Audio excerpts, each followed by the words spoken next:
Qin Feng initially intended to languish in despair, yet the system unexpectedly endowed him with resources to pursue the goddess of his dreams. The recharge ratio soared to an astonishing 1 to 10, 000. This meant that what others deemed unattainable treasures could be acquired by him for merely a few hundred yuan. However, these funds were exclusively to be spent on women, and they had to be of at least a 90-point caliber. Thus, Qin Feng embarked on a life dedicated to bestowing gifts upon beautiful women. Yet, the goddesses who received his offerings were excessively enthusiastic. Faced with a multitude of alluring beauties, Qin Feng found himself somewhat flustered, fearing that his slender limbs might not withstand the attention. Moreover, the overwhelming presence of women became a source of vexation, with tempestuous scenes of hair pulling and slapping as they vied for his affection. A foot massage parlor recently opened beneath the happiness community. Its yellow neon sign, pink lighting, and half-draped entrance created a tantalizing atmosphere. Inside, several massage beds awaited. Daily, 2 or 3 youthful maidens lounged upon them, anticipating a fortuitous encounter. Most were clad in revealing attire, adorned in black stockings, casually seated, reclining, or sprawled upon the massage tables, engrossed in their phones while flaunting their enticing figures. When a man entered, they would promptly rise, greeting him with warm smiles. Regardless of whether it was his first visit, they would gently present him with foot-soaking water, cleansing away the grime of his worldly wanderings. With a coy charm, they would inquire about his well-being. Who could resist an alluring technician, numbered 8, who demanded neither a car, nor a house, nor a bride price? Though the session lasted a mere 60 minutes, she would attend to his needs with tender care, kneading his shoulders and soothing his back, leaving him to ponder what more he might request.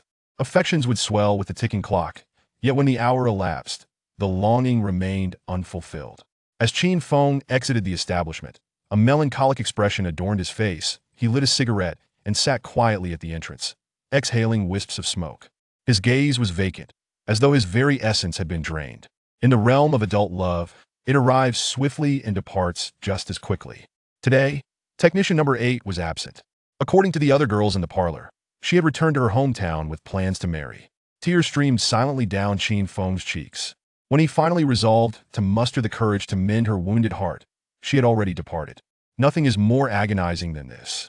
Technician number 8 was strikingly beautiful, resembling a girl he had long pursued. A few days prior, he had inquired about her rates merely 298 yuan. This stirred something within him. Why not indulge in the moment, earning by day and spending by night, taking home not a single penny? After all, he had no intentions of marrying or buying a house. There was no need to burden himself unnecessarily. His father had passed away early, and his mother had remarried. With no one to constrain him, he felt free to revel in his desires.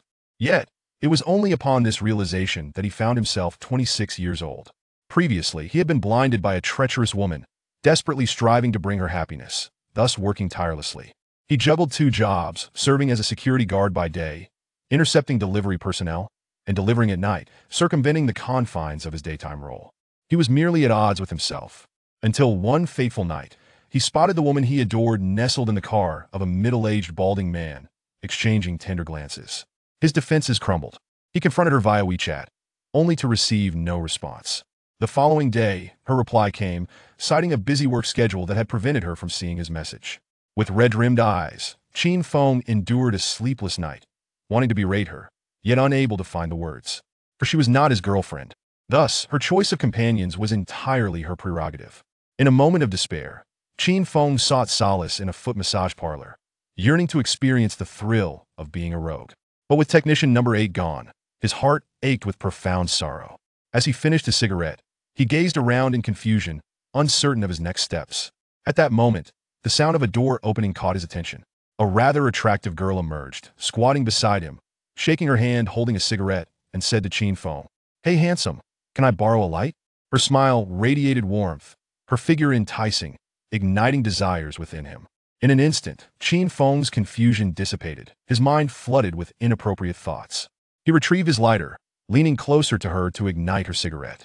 The flame illuminated her colletage. Her alabaster shoulders held his gaze captive. As the girl inhaled, her smoke wafted toward him, and upon noticing his dazed expression, she chuckled and teased. "What's the matter? Weren't you just interested in technician number 8? Qin Feng mumbled, "I just wanted to settle things." Seeing this delivery boy's innocent demeanor, The girl took a drag and playfully exhaled smoke into his face, saying, "What do you mean settle things? You men are all so dramatic. Now that you're here, don't make excuses, come inside, and let me give you a full-body massage. Surely a discount would suffice. Forget about number 8, let me tell you, she has a host of gynecological issues. Clients have come here to raise a fuss about her. She was actually sent away by our manager, and we told outsiders she went off to get married, but the truth is she's gone to see a doctor." Listening to the woman's gossip, Qin Feng was left astounded. He never expected that the object of his affection, technician number 8, was so tarnished. At that moment, another girl approached, pressing her bosom against Qin Feng's hand. "Hey handsome, I just started in this line of work, and am very clean. Would you like to give it a try?" Qin Feng felt an immediate rush of heat and hesitated for a moment. He was curious to determine her cleanliness. But just then, a notification chimed in his mind, followed by a flurry of code flashing before him, and moments later, a line of text appeared. Auxiliary scanning function activated. Qin Feng's heart raced with astonishment. Could this be the legendary system? Would he now be able to have an advantage? The mere thought of potentially becoming a powerhouse thrilled him. He nearly knelt down in reverence to the system. Please make purchases for individuals with a charm value of 90 to activate this system. Before Qin Feng could fully grasp the situation, a blue scanning window manifested in his vision, capable of being activated or deactivated with his thoughts. With a flicker of intent, he directed his gaze toward the girl beside him. To his astonishment, several lines of information materialized above her head. Name, Wang Tsuefen. Age, 31. Charm, 72. Number of relationships, 349. Note, the number of relationships can be equated to the number of individuals she has encountered romantically. Upon realizing the details regarding the girl next to him, Qin Feng was rendered speechless. This woman had been involved with 349 individuals and had the audacity to claim she was new to the profession. At a rate of one a day, she was nearing a year, dear Lord. Had it not been for the system, he too would have been blissfully unaware. In a sudden panic, Qin Feng excused himself. With so many partners, she was bound to carry some form of infection. He dared not risk his well-being. He immediately stood, resolutely declining her invitation. Casting a glance inside the establishment, he noted that none of the women exceeded an 80-point charm rating, and he swiftly made his exit on his bike. Ignoring Qifen's desperate pleas, he focused on the task at hand. Activating the system was paramount. He could not waste time in such a disreputable establishment. As he rode, he continuously scanned his surroundings, seeking a beauty with a charm rating of 90. However, it was late at night, and the streets were nearly deserted. The few women he encountered were of mediocre appeal. After some exploration, he discovered that the scanning function could retrieve information from any visible woman's appearance. An idea struck him. He pulled out his phone, opened his album, and selected a photo of a beautiful woman. Utilizing the scanning function, he was delighted to find that the charm value also displayed on the photo. He swiped through the photos one by one. Soon, he paused at an exceptionally stunning image. The details revealed. Name, Xiaoting. Age, 25. Charm, 93. Number of relationships, 1. This was a former classmate from university, renowned as the campus beauty, possessing an ethereal beauty that left all male students enamored. She was indeed breathtaking, to the point of being unattainable. Qin Feng had never dared to entertain any inappropriate thoughts about her. He had believed that any future connection was improbable. Yet, with the activation of the system, he found the courage to confront this goddess. This time, he resolved to take a leap of faith, determined to activate his precious system at all costs. He retrieved the long-stored phone number, searched for her as a friend, and sent a friend request. A verification question appeared. What is my name? Xiaoting. After sending the friend request, Qin Feng anxiously waited on his bike, his foot trembling uncontrollably. He had never felt such tension in his life. He fretted over whether Xiaoting would accept his request, worried the system would vanish, and concerned that the system might be subpar. He had perused countless novels, yet had never encountered a system requiring manual activation by the host. They typically activated with a chime and began working immediately. There was never a need for purchases from the opposite sex to activate it. Could this system be a mere tool for simps? Lost in thought, he was jolted back to reality when Xiaoting accepted his friend request and sent a friendly greeting. Qin Feng felt a surge of excitement, casting aside his tangled thoughts. Since it involved spending, a red envelope should suffice. He clicked on the red envelope, inputting 1 yuan. Then he paused, contemplating whether sending just a single yuan might come across as too stingy. What if she found it unappealing? After much hesitation, he finally mustered the resolve to add a 0 and send it off. Immediately, The red envelope was accepted. He then heard the most enchanting sound in the world. Ding! Transaction successful, activating the dog lover system. When spending on beauties with a charm value exceeding 90 points, you may utilize the dog lover fund for settlement. Current fund balance, 0. 1 yuan in cash can be exchanged for 10,000 yuan of dog lover fund. Increasing the goddess favorability to 80 admiration will result in a full cash refund of the funds spent on her. Raising the goddess favorability to 100 utter devotion will grant you strategy rewards. Damn! It truly is a dog lover system. And it demands money. He had always played games through piracy and even read books for free, never spending a single cent. Now, being prompted to spend money, Qin Feng felt as though he were being taken advantage of. Were it not for the fact that these messages resonated within his mind, and a golden card had inexplicably materialized, he would never have believed in this so-called dog lover system. Following the system's instructions, he hesitantly charged 10 yuan into it. Ding! System balance, 100,000 yuan. Is it really that simple? Such an effortless sum. There isn't even a first recharge gift. It has a somewhat shoddy online game vibe. He curled his lip, uncertain whether this 10,000 could even be spent. After a flurry of operations, he linked the suddenly appeared golden card to WeChat. At that moment, Xiaoting replied with a message. Who are you? Are you really bold enough to flaunt 10 yuan? Qin Feng initially intended to indulge in a life of mediocrity and decline, yet the system unexpectedly bestowed upon him monetary gifts to pursue his goddess. The recharge ratio soared to an astonishing 1 to 10,000. This meant that what others deemed unattainable treasures could be acquired by him for merely a few hundred. However, these funds were exclusively to be spent on women, and they had to be of at least a score of 90. Thus, Qin Feng embarked on a life dedicated to presenting gifts to beautiful women. Yet, the goddesses who received his offerings were exceedingly enthusiastic.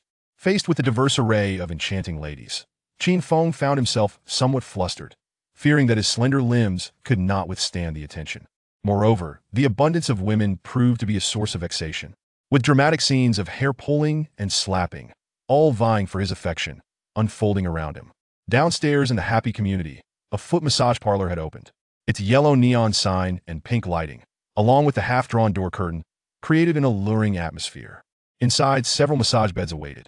Every day, 2 or 3 young maidens lounged upon them, anticipating a fateful encounter. Most adorned themselves in revealing attire, clad in black stockings, either sitting, reclining, or sprawled on the massage tables, engrossed in their phones, flaunting their enticing figures. When a man entered, they would promptly rise, greeting him with warm smiles. Regardless of whether it was his first visit, they would gently bring forth warm water to cleanse away the grime of the world. With a coy charm, they inquired about his comfort. Who could resist a technician from room 8, who demanded neither car, house, nor bride price? Though the encounter lasted a mere 60 minutes, she could provide warmth and care in her blossoming youth, attending to his every need. Desires surged with the toll of the clock, yet when the clock ceased, the longing remained unquenched. As Qin Feng exited the establishment, his expression was one of melancholy as he lit a cigarette and squatted at the entrance, silently exhaling clouds of smoke. His gaze was vacant, as though his very essence had been drained. In the realm of adult love, it arrives swiftly and departs just as quickly. Today, room 8's technician was absent. According to other girls in the parlor, she had returned to her hometown with plans to marry. Tears streamed down Qin Feng's face in silence. When he finally resolved to muster the courage to mend her wounded heart, she was already gone. Nothing could be more agonizing than this. The technician from room 8 was strikingly beautiful, bearing a resemblance to a girl he had once pursued. Just days prior, he had inquired about her rates, which were a mere 298. This ignited a spark within him. How delightful it was to seize the moment, earning by day and spending by night, bringing not a single penny home. After all, he had no intentions of marrying or buying a house, so there was no need to burden himself with unnecessary hardships. His father had passed away early, and his mother had remarried. With no one to impose restrictions, he felt free to revel in his desires. Yet, he realized this only at the age of 26. Previously, he had been blinded by a deceitful woman, desperately striving to grant her happiness, thus working tirelessly. He juggled 2 jobs, acting as a security guard by day to intercept delivery drivers, and delivering by night to breach the guards' defenses. He was at odds with himself. It wasn't until one fateful night while delivering that he spotted the girl he cherished in a middle-aged man's car, basking in affection. He was shattered. He confronted her on WeChat, but received no response. Only the following day did she reply, claiming she had been busy with work and had not seen his message. With red-rimmed eyes, he endured a sleepless night, wanting to scold her, yet found himself unable to speak. For she was not his girlfriend. Thus, whom she chose to be with was her prerogative. In his despair, Qin Feng sought solace in a foot massage parlor, yearning to experience the thrill of being a bad man. But the departure of the technician from room 8 left him in profound anguish. As he finished his cigarette, he glanced around in confusion, uncertain of what to do next. At that moment, the sound of a door opening caught his attention. A reasonably attractive girl emerged, squatting beside him, shaking her cigarette in hand, and said to Qin Feng, "Hey handsome, mind if I borrow a light?" Her smile was radiant, and her figure alluring, igniting desire within him. In an instant, Qin Feng found his confusion dissipating, his mind swirling with inappropriate thoughts. He produced his lighter, leaning forward to ignite her cigarette. The flame illuminated her colletage. Her snowy shoulders were captivating, drawing the eye. As the girl lit her cigarette and noticed the flames still burning, she glanced at Qin Feng and burst into laughter, teasingly remarking, "What's wrong? Weren't you just after room 8? Qin Feng mumbled, "I just wanted to put an end to things." Seeing the delivery boy's knave demeanor, the girl took a puff and playfully exhaled smoke into his face, laughing. "What do you mean by putting an end to things? You men are just overly sentimental. Since you're here, why hesitate? Find excuses and dodge." The girls in this profession are often eloquent and bold, able to chat with anyone. Noticing Qin Feng's bashfulness, she continued to persuade. "I see you looking around when you come to deliver. We've all been betting on when you would come to play. Didn't expect it to be tonight. How about you come inside with me for a full-body massage? I can give you a discount. How does that sound? And don't dwell on room 8, let me tell you. She has a slew of gynecological issues. Clients have caused quite a commotion. Because of her, she was actually sent away by our manager.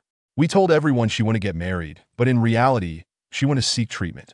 As the woman shared her gossip, Qin Feng was left in shock. He could hardly believe that the object of his longing, room 8, was in such disarray. At that moment, another girl leaned closer, pressing her chest against Qin Feng's hand. "Hey handsome, and new to this line of work. Very clean, why don't you give it a try?" Qin Feng felt a rush of heat, hesitating for a moment. He was curious to see how clean she truly was. But just then, a chime echoed in his mind, followed by a flurry of code flashing before him, and moments later, a line of text materialized. "Auxiliary scanning function activated." Qin Feng was initially startled. Then, a wave of elation washed over him. Could this be the legendary system? From this point forward, could he also be endowed with extraordinary abilities? The thought of potentially becoming a powerhouse filled him with fervent anticipation. Qin Feng felt an urge to kneel before the system in gratitude. Please spend on individuals with a charm score of 90 to activate this system. Before he could fully grasp the situation, a blue scanning window appeared in his view, capable of being activated or deactivated at his command. With a mere thought, he directed his gaze towards the girl beside him. He noticed several lines of information materializing above her head. Name, Wang Cuifan. Age, 31. Charm, 72. Number of relationships, 349. Note, the number of relationships can be considered as the number of times she has fallen. Upon reading the details about the girl next to him, Qin Feng was left dumbfounded. This woman had been with 349 men, and yet dared to claim she was new to the profession? If she had won a day, she would have nearly completed a year, dear. Had it not been for the system, he would have almost been deceived. Qin Feng, now frightened, made his excuses to leave. With so many partners, she must surely carry some form of virus. He dared not gamble with his health. He promptly stood up, resolutely declining her invitation. Casting a glance towards the establishment, he noted that none of the girls surpassed a score of 80, and he swiftly pedaled away. He paid no heed to Qi desperate pleas. Activating the system was a matter of paramount importance. He could not afford to waste time in such a sordid place. As he rode along, he incessantly scanned his surroundings in search of a beauty with a score of 90. However, it was late at night, and the streets held few people. Those few women who passed by were of mediocre appearance. After a period of searching, he discovered that the scanning function could retrieve information as long as he could see a person's appearance. An idea struck him. He pulled out his phone, opened his photo gallery, and selected an image of a beautiful woman. Using the scanning function, he was thrilled to find that the charm score also displayed for the photo. He swiped through the images one by one. Soon, he paused on a particularly stunning photograph. The information revealed: name, Xia Ting. Age, 25. Charm, 93. Number of relationships, 1. She was a classmate from university, recognized as the campus beauty, possessing a celestial beauty that captivated all, the goddess in the hearts of every male student. Indeed, she was breathtaking to the extent that one could scarcely approach her. Qin Feng had never dared to harbor any inappropriate thoughts about her. He had assumed that any connection with her was impossible in the future. Yet, with the activation of the system, he felt emboldened to confront this goddess. This time, he resolved to take the plunge, determined to activate his precious system at all costs. He retrieved a long-stored number, searched for her in his contacts, and sent a friend request. A verification question appeared. "What is my name?" "Xiaoting." After sending the friend request, Qin Feng anxiously sat on his bike, awaiting the outcome, his legs trembling uncontrollably. He had never felt such nervousness in his life. He worried Xiaoting would reject his friend request, feared the system might vanish, and was anxious that the system might turn out to be subpar. He had read countless novels, yet had never encountered a system that needed manual activation by the host. They usually just chimed and activated immediately. There was no need for any spending on the opposite sex to activate it. Surely, this system couldn't be some sort of simpering dog, could it? Lost in thought, he was startled when Xiaoting accepted his friend request and sent a greeting.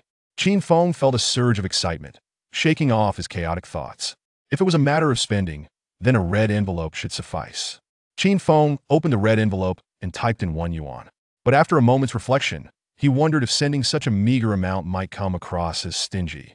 What if she found it unsatisfactory? He hesitated for a while, then, summoning his resolve, added a 0 and sent it off. Immediately, the red envelope was accepted. He promptly heard the most enchanting sound in the world. Ding! Transaction successful, activating the love-struck system. When spending on women with a charm level exceeding 90 points, the love-struck fund can be utilized for settlement. Current fund balance, 0. 1 yuan in cash can be exchanged for 10,000 yuan in love-struck fund. Raising the goddess affection level to 80 infatuation will result in a full cash refund of the funds spent on her. Raising the goddess affection level to 100 devoted will grant a strategy reward. Damn, he truly is a love-struck fool.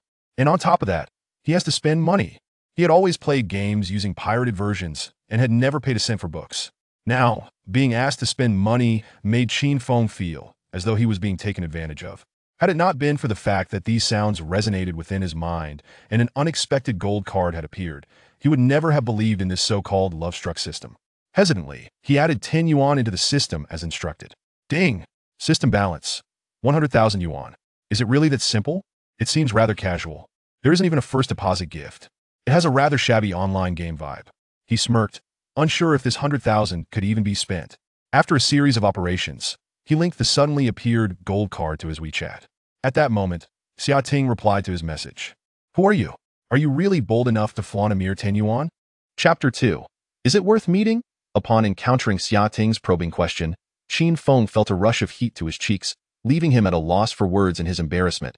He yearned to salvage a semblance of dignity and was about to respond when his phone chimed with a notification of a red envelope. Upon opening it, he discovered that it was a 20 yuan gift from Xiaoting, accompanied by a message. Returning the money, goodbye. This felt like a slap in the face. Qin Feng could almost hear the sound of cash smacking against his skin. Though 20 yuan was not a significant amount, it stung nonetheless. Realistically, with so many suitors vying for her attention, a 10 yuan red envelope indeed seemed rather petty. Fearing being blocked, he hastily replied, wait, and then initiated a transfer. Typing in a 1, followed by 5 zeros before hitting send, he wanted to test the reliability of the system. After all, his balance was just over 10,000 yuan. If he exceeded that, the transaction wouldn't go through. However, to his astonishment, the transfer was successful. His eyes widened as he read on WeChat. You initiated a transfer of 100,000. Qin Feng was taken aback. Could the system's balance truly be converted into cash? When he pressed those 5 zeros, he thought it was all a joke. He had never accumulated savings of even 100,000 yuan in his life. Transferring such an amount left him feeling as if his heart had been sliced in two. He fantasized about how wonderful it would be if that money could be deposited back into his account. No, that was a narrow-minded thought. What was 100,000? He should first recharge 1 million, then negotiate with the campus beauty to withdraw the funds. Splitting it 80-20, and just swallow the whole sum. Ding. Requesting wealth from the goddess constitutes cheating behavior. Kind reminder, please play rationally. All forms of cheating are prohibited. Violators may face account suspension for up to 200 years. What? Account suspension? My apologies, I was mistaken. Upon hearing about the suspension, Qin Feng immediately backed down. He realized that the game's mechanics required spending money on women to increase their affection in order to cash out. The thought of needing 80 points of affection to reclaim his invested funds as cash reignited his excitement. He quickly loaded 5,000 yuan into the system, counting the 8 digits in the fund repeatedly. Exhilarated to the point of slapping his thigh, he'll be fair. If this money were to be used to woo her, he could adopt any approach necessary. However, he wondered if the campus beauty would fall for such tactics. If she truly regarded wealth as worthless, he would need to change his target quickly. In college, he had heard that this beauty often arrived in a BMW or a Benz, indicating she might belong to a similar class. Yet, as he waited for the other party to accept the transfer, he grew increasingly anxious. Meanwhile, in a modest apartment, Xiaoting stared at the transfer amount in disbelief. After receiving a mere 10 yuan earlier, she had assumed her counterpart was a loser. Typically, when unfamiliar individuals sent her red envelopes, they were at least a couple of hundred yuan, and sometimes even 520 or 1314. Who would be so stingy as to send a 10 yuan envelope? After replying with 20 yuan, she was about to take a screenshot to mock the encounter on social media, branding him a low-tier man. But then, the astonishing transfer of 100,000 yuan left her utterly dumbfounded. Was this a new scam tactic? She calmly inquired. What does this mean? Qin Feng replied. It means nothing much, just that I want to get to know you again. Xiaoting clicked on his WeChat profile. Wanting to ascertain his identity, however, his profile displayed 3 days of visibility, with no photos, only images of feeding stray cats. After pondering for a moment without any clues, she directly asked, "Who are you?" He quickly replied with 2 words, Qin Feng. Qin Feng? Xiaoting thought hard and finally recalled him as a classmate from college, a rather ordinary fellow from a financially struggling family. Could it be that he had become successful? Gazing at the tempting transfer information, she hesitated. She wanted to accept it directly but feared it might come off as gold digging. After contemplating, Xiaoting composed a reserved voice message. What do you want? Upon hearing her melodious voice, Qin Feng's heart raced, and he boldly replied, I want. Xiaoting recognized the suggestive implication and felt her cheeks flush with embarrassment. Faced with such blatant flirtation, she felt a mix of annoyance and intrigue.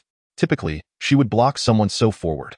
However, considering this individual had initially transferred 100,000 yuan, she was willing to grant him another chance.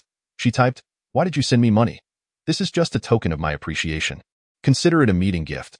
Are there any additional conditions? Absolutely not. Xiaoting became suspicious. Could someone genuinely use 100,000 yuan as a meeting gift? What sort of person would dare to be so extravagant? She had encountered many wealthy second-generation heirs, yet none had ever thrown around 100,000 yuan right from the start. Given the enormity of the transfer, she felt cautious, having previously experienced a situation where she received money only to have it reclaimed. She solemnly asked, Is this a voluntary gift? Receiving a clear-cut response, yes, Xiaoting scrolled back through the chat history several times. Once she felt assured, she excitedly clicked to accept.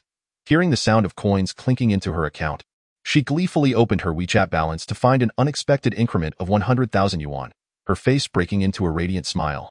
Qin Feng, you are quite generous. Have you struck it rich recently? Qin Feng did not respond.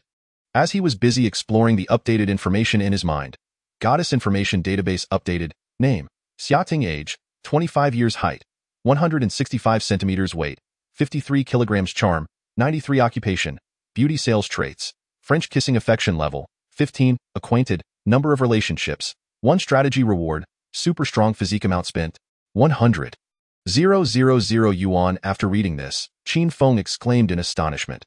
The goddess truly lived up to her title, her traits being distinctly exceptional. The strategy reward sounded impressive as well. A super strong physique certainly had a powerful ring to it. He wondered if his few thousand yuan would suffice. Regardless, he decided to test the waters with an investment of 1 million to gauge the depth of the situation. After all, 1 million equated to just 1,000 yuan. With renewed determination, Qin Feng replied, I've made some investments recently. Are you still in Jiangxing? Yes, I'm working in Jiangxing, earning a meager salary, not comparable to you entrepreneurial big shots as long as she remained in Jiangxing. Things would be manageable. Qin Feng boldly initiated. Are you free tomorrow? Let's meet up. Xiaoting hesitated. Just the 2 of us? Qin Feng joked. If you're worried I might devour you, feel free to invite more people. After a moment of contemplation, Xiaoting glanced at the transfer record, as if making a firm decision, and replied, All right, where should we meet? You can decide. Then let's meet at Wanda Plaza. I happen to work there. Nice, he was pleasantly surprised at how smoothly he had secured a date with the campus beauty. Qin Feng rubbed his hands together in excitement, feeling as though the game might not be so challenging after all. In the past, even if he managed to arrange a meeting, he would have been too timid to go. However, now, with so many zeros in the system, he felt an unusual surge of confidence. As the saying goes, money emboldens the brave. While he may not be a hero, he certainly felt bold now. Returning home, it was already past midnight. He resided in a dilapidated flat of less than 40 square meters. The place was unrenovated, with bare concrete floors and walls so worn that the red bricks were visible. There was not a single piece of decent furniture. However, the rent was quite affordable. After a long day's work, Qin Feng was utterly exhausted. He lay on his hard bed, staring at the system in his mind, chuckling to himself. With this newfound tool, why bother with a mundane security job? Wouldn't it be more delightful to spend his days mingling with the campus beauty? As he envisioned a brighter future, he soon drifted off to sleep. Upon waking the next day, he confirmed the system was still operational. He hastily fired his boss, discarding the security uniform that symbolized his former role into the trash. He then hopped on an electric scooter and sped towards Wanda to meet Xiating. Although it was a weekday, the mall was still bustling with people. After parking his scooter, he arrived at the appointed location and, from a distance, spotted the goddess he had long admired, standing by the fountain in the plaza. Xiating was dressed exceptionally alluringly, sporting a V-neck white long-sleeve shirt that appeared slightly translucent under the afternoon sun. Revealing delicate lace edges, her ample figure accentuated her attire, leaving little to the imagination, while her slim waist was beautifully highlighted. Her lower half was clad in a short black skirt, and her fair, silky legs were adorned with black stockings, perched elegantly in high heels that elongated her silhouette. She had applied a subtle yet exquisite makeup, lending her stunning features a touch of maturity. The once bright and innocent glimmer in her eyes now radiated endless allure. Her lustrous black hair cascaded down her shoulders, swaying gently in the breeze, reminiscent of her former self. Qin Feng found himself momentarily entranced. The beauty was strikingly radiant amidst the crowd, drawing glances from passing men, some bold enough to stand still and admire her openly. Qin Feng. Xiating turned and immediately recognized him, noting that he had hardly changed over the years. She called out his name. Qin Feng snapped back to reality, quickening his pace to stand before her with a smile. Xiating, it's wonderful to see you again. You look as enchanting as ever. For reasons unknown, despite feeling a slight nervousness, his face bore an air of confidence, and he spoke with remarkable composure. Thank you for the compliment, Xiating replied with a slight smirk, quietly evaluating the man before her. He stood approximately 1.78 meters tall, with pronounced brows and striking eyes, possessing a hint of handsome charm. His smile was as refreshing as a spring breeze.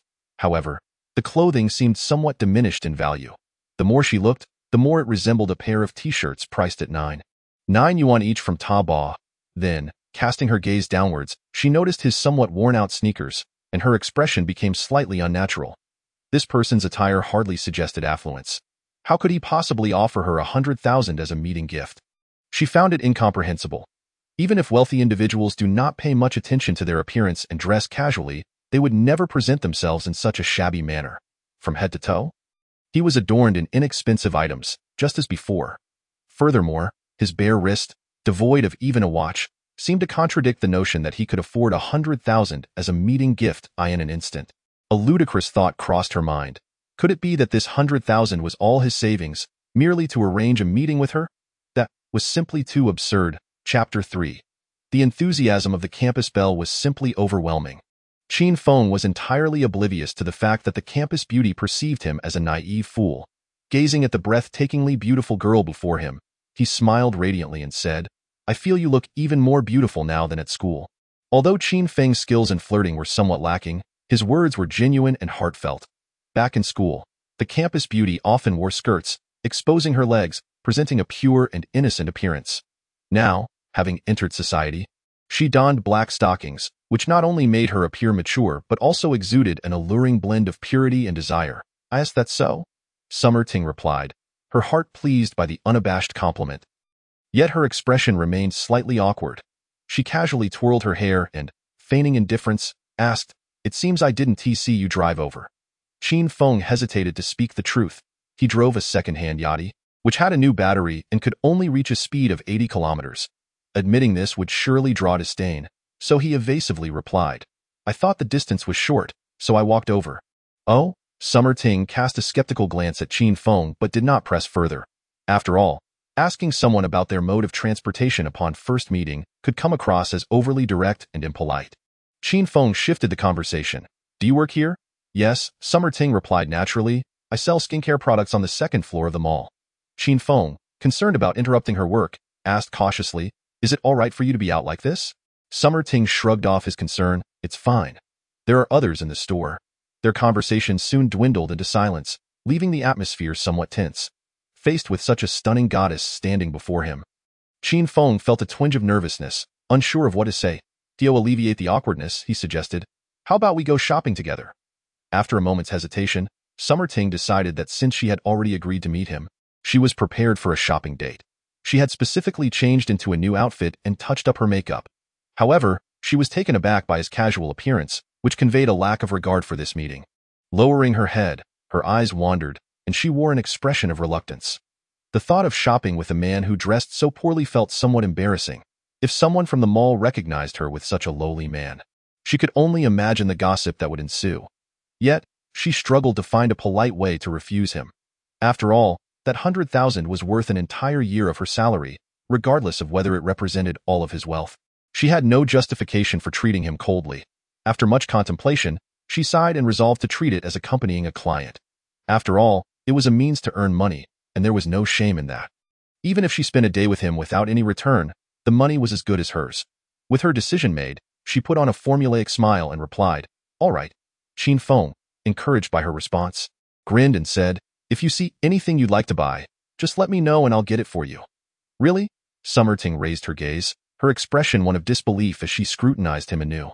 There was no hint of inferiority in his eyes. Instead, they sparkled with confidence and pride. What?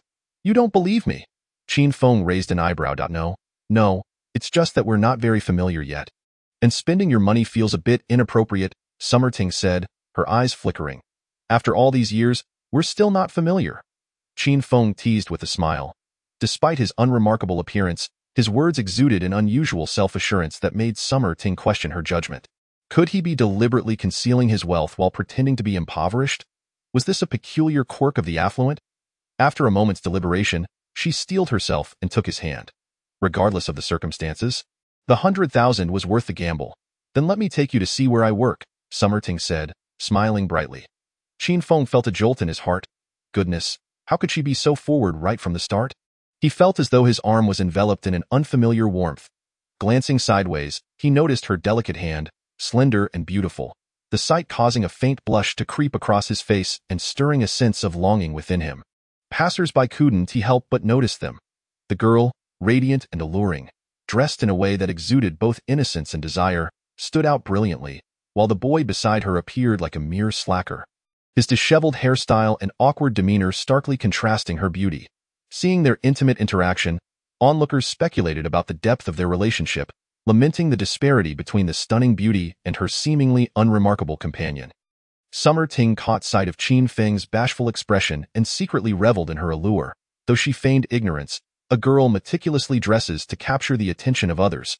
The more direct the gaze, the more satisfying it is for her. As they ascended the escalator, Summer Ting could no longer endure his unabashed stare and playfully pinched him. Have you seen enough? Qin Feng chuckled. I apologize. My eyes seem to have a mind of their own. Humph! Summer Ting shot him a playful glare, appearing feigned anger. Yet, she showed no intention of releasing his hand. Qin Feng found himself entranced by her enchanting demeanor. The faint scent of her perfume enveloped him. Rendering him slightly dizzy, he felt as if he were floating. He had never anticipated such warmth from Summer Ting during their first encounter. Moreover, her attire was rather revealing. In the chilled air of the mall, she instinctively hugged her arms tighter against herself. As a novice in romantic encounters, Qin Feng was ill-equipped to resist such temptation. This woman seemed like a source of warmth, igniting a heat within him. Sensing the warmth radiating from Qin Feng's arm, Summer Ting curiously inquired, Qin Feng, why are you so warm? Qin Feng was at a loss for words, his face turning crimson. Fortunately, they soon arrived at her workplace. Marked by the letters HR. The Helena counter was not large, yet its opulent decor and dazzling lights made the cosmetics shimmer enticingly. Inside, A single beauty clad in a white uniform, resembling a nurse, greeted them. Upon noticing Summer Ting holding hands with a stranger, she remarked, "Ting Ting, you brought a friend." "Yes, Sister Yun. This is my old classmate, Qin Feng." Summer Ting introduced them. Qin Feng nodded at the woman before him. She appeared to be in her 30s, relatively attractive, though her makeup was somewhat heavy, reflecting a bright sheen under the lights. Qin Feng dared not stare too long, merely glancing before turning away. Chapter 4. What happened to the supposed pretense of wealth? Sister Yun was the store manager and had known Summer Ting for quite some time. Observing Qin Feng's modest attire, her expression shifted to one of curiosity. She had seen several men by Summer Ting's side, but this was the first time encountering one so casually dressed. Familiar with Summer Ting's high standards, she found it puzzling that she would associate with someone like him. Despite her inner confusion, she maintained a polite demeanor, smiling as she said, "There are sofas over there. Feel free to sit." Qin Feng expressed his gratitude but did not take a seat on the sofa.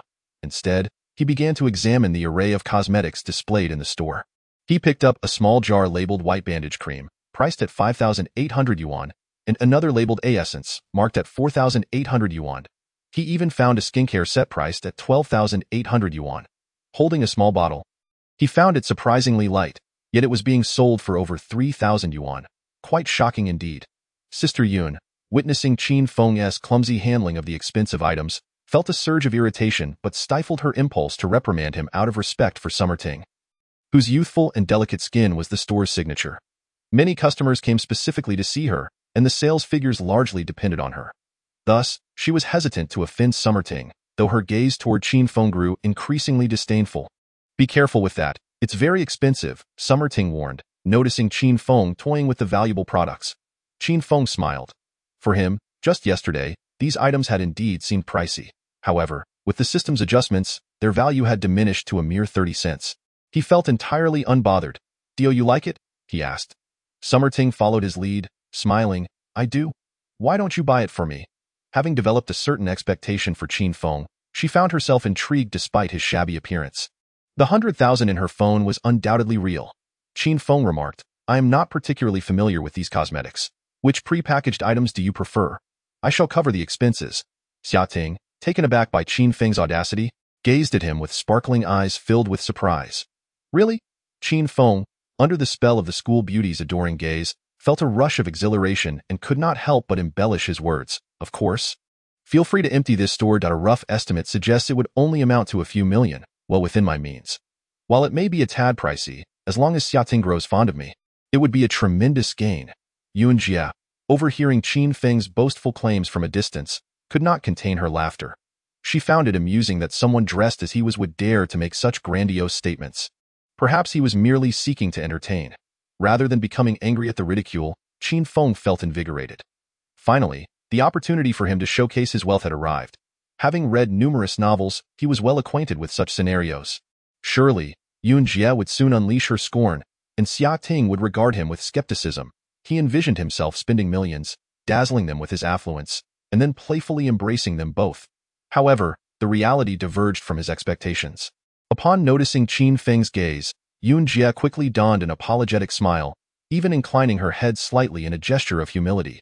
Her demeanor shifted dramatically, as if her earlier laughter had been nothing more than a light-hearted jest.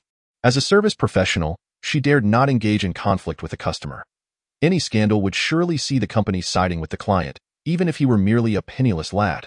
Over the years, few instances had emerged online of shop staff from prestigious brands looking down upon their patrons. Even when they did, such cases were rare and regarded as exceptions. Most employees would simply retreat and whisper disparaging remarks.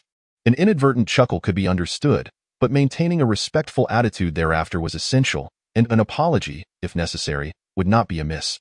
Meanwhile, Xia Ting feigned ignorance of Yun Jia's laughter and, turning to Qin Feng, exclaimed, "Wow, I never realized you were so wealthy now." Upon hearing Xia Ting's words, Qin Feng's mind flooded with questions. Had they misread the script? This was not how the narrative was supposed to unfold. With their behavior, how could he maintain his facade of superiority? Xia Ting expertly approached the counter, bending down to retrieve a larger set and inquired, "May I take this New Year's set?" It costs 38,000. She intended to test Qin Feng's financial capabilities, deliberately selecting the most expensive option. After all, if he claimed he could clear the store, he must possess some measure of wealth. Xiaoting discreetly observed Qin Feng's expression, ready to switch to a more affordable item should he exhibit any hesitation, allowing him a graceful exit. Qin Feng, however, was taken aback. Only 38,000? Was this a jest? Should a foreigner catch sight of this, they might assume he was unable to afford it. Bring me 10 sets, one for each of us. Fearing Xiaoting might deny him the chance to show off, he urged, is one box sufficient? Would you like to grab a couple more? Seeing his nonchalant attitude toward spending, Xiaoting joyfully bounced, exuding a charm akin to that of a playful jade rabbit. That's enough. Just one box will last for half a year. Thank you, Qin Feng Gage. Qin Feng's gaze followed her every movement, captivated by her beauty. She even called him brother. Her voice was soft and sweet, reminiscent of summer ice cream, refreshing yet filled with sweetness. He longed to savor it as he beheld the enchanting young woman before him. A glimmer of green light flickered in his eyes. Xiaoting cradled the box in her arms, feeling elated, and bestowed upon him a delightful smile. Xiaoting's affection level 5. To his astonishment, his affection level increased. At that moment, Qin Feng was grinning like a fool, his lips curving upwards as if they could support a bottle of mineral water. His sincere desire to empty the shop for Xiaoting was evident. Are you sure you don't need anything else? Just let me know if you see anything you'd like, he said with enthusiasm. The store's offerings were largely included in the set, and Helena Rubinstein's skincare products were indeed costly, unaffordable for the average person. All right, let us explore other shops, Qin Feng suggested. Feeling a twinge of regret at her satisfaction, he refrained from insisting on purchasing more, recognizing that wooing a woman often involved psychological tactics. Spending unwisely could significantly detract from his appeal. He pulled out his gold card, waving it before the dazed Yunjie, prompting her to take notice. Miss, please process the payment. Only then did she snap back to reality, hurriedly accepting the card with both hands, stammering, all right. She had been pondering just who Qin Feng truly was. To casually spend over 30,000 on skincare products felt as easy as buying groceries. Could it be that she had misjudged him? Was he genuinely a wealthy individual? As the card transaction concluded and the machine began dispensing the receipt, she cast a deep glance at Qin Feng. It made sense. After all, if the girl had such high standards, how could she possibly fancy a pauper? Chapter 5. Your face is blushing for no reason. Qin Feng maintained his gaze on Yunjie, hoping to discern a hint of mockery in her expression. Hadn't she just laughed boisterously? If she could utter something sarcastic now, he could effortlessly retort with the classic line, I'll take everything in this store. The failure to showcase his wealth had left him discontented. He silently observed Yunjie, wishing for an opportunity to redeem himself. However, as he continued to watch, he was taken aback when he noticed her previously serene smile suddenly transform into a blush. This startled Qin Feng. What on earth? Why was she blushing? Seeing Qin Feng leaning against the counter, gazing at her with an amused expression, Yunjie misinterpreted his interest in her. She delicately tucked a strand of hair behind her ear and glanced at Xiaoting, who was busy packing her items, revealing a suggestive smile as she said, Mr. Qin, you are truly bold. You and our Xiaoting are quite the match. Sister, could you please refrain from sounding so flippant while making such a statement? Qin Feng forced a smile, recalling how just moments ago, she had regarded him with disdain. Now, having seen him spend money, she was all smiles. Who knew what was swirling in her mind? He feigned indifference, reaching for the gold card she offered.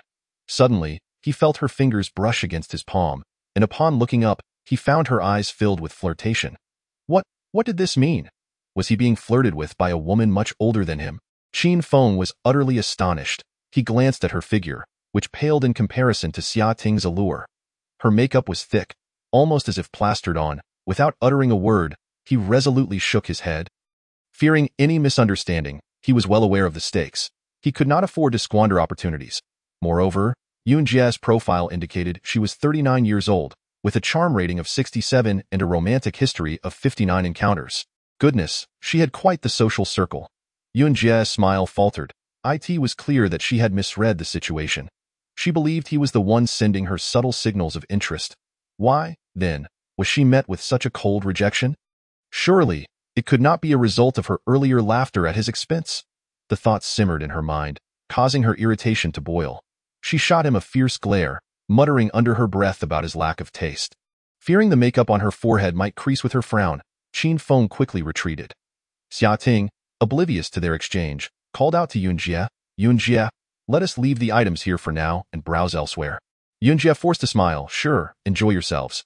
Xiaoting naturally linked her arm through Qin Feng's. Qin Feng, where shall we go next? After pondering briefly, Qin Feng replied, let us go wherever you wish, feeling slightly embarrassed. Xiaoting mused about visiting Chanel or LV. However, dragging an old classmate into such luxurious stores might come across as materialistic. Yet, this was an opportunity she could not afford to miss. After a moment of indecision, she timidly looked up at Qin Feng and suggested, I'd like to take a look at the Chanel bags. Qin Feng waved his hand, let us go. Seeing his enthusiastic agreement lit up her eyes. Clearly, he was a true big shot. Such strength should not be squandered on a single encounter. It was best to take things slow. As she glanced at his attire, an idea formed in her mind. But, I've always been the one buying. Don't you want anything for yourself? Qin Feng feigned indifference. I don't mind. I'm too lazy to spend on myself. Xiaoting tugged at his shirt. That one do. Look at your t-shirt. It's turned yellow from wear. It's only polite for me to buy you a few nicer ones. Feeling somewhat bashful, Qin Feng deliberated before responding. Well, since you've spent so much, it's only fair I reciprocate in some way. Xiaoting, with her ample experience in fishing for compliments, knew the importance of displaying concern for him, ensuring she did not appear overly greedy. Qin Feng had no reason to reject her goodwill, and thus he accompanied her into the Armani boutique. Xiaoting was generous with her spending, and with Qin Feng's transfer, she felt fearless. She confidently outfitted him from head to toe. When the bill was settled, it barely exceeded 4,000 as a result. Qin Feng emerged looking quite dapper, clad in a fitted black cotton short-sleeve shirt paired with casual denim trousers and a pair of height-enhancing sneakers. He appeared revitalized, standing at a height of 182 centimeters. Walking down the street, the air around him felt fresher. Indeed, the adage that clothes make the man held true.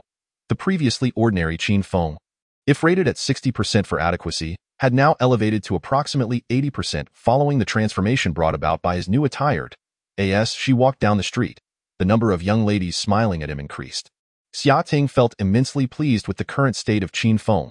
Strolling alongside him alleviated her worries of being looked down upon. Her affection for him rose by 2 points. When they reached 10 p.m., marking their acquaintance, Xiaoting casually adjusted Qin Feng's shoulder and inquired, Brother Qin Feng, don't you have a girlfriend to help you dress up? Even a fool could discern that she was indirectly asking if he was single.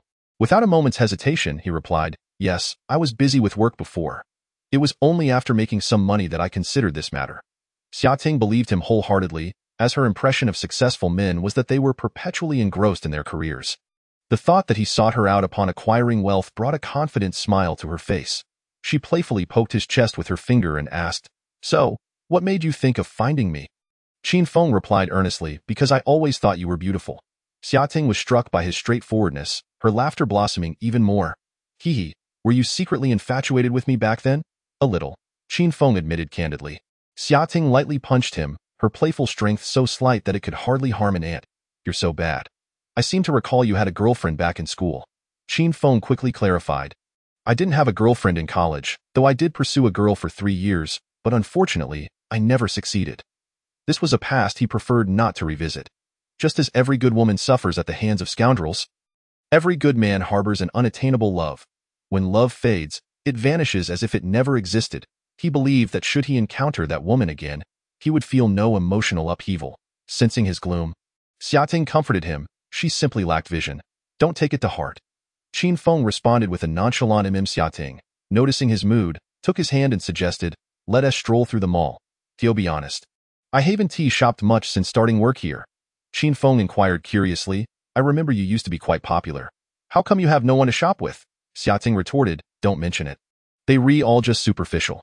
Not long ago, I encountered a pretentious guy who rented a sports car to show off, and when it came time to pay, he turned on his phone alarm, claiming someone was looking for him. Chapter 6. Oh dear, I'm practically an old maid now.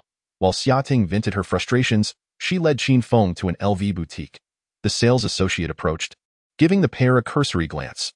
The young man exuded confidence, and the young woman radiated charm, which prompted the sales associate to greet them with even more warmth.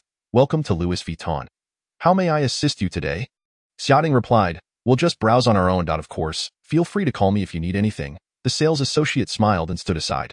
Sales associates in luxury boutiques, known as SA or BA, must possess good appearance and demeanor, and typically hold a bachelor's degree, with English proficiency being a bonus. They are emotionally intelligent and adept at social nuances, making them hard to dislike. Xiating moved to a display case of handbags, selecting a black purse and hanging it on her shoulder. She turned to Qin Feng and asked, "Brother, do I look good with this bag?" A straightforward man like Qin Feng couldn't discern the bag's aesthetic value.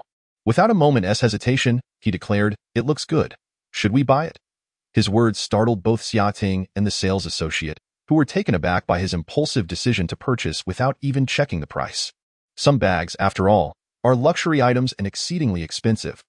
Xiating regarded Qin Feng with newfound admiration and leaned in closer, whispering in his ear, "Brother, this one costs over 60,000." Upon reaching the spending phase, Qin Feng wore an expression that suggested he was above such trivialities. $6. Is that even worth mentioning? He smiled gently at Xiating, saying, "As long as you like it, I'll buy it for you." He had rehearsed this line for quite some time, and now, with the opportunity to say it in front of everyone, he savored their astonished expressions. Qin Feng felt an indescribable thrill. It was no wonder many people splurge lavishly to win a smile from a beloved. Xiating, observing his extravagant demeanor, felt herself becoming entranced. In that fleeting moment, she perceived a luminous aura emanating from him, a beacon of masculine allure. As she gazed at his increasingly handsome profile, Xiating was overcome by an inexplicable impulse. And on a whim, she stood on her toes and planted a soft kiss on his cheek, shyly exclaiming, "Brother, you're so wonderful." Qin Feng was taken aback by her sudden affection, feeling a gentle electric current course through his face. He covered his cheeks, eyes wide in disbelief.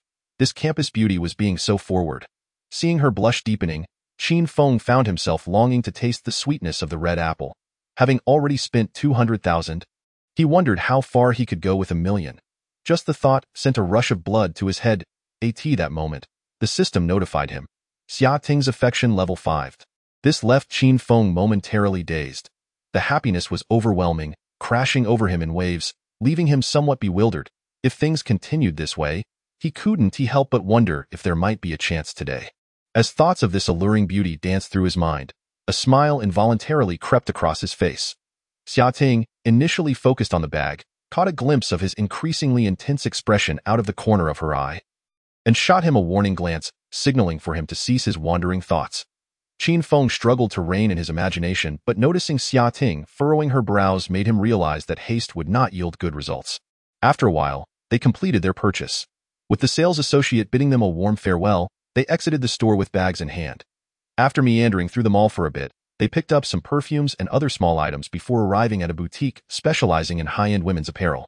It was September, still the tail end of summer, and racks overflowed with vibrant dresses and various light garments. Xiating chose a floral sundress and headed to the fitting room. When she emerged, Qin Feng was momentarily speechless. The dress accentuated her beauty, the fitted design highlighting her graceful curves, while the flowing hem enhanced her ethereal presence. The delicate straps rested on her enchanting shoulders, and her collarbone was a sight to behold. After shedding her stockings, her long, fair legs were exposed, standing elegantly before him. Qin Feng couldn't help but remark, "Ting Ting, you look just like you did back then." Xiating twirled, lifting the skirt to inspect. "Really? I feel it's a bit too juvenile." Qin Feng sincerely replied, "You are a youthful spirit, after all." Xiating's affection level 5. Goodness, even flattery can elevate affection levels? Xiating thought, her heart fluttering.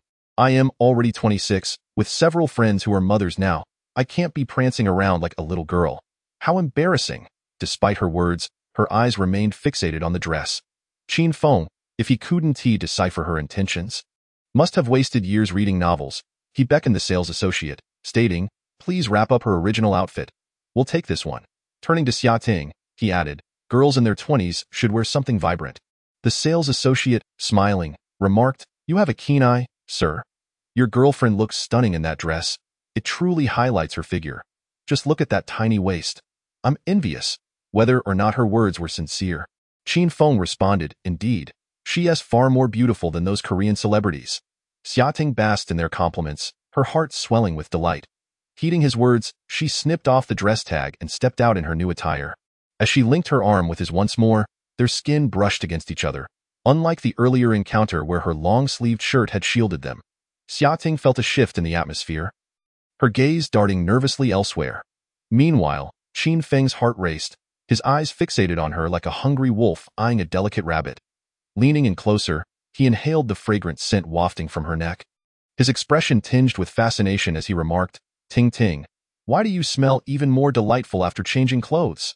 Xiaoting raised her delicate fingers, sniffing her collar, puzzled. I don't think there's any difference. Her innocent gesture inadvertently revealed glimpses of her exquisite collarbone to Qin Feng, leaving him utterly captivated. His eyes widened, words escaping him as he stumbled over his speech. Xiaoting soon noticed Qin Feng's predatory gaze roaming over her. And feeling slightly taken advantage of, she stomped her foot and huffed, "Pervert." She swiftly withdrew her arm from his, turning her head in feigned anger, marching ahead. Qin Feng quickly followed, thinking that in these moments, the usual approach would be to wrap his arms around the leading lady and softly apologize. He raised his arm and encircled Xiaoting from behind, yet stopped just shy of her shoulder. Chapter 7. Where should I touch? He thought, feeling rather foolish. This was Qin Feng's second attempt at embracing a girl, and his heart raced with nervous anticipation, uncertain if this would end as awkwardly as the first time. The memory of the woman he had pursued for 3 years lingered in his mind. He recalled how he had saved diligently to purchase her an exquisite necklace, and her radiant smile when she wore it. It was a season of blooming flowers, and as they strolled through the campus, the air was filled with the scent of budding romance. This had emboldened him to attempt to embrace her for the first time, only to be met with a look of revulsion that remained etched in his memory. The woman sternly addressed him, saying, "Your behavior is quite disrespectful towards me. We agreed that you could only touch me after we marry." That voice lingered in his memory, echoing in his mind during the late hours of the night, repeating itself time and again. Consequently, he developed a shadow of doubt regarding embracing women, fearing that Xiaoting might share the same attitude. His hand remained frozen in place, hesitant to move, even instinctively retracting slightly. Meanwhile, Xiaoting found herself puzzled. She had already caught a glimpse of Qin Feng's hand from the corner of her eye, and the fact that she did not hastily withdraw only indicated her permission for his touch. The earlier incident of him sneaking a glance was trivial, merely an accidental indulgence. She felt no anger. Rather, she adopted an attitude that beckoned for reassurance. The act of shaking off his hand was a response to his deliberate attempt to coax her into lifting her collar, leading her to perceive him as somewhat cunning, deviating from his previous demeanor of an honest, straightforward man. Xiaoting worried that this guy might possess a higher caliber than herself, suspecting that his earlier foolishness was a mere facade. Yet, regardless of whether it was an act or not, there was no reason for him to remain motionless. Her stance was clear. Contemplating this, Xiaoting could not resist glancing back at him, eager to decipher his true intentions. To her surprise, she found him staring blankly, seemingly lost in a recollection of some unpleasant scenario, a hint of fear flickering across his face. What was there to fear in merely embracing a girl? A question mark slowly emerged above Xiaoting's head. At that moment, he appeared somewhat pitiful, akin to a dog that had been kicked, yearning for closeness yet too timid to approach. The more she observed, the more she suspected he was playing hard to get, deliberately feigning the demeanor of someone who had been rejected by women, hoping to elicit sympathy and draw her closer. How ridiculous. Perhaps he had read too many novels. Xiaoting smirked, feeling exasperated by the peculiar tastes of wealthy individuals. With a silent sigh, she realized there was little choice but to indulge him. After all, he was the one in power. She composed herself, adjusting the curve of her smile, and slowed her pace, leaning back into his arm. At the moment of contact, she sensed Qin Feng's body tremble slightly. Xiaoting discreetly rolled her eyes. This guy was truly a convincing actor. She nestled closer to him, speaking gently. "What are you thinking about, brother?" Qin Feng, feeling her smooth and fragrant shoulder under his touch, became flustered. He had been lost in thought, oblivious to how he had wrapped his arms around her. When he heard her question, he stammered, "Huh? I wasn't thinking about anything." Xiaoting's smile remained unyielding. "Look at how nervous you are. Could it be that this is your first time embracing a beauty like me?" Qin Feng, caught off guard by her accurate assumption, felt embarrassment wash over him, leaving him at a loss for words. Seeing his reaction, Xiaoting assumed he was still pretending to be innocent. She playfully rolled her eyes and placed her hand atop his, which was wrapped around her waist. Startled, Qin Feng suspected she intended to remove his hand and hurriedly prepared to apologize, but he hadn't formulated the words yet. He merely felt her grip slowly traverse down from his shoulder, gliding over his ribs, finally resting on his waist. This left Qin Feng utterly bewildered. Gazing at Xiaoting's radiant smile, enchanting and captivating, he listened as she teased, "Brother, isn't it a bit odd to put your arm around a girl? Don't you know?" Qin Feng was taken aback. He had not expected her to not only accept his advances but also to be so proactive. Stunned, he foolishly asked, "What's so strange about it?" Shouting shot him a sidelong glance, retorting, "Only you boys would think like that. Yo, you want me to consider you a brother?" As Qin Feng listened to her playful tone and inhaled her subtle scent, he found himself entranced by her alluring eyes, which seemed to be casting flirtatious glances his way to tea that moment. He realized how much more appealing Shouting was compared to the woman he had once been infatuated with. In retrospect, he felt foolish for having been so blind as to fall for that woman, investing his heart and soul into her, only to discover that he was nothing more than a stepping stone, a mere tool to be exploited. He refused to be a sycophant any longer. He aspired to be a warrior. Shouting's bold actions ignited a surge of courage within him. He tightened his embrace around her, pressing her delicate form against him, and boldly declared, "How about you become my woman?" Shouting was not taken aback by this sudden confession. She lowered her head shyly and replied leisurely, "We've barely exchanged more than 5 sentences during our time at university. Isn't this a bit too fast?" Qin Feng responded earnestly, "I believe that a slightly faster progression is quite favorable." Shouting hesitated, "But I don't really know you. I don't even know where you live." After speaking, she discreetly observed Qin Feng's expression, curious about his reaction. In truth, she preferred the trope of a domineering CEO falling for her over the gradual approach. Moreover, given Qin Feng's navet and wealth, coupled with his handsome looks compared to those balding older men, she had already placed him at the top of her list. As long as his assets, including house and car, totaled over 8 figures, she would consider being with him. Upon hearing Shouting mention housing, Qin Feng instantly became composed. He was still living in a rented apartment, less than 40 square meters. If Shouting were to discover the humble nature of his living conditions, she would likely not spare him a second glance. He understood Shouting's unspoken desire to assess his financial standing before proceeding, but he had no real assets to speak of. Apart from the 50 million in the system, he had nothing of value to present. He contemplated going all in, throwing money at her, and hoping for a massive return, but he knew that such a plan was unrealistic. There was a risk he could lose everything, gain little appreciation, and become the subject of ridicule. Relationships require a gradual build-up, a cultivation of feelings over time. They had only known each other for less than half a day, so it was indeed unwise to rush things. Qin Feng changed the subject. "You'll find out soon enough. Where shall we go next?" Shouting noted that Qin Feng was evasive, his eyes darting as if hiding something. This piqued her curiosity. A man who was so generous should not be living in a subpar condition. Should he? But since he chose not to disclose it, she buried her doubts and refrained from pressing further. Checking her phone, she noted it was past 5. "Are you hungry, brother?" They ambled about, stopping intermittently throughout the afternoon. Shouting's beauty made him forget his fatigue. Now, reminded of his hunger, Qin Feng rubbed his stomach and exclaimed, "I'm starving. I could eat a whole cow." Hearing his honest admission, Shouting felt a bit embarrassed. She had been dragging him around shopping and hadn't he realized he was starving. To express her apology, she suggested treating Qin Feng to dinner. He promptly refused. "Come on, we can just share the bill. Why should I pay for a meal when we could eat until we burst at no cost?" Qin Feng led Shouting to a high-end seafood restaurant, ordering the most expensive dishes: king crab, geoduck, enormous unknown sea snails, Australian lobster, and scrambled eggs with sea urchin.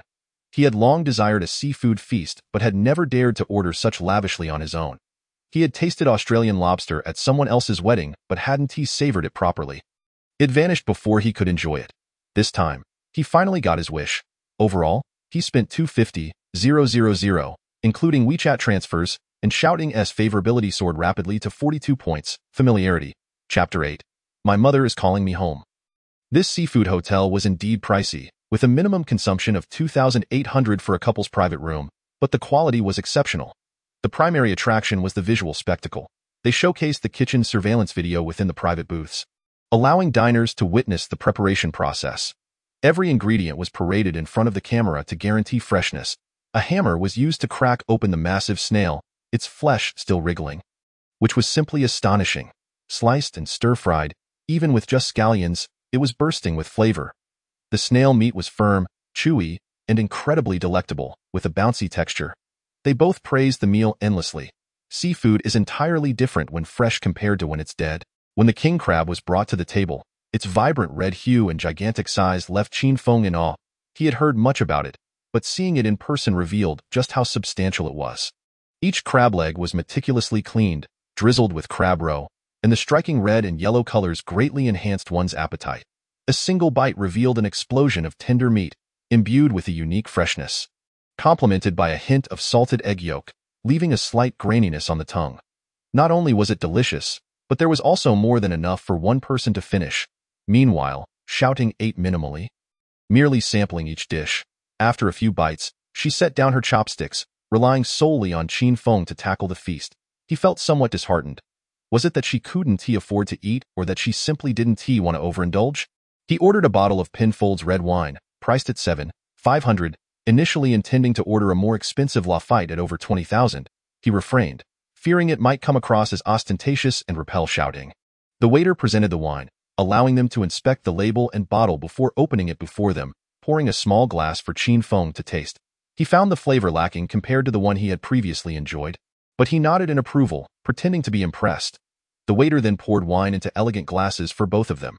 Shouting had no desire to drink, knowing that alcohol could give men an advantage. Yet, seeing Qin Feng order such an expensive wine, she found herself unable to resist clinking glasses with him. After their meal, Shouting's eyes were slightly glazed, her cheeks flushed with a rosy hue, making her even more enchanting. Exiting the restaurant, when Qin Feng noticed her unsteady steps, he intended to wrap his arms around her but was surprised when she instead clung to his arm, resting her head on his shoulder. Qin Feng's heart raced, and he found it difficult to maintain his composure. The city's nightscape, aglow with neon lights, reflected off Shouting's fair skin, rendering her even more beautiful in that moment. A refreshing breeze caressed the hem of the girl's dress, bestowing upon her a touch of enchanting springtime allure. Qin Feng lowered his head and softly called out, "Ting Ting, shall I book a room for you to rest?" The sound of his voice seemed to awaken a slumbering beauty. Shouting regained a flicker of clarity, her gaze gradually shedding its haze, and a glimmer of caution flickered across her brows. Although her tolerance for alcohol was commendable, a mere half bottle of red wine merely colored her cheeks and posed no real issue. She was acutely aware that she had completed her shopping for the afternoon, and that evening would mark the moment for the girls to render their favors. However, before unearthing the depths of Qin Feng's character, she was reluctant to relinquish herself so readily. Thus, she devised a plan to feign inebriation and make her escape. Shouting raised her head and feigned reluctance, stating, "I can't. My mother insists I return home by nightfall." Qin Feng realized he had pressed too eagerly and smiled as he clarified, "What are you thinking? I merely meant to find a place to sit and sober up first." Shouting chuckled, recognizing that her little schemes were hardly a mystery to anyone. "Are you certain it's just for a sit?" she queried. With utmost sincerity, Qin Feng affirmed, "Absolutely, trust you." That's a tall order. Shouting shot him a glance imbued with 1,000 charms. Qin Feng felt a jolt of electricity surge through him. His mind clouded with unwholesome thoughts, leaving him momentarily speechless. Observing his silence, Shouting assumed her refusal had dampened his spirits, and she deemed it necessary to show some care for such a delightful catch. She suggested, "How about we take a stroll in the park across the street to help digest?" Qin Feng nodded vacantly. The two meandered along the winding stone path into the refreshing park, flanked by lush trees swaying gently in the breeze, as the air filled with the delicate fragrance of flowers and grass, uplifting the spirit. Yet, the more they walked, the hotter Qin Feng felt. The dim surroundings were undeniably conducive to mischief. A mere 2 steps onto the grass beside the path could shield them from the meager glow of the streetlights. Moreover, the campus beauty beside him wore a constant smile, her inviting demeanor incessantly challenging his moral limits. Finally, he could no longer resist. Without a second thought, he stepped in front of Shouting, encircled her slender waist with both arms, and gazed deeply into her eyes. Noticing the playful glint in her gaze and the absence of resistance, Qin Feng summoned his courage, leaned down and kissed her. Just as he was about to press his lips against hers, a slender finger halted him, pressing against his pouted mouth. At that critical moment, who could endure such a blockade? Qin Feng, irked, opened his mouth wide and bit down on the intrusive finger. Shouting gasped in surprise. She had not anticipated such audacity from Qin Feng. The sudden turn of events left her flustered. Shattering the composure she had maintained, "Don't do that," she exclaimed, attempting to withdraw her finger, but Qin Feng had a firm hold on her arm, rendering her unable to move, with no room to maneuver. She blushed and said, "You're being naughty. Let go." Only a sycophant would relent. A wolf would not. Shouting averted her gaze, not daring to look at him. "If you keep this up, I might just shout pervert." At this hour, The park was still bustling with strollers and night joggers. Those passing by Qin Feng and shouting merely glanced at the couple entwined together, dismissing it as a commonplace sight in a park designed for romantic encounters. However, witnessing such a stunning girl being courted by another, some couldn't help but mutter curses under their breath for the pair of shameless lovers. Qin Feng, with his thick skin, was unfazed. Working in delivery, he was accustomed to weathering all sorts of elements, and a little humiliation didn't bother him. With his teeth playfully clenching Shouting's finger, he mumbled, "So, are you still going to block me?" Seeing his refusal to back down, Shouting first smiled in a mock plea, then, with a swift motion, she stepped on Qin Feng's foot, seizing the opportunity to free her finger amidst his yelp of pain. She pushed him away and dashed off, leaving behind a trail of melodious laughter. Qin Feng, hopping on one foot, quickly chased after her. "You little sprite, you think you can escape after offending me?" Though Shouting possessed long legs, her thick-soled sandals hindered her speed against Qin Feng's athletic shoes. In no time, he caught up, ensnaring her in his embrace. After a rather costly encounter, Shouting extracted his hand from her clothing and shot him an irate glare. "If you keep this up, I won't talk to you anymore." Had it been the old Qin Feng, he might have been intimidated by such a statement and retreated. Yet now, he had found a newfound freedom. With wealth at his disposal, he felt no anxiety. After all, there were numerous stunning women in the world. If this one did not work out, there would surely be another. Who needed to worry about finding a woman willing to tolerate him when he had money? With a confident grin, he raised one hand behind Shouting, and in her startled exclamation, he playfully patted her thigh, admonishing, "Let us see if you dare to step on my foot again." Shouting huffed, "You started it." Qin Feng silently marveled at the feel of the campus beauty's touch. Such a remarkable girl was someone he yearned to possess. Yet, lacking experience in wooing women, he was uncertain of how to win her over. Recalling that bars were often the easiest places to meet girls, he leaned closer and gently suggested, "All right, I admit my fault. How about I treat you to a night out at a bar?" Shouting evaded his embrace, scoffing, "Humph, you filthy man, trying to get me drunk?" Seeing her firm refusal, Qin Feng refrained from pushing his luck further and responded with a contrite tone, "I simply haven't been before and wish for you to introduce me to the world."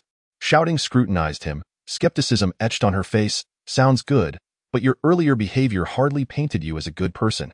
Qin Feng replied with earnestness, "I genuinely mean it. I've been too busy to go before." Regardless of his honesty, Shouting remained unyielding. "Given your earlier antics, there's no chance tonight." With that, she turned on her heel and walked away. A night at the bar was out of the question. She had already tasted enough sweetness for one evening. One must feed fish gradually. If one dumped all the bait at once, they would be sated and cease to bite. Shouting was well versed in this art. A slight frown now, and she would wait for tomorrow when he might bring gifts to appease her, and only then would she consider continuing their rendezvous. Qin Feng hurried after her, pleading, "Don't be upset. Let us talk this over." "Humph," Shouting replied, refusing to halt her pace, turning her head to ignore him. With a smile plastered on his face, Qin Feng kept at her side. Books often state, if a girl truly is angry, she typically won't respond. Her mere grunt indicated her annoyance was but a fleeting mood. If words failed to soothe her, gifts were likely to do the trick. After contemplating, Qin Feng suggested, "Ting, don't stay mad. How about this? Within my means, I'll grant you one wish." Shouting, intrigued by his proposition, slowed her pace and eyed him suspiciously. "What do you mean by that?" With sincerity etched in his gaze, Qin Feng replied, "I shouldn't have treated you that way earlier. I wish to ask for your forgiveness." Seeing his earnest demeanor, which seemed devoid of jest, Shouting's curiosity deepened. "So, you're saying you'll fulfill one of my wishes? Anything I desire?" Qin Feng nodded confidently, "Yes, within reason." He emphasized the word reason deliberately, wary of her potentially absurd demands. Shouting couldn't help but chuckle at the notion of reasonable wishes. Her desire was to purchase a sports car. Was that considered reasonable? The absurdity amused her. Initially, she had hoped for something grand when he spoke of fulfilling her wishes, but now, with the added stipulation of reasonable, it felt belittling. Would a few thousand be considered a wish? She could easily find a middle-aged man to grant such a trivial request without needing him. Disdainfully, she quickened her pace, feeling that the term wish had been trivialized, leaving her somewhat displeased. Perhaps her mood would improve tomorrow. But for now, she preferred silence. Perplexed by her sudden chill, Qin Feng pondered what had gone awry. Had he simply been overly cautious about her potential outlandish requests, inspired by the bizarre scenes from Stephen Chow's films? Why had she turned so cold? He jogged to catch up, inquiring, "Just tell me your wish. As long as it's not too outrageous, I'll certainly fulfill it." Shouting's irritation flared, and in a petulant tone, she declared, "I want a Porsche 911, can you afford that?" This was her greatest desire at present. Though Qin Feng seemed affluent, she found it hard to believe he could purchase a car worth millions. Upon hearing her wish, Qin Feng exhaled in relief, having anticipated something far more bizarre. "Is that all? I could buy you two without issue, and if you find that excessive, I could keep one for myself." However, uncertain if such an act would be deemed cheating, he ultimately discarded that risky notion. With calm assurance, he grasped Shouting's hand, flashing a confident smile as he agreed. "All right." Shouting's eyes widened in disbelief, reassessing the man before her. His serene smile suggested he was treating her request as casually as if she had asked for a modest Mercedes. Yet, a Porsche 911 was a luxury worth millions. His nonchalant agreement raised her suspicions. Was he merely toying with her? Covering her mouth in astonishment, she asked, "Are you serious?" With a smile, Qin Feng affirmed, "Absolutely." Shouting pressed for confirmation, "You're not joking." Qin Feng replied earnestly, "I wouldn't lie to you." As Shouting scrutinized his eyes, searching for any hint of deceit, she found only unwavering confidence shining through. She possessed a certain discernment regarding the truth of a man's words. And Qin Feng's demeanor radiated sincerity. It was reminiscent of how composed he had been when purchasing a handbag for her earlier that day. In that moment, Shouting felt an instinctual certainty. Missing out on this man would mean missing out on the Porsche 911. So, is there a prerequisite for me to purchase it? Shouting seemed to have thought of something, glancing at Qin Feng's new trousers. Her face slightly flushed. If this fellow intends to negotiate conditions with her, should she agree or decline? If it's just that, she could consider it. Yet, she fears he might insist on waiting until after they have children to buy it. The demands of the wealthy are often exceedingly harsh, and she knows this all too well. Qin Feng, gently caressing her delicate hand, flashed a charming smile. "I'll buy it for you tomorrow. It's merely a couple of $100. While he feels a twinge of regret, it's nothing compared to the joy of pleasing a girl." Shouting immediately exclaimed, "Tomorrow? Isn't that a bit too extravagant?" "You mean directly tomorrow?" Qin Feng, puzzled, replied, "Yes, isn't the 4S dealership closed for the day?" Shouting, filled with excitement, could hardly believe her ears. Is what her brother said truly real? Her voice trembled, and even her address changed. "Am I joking?" "No, it doesn't sound like it."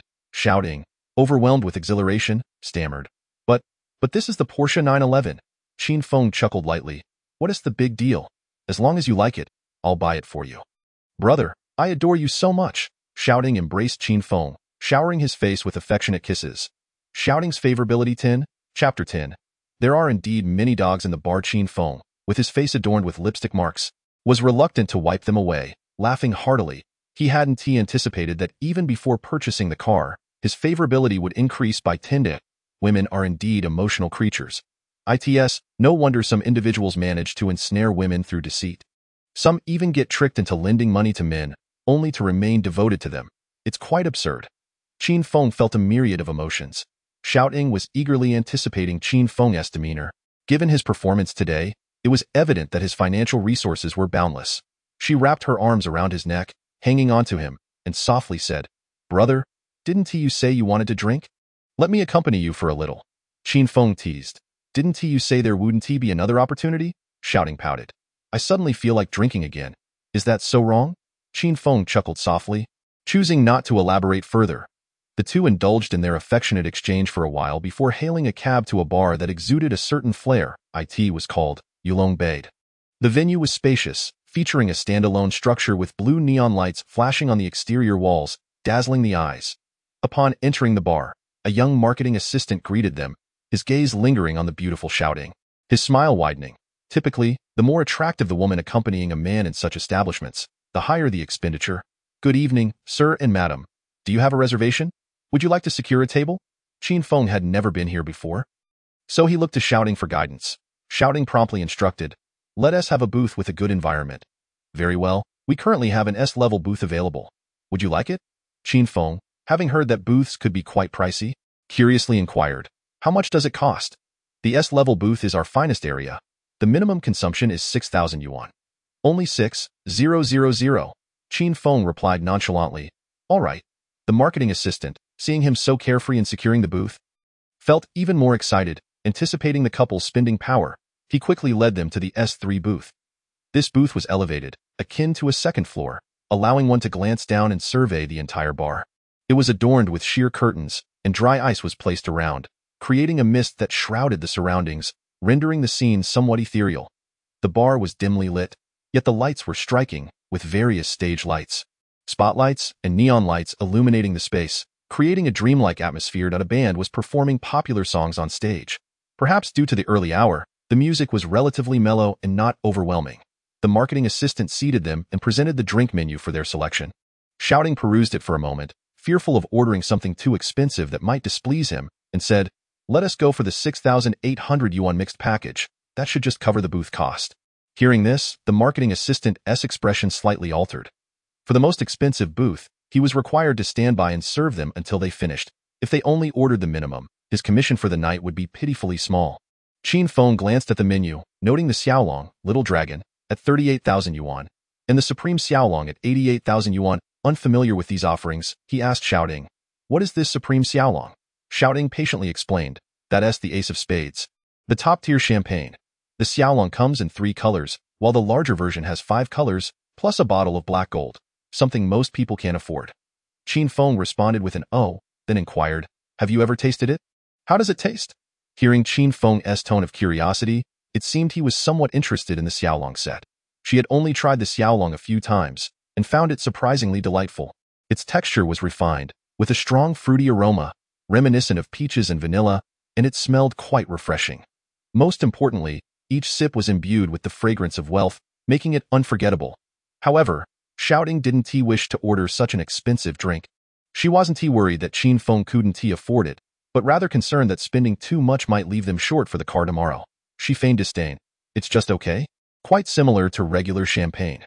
The marketing assistant, overhearing the boy's incessant questions and noting he didn't even recognize the bar's famed Xiaolong, felt disheartened, suspecting him to be rather unsophisticated. Knowing he would be stuck here for the evening, he felt a bit despondent. He glanced disdainfully at the impeccably dressed Qin Feng, feeling regretful for Shouting. Typically, women in such lavish places would go to great lengths to extract money from their boyfriends for the sake of appearances. A stunning beauty like her, who also sought to save money for her boyfriend, was a rare find. Unable to suppress his disdain, he urged, "Sir, are we going with the 6,800 yuan mixed package?" Qin Feng, having never tasted champagne, was curious about the Ace of Spades and asked Shouting, "Is it very unpleasant?" Shouting hesitated, sensing that Qin Feng seemed inclined to try it. If she claimed it was bad, it might dampen his spirits. After a moment's thought, she replied, "It's fine, but please don't overspend. This option is quite good." Qin Feng pondered for a moment. He consulted the system in his mind, asking if he could reimburse himself if he insisted on ordering drinks for the goddess. The system replied, "The expenses for the date can be settled using the fund." Feeling reassured, Qin Feng was just about to order a Xiaolong set to see what it tasted like when the marketing assistant interjected, "Then let us go with the mixed package. It suits you quite well." He perceived that the girl was giving the boy face by suggesting cheaper drinks, and felt provoked by the boy's hesitation, as if he wanted to show off but was worried about the cost. This incited the marketing assistant's irritation, prompting him to make a snide remark. Shouting sensed the marketing assistant's tone was somewhat off, almost mocking them.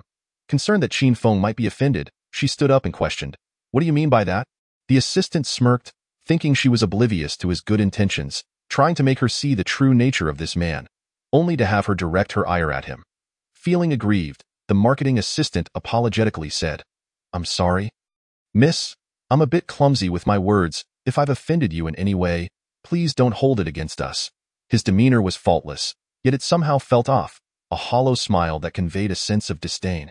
Shouting disliked his tone, but since he had apologized, she felt it inappropriate to lose her temper and sat down, fuming. Qin Feng, accustomed to such condescension from working as a security guard, discerned the assistant's tone of disdain and guessed that perhaps they were ordering too little, which displeased him. However, he wouldn't let this young man's attitude upset his woman. If she became angry and refused to drink, he would be left with nothing to do for the evening. He felt compelled to put on a show and teach this young man a lesson for looking down on others. He calmly said to the marketing assistant, "Go fetch your manager." The assistant scoffed quietly, feeling no fear. He had not been impolite throughout, and even if the manager came, he doubted they would act differently. Besides, Qin Feng had taken the highest grade booth and was only spending a meager amount. Surely the manager would maintain a similar attitude.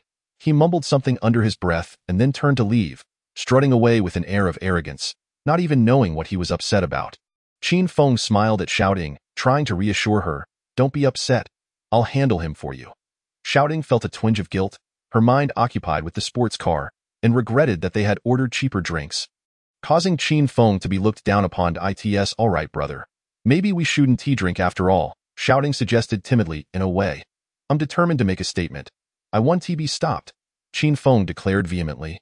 He had been holding back all day and finally found a place to splurge. Indeed, it was in venues like bars that one could truly showcase themselves. Meanwhile, the marketing assistant had approached the bar's back end, seeking out the floor manager. The manager, named Shifuya, was a striking woman with an air of sophistication. It was said that her background was quite formidable. Upon seeing her, the marketing assistant immediately began to complain about a table of customers who were both poor and picky. Taking their time to order drinks, he suspected they were merely there to flaunt their status in the S area and were now irritated with his attitude, asking her to intervene. Shifuya cast him a dispassionate glance. She had a certain disdain for this slacker, who often shirked his responsibilities and employed petty tricks. This was not the first time he had been complained about by customers. Had it not been for his connections to a couple of wealthy young men who often spent lavishly here, she would have long since dismissed him. Shifuya let out a sigh and, with a sense of resignation, approached the booth where Qin Feng was seated. Chapter 11. Her way of hitting dogs is truly impressive. Shifuya possessed a quintessential oval face, with exquisite and refined features, her skin as smooth as jade and the corners of her eyes slightly upturned, exuding a cool and enchanting allure reminiscent of a fox. Her chestnut-colored, long, wavy hair cascaded sensually down her back. She wore a simple yet elegant white blouse, with a slightly open collar that showcased her alluring neckline. The blouse was made of a light, thin fabric that hugged her figure, accentuating her silhouette. The cuffs were slightly rolled up, revealing her delicate wrists, striking a balance between casualness and attention to detail. A fitted pencil skirt perfectly outlined her curves. Crafted from a smooth, lustrous material that, paired with black stockings, highlighted her long legs, imparting an air of competence. Qin Feng found himself momentarily entranced. This woman seemed to have stepped out of a comic book, embodying the essence of a high-cold, alluring goddess. Her demeanor radiated confidence, her gaze aloof, yet her smile warmed the heart like the melting of ice and the awakening of spring. Qin Feng discreetly scanned her with his device. Name: Shifuya. Age: 27. Charm: 90. Number of romantic relationships: 2. Only 2? That seems implausible. In a bar or nightclub, could there truly be such an innocent girl, working in such an environment? How could she maintain her virtue? Qin Feng was taken aback. As he entered the bar, he had briefly scanned his surroundings. Most of the women here were stunningly beautiful, with several scoring above 90. Yet, their number of romantic encounters was typically in the double digits, some even reaching into the hundreds. The most astonishing was a woman with a charm rating of 86 who had managed to seduce 1,000 partners. How terrifying! Even if it were one a day, that would take 3 years.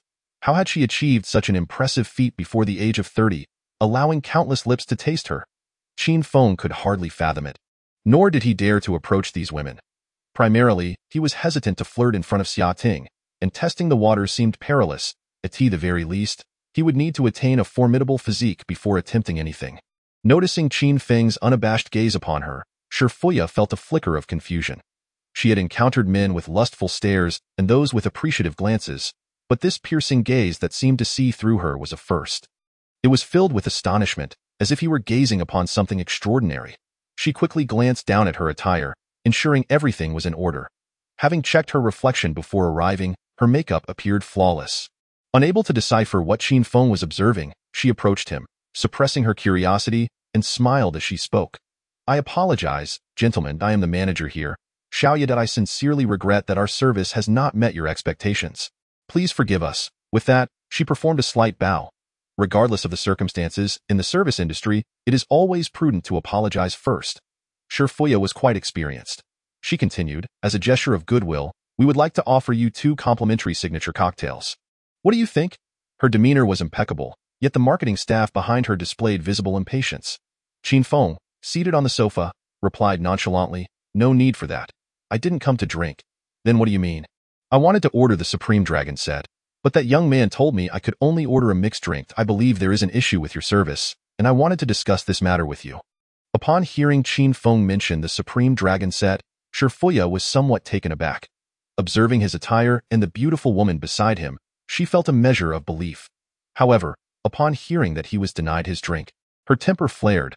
That fool always looked down on others.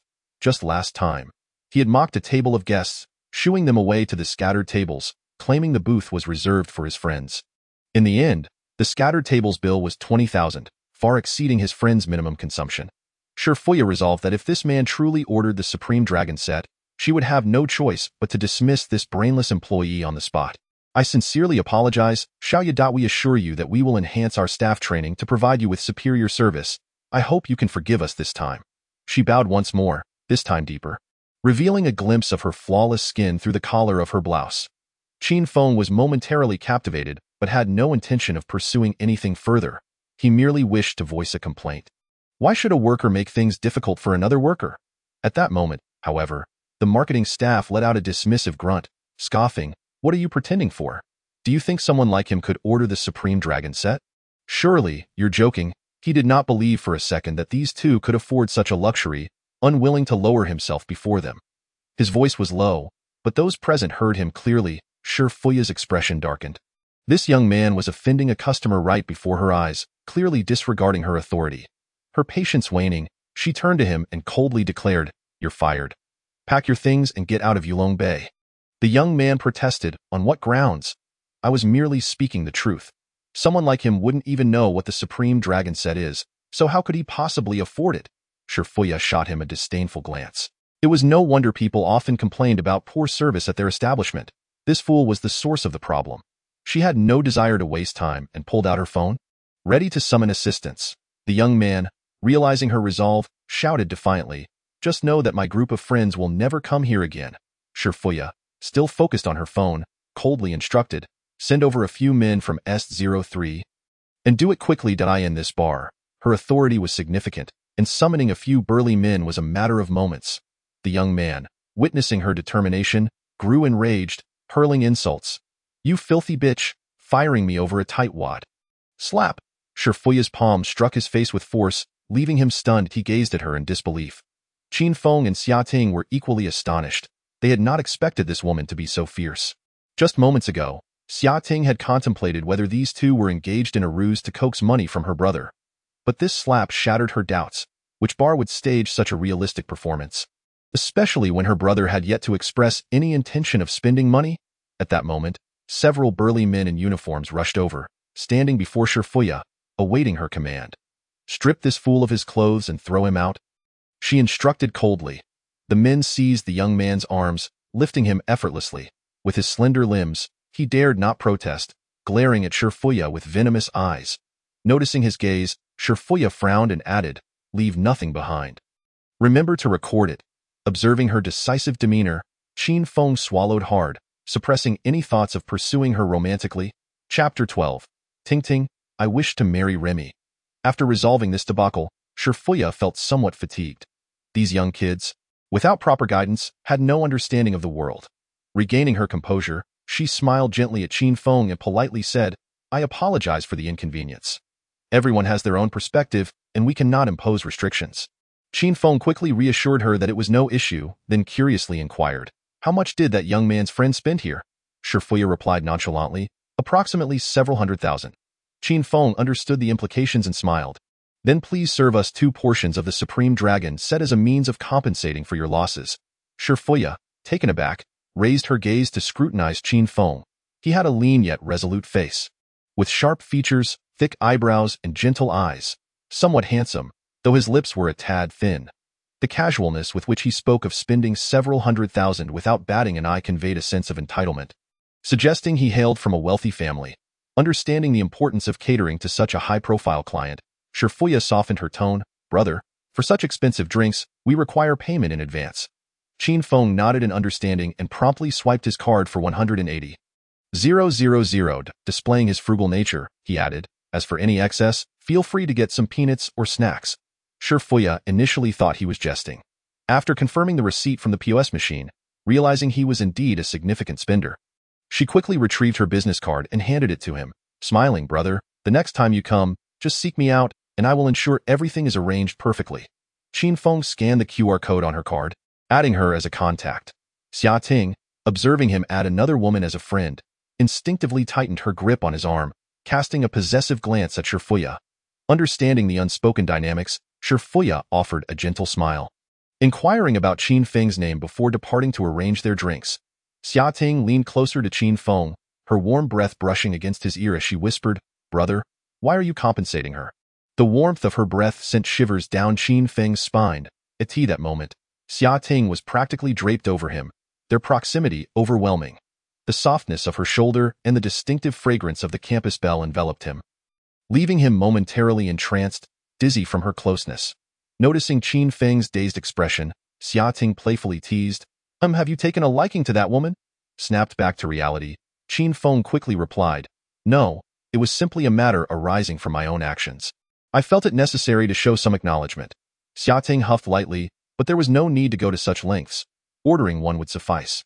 Qin Feng, with a generous demeanor, chuckled, "Oh, it's nothing. It's just a few coins." Upon hearing this, Xia Ting's eyes sparkled with excitement.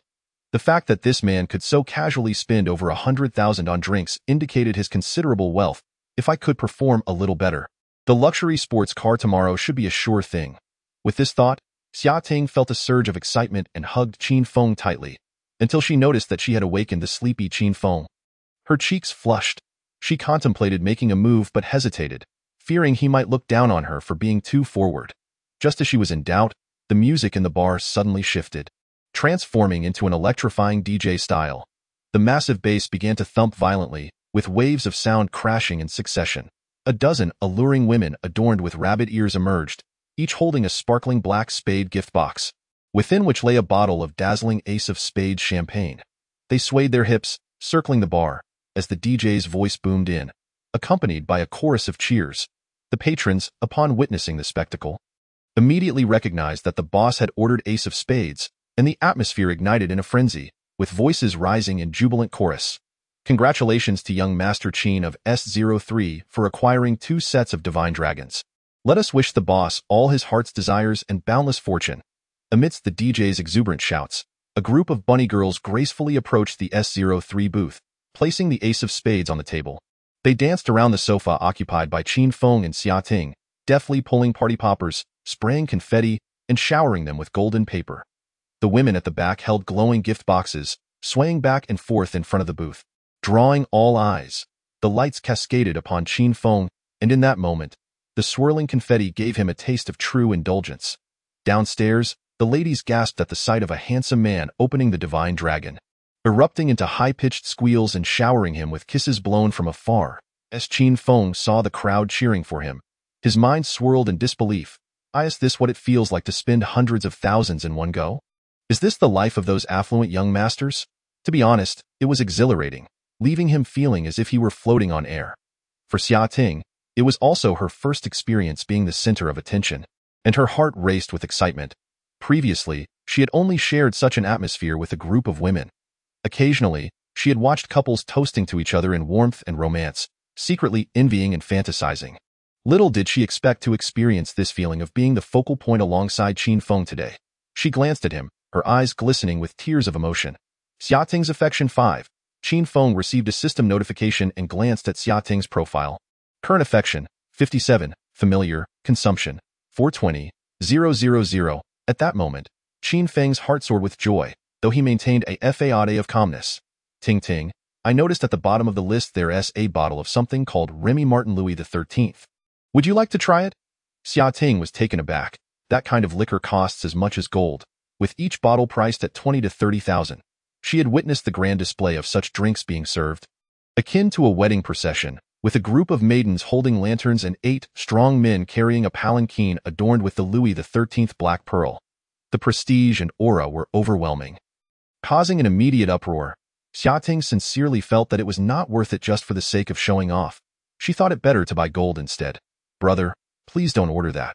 We have more than enough drinks as it is. Xia Ting felt a pang of regret. At that moment, she only wished to save a bit for Qin Feng, hoping he would spend the saved amount entirely on her. Qin Feng felt a tinge of disappointment. He yearned to order more drinks to quickly boost their affection level, but since Xia Ting insisted otherwise, he refrained from forcing the matter. After a brief period of revelry, The crowd gradually dispersed. A few girls quietly inquired if Qin Feng needed someone to stay and keep him company, but he shook his head in refusal. One by one, they failed to impress. None exceeding a score of 80, their feigned exuberance seemed utterly insincere. Keeping them around would be less appealing than seeking out that strikingly beautiful girl who had been blowing kisses at him earlier. Had Xiaoting not been present, she likely would have approached him already. "Young Master Qin, allow me to open a few bottles for you to enjoy first, and I shall keep the rest for you," said Shifuya, who approached with a plate of peanuts, sunflower seeds, and a fruit platter, smiling brightly. Qin Feng, captivated by Shifuya's beauty, felt compelled to examine her detailed profile. However, the system notified him that he needed to spend on her to update the goddess's detailed information. Qin Feng chuckled to himself. Giving money was no issue. After a moment of contemplation, he said, "No need to store it. If we can't finish it, just give it away. You may take 2 bottles for yourself." It was the first time Shifuya had encountered someone ordering drinks to give away. She paused in surprise, asking, "Is this a gift for me, young Master Qin?"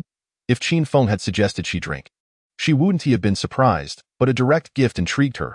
As the bar manager, receiving alcohol was akin to receiving money. Although she earned a substantial salary, who wouldn't he want more? The ace of spades. At the bar's prices, cost around 10 to 20,000 per bottle, with the black gold being even pricier. Qin Feng nodded. "You can take 2 bottles with you when you leave. They are for you." Xiaoting's jealousy nearly overflowed as she clung to Qin Feng, glaring at Shifuya in silence. Shifuya, noticing Qin Feng's girlfriend beside him still daring to be cordial, couldn't help but chuckle. She speculated that he might want her to drink with him, leading him to attempt to charm her with money. Shifuya found Qin Feng's candid demeanor quite appealing. She popped open 2 bottles, poured drinks for the 3 of them, and lifted her glass, saying, "Then let me thank young Master Qin for this generous gift. May the boss have smooth sailing and abundant fortune." With that, she drank heartily. At that moment, Qin Feng heard the system's voice. Goddess database updated. Name, Shifuya. Age, 27. Height, 168 centimeters. Weight, 49 kilograms. Charm, 90. Occupation, bar manager. Traits, judo. Affection, 5. Stranger, number of relationships, 2. Strategy. Reward, 10 biochemical bodyguards. Amount spent, 30,000. Qin Feng gazed at the strategy reward and inquired of the system, "What is a biochemical bodyguard?" The system explained, "Black technology clones, with excellent intelligence, proficient in various skills, and combat abilities equivalent to elite special forces of the Summer Nation. Devoid of emotions, pain, or gender, and possessing legal identity in the Summer Nation." Qin Feng's eyes instantly sparkled with excitement. This was utterly remarkable. Sending them out to work, each would likely earn a minimum monthly salary of 10,000. 10 of them would mean 100,000, effortlessly earning money. This was indeed captivating. Had emperors of the past obtained such technology, they would have surely laughed to their heart's content. This would render eunuchs obsolete. After Shifuya finished her drink, she noticed Qin Feng's fervent gaze, akin to a wolf spotting a rabbit. She speculated he might think of her as one of those women one could easily take away. Shifuya couldn't help but smile, choosing not to clarify that she was different from those women. After all, he hadn't explicitly asked, and it would seem rather foolish to emphasize her virtue. Nevertheless, in order to entice him to return, a little playful flirtation was necessary. She smiled. "Why aren't you drinking, young Master Qin?" Qin Feng took a sip of his drink and replied, "You might want to refrain from calling me young master. It sounds rather beastly." Shifuya chuckled. "Then may I call you President Qin?" Qin Feng found the title slightly old-fashioned but acceptable, so he nodded in agreement. Xiaoting watched as Shifuya bent over to pour drinks, intentionally revealing a glimpse of her neckline, inwardly cursing her for being provocative. Yet, she feigned a cheerful demeanor, attempting to strike up a conversation. "Sister Xia, managing such a large bar must be quite tiring." "Right?" Shifuya replied with a smile. "Not at all. It's all part of the job. If you two come to play regularly, that would be supporting my work." After pouring the drinks, she offered Qin Feng a slice of watermelon, then instinctively adjusted her skirt, sitting naturally beside Qin Feng, with Xiaoting on one side and herself on the other, both smiling as they subtly probed him. "President Qin, you seem quite young yet so generous. Your family must be quite remarkable." Shifuya exuded an enchanting fragrance, sweet and intoxicating, much like fine wine. Qin Feng inhaled deeply, inadvertently revealing the truth. "There's not much to say about my family. We serve the people." This was a phrase he had often heard from fellow security guards who would boast about their roles as public servants. While it sounded noble, it was an unvarnished truth. Upon hearing this, Shifuya was taken aback, so this man was not a rich second generation. He was a red second generation. Only those with influential families would humbly speak of serving the people. She realized he didn't seem like someone who frequented such entertainment venues, likely due to strict family oversight, rarely venturing out. No wonder the marketing team had remarked that he was unfamiliar with the Divine Dragon set. Her gaze towards Qin Feng shifted significantly. Fuya's affection 5, current affection 10, acquaintance. Qin Feng was bewildered, wondering how his affection level had increased. Xiating, oblivious to the nuances, noticed Fuya's peculiar gaze and felt a surge of protectiveness. She quickly sought to capture Qin Feng's attention, fearing he might become enamored with that flirtatious woman. Brother, I propose a toast to you. Thank you for the multitude of gifts. It truly touches me. Qin Feng was puzzled by Xiating's sudden enthusiasm. The atmosphere shifted rapidly, with the left side beaming joy and the right side exchanging meaningful glances. Hadn't he done anything extraordinary? Fuya recognized that Qin Feng's girlfriend was showing off and couldn't help but smile inwardly. She had no special intentions toward Qin Feng, as his background was beyond the reach of ordinary folk. As long as this noble young master could bring a few friends to enjoy, she would be more than satisfied. Fuya raised her glass and said, President Qin, I also toast to you. Tonight's festivities owe much to you, and I am truly grateful. Qin Feng, not knowing how to refuse, drank alternately from the left and right, and with the addition of previous wine, he began to feel a pleasant buzz. Listening to the pulsating music and feeling the exhilarating atmosphere, a group of men and women downstairs revels under the vibrant lights. Fully embracing their freedom, in the center of the stage, a DJ girl leads the rhythm of the crowd. Clutching her headset with one hand, she points to the dome above, dancing and waving her hand in sync with the beat. Such a passionate place easily stirs one's emotions. Noticing Qin Feng's inclination to move, Xiating takes his hand and leads him to dance. Beside their booth, there is a small, independent dance floor. Xiating dances boldly in front of Qin Feng, her hands raised high, swaying from side to side with significant flair. Although Qin Feng is not particularly skilled at dancing, he finds himself compelled to jump around in the lively atmosphere. With Xiating's excellent guidance, she pulls his hands to her waist, encouraging him to sway along. This carefree dancing poses little challenge, and Qin Feng gradually masters the art.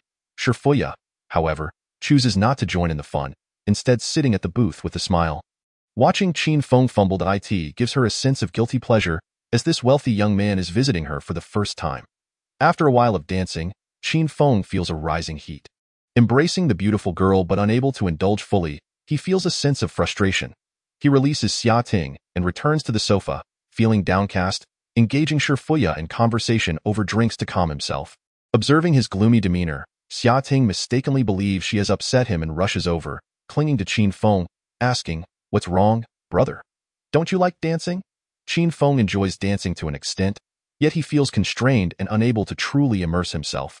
He refrains from openly expressing his discomfort to Xiating and replies evasively, It's fine, just feels a bit meaningless.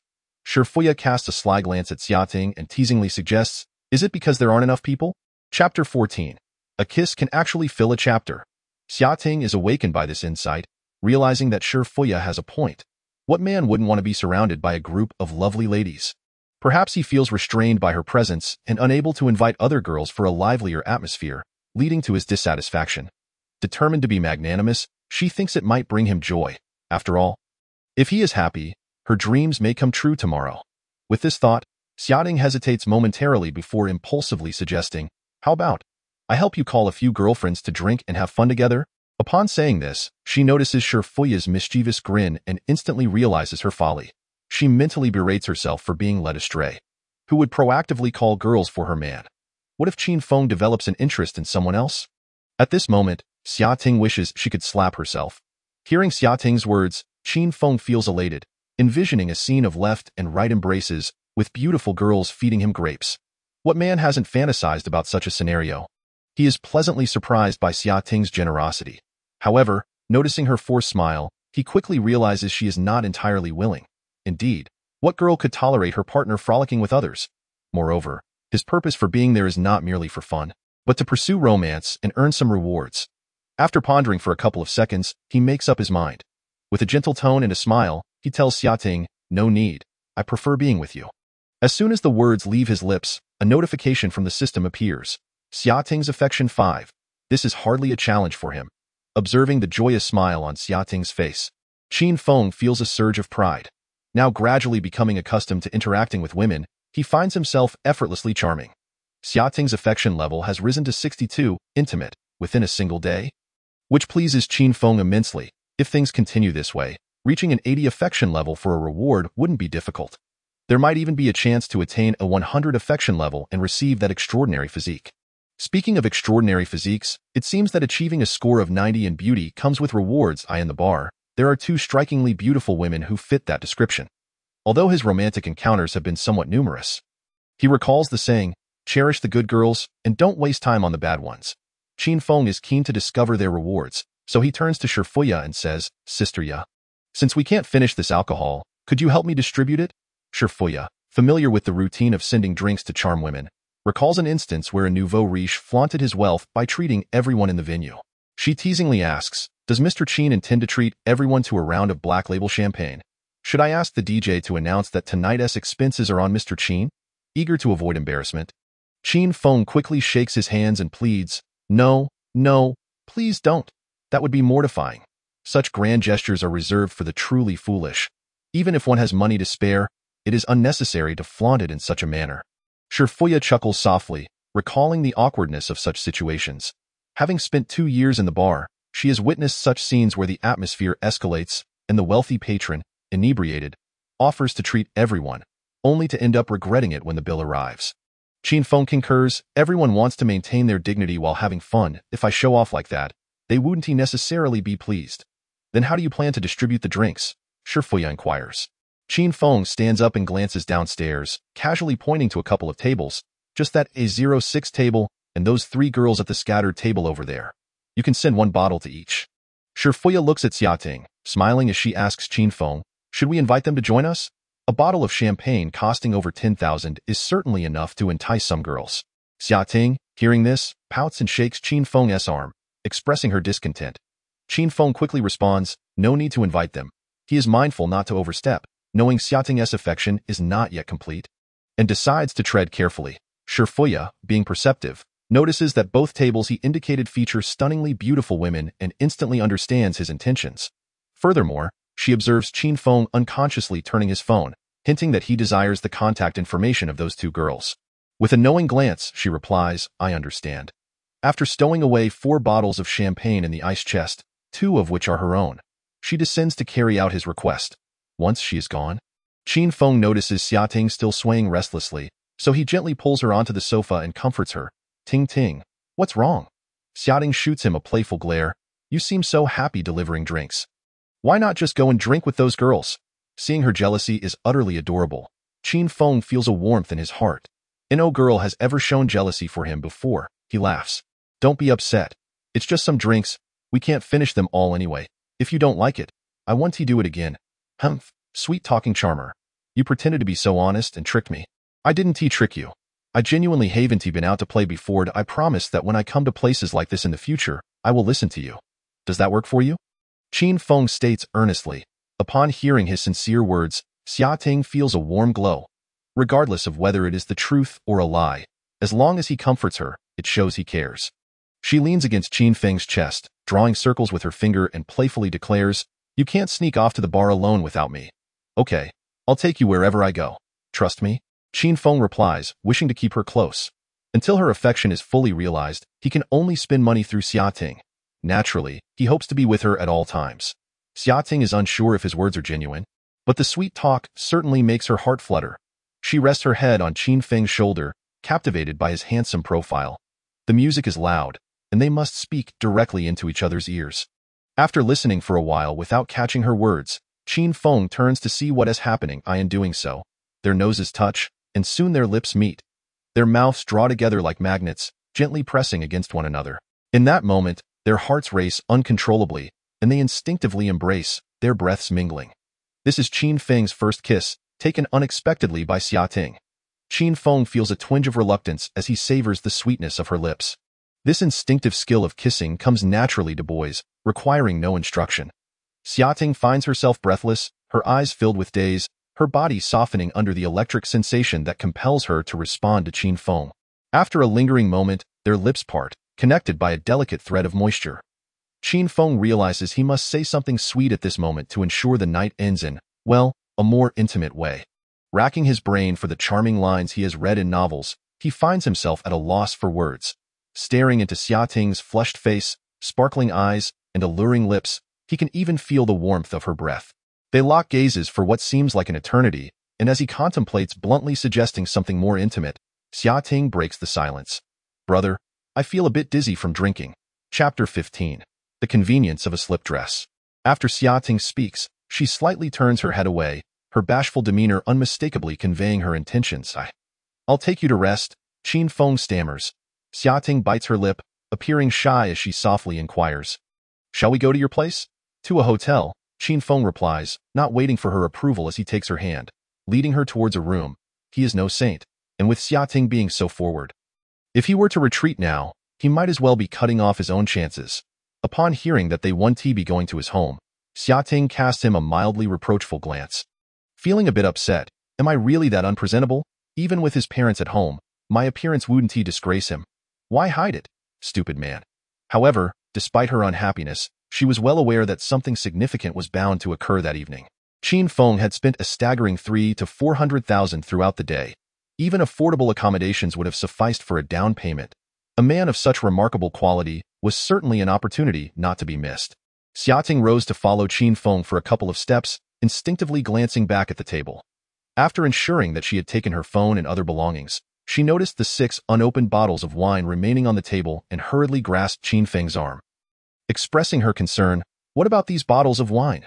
Qin Feng, amused by her reluctance, smiled and suggested, "How about I get you a membership card to store them?" Xia Ting's face brightened with joy as she wrapped her arms around Qin Feng's neck, gazing at him with longing. Qin Feng understood the desire reflected in her eyes and took a moment to refresh their kissing technique, leaving her cheeks flushed and nearly breathless before finally releasing her. Just then, his phone vibrated. Upon checking, he saw a message from Fuya, which included a candid photo of 3 girls at a nearby table, with one exceptionally beautiful girl circled in red, accompanied by a series of phone numbers. The subsequent text indicated that the 2 men and 2 women at booth A06 had declined Qin Feng's offer of alcohol, hence they did not inquire about the girl's number. Qin Feng chuckled lightly. Unconcerned by their rejection, it was somewhat inappropriate to deliver drinks when there were other males present. He appreciated Fuya's meticulous approach. Everything was laid out transparently. The 3 girls had accepted his drinks, and he received a notification from the system. Goddess database updated. Name: Tang Yao. Age: 29. Height: 158 centimeters. Weight: 41 kilograms. Charm: 90. Occupation: voice actress. Traits: varied vocal tones. Affection level: 0. Stranger. Number of romantic encounters: 49. Strategy reward: top-tier combat skills. Amount spent: 20,000 yuan. This girl's specialty was quite impressive. She could mimic a variety of voices, such as lowly, mature, and bubbly tones, which promised to be quite entertaining. However, the number of romantic encounters was somewhat disheartening, and the reward for strategy was not particularly appealing. What use were top-tier combat skills in modern society? Would they be used in a fighting ring? Being skilled is advantageous, but connections and influence hold far more weight. While knowing how to fight is certainly beneficial, it is not essential. One can always hire bodyguards. Those 10 bioengineered individuals would be far more desirable than any so-called top-tier combat skills. Even Xia Ting's remarkable physique seemed more valuable than mere fighting prowess. As for the other girl at A06, Qin Feng rose to glance at her, noting her charm level of 93 and a staggering 96 romantic encounters. Well, the encounter count surpassed her charm level. Never mind, it was best not to dwell on it. He was not particularly fastidious. Rather, he found it peculiar to pursue a girl who was highly likely to be unfaithful, even if it was merely for the reward. Deceiving someone's genuine feelings felt wrong. If one were to be a scoundrel, one ought to do it with some semblance of decency. Xia Ting and Fuya appeared far superior to those flashy, superficial women. He sent a message to Fuya, requesting her to come over for the membership card. Obediently, Fuya arrived.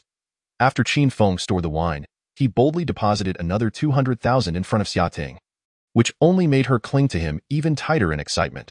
This lavish display also earned him a couple of additional affection points from Fuya, who now regarded him with even more respect. It is difficult for women to resist a man who is wealthy, powerful, and handsome. Holding Xia Ting's hand, Qin Feng departed the bar under Fuya's admiring gaze. Once outside, they sought a 4-star international hotel. Heading directly to their destination, a 5-star hotel was too far. Distant water cannot quench immediate thirst. Upon entering the hotel, they selected a presidential suite, originally priced at $38,000 but now available for $9,800. Came with a dedicated butler, ensuring attentive service. Qin Feng's butler was a woman in her 30s, adorned in a qipao, exuding elegance and grace, possessing a charm level exceeding 70 in the elevator. She inquired about their desire for a late-night snack or a massage for relaxation, while also introducing the various amenities available on different floors, such as a basketball court, gym, swimming pool, and game room. Qin Feng paid little attention to these details. His primary concern was the size of the bed. Arriving on the top floor, he pushed open the door to their suite. The sheer size of the floor-to-ceiling windows was breathtaking. Through the glass, the sparse buildings outside offered an unobstructed view, allowing the enchanting nightscape of Jiangsheng to unfold before them. The brilliant lights danced with the stars, painting a dreamlike panorama. The suite was exceptionally spacious, roughly 200 square meters, featuring a two-bedroom, one living room layout. The living room was luxuriously decorated, with several extravagant sofas that exuded opulence.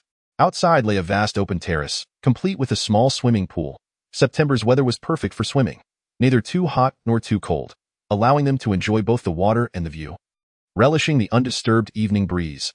While the scenery was nothing short of spectacular, Qin Feng had no time to admire it. After shutting the butler outside, he eagerly embraced Xia Ting, showering her with kisses and caresses. The ease of removing her spaghetti strap dress made it quite convenient. With a gentle push, the fabric slipped off her shoulders and fell to the floor. Qin Feng's movements were somewhat inexperienced and clumsy, but under Xia Ting's patient guidance, he overcame all obstacles. Half an hour later, he lit a cigarette, feeling somewhat dissatisfied with his performance during their first encounter. However, his nervousness had rendered him unable to control himself. At that moment, Xia Ting was in the bathroom, and through the glass, he could see her hazy silhouette. The sound of the shower's water flow was a gentle reminder. Qin Feng took a moment to collect himself on the bed, extinguishing the cigarette before heading into the bathroom. "Why are you coming in?" Xia Ting exclaimed in surprise, her expression tinged with shyness. Following this, they enjoyed a bath together in the luxurious tub, which consumed another hour of their time. Chapter 16. As it turns out, you are a married woman at the Yulong Bay bar. Tang Yao remained lost in thought, gazing at the now empty S03 booth. She had been intrigued by the man who ordered 12 bottles of Ace of Spades earlier. He appeared slightly younger than her, yet his eyes carried a depth that belied his age, and he was undeniably handsome. Even when surrounded by women, he exhibited a hint of awkwardness, which was simply adorable. For a woman approaching 30, this young wolf cub held a captivating allure. Most importantly, his ability to afford 2 sets of the divine dragon indicated he was likely a wealthy young man. Tang Yao felt a rush of excitement, yearning to approach him for a conversation. Confident in her appearance, she rarely faced rejection from men. However, upon noticing that the handsome young man was accompanied by 2 women equally as stunning, she hesitated. Indeed, good men attract a multitude of admirers. Having been burned before, she preferred to avoid competing with the young and assertive girls. Just when she thought she had lost her chance with the handsome stranger, he sent over a bottle of Ace of Spades and specifically requested her number. Thrilled, she believed he was captivated by her beauty and had fallen for her at first sight. Amidst the envious gazes of her 2 companions, Tang Yao eagerly provided her number, fantasizing about how he would initiate contact. She pondered whether to play the role of the obedient girl or the understanding older sister who knows how to charm. Sitting at her table, her mind wandered as she clutched her phone, anxiously awaiting a call, occasionally checking WeChat for new friend requests. Her 2 friends eventually left to dance and mingle with other men, while she remained, foolishly waiting. During this time, several suitors approached her, yet Tang Yao ignored them all, hoping to project an air of reserve for the handsome young man at S03. After waiting for an eternity, she finally looked up, only to discover that he had left. Staring at the now empty booth, she felt a sense of disbelief. Who had ever taken a girl's number only to leave without a word? Discontent washed over her, and just as she was about to conclude that she had been toyed with, the woman who had sat at S03 earlier returned. She sat alone, sipping her drink, seemingly waiting for someone. Tang Yao assumed the man would return, so she remained, foolishly hoping. After what felt like an eternity, her friends returned, urging her to go for barbecue, yet the charming young man had yet to reappear. Gradually, despair settled in. After sending Qin Feng off, Shifuya returned to the booth to help with the ambience. Noticing the girl below continuously staring at her, she felt puzzled. What was she looking at while I was managing the scene? Meanwhile, in the presidential suite, Qin Feng lay in bed with the bare Xiating, completely oblivious to the fact that someone was still yearning for him. Reveling in the scent of her hair beside him, he gently caressed her smooth skin. Their bodies were pressed closely together, their gazes locked. Xiating's eyes sparkled with desire, and Qin Feng could hardly contain his excitement. The two indulged in each other once again. During a moment of respite, they reminisced about their days in school. Xiating recounted her life after graduation, mentioning how her mother pressured her into blind dates, with each suitor being more peculiar than the last, even insisting on splitting the bill. Unlike her brother, who was generous and treated her well, her brother being the finest man she had ever known.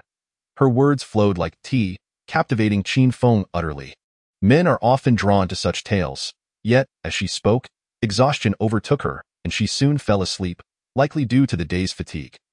Qin Feng, unsatisfied with the conversation, closed his eyes and lay still for a while. Unable to drift off, he gently withdrew his arm from beneath Xiating's neck and made his way to the balcony, settling into a rocking chair. A table beside him was adorned with fruits, snacks, and beverages. The night was quiet, the evening breeze cool. He fished out his phone from the pocket of his bathrobe, browsing his album to revisit the splendid moments from the bar that night. There were photos of him with the group of bunny girls, their beautified faces glowing beside him, while he wore a calm smile, an expression reserved for those of noble status. Qin Feng selected 2 photographs, including one capturing the night scenery taken in the hotel room, and shared them on his social media. He accompanied the post with the words, "The transition from boyhood to manhood is fraught with immense pressure. I am uncertain if I can withstand it." His WeChat contacts consisted solely of classmates and friends, devoid of relatives or elders, allowing him to express himself without reservation. This post held no particular significance, merely serving as a commemoration of his lost virginity. After posting, Qin Feng shook his head, silently mocking his own naivety. From this point onward, he was no longer a boy. He must handle matters with a semblance of maturity and refrain from overreacting. He scorned himself for a moment, then opened WeChat, hoping to converse with Shifuya about relationships. The allure of the bioengineered bodyguards was undeniably captivating, and despite Shifuya's seemingly formidable demeanor, he was eager to take a chance. He sent a casual message, "Are you still busy?" The response came swiftly, "Almost done. Not too busy."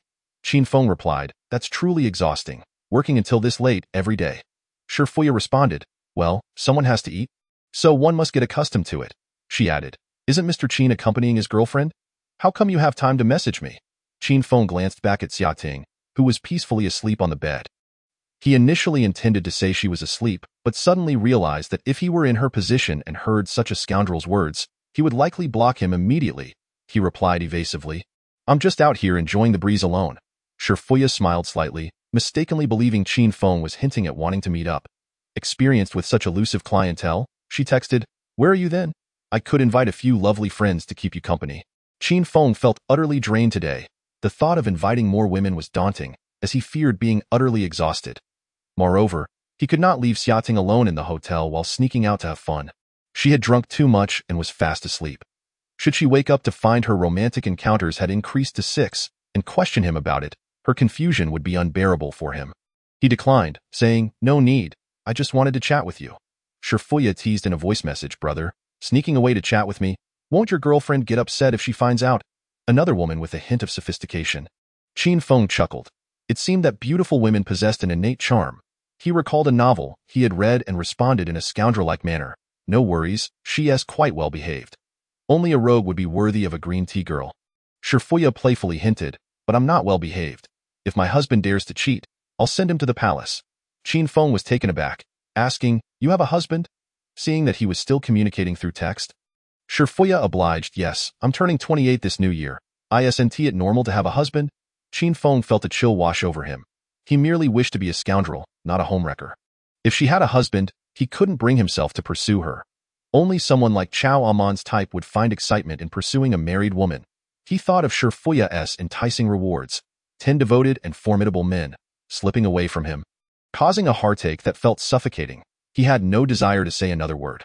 Shifuya, seeing him retreat, smiled faintly.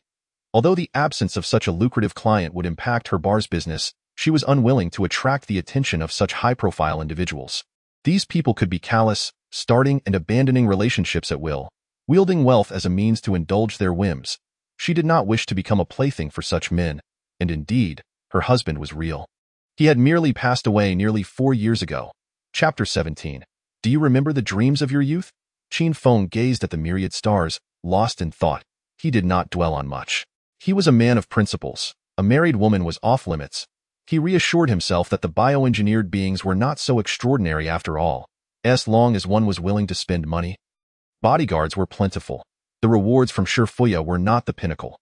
Perhaps the next woman's rewards would be even more enticing. Perhaps invincibility, immortality, the power to summon storms, or even the ability to move mountains and fill seas. If such possibilities truly existed, it would be a delightful prospect. A few bioengineered beings were inconsequential. Having completed his mental reassurances, Qin Feng categorized Shifuya as merely a friend. He messaged her casually. Does your husband mind you working at the bar? Shifuya frowned, thinking he was still reluctant to let go. So she added some shocking news. Our daughter is already 5.5. What could he possibly care about? Well then, she even had a daughter. Hope was entirely lost.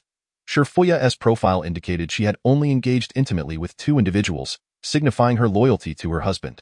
Given her appealing looks, it was likely they shared a loving relationship. Together, they had worked hard to raise their child and build a warm home. Qin Feng couldn't help but exclaim, how fortunate. This had once been Qin Feng's dream. Yet now, he was no longer so naive. Even for the sake of the system's rewards, he was bound to play the scoundrel. He would not sacrifice an entire forest for a single tree. Haha, not too bad, Shifuya replied nonchalantly. Her smile turned somewhat bitter. The widow faced numerous tribulations, and adding a burden made her struggles over the years evident. Fortunately, her husband had done well during his lifetime, having connections with many powerful figures. This bar was owned by her husband's friend, who recognized her capabilities and appointed her as the manager. However, as time went by, her husband's death gradually faded from public memory. His friend, the bar's owner, had begun to harbor inappropriate feelings for Shifuya, persistently hinting at wanting to keep her. From playful banter to increasingly inappropriate gestures, he had made various advances, subtly suggesting they should share a bed. Shifuya, possessing a strong sense of self-respect, did not wish to become a mistress to a man who was already committed. But for the sake of her child, she had to endure her boss's advances. Suppressing her anger, such behavior, to outsiders, implied she was involved with her boss. Shifuya offered no explanation, gazing blankly at Qin Feng's words about happiness. Happiness? At such a youthful age, burdened with these responsibilities, she had long since become estranged from happiness. The cold words concealed no emotions. Noticing Shifuya's lack of interest in continuing the conversation, Qin Feng attempted to make small talk, suggesting he might visit her bar for a drink. Shifuya replied, "We await your esteemed presence, Mr. Qin." Qin Feng closed the chat with her and simultaneously received another message from a different woman. He looked at the red circle on the upper right corner of the girl's profile picture and smiled. Her name was Jiang Manxue. Typically, it was Qin Feng who initiated contact, so it was rare for her to reach out first like today. He opened the chat window. Their last conversation had occurred 6 days prior, where she had explained, "I was too busy working overtime last night and didn't see your message." The current message read, "Qin Feng, have you been to the bar?" Qin Feng pulled up her photo and scanned it. Charm level 82. Romantic encounters 21. Noticing the number 21, Qin Feng's mood fluctuated. He had spent his entire salary over the years on this woman, yet she had never allowed him to embrace or kiss her, insisting they save it for their wedding day. He had thought she was as innocent as he was, only to discover she had undressed for so many others. After 3 years of investment, it seemed he wouldn't even get a turn. Qin Feng felt foolish for his naivety. The devoted suitor ultimately possessed nothing. How could you go to the bar? Didn't we agree to save money to buy a house together? Do you even care about me? Upon reading Jiang Manxue's accusation, Qin Feng's blood pressure surged, and a torrent of expletives raced through his mind. He had not anticipated her would come to blame him, especially after nearly shaking things up with another man in a car, and she still had the nerve to claim he owed her. Did she think he was still the same clueless fool from before? Qin Feng took a deep breath, striving to maintain his composure. It was not worth getting angry over such a woman. He replied coldly, "I'm not your boyfriend. How could I possibly owe you anything?" Jiang Manxue retorted, "We both know what our relationship is. Why must you make it so explicit?" She continued, "Are you trying to use your bar visit to pressure me into agreeing to be your girlfriend?" Jiang Manxue added, "How immature. You even mentioned becoming a man on social media. It's disgusting. You've truly disappointed me." "All right then, so this is how you want to play it." Qin Feng was infuriated, transforming into a verbal warrior, ready to confront her. "Miss, wake up. Why don't you look in the mirror and see how to spell disgusting?" I find it beneath me to even insult you. Someone of your caliber wouldn't even be considered garbage.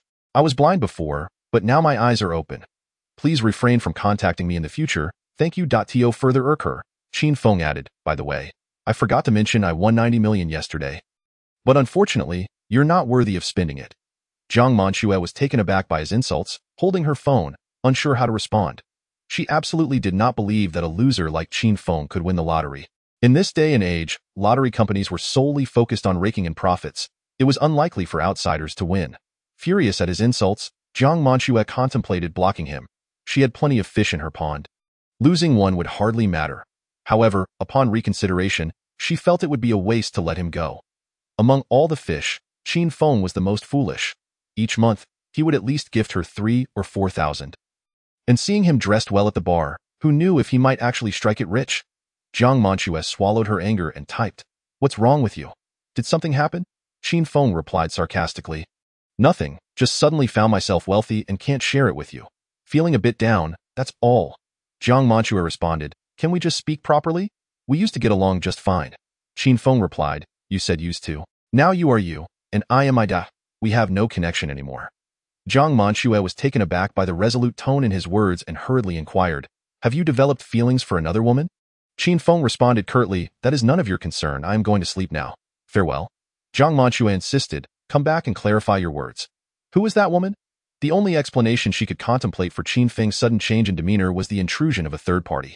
Over the years, she had been quite satisfied with Qin Feng's behavior, as he obediently complied with her every request, akin to a loyal dog.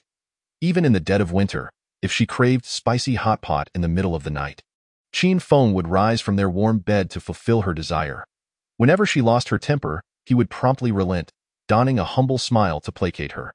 Had it not been for some financial constraints, Jiang Manxue would have considered bestowing upon him the title of boyfriend.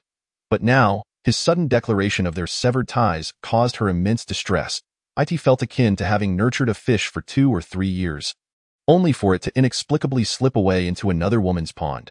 Desperate to reclaim Qin Feng, she bombarded him with messages. "Do you not owe me anything?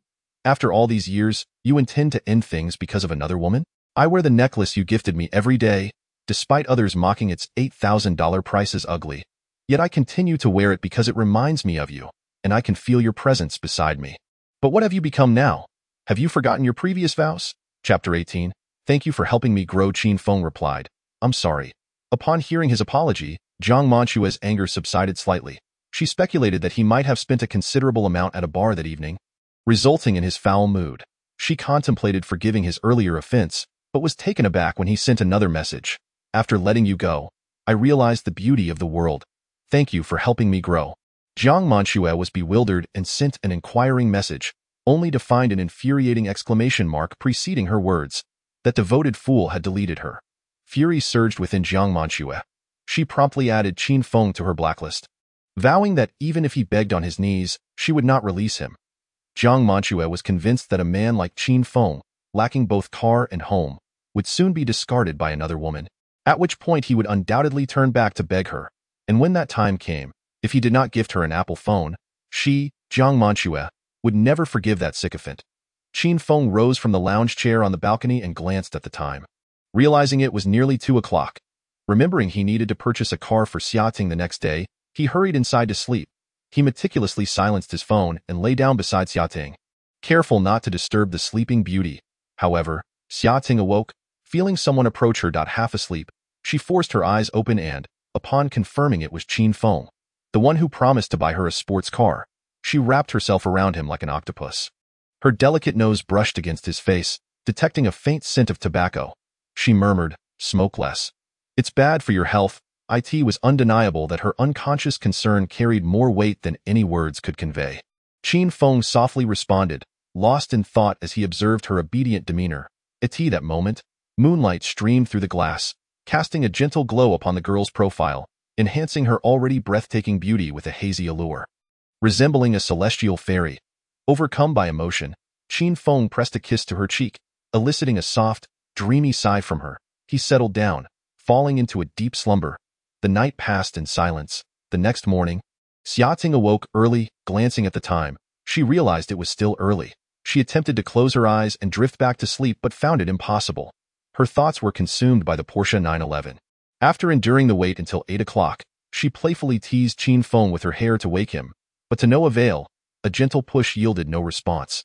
This man slept like a log. Completely unresponsive. Xiaoting hesitated to wake him too loudly, fearing he might wake up grumpy and spoil their plans for the day. She sought a gentle approach to rouse him. Suddenly, an idea struck her, and a shy gleam flickered in her eyes. Qin Feng sensed someone calling his name and groggily awakened from his dreams. Exhausted from last night's efforts, he was reluctant to rise so early. Yet, Xiaoting seemed a bit anxious, insisting he get up. After a few minutes, she dashed off to wash her face and brush her teeth, while Qin Feng remained motionless on the bed, as still as a monk in deep meditation.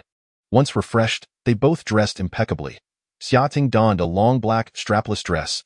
The dark hue accentuated her fair skin, and the generous neckline revealed her alluring collarbone, adorned with delicate lace trimmings that highlighted her figure. The high side slit hinted at her shapely legs as she walked, complemented by stylish high heels, exuding an air of sophistication. This ensemble was purchased just yesterday. The more Qin Feng looked at her, the more beautiful she appeared, resembling the elegant daughters of affluent families he had seen on television. Today, we must dress appropriately for the 4S store, Xiaoting remarked, twisting in front of the full-length mirror. There's no need for such formality. It's just a car we're buying. Qin Feng wrapped his arms around her waist, and as he stood beside her in his crisp shirt and trousers, they looked remarkably well-matched. Xiaoting interpreted his casual tone about spending millions on a car as if he were merely buying groceries, and she didn't doubt his sincerity. The previous night's expenditure of 400,000 to 500,000 had been compellingly persuasive. All right, I'll just touch up my makeup. I'll be ready shortly, she assured him. Noticing Xiaoting needed time for her makeup, Qin Feng promptly pulled out his phone to play a game. He knew that when a girl said she would be quick, it typically meant at least a 30-minute wait. Sure enough, he managed to lose 2 rounds in the game before Xiaoting finished. However, once she completed her makeup, she looked absolutely radiant. Her light bangs framed her face, revealing her charming features and exuding the freshness of a girl next door, while also possessing a subtly seductive allure. Her softly tinted lips were slightly pursed, captivating anyone who gazed upon her. As Qin Feng admired the stunning Xiaoting, he found little to complain about. With everything ready, they exited the apartment and made their way to the elevator. Upon reaching the ground floor, the female housekeeper approached them, and after completing the checkout process, she kindly inquired if they needed a ride. Qin Feng nodded, and she promptly summoned a Mercedes-Benz van. Upon hearing that their destination was the Porsche 4S store, the housekeeper's eyes lit up. She had previously wondered why the couple had not driven there themselves. It turned out their car was at the 4S store for maintenance. It was essential to cultivate good relations with wealthy clients. The housekeeper quickly retrieved her business card and handed it to Qin Feng, assuring him that she would be available for any future needs. Qin Feng was satisfied with her service and added her on WeChat. They arrived at the Porsche 4S store, and as soon as they stepped out of the car, a beautiful saleswoman approached them with a warm smile. Good day, sir and madam. Are you here to view or test drive a vehicle? Qin Feng assessed her. She was quite attractive, with a commendable figure, impeccably done-up makeup, and tall stature, comparable to his own height with heels. He casually mentioned the impressive figure of over 40 million in his account. Responding confidently, "We're here to look at the cars." The saleswoman smiled brightly. "Excellent. May I ask if you have an appointment?" Qin Feng questioned. "Is it necessary to have an appointment to view the cars?" The saleswoman quickly waved her hands. No. I merely meant that if you do not have an appointment with another salesperson, may I assist you?" Understanding now, Qin Feng had initially thought that luxury car dealerships might be pretentious about appointments. Denying entry to those without one, he scanned the saleswoman's profile in the system. Name: Peng Jinyan. Age: 26. Charisma: 81. Number of relationships: 7. Not bad. She seemed quite decent. A salesperson at a luxury car dealership with such awareness was indicative of her professionalism. "All right, you can show us the 911, Qin Feng stated coolly. "Certainly. Please follow me," Peng Jinyan replied with a smile, gesturing for them to follow. From a person's demeanor, one can discern their confidence. The poised young man before her spoke with assurance, particularly with a stunning companion by his side, which increased the likelihood of a purchase. Peng Jinyan's enthusiasm for Qin Feng heightened as she realized he was genuinely interested. As a luxury car salesperson, she appeared glamorous on the surface but faced her own struggles. Their manager imposed a daily deposit of 100 yuan, and only those who closed deals could keep the earnings, making it a truly performance-driven environment. She had not made a sale that week, which is why she was especially attentive to Qin Feng. Chapter 19. This car will surely be a joy to drive. Qin Feng and Xia Ting followed the salesperson into the Porsche 4S store. Upon entering, they were greeted by 3 attractive female sales representatives, who bowed slightly and smiled. Qin Feng returned the gesture politely. It was said that each time a Porsche was sold, a female salesperson would disappear. He could not discern the truth of that rumor. Noticing Qin Feng's lingering gaze on the saleswomen, Xia Ting let out a soft huff, signaling her presence. Qin Feng quickly reassured her, explaining that he was merely curious about the all-female staff. Xia Ting shot him an admonishing look but refrained from further comments. It was a crucial moment, and she did not wish to let trivial matters disrupt their plans. Moreover, they were merely there to look. There was no need for her to be overly sensitive to. As they entered the main hall, they spotted 3 vehicles on display: the renowned Qian, a Panamera, and lastly, the Porsche 911 Carrera. Xia Ting's heart raced at the sight of her beloved sports car. Her eyes wide with excitement as she gazed longingly at it. This is the car she has dreamed of purchasing. She excitedly clutched Qin Feng's arm tightly, her fingers digging in so hard that they began to turn pale. Her manicured nails pressing into his flesh. Qin Feng inhaled sharply in pain, suspecting that this girl was intentionally being rough. He had merely glanced at another woman, and she had reacted so fiercely. This girl truly harbored a petty heart. Realizing her loss of composure, Xia Ting hurriedly rubbed Qin Feng's arm, her tone turning pitiful as she said, "I'm sorry, brother, does it hurt?" Despite the pain, Qin Feng maintained a composed smile, feigning indifference as he replied, it's nothing. In reality, he was inwardly lamenting the pain. He secretly resolved to find a chance to suggest that Xia Ting trim her nails. They were far too long, and he would be the one to suffer. "Why don't you sit inside and take a look?" Qin Feng said, enduring the discomfort as he opened the car door. The moment the door swung open, Xia Ting was captivated by the interior design, instantly disregarding whether Qin Feng's arm still hurt. She plopped down into the seat, eagerly exploring every detail, savoring the scent of wealth. Seeing her excitement, Qin Feng asked with a smile, "Do you like it?" Xia Ting closed her drooling mouth and nodded eagerly like a chick pecking at grain. "Yes." Qin Feng moved to the other side, leaning against the car window, raising an eyebrow as he queried, "So, is this the one? Are you not considering any other cars?" Xia Ting exclaimed joyfully, "Just this one." As a professional salesperson, Peng Jinyan, noticing their strong desire to purchase, promptly stepped forward to provide a thorough introduction. This 911 is one of the most classic sports cars in the world. Featuring a sleek and elegant exterior and a minimalist yet grand interior, it is equipped with a 3.0T engine, boasting a maximum horsepower of 385, and the interior is adorned with luxurious leather seats. While the salesperson elaborated, Qin Feng settled into the passenger seat. His eyes fell upon the brownish-red interior, which appeared somewhat ostentatious, exuding the high-class aura of a $1 million luxury vehicle. The fresh air was infused with a subtle scent of fragrance, lending an air of sophistication. The steering wheel bore a large Porsche emblem, perfect for both flaunting in photographs and for personal admiration, ensuring a constant uplift in mood. The surrounding leather material was exceptionally soft, offering an impeccable tactile experience. The front row was remarkably spacious.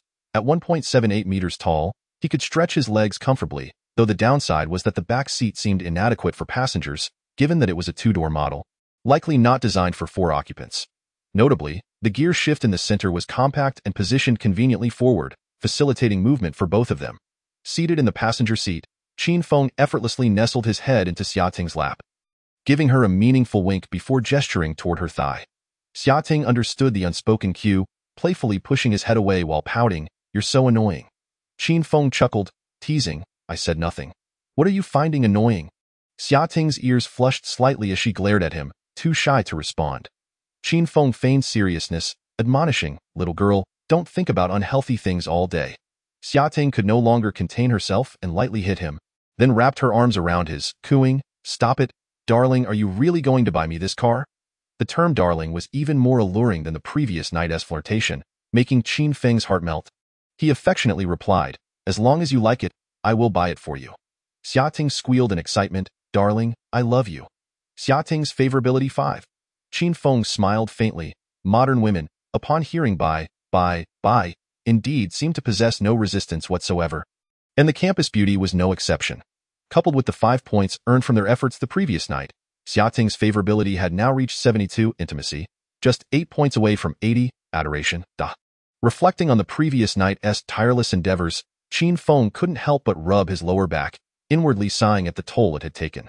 While others might engage in escapades 7 times a night, he found himself exhausted after just 5. It seemed essential to cultivate a more robust physique without delay.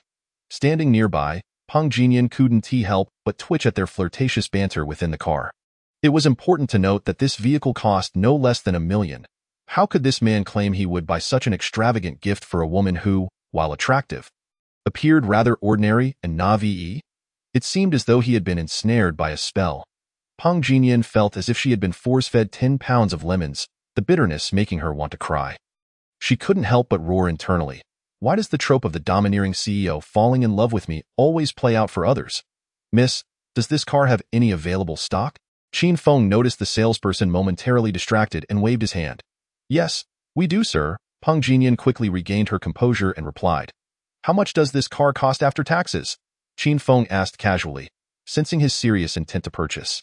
Peng Jinyan discarded her previous thoughts and focused intently on her explanation. The base price of this Carrera is $1.37 million, including taxes, insurance, and registration fees. The total price is approximately $1.6 million. She paused before continuing. May I ask your surname, sir? If you are satisfied, we can discuss the price further in our meeting room. My name is Qin Feng, he replied, turning to Xiating and asking symbolically, is this the one for sure? Shall I proceed with payment? Xiating nodded without hesitation, her eyes sparkling at the thought of soon owning her very own 911. That moment, she would have complied with any strange request Qin Feng made. However, Qin Feng had no ulterior motives. He simply handed his card to the salesperson, stating nonchalantly, let us proceed with the payment. I won't haggle over the price. But please ensure that you arrange all possible gifts within your authority, like fuel cards or maintenance packages. Peng Jinyan took the card with both hands, astonished. She had never encountered a customer who would pull out their money within 3 minutes without even taking a sip of tea. Observing Qin Feng's calm demeanor, a glimmer of hope sparkled in her eyes. No problem, Mr. Qin. Would you like to add any additional features, such as an electric sunroof or surround sound system? Chapter 20. Darling. I want it. Qin Feng pondered for a moment. He realized that he had been somewhat frugal in his expenditures on Xiating. So far, he had only spent 430,000. The system's rules dictated that he would receive a refund once Xiating's favorability reached 80. Given the current pace of development, he sensed it wouldn't be long before he achieved that goal. He sought confirmation from the system about whether the refund could only be claimed once. The system replied, a one-time refund of all expenses incurred on the goddess can be claimed when she develops feelings for the host. Once the favorability exceeds 80, further investments will not be refunded. In simpler terms, after surpassing 80, he would no longer receive any reimbursement. Previously, he had not fully understood the system's mechanics, and due to his limited resources, he had been a bit stingy. Now that victory was within reach, he felt it was time to go all in. With a decisive wave of his hand, he boldly declared, add all the features. I want the top configuration. Luxury car options could significantly escalate costs. If he truly wanted to max out the configuration, it could easily add several $100,000 more. Peng Jinyan found herself utterly defenseless against a man who spent without a second thought, especially one so devoted to his girlfriend. Her heart raced, and her cheeks flushed with excitement. Had Xiating not been present, she might have dared to get closer. If such a wealthy and handsome man were her boyfriend, she would surely be over the moon. No need for that. I think this is just fine, Xiating interjected, hesitantly adding, if I add those features, no one will notice anyway. The Porsche emblem is all that matters. No need to waste money. In truth, she did desire the upgrades, but the custom options would take several months to arrive. Xiating wanted to have a car she could drive immediately. Qin Feng, misinterpreting her reluctance as a desire to save money, generously stated, as long as the money is spent on you, it's never a waste. Xiating wrapped her arms around Qin Feng's neck, playfully saying, it's fine, let us save a bit for you. Plus, selecting options is such a hassle. I have a hard time making choices. Peng Jinyan watched Xiating act as if she were concerned for Qin Feng, a flicker of disdain flashing in her eyes. Internally cursing her a green tea bitch, she maintained a facade of encouragement, saying, Miss, many of our customers who buy 911s opt for customization, from the body color to wheel options. And even the interior components and comfort features can all be tailored to your preferences. You could own a truly unique sports car. Qin Feng chimed in, exactly, adding some configurations makes it stand out. For a girl like you, driving a plain black car is rather dull. Something brighter would be more appealing. Xiating's fingers intertwined nervously, her expression conflicted. Qin Feng had a point. The black was indeed a bit somber. Moreover, given the opportunity to upgrade, she didn't want to appear overly frugal. Yet, the thought of waiting for months was unappealing, so she turned to the salesperson and asked, "Do you have any top configurations available right now?" Peng Jinian contemplated for a moment before responding. "I recall a female client who previously customized a convertible Turbo S with very luxurious features. However, due to some issues with her company, she had to back out of the deal. The car has been sitting in our lot for months without being sold. I can take you to see it, but we don't have the keys, so you won't be able to see the interior." This particular vehicle had been at their dealership for several months, unsold. It was a striking red, designed for women, with numerous high-end add-ons, priced slightly higher. Qin Feng, having no strong opinions about cars, figured there was no harm in taking a look. So he said, "Let us go see it." Peng Jinian excitedly took the lead, swaying her alluring hips as she held the car's specifications, enthusiastically introducing it to Qin Feng. This vehicle is equipped with tires paired with gray carbon fiber rims, adaptive sports leather seats featuring ventilation and heating, and the doors are adorned with welcome ambient lighting. The front showcases matrix headlights, while the Racetex Fabric GT Sports steering wheel includes a heating function. The chassis is fitted with the Sport Chrono package and boasts a comprehensive parking assistance system with full imaging, as well as high-end Berlin surround sound. Qin Feng struggled to comprehend, yet he was thoroughly impressed. As the group arrived at the indoor parking lot, a car, shrouded in a cover, quietly awaited their attention. It resembled a rose yet to bloom, unassuming and modest. When the staff, clad in gloves, approached to unveil the cover, a dazzling red sports car emerged before them. Its sleek body lines exuded dynamism, with every detail reflecting exquisite craftsmanship and exceptional quality. The striking red exterior paired with a black interior conveyed a sense of flamboyance and warmth, while possessing an understated elegance within. The resplendent red sheen of the car was breathtaking, complemented by the black soft-top convertible fabric, reminiscent of a princess donning a black hat. At first glance, Xia Ting was utterly captivated by this vehicle, instantly dismissing her previous choice. Tentatively, she extended her hand, yearning to touch the car. However, Peng Jinian promptly interjected, "I'm sorry, miss, but this car cannot be touched without permission." Though her words were apologetic, her expression bore little remorse, and a hint of disdain lingered in her smile. She was keenly aware that Qin Feng was the one footing the bill. The woman's opinion was inconsequential. If Qin Feng had reached out to touch the car, she would have certainly refrained from reminding him, perhaps even requesting the keys for him to experience it himself.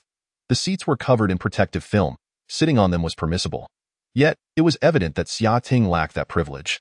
In Peng Jinian's eyes, Xia Ting was merely someone who relied on a touch of beauty and luck to ensnare a wealthy man, unworthy of her admiration. "I just want to touch it. It won't hurt," Xia Ting retorted, slightly annoyed. "I truly apologize, but this is a new vehicle, and it's best to admire it from a distance. You wouldn't want someone else's fingerprints marring your own car, would you?" Peng Jinian replied with a smile. Her words seemed reasonable, yet they left an unpleasant feeling in the air. Xia Ting furrowed her brow, choosing not to respond, reluctantly withdrawing her hand while gazing longingly at Qin Feng. The mere sight of this convertible suggested it was far more expensive than her previous choice, priced at 1.3 million. She hesitated to express her desire to purchase it, hoping instead that Qin Feng would discern her intentions through her gaze. "How much is this one?" Qin Feng inquired, sensing the moment. The agreed price for this model was 3.2 million. Peng Jinian replied with a smile, glancing at the invoice. Upon hearing the sales quote of 3.2 million, Xia Ting felt a jolt of shock. Stealing a glance at Qin Feng's expression, she noticed his eyes wavering, appearing troubled. Xia Ting speculated that this vehicle might exceed his budget. Indeed, compared to her previous choice, this car was a full doubling in price. It was only natural for anyone to feel conflicted in such a situation. However, her infatuation with this car was undeniable. The moment it was unveiled, she felt an inexplicable connection, akin to being a hidden gem obscured by the world. A beauty yearning for appreciation, confined to a corner, relishing her own allure. But Qin Feng's silence left her anxious and uncertain. He stroked his chin, letting out a soft click of his tongue. He too found the car's design striking, yet he was dissatisfied with the price. Over 3 million. Who did he think he was? Within their circle of affluent friends, everyone owned a Lamborghini. Driving a car worth 3 million would hardly earn him any respect. With Xia Ting's stock price soaring, it felt unwise to spend lavishly on a luxury vehicle without a substantial investment. "Brother, could you buy this one?" Xia Ting implored, biting her lip. "I still have over 300,000 saved up. Why don't you see how much more is needed?" I can always take out a loan. Chapter 21. There are no shortcuts in life. Hearing Xia Ting mention a loan made Qin Feng chuckle. It revealed her lack of confidence in him. He was merely concerned about spending wisely, not about affording the card. He smiled as he playfully pinched Xia Ting's delicate nose, preparing to acquiesce to her request. However, upon witnessing her eager expression, he was struck by a thought. Her willingness to exhaust all her savings for this convertible indicated her deep affection for the car. She was even willing to resort to borrowing funds to secure it. Since that was the case, he could act as her bank, lending her the money. Furthermore, he could hire her to assist with his daily needs, paying her a monthly sum of 20,000, totaling only 240,000 a year. This way, he could enjoy her company for over a decade without any cost. Visions of their future cohabitation danced in his mind. His smile broadened. However, two minor issues lingered in his thoughts. Firstly, he was unsure whether lending money would be considered a form of expenditure. Secondly, if she couldn't endure the temptation and sold the car to repay him, would the system deem it cheating? Qin Feng, cautious by nature, pondered these matters before deciding against taking the risk. He had ample funds and didn't need to exploit Xia Ting, especially since they were classmates. A little advantage here and there was acceptable. He devised a compromise, stating, "I will need 5 obedience cards from you." Xia Ting momentarily failed to grasp his words, staring blankly as she asked, "What are obedience cards?"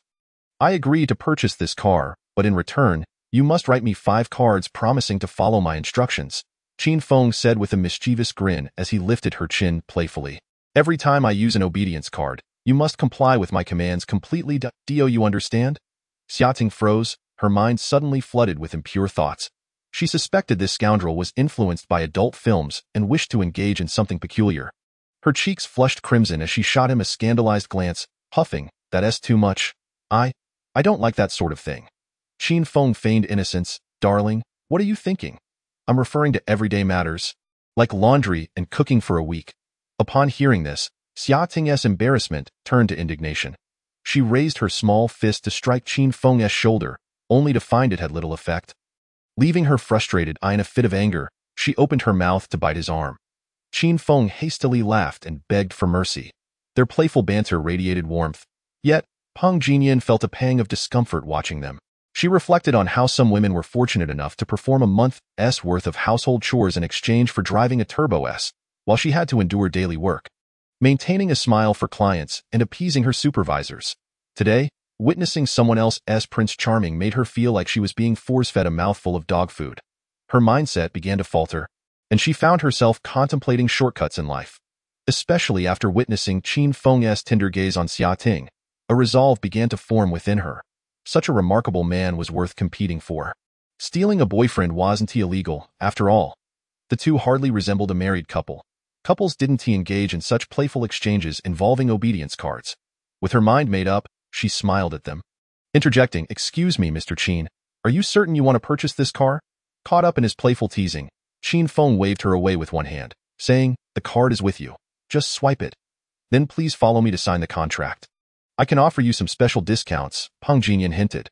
She hoped to take Qin Feng to her office for a more private conversation, curious to see if he harbored any interest in her. Confident in her appearance, slim waist, long legs, and a commendable figure, she thought that given the chance, she could also present Qin Feng with her own obedience cards and fulfill his desires.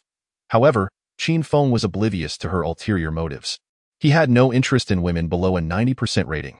He was here for business and promptly halted Xia Ting's antics, taking her hand as he indicated to Peng Jinyan.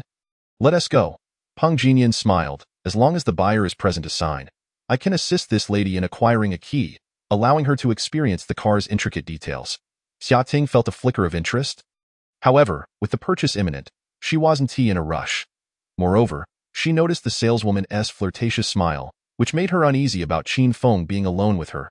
"No need. I'll go with you," Xia Ting declared. Qin Feng pointed at Xia Ting, questioning Peng Jinyan. "Isn't she the car owner? Doesn't she need to sign?" Peng Jinyan was slightly taken aback. "Are you suggesting the car be registered in her name?" She had assumed the vehicle was merely for a girl. Once registered, the ownership would legally belong to the woman, which was quite a significant matter. Who would spend over 3 million on a car for a mere fling? Observing Qin Feng's nonchalant demeanor, as if such money was trivial, Peng Jinyan's gaze turned almost enamored. Indeed, he had initially planned to transfer the funds for her to make the purchase herself, but large transfers were cumbersome. and he feared she might grow impatient. Qin Feng smiled indulgently at Xia Ting. I'll handle it. She has no need to fret. Suppressing her inner delight, Xia Ting shot Qin Feng a flirtatious glance. What do you mean by impatient? Qin Feng flashed a roguish grin. Then why were you so eager to rush me this morning? You're so annoying, Xia Ting exclaimed, reaching out to pinch him. Peng Jinyan felt disheartened by their morning antics, realizing that Qin Feng was reluctant to spend time alone with her, leaving her feeling somewhat gloomy. Very well, please follow me, and I shall assist you in completing the necessary formalities, he said, leading the two back to the reception room of the store. Peng Jinyan instructed someone to bring tea, then retrieved the car purchase contract and the POS machine. After introducing the enticing offers of lifetime free maintenance, exquisite gifts, and a 20,000 yuan fuel card, Qin Feng promptly made the payment. Once the transfer was successful and all procedures were concluded, Xia Ting found herself in a somewhat dreamlike state, tightly clutching the pin, unwilling to return it. She feared that if she loosened her grip, the car would vanish. Little did she expect that her very first car would turn out to be a 911, and not just any model, but the fully loaded version entirely her OWN.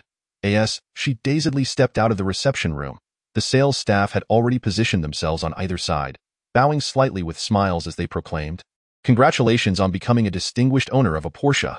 May the Black Horse Golden Shield protect your noble life." The sales supervisor led the applause, and the crowd celebrated enthusiastically. Xia Ting was utterly bewildered. Completely at a loss, it was only when the salesman, who had been gazing at her with infatuation, bowed his head before her and handed her the keys that she regained her senses. Trembling, she accepted the keys, overwhelmed by the envious glances of those around her, feeling as if she were floating on air. Yet, she did not forget that all of this was a gift from Qin Feng. Unable to contain herself, she turned and embraced him, pressing her face against his chest, her eyes filled with hope as she asked, "Brother, is this real? Am I not dreaming?" "Indeed, it's real if it were a dream. You would have awakened the moment you asked that question," Qin Feng replied with a smile. At that moment, Xia Ting finally felt reassured. Gazing at the handsome man before her, she couldn't help but pose a classic question. "Darling, why are you so good to me?" Chapter 22. She really resembles my mother. This was a question that was easy to answer, akin to the simplicity of a childhood query posed by one's mother about whether one preferred her or their father. A clever child would instinctively declare their love for their mother in her presence, while an honest child would speak the truth. A rebellious child might retort, "Get lost." Qin Feng, somewhat reserved yet honest, was well versed in the classics and knew the correct answer. "You are so beautiful. You deserve my kindness," he declared. Xia Ting's affection level 5. The moment the words left his lips, Qin Feng received a system notification. A smile crept across his face, his mood buoyed, for this was akin to a correct answer. However, he was still 3 points away from reaching the 80-point affection threshold. Observing Xia Ting's radiant happiness, he surmised it would not be long before he received a reward. He needed to devise a plan to spend more money. But where could he take her to spend it wisely? Qin Feng pondered while holding Xia Ting. Meanwhile, Xia Ting felt a sweet thrill at Qin Feng's compliment about her beauty, her spirits soaring. She affectionately nuzzled her nose against his neck, inhaling the scent of the man she was drawn to, much like a cat confirming its owner. Raising her gaze to his handsome and confident visage, a flicker of worry crossed her mind, fearing he might be whisked away by another woman. "Darling, you won't leave me, will you?" Unbeknownst to her, in just 2 short days, she had etched this man deeply into her heart. Although she knew Qin Feng would not refuse, she still yearned for his assurance. "Rest assured, even if the sky were to fall, I would never abandon you," Qin Feng reassured her with a smile. Satisfied, Xia Ting boldly stood on her tiptoes in public and bestowed a sweet kiss upon him.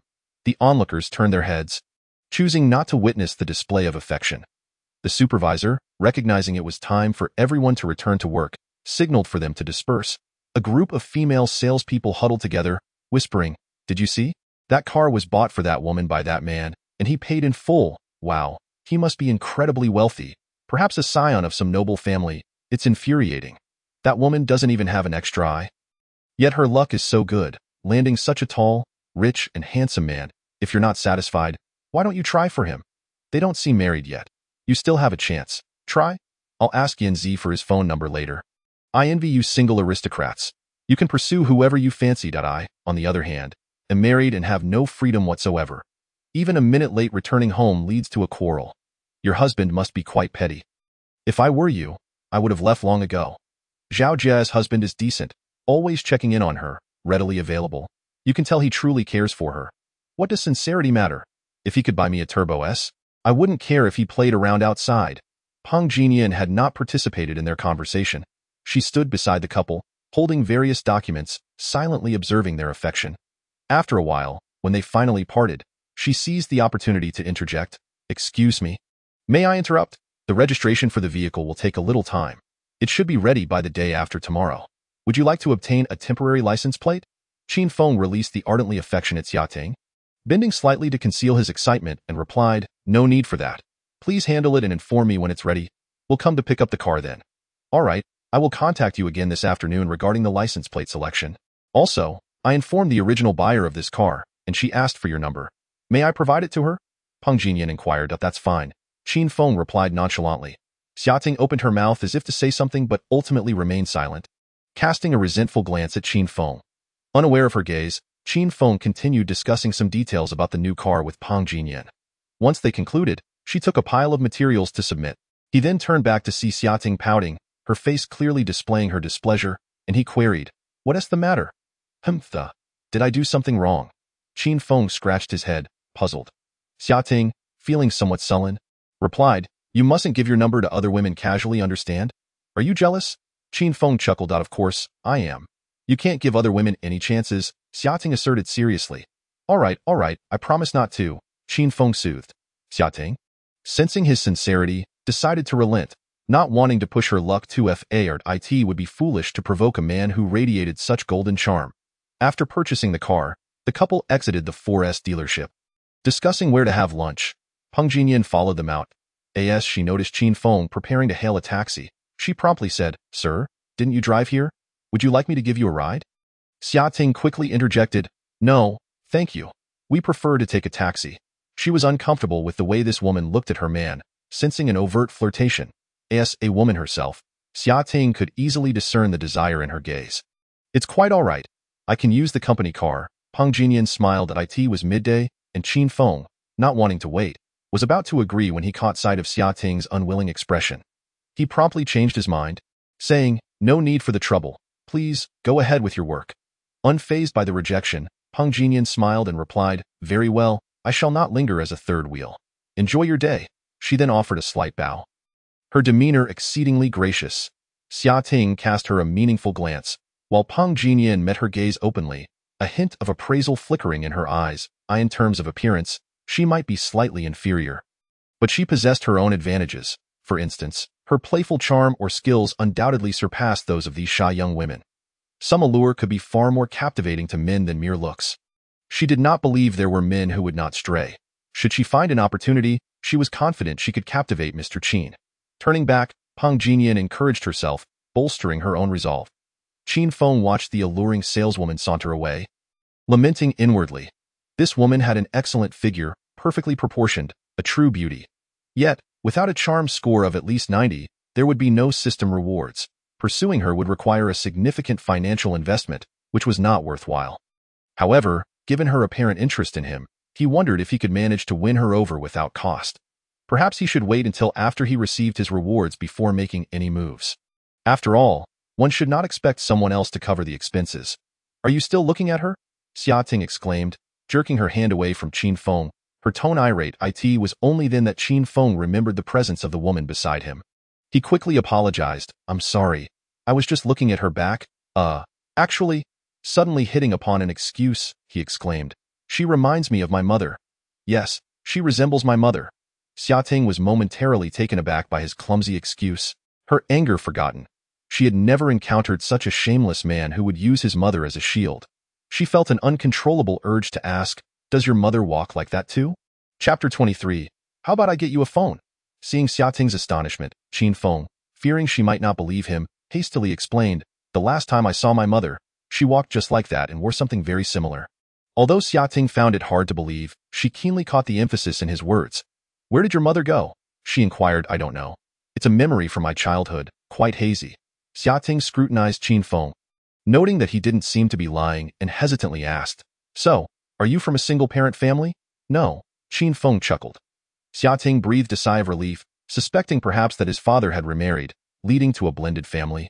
She chose not to pursue the topic further, fearing Qin Feng might think her too nosy. If their relationship continued to grow stable, she would naturally learn more in time. There was no need to rush. Qin Feng also preferred not to broadcast his status as an orphan, and seeing that Xiaoting refrained from asking further, he remained silent. A brief silence enveloped them as Qin Feng pulled out his phone to check the location of their ride. To his dismay, the phone froze, unresponsive. He muttered, "Damn, what a piece of junk phone." Summer curiously inquired, "How can you use such a phone?" This question had lingered in her mind for quite some time. Upon their first encounter, she noticed that Qin Feng was using the cheapest model available, looking rather worn, as if it had seen better days. At that moment, she almost assumed Qin Feng was a pauper. However, as he later indulged her with purchases, she gradually began to believe that he was, in fact, affluent. Enveloped in Qin Feng's financial advances, she forgot to ask about the phone. Now, hearing his complaint, she finally posed the question. Qin Feng awkwardly replied, "It's a cheap phone. I wouldn't feel bad if I lost it." Summer regarded him with a skeptical expression, doubting that it might be a gift from an ex that he was reluctant to part with. A man who could casually produce over $3 million for a car would hardly be sentimental about a phone worth $1,000 or $2,000. Losing one each day for a year wouldn't sting him, would it? If it's not precious to you, why not just toss it? Summer probed. Well, if it still works, why throw it away? Qin Feng was indeed unwilling to part with it. The card may be old, but it sufficed for his needs. Buying a new one would cost over $1,000, and with his current balance, he was cautious about spending. He decided to wait until the system's cashback arrived before purchasing a new one. Observing his reluctance, Summer became increasingly convinced of her suspicions.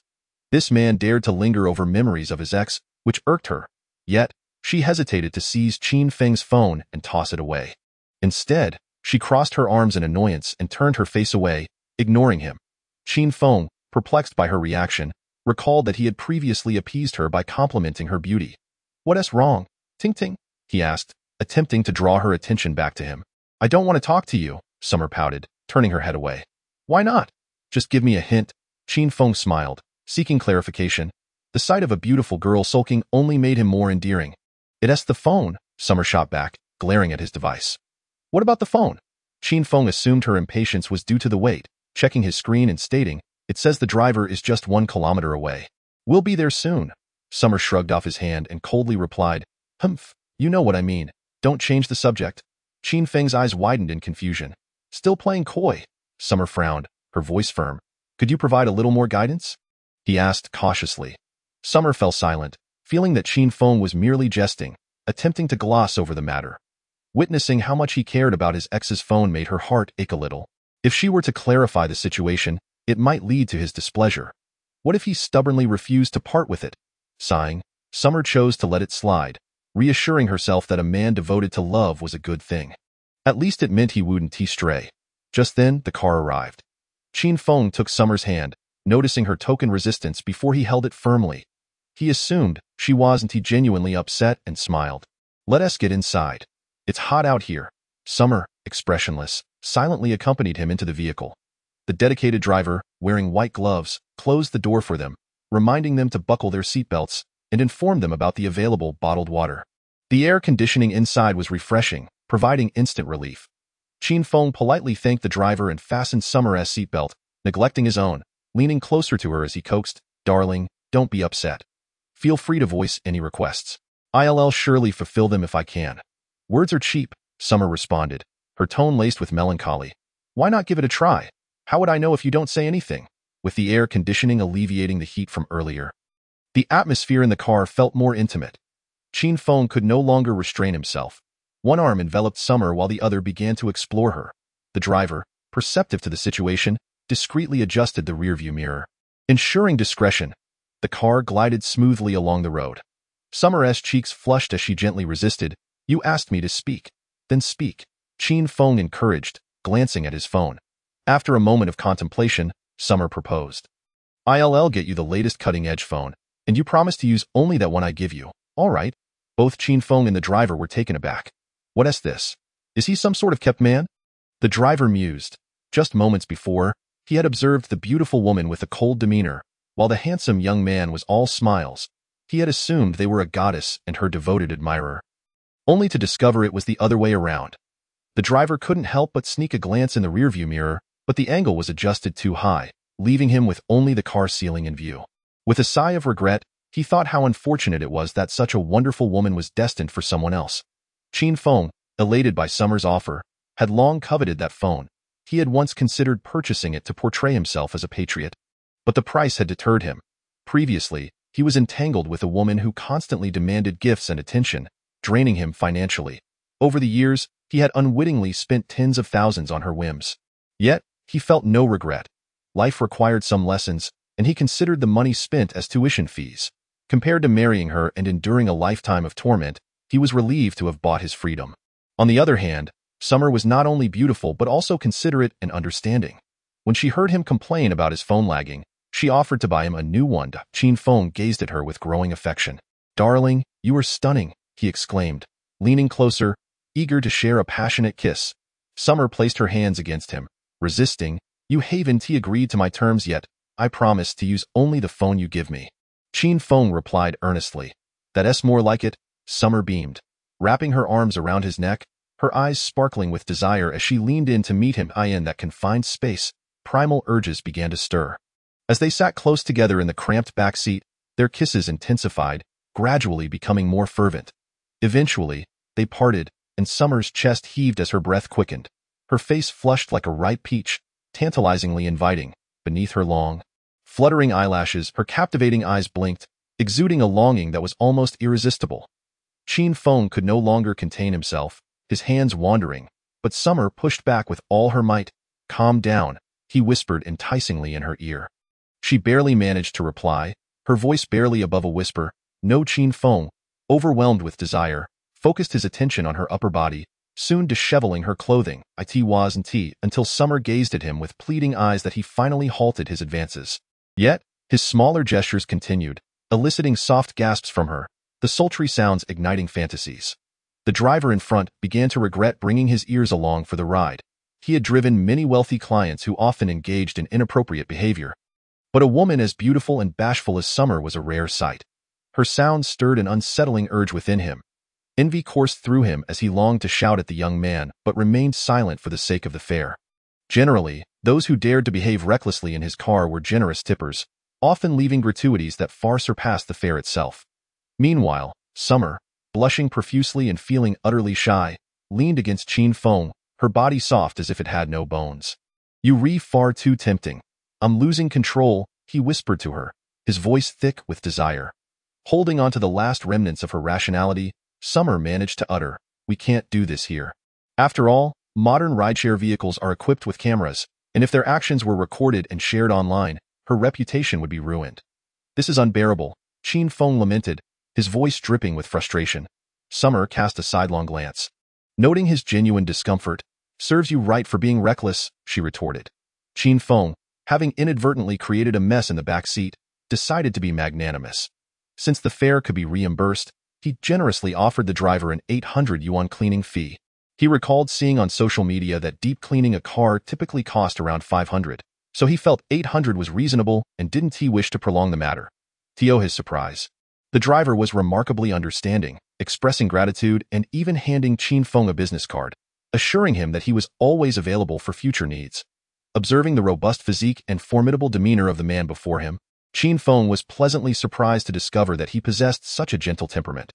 Casting a glance at the business card, he noted that the driver was named Wang Gang, with well-defined features and an honest appearance. Wang's silent attentiveness, exemplified by his thoughtful adjustment of the rearview mirror, indicated a person of considerable thoughtfulness. This stirred within Qin Feng a desire to recruit him. He deemed it prudent to hire a bodyguard for the interim, especially considering the potential dangers posed to someone as strikingly beautiful as Xia Ting. It was wise to be prepared. The mere presence of a bodyguard could intimidate any would-be troublemaker. Wang Gang's rugged yet gentle persona aligned perfectly with Qin Feng's requirements. Furthermore, his driving skills would facilitate any intimate escapades with Xia Ting in the backseat. The only lingering concern was whether Wang's character was trustworthy. Once his desires subsided, Qin Feng approached the matter with a clear mind. Carefully deliberating his options, he ultimately resolved to make an attempt to recruit Wang, cognizant of the adage that in a bustling world, all actions are motivated by profit. Thus, financial compensation should not pose a significant obstacle. However, he would require Xia Ting's agreement, as the system would not reimburse without her consent. Taking Xia Ting's dainty hand in his, he gently proposed, What do you think of hiring Brother Wang as our dedicated driver? Xiaoting, puzzled, replied, Didn't you just buy me a Porsche 911? If you don't wish to drive, I could serve as your chauffeur. Qin Feng clarified, occasionally, we may need a driver. It's rather exhausting to drive oneself. And having an extra layer of protection would enhance our safety. Noticing Xiaoting's hesitation, he playfully interrupted, Given your beauty, what if some fool tries to harass you? Should I confront them? Recalling past encounters with unwanted attention, Xiaoting dismissed the concern. Those who had approached her were typically timid, content to merely whistle or make passing remarks, which she learned to ignore. They would not dare to escalate matters, especially considering the high costs associated with violence nowadays, as well as the severe repercussions of disregarding a woman's autonomy. Her primary worry was that Qin Feng's wealth might attract unsavory characters. Thus, she nodded in agreement, recognizing that an additional protector was indeed prudent. With Xiaoting's consent, Qin Feng smiled and addressed the driver, Brother Wang. How much do you earn in a month driving for this service? Their conversation was not held in hushed tones. Allowing Wang Gang to overhear, he felt a surge of excitement. It seemed this man had gifted the woman a Porsche. Regardless of the truth behind it, being offered such an opportunity was a validation of his worth. Wang quickly responded with humility, You can just call me Xiao Wang. Brother Wang feels too grand for me. After his polite introduction, he continued, My earnings can fluctuate. Sometimes I get several airport runs from the platform, which could net me over 10,000 a month. If I work extra hours in the evening, I might occasionally reach around 20,000. However, Wang did not disclose the full truth. The ride-sharing business demands significant investment, encompassing maintenance, insurance, fuel costs, and platform fees. After all expenses, retaining even 10,000 a month is commendable, particularly considering the minimum $20,000 investment required for a vehicle. Moreover, relying on a platform means enduring various unpleasant regulations and difficult clients. The last woman he transported had only offered 500 for a mishap. He cherished his new vehicle, having driven fewer than 10,000 kilometers, and could hardly fathom enduring such challenges. Have you considered a career change? Qin Feng inquired nonchalantly. I would like to, but my back has been aching from all this driving. I'm not particularly adept at communicating or dealing with people, Wang Gang replied with a sheepish grin. Though he had only known Qin Feng for a short while, he felt a strong inclination to accept an offer from someone who seemed generous, given the lavish tips he had just received. Qin Feng continued, We find you quite impressive and wish to hire you as both a driver and bodyguard. The hours may be late, and we will need you available at all times. What salary do you think is reasonable? Wang Gang was taken aback by the opportunity to propose his own compensation. After stabilizing the vehicle at their destination, he pondered in silence. Qin Feng respected the gravity of the decision and kept his conversation with Xiaoting low-key, sharing tender words between them. Meanwhile, Wang wrestled with the dilemma of how much to ask. A high price might make him seem greedy, while a low one would undervalue his worth. Despite their brief acquaintance, he was unafraid of being scammed, as he adhered to the principle of working only for paying clients and ignoring any fees or dues that others might demand.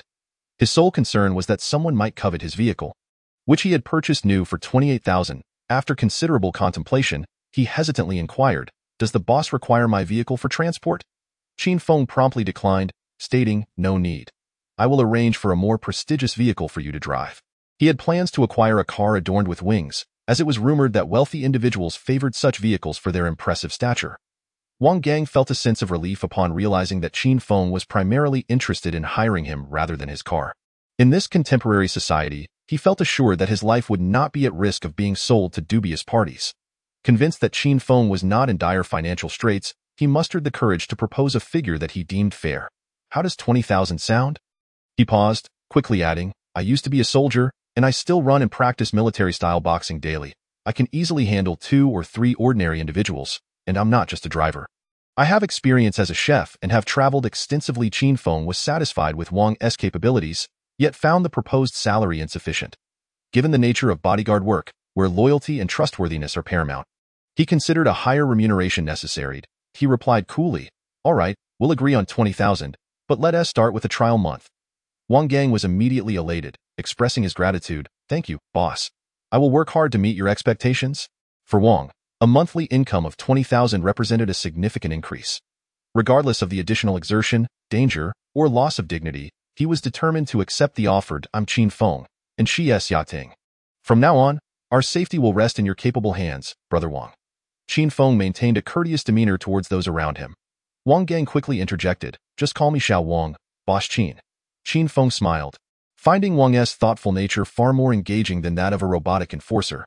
Yet, he insisted, "You appear older, so I prefer to call you Brother Wang. Titles should not be a source of contention.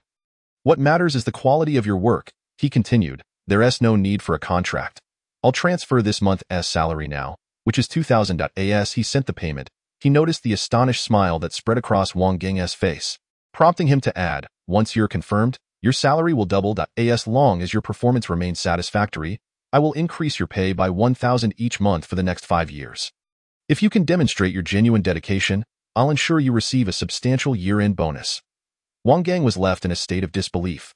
The prospect of a doubled salary, along with monthly increases, was beyond his wildest expectations. He turned to Qin Feng, astonished at the sincerity in his demeanor. His heart raced as he received a notification of 20,000 in his account, confirming the reality of his good fortune. "Boss, are you serious?"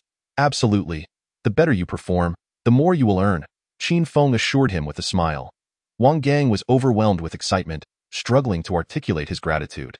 His mind raced with thoughts of kneeling to pay homage to a benefactor of such magnitude. Such an opportunity, where diligent work could yield a $1,000 raise each month, was unprecedented in his experience.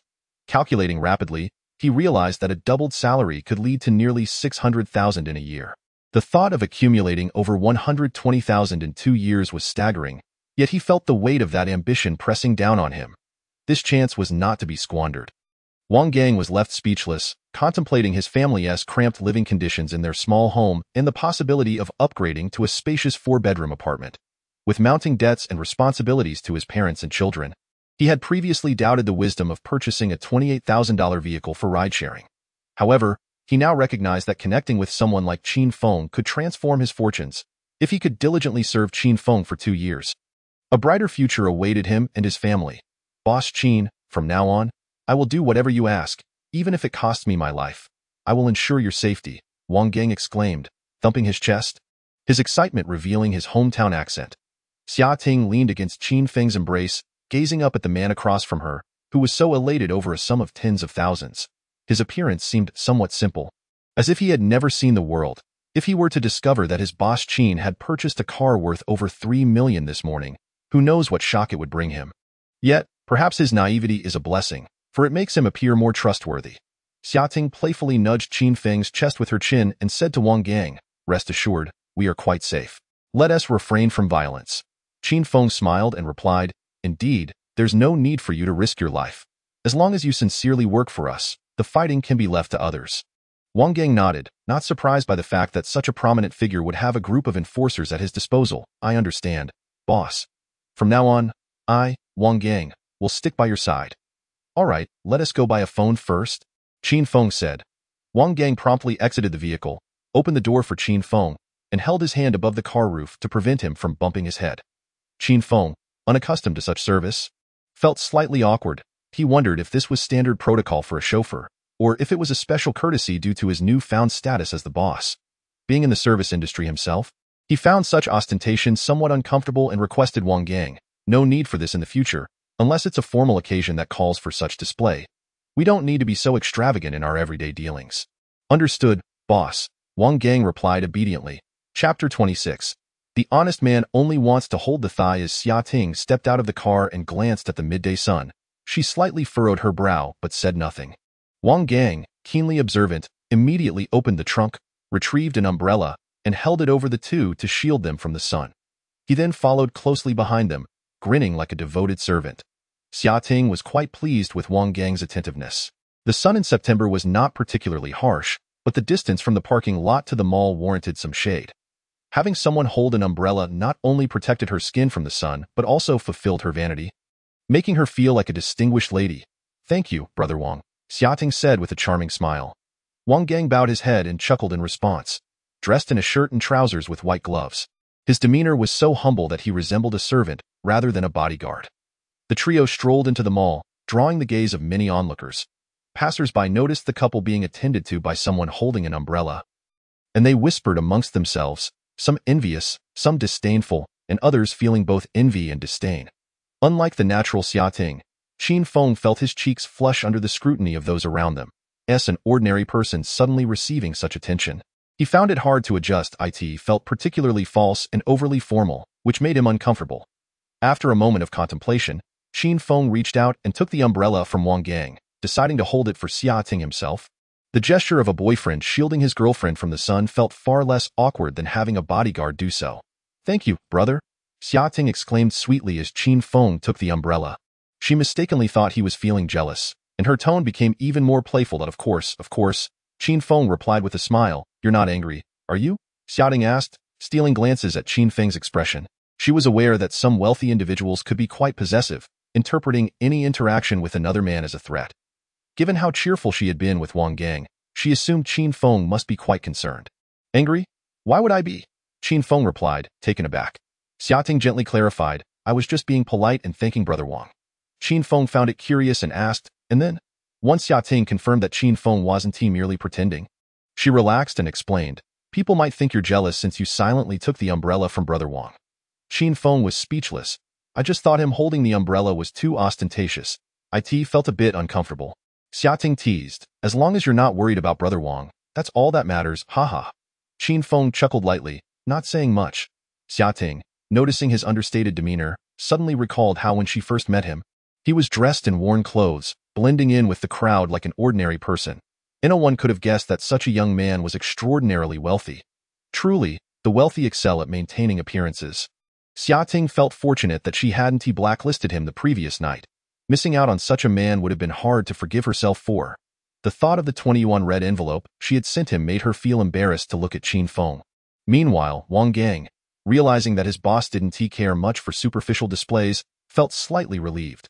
Having served in the military, he was a man of unwavering integrity, yet his lack of flattery had led him to this point in life. He felt extremely uncomfortable with the ostentatious behavior he had just displayed, akin to laying his face beneath someone's foot. But for the sake of money, he had to demean himself like those on television. That was what maturity entailed. He had assumed he would need to continue in such a manner, but to his surprise, this boss was considerate of his dignity, which deeply moved him. How many bosses are both empathetic to their subordinates and willing to offer them raises? Wang Gang resolved that he would cling to Qin Feng's leg and never let go. The repeated emphasis on sincerity from his boss indicated that loyalty was valued more than mere appearances. However, Wang Gang believed that loyalty alone was insufficient. One must also work diligently and earnestly to remain in the boss's favor. Unbeknownst to Qin Feng, he was unwittingly participating in a psychological game of manipulation. He simply felt awkward for not having experienced wealth before. He believed that once he had money, he would inevitably succumb to corruption. The three arrived at Yingtai Plaza. Qin Feng returned the umbrella to Wang Gang for safekeeping and then checked the time, saying to Xiaoting, "Let us grab a bite to eat." "All right," Xiaoting nodded. Most restaurants in the mall were reasonably priced, averaging 1 to 200 yuan per person. However, establishments like Heideleo might be a bit pricier. Qin Feng had the fortune of dining there a few times, but the exorbitant prices and the exaggeratedly subservient service had turned him off. The forced smiles felt so insincere that they made his skin crawl. He couldn't enjoy such experiences. After a brief wander, they casually chose a well-decorated restaurant named Fengmenting. Qin Feng and Xiaoting found a 4-person table in the hall, only to realize that Wang Gang was still standing beside them. It was peak dining time, and Wang Gang, slightly taller than Qin Feng at nearly 2 meters, with a robust physique, stood out like a beacon. "Wang Gu, please sit down and join us for a meal. No need to be polite. We'll make sure there's plenty to eat," Qin Feng urged. "No need. Boss, I've already had lunch," Wang Gang declined. "Look at you. You're such a big guy. Surely one more meal won't hurt. Sit down. It looks bad for you to just stand there," Qin Feng insisted, rising to encourage him to take a seat. Wang Gang had never seen a bodyguard dine with his employer, and as a mere third wheel in a couple's outing, he felt it would be humiliating to intrude. Realizing he was being an eyesore, he quickly said, "Then I'll sit outside." After saying that, he turned and walked out, taking a seat on a small bench while waiting in line. Peering through the glass to observe the situation at Qin Feng's table, Qin Feng shook his head helplessly and ordered a beef fried rice for the tall man, leaving it to fate whether he would eat it or not. Xiaoting was unconcerned with such trivial matters, focusing intently on the menu. She scanned the QR code on her phone and ordered scrambled eggs with chives, yam stir-fried with black fungus, spicy stir-fried kidney, garlic vermicelli seafood pot, including oysters, sauced mud eels, chestnut chicken soup, and scallion stir-fried lamb. As the dishes began to arrive one after another, Qin Feng's eyes widened in disbelief. What did this mean? Was it a reflection of his performance last night? "Woman, are you playing with fire?" Qin Feng glared at Xiating, whose expression was as cunning and playful as a fox, wishing he could take her right then and there. Brother, you should eat more to replenish your strength, Xiating said, placing an oyster in Qin Feng's bowl with a gleeful smile. Qin Feng snorted, asserting, just don't regret it tonight. This moment. The only part of him that felt strong was his mouth. After such a wild night and 2 encounters that morning, he was beginning to feel a bit drained. Rubbing his waist, Qin Feng thought, once I achieve peak physical condition, I will show you. He was genuinely concerned about Xiating's health due to her recent lack of moderation and suggested, let us keep it simple tonight. We should focus on recovery. Xiating said this without a hint of embarrassment, finding Qin Feng's strained expression quite amusing, giggling to herself. There's no need for that, Qin Feng declared as he swallowed the oyster, his voice resonating.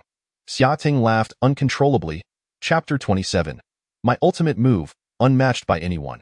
After finishing their meal, the two casually strolled around the mall. Whether it was the invigorating oysters or sheer coincidence. Merely half an hour later, Qin Feng felt rejuvenated. He looked at Xiating with a teasing glint in his eye. Xiating grinned back, her gaze unyielding. Qin Feng nearly took her to the car for a competition of prowess, but remembered that she still needed to buy him a phone first, which curbed his impulse. Business was paramount. His current phone was painfully slow. He could barely scroll through 5 videos on Douyin before having to wait several seconds. Live streaming was even worse, lagging like a PowerPoint presentation. He was now capable of making donations, and the thought of the numerous streamers waiting for him to discover them made him anxious. How many stunning streamers were out there, each with their unique rewards? Would $1,000,000 yuan make a difference? How would those streamers respond once they received the funds? Qin Feng was filled with anticipation. However, he understood that haste was unwarranted. With Xiating about to return, securing her approval was the most prudent course of action. He patiently accompanied Xiating through the shopping mall, starting their excursion at Starbucks. When he inquired if Wang Gang, who had been trailing them, desired some milk tea, he was met with a resolute shake of the head in refusal. Thus, he ordered a strawberry white chocolate frappuccino for Xiating, refraining from ordering anything for himself. He felt somewhat embarrassed at the prospect of a young man indulging in such a delicate beverage. After all, a man should be seen sipping on a robust cola. Yet, as he gazed at the enticing swirl of whipped cream atop the frappuccino, he found himself tempted to sample its flavor. Fortunately, while accompanying Xiating on her shopping spree, there were ample opportunities to procure milk tea in a quaint jewelry store. While Xiating was trying on hairpins and accessories, Qin Feng seized the moment to hold her milk tea. He pretended to casually bring it to his lips, taking a hearty sip in an instant, his eyes narrowed in delight. It was sweet and utterly delightful. No wonder milk tea was the quintessential beverage for a day of shopping. A sip lifted his spirits, making every moment enjoyable. Regrettably, the medium-sized cup was insufficient, and he drained it in mere 2 sips. He resolved to opt for a larger size next time. That moment. Xiating extended her hand to reclaim her drink, only to discover it was empty. In a playful display of annoyance, she slapped his arm and exclaimed, "You're absolutely infuriating. Stealing someone else's milk tea?" Qin Feng, unabashed, chuckled and replied, "Hee, it was just too delicious. I couldn't resist." With a cute scrunch of her petite nose, Xiating shot him an exaggerated glare, looking utterly adorable, as a form of compensation. Qin Feng purchased her a pair of sunglasses and a beige sun hat. The hat's texture conveyed a sense of luxury, and its pleated design, adorned with a bow, imbued Xiating with an air of youthful charm, making her face appear even smaller. The brim, enhanced with metallic wire, could be shaped to suit her preference. Xiating adjusted it to create a few shell-like folds, placing it atop her head, and paired it with a black dress that accentuated her complexion. She appeared to be the very embodiment of a pure beauty destined for a seaside vacation. "Is it beautiful?" Xiating inquired. The modest price of the hat did not diminish her delight, as Qin Feng's unwavering gaze spoke volumes. "HM. He fervently nodded. Since you're so sincere, I'll let you off the hook this time." Xiating laughed. "Let us go buy a phone." She bundled her purchases and handed them over to Wang Gang. Feeling light and carefree as she linked arms with Qin Feng and strolled towards the Huawei Experience store. At this juncture, the importance of having a bodyguard became apparent. With someone to carry their items, they were spared the inconvenience of lugging around heavy bags. Had they had a bodyguard yesterday, the numerous items Qin Feng had purchased for her wouldn't have required multiple trips back and forth, which would have been a tremendous hassle. Upon reaching the store, Xiating inquired with the staff about the most expensive Huawei Porsche model. Receiving an affirmative response, she wasted no time and directly requested a black model to be brought forth. Swiftly scanning her payment, her decisiveness and efficiency left Qin Feng thoroughly impressed. This model, reportedly endorsed by a prominent figure, was considered a financial investment in the realm of smartphones, boasting exceptional value retention. Qin Feng, salivating with anticipation, tore open the packaging to reveal the Mate 60RS. The rear camera featured an octagonal star diamond design, and the materials of the back cover, enhanced with metal and ceramic, exuded sophistication and distinctiveness. As soon as he powered it on, Qin Feng was smitten with the phone. Its smooth performance and vibrant colors eclipsed his previous subpar device that had cost over 1,000 yuan. Indeed, one gets what one pays for. Do you like it, brother? Xia Ting, noticing his fascination, approached him eagerly, her expression radiating a desire for praise. This phone, priced at over 10,000 yuan, would have once made her hesitate. But now she felt no remorse. Not to mention the Porsche from earlier that morning, she had yet to spend the 100,000 yuan that Qin Feng had gifted her. Essentially, she had incurred no expense and was reaping pure benefits. As long as Qin Feng remembered that it was she who had purchased the phone every time he used it, it would be a tremendous gain. I love it. Thank you for the gift, darling, Qin Feng beamed, gently pinching Xia Ting's cheek in delight. If you truly love it, then you must part with your old phone, Xia Ting replied, lightly grasping his hand to halt his jesting. With this phone? How could I possibly still use that old piece of junk? Qin Feng retorted dismissively. Who knows what goes on in the minds of men? Xia Ting teased, her laughter tinged with condescension. Once I return home and transfer my data, I'll sell my old phone, Qin Feng promised earnestly. Xia Ting opened her mouth, contemplating whether to insist that he dispose of the old phone in her presence, but feared that being too forceful might provoke his aversion. With a playful huff, she quipped, that old phone of yours is worth at most 200. Why not sell it to me? Qin Feng replied, puzzled. What would you want with my old phone? Xia Ting gazed intently into his eyes. Remaining silent, feeling a tad embarrassed under her scrutiny, Qin Feng smiled sheepishly. In truth, he had briefly entertained an unwholesome thought. If he sold the new phone and purchased a 2,000 to 3,000 yuan model instead, he would gain a significant sum of cash. After all, a 3,000 yuan phone was still quite functional. The surplus could be added to his system account, allowing him to activate a lavish gifting mode to bestow warmth and affection upon various female streamers. However, he soon reconsidered. Xia Ting's favor was of paramount importance. What if she became upset upon seeing him with a new phone?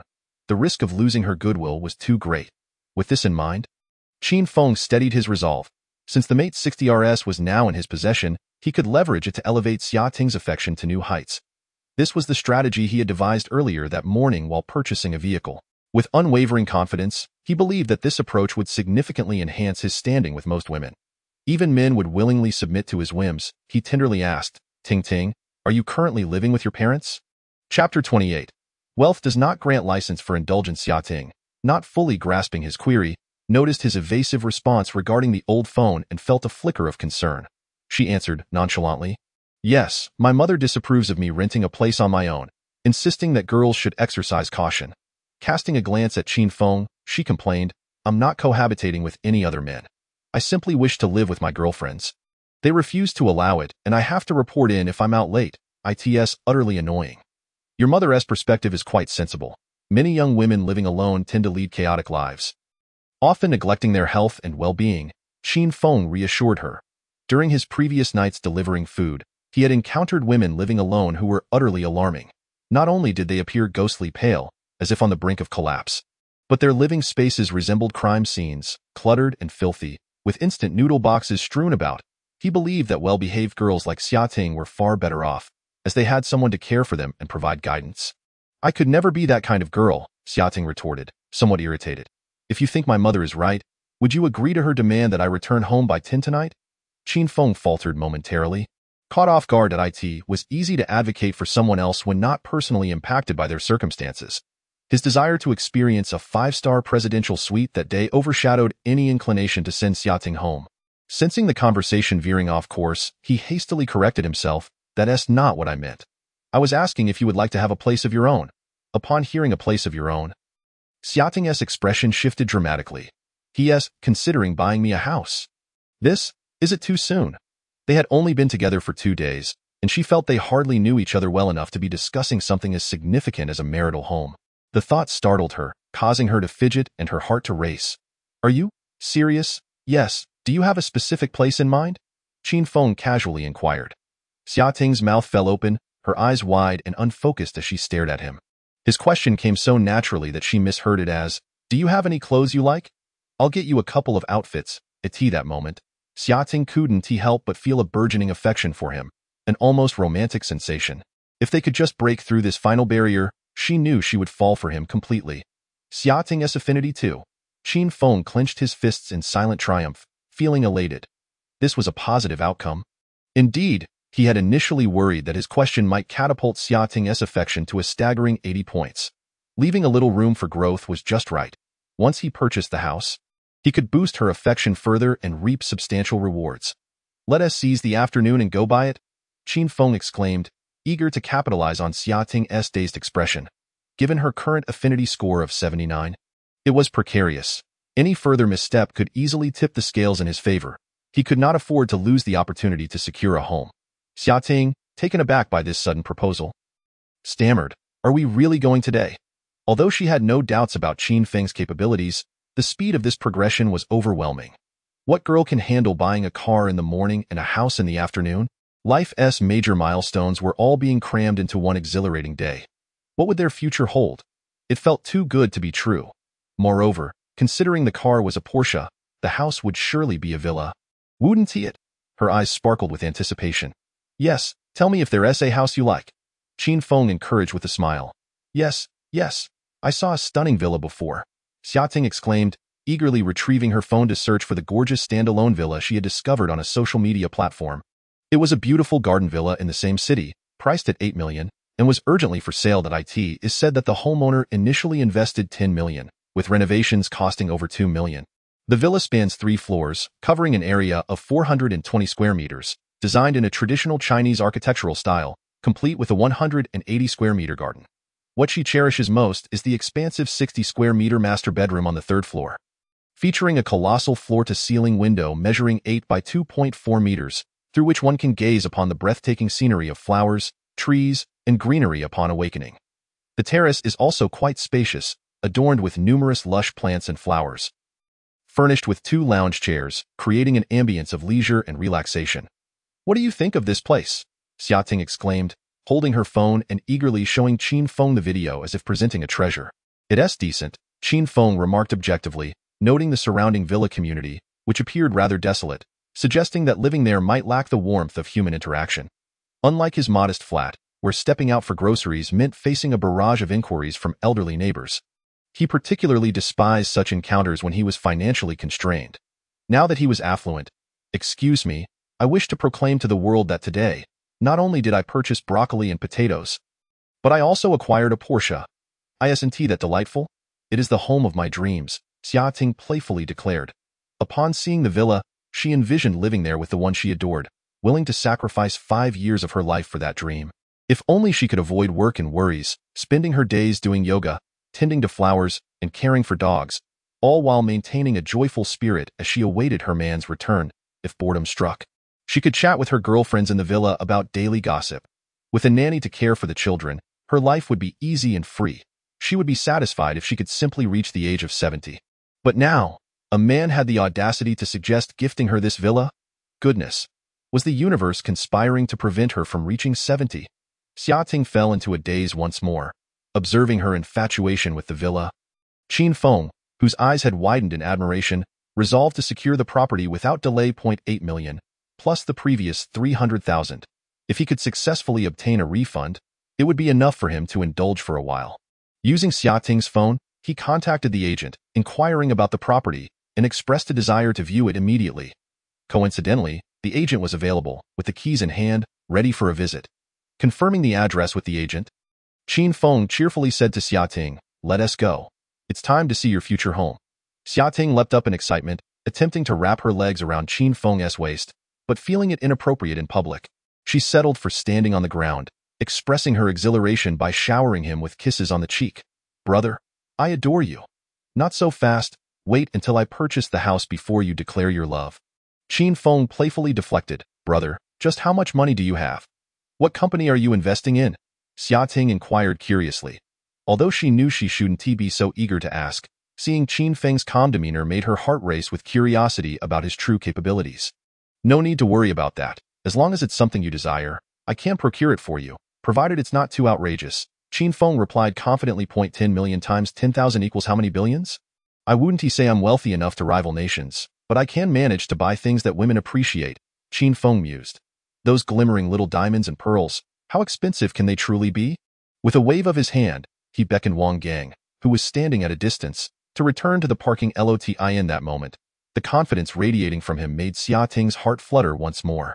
She admitted she was captivated by Qin Feng's extravagant demeanor. Xia Ting gazed at him with adoration, gently biting her luscious lower lip, her eyes brimming with unreserved affection. Suppressing her excitement, she climbed into the car, dutifully sitting in the back seat. At that moment, even if Qin Feng were to act inappropriately, she would not be upset. Rather, she felt an urge to be more proactive. She declined the seatbelt he offered. Leaning against him and wrapping her arms around his neck, gazing up at him with her watery eyes, her expression filled with longing. The atmosphere was charged with an undeniable allure, as if a mere gesture from Qin Feng would prompt her to lower her proud head and engage in acts she had previously refrained from. Chapter 29. The love of an honest man. Out of reach yet, disappointment washed over Xia Ting. Qin Feng did not reciprocate her advances. Instead, he rolled down the car window and called out to Wang Gang, who was avoiding their gaze. Wang Gu, what are you doing? Get in and drive. Wang Gang hesitated for a moment. Having witnessed Miss Xia's enthusiastic demeanor, he initially thought they were about to engage in more intimate activities in the car. Concerned about interrupting their moment and not wanting his ears to be sullied, he refrained from entering. Upon hearing Qin Feng's voice, he steeled himself and opened the front seat door. Internally, he reassured himself. Such scenes would not be rare in the future. He needed to remain calm and adapt. For the next few days, I'll use your car, and in a few days, I'll arrange for a new one for you. Qin Feng disregarded Xia Ting's lingering gaze, feigning a casual conversation with Wang Gang. What do you prefer, a Bentley or a Benz? Qin Feng, now more composed, felt his body needed to take it slowed, and no matter how young he was. Frequent indulgence was not advisable. Previously, he had felt as if he were suffering from a debilitating condition, convinced something had gone awry. Yet, he dared not boast in front of Xia Ting. Summoning Wang Gang was also a tactic to create a buffer against her advances. Wang Gang, though confused, answered honestly. When I was in the army, I thought driving a Hongqi was the most impressive. After leaving, I developed a fondness for spacious RVs. You can go anywhere with them. Qin Feng's eyes lit up at the mention of RVs. After all, who among young people didn't harbor dreams of travel? An RV allows one to spend the night anywhere and gaze at the stars with a companion. How much does a decent RV cost? A good one typically runs between 7 to 800,000. The better models can vary from hundreds of thousands to millions, depending on the modifications inside. Xia Ting, already having a car, did not wish for Qin Feng to continue discussing vehicles. Noticing his indifference, she wriggled in his embrace, akin to a siren seeking his attention. She deftly redirected the conversation to the house. Brother, will this house be registered in both our names? Qin Feng paused for a moment, and after receiving a response from the system, sighed and replied with resignation. Only your name will be on it. Xia Ting noticed something peculiar about Qin Feng's expression, but thought little of it. Upon hearing that the house would be solely in her name, her heart raced with exhilaration. In that instant, Qin Feng appeared to her as a dazzling treasure, radiating a brilliant golden light that was impossible to look away from. Xia Ting felt no concern about Qin Feng's ability to afford the $8 million house. Based on his earlier words in the mall, she believed his savings might very well exceed 9 figures. Perhaps it would be best to have both our names on it. After all, it is our home. She suggested politely. This house held significant meaning. Unlike the CAR.IT represented their shared life together. Having only one name on it made it seem as though she were after his wealth. Just put your name on it. I want to give you the security you need to feel comfortable at home while taking care of me. Qin Feng fabricated a disingenuous rationale, weaving lies for Xia Ting. Although he desired to include his name on the $8 million property, the system forbade it. What could he do? The so-called goddess was to possess absolute autonomy. Ridiculous. The system for sycophants truly knew how to flatter. Xia Ting chose not to press the issue further. With him stating it so, insisting would seem ungrateful. However, the thought of cohabitating with this man made her anxious, worried that she might not meet his expectations. I tend to be rather lazy, and with such a large house, I wouldn't want to handle all the cleaning myself. Could we perhaps hire a housekeeper to assist? This man was accustomed to paying his bodyguard $50,000 to $60,000 a month. Hiring a housekeeper for a mere $10,000 shouldn't pose a problem. Yet, voicing such a request embarrassed her. It made her feel as if she would only be lounging around, indulging in leisure. Like a dreamless sloth, relying on others for care, she feared being looked down upon by Qin Feng, which made her cheeks flush and her ears turn red as she broached the subject. Of course, we'll hire help. A chef, a gardener, a personal doctor, a personal trainer. Everything will be arranged for you. As long as you're happy and content in the future, Qin Feng painted a picture of a beautiful future for her. He yearned for these luxuries too, but only if the refund was successful. Xiating was momentarily lost in the grand vision Qin Feng had laid before her. After years of graduation, she had encountered countless individuals. The harshness of reality had gradually extinguished her dream of marrying a super-rich man and living as a wealthy wife. As she aged, at 26, she had lowered her standards to seek a partner with at least 7 figures in savings, with the added criteria of not exceeding a 3-year age gap and being genuinely caring. Xiating believed her conditions were not overly demanding, and it was improbable that she couldn't find a husband. Yet, reality dealt her a harsh blow. The few young wealthy heirs she dated were gamblers, thrill-seekers, and drug users. The older men, while slightly more stable, were miserly, preaching that money was meant to be shown off, not spent on women. Such abhorrent statements were disgraceful within her circles. There was a promising candidate. Young and decent-looking, albeit with limited finances, he was stable in his government job. After dating him for half a year, he had the audacity to worry that her beauty might lead her to betray him, resulting in their breakup. Ridiculous. Was she not allowed to catch a single fish at a time? Her friends, less attractive and with smaller frames, were plagued by jealousy and suspicion, yet somehow managed to find husbands worth 9 figures, albeit older by 2 decades. Meanwhile, she had yet to meet a good man. Recently, following her mother's advice, she began attending blind dates. Almost every man who saw her for the first time would ask, with your conditions, why are you out here dating? Is it that kind of hesitating? Suspicious gaze made her feel an overwhelming urge to explode. The crux of the matter was that each of these blind date prospects was a gem in their own right. There were mama's boys, indecisive men, reclusive types, and even sleazy characters. Her bizarre experiences with blind dates could easily fill a 1,000,000-word novel. She had thought that after a year or two, her standards would inevitably lower again. Little did she expect a twist of fate, as a classmate who had once harbored feelings for her had suddenly become quite affluent and was treating her so well. Xiating felt a wave of emotion wash over her, nearly bringing her to tears. With a quivering nose and misty eyes, she gazed at Qin Feng and asked, "Darling, will you love me for a lifetime?" Women are inherently emotional beings, and when feelings surge, they can hardly be contained. She longed to hear Qin Feng's heartfelt confession. However, to her dismay, he responded with a nonchalant attitude, merely saying, in an instant. Xiating's tears were drawn back, and she lamented, "You are not being sincere at all." Qin Feng was aware of the right answer but feared that giving the correct response might backfire. After all, they hadn't even purchased a house yet. Fortunately, this emotional state was fleeting. When Qin Feng didn't receive any system alerts, he relaxed and cheerfully reassured her, "I love you. I love you. Look, I'm even planning to buy you a house. Isn't that a testament to my affection?" It seemed that, at some point, modern views on love had become somewhat distorted. The mere acquisition of a house could serve as proof of love. In the past, he wouldn't have dared to speak so casually about loving a woman. But now, things were different. With this devoted system, he could endlessly demonstrate his love. Chapter 30. Even if I die, even if I jump off this ledge, I will never be your mistress. Seeing that he was buying her a house, Xiating felt it was indeed inappropriate to throw a tantrum. Although she had not received the answer she desired, she could perceive his affection for her through his gaze. The thought of soon having a home of her own, coupled with the fact that her partner was handsome, gentle, and wealthy beyond measure, filled her with uncontainable excitement. She even found herself slightly frustrated with the slow pace of their relationship, wishing to hasten their progress. Her entire focus rested on Qin Feng, her fingers playfully poking at his chest as she insinuated, "So, does this mean that buying me a house carries some special significance?" Qin Feng, solely focused on improving his affection levels, hadn't he considered any other implications. Caught off guard by the question, he replied casually, "I just want you to be free from family constraints, so we can live more freely together." Xiating felt a twinge of disappointment at his answer, wondering, "Is that all? You simply want to buy a house for us to cohabit?"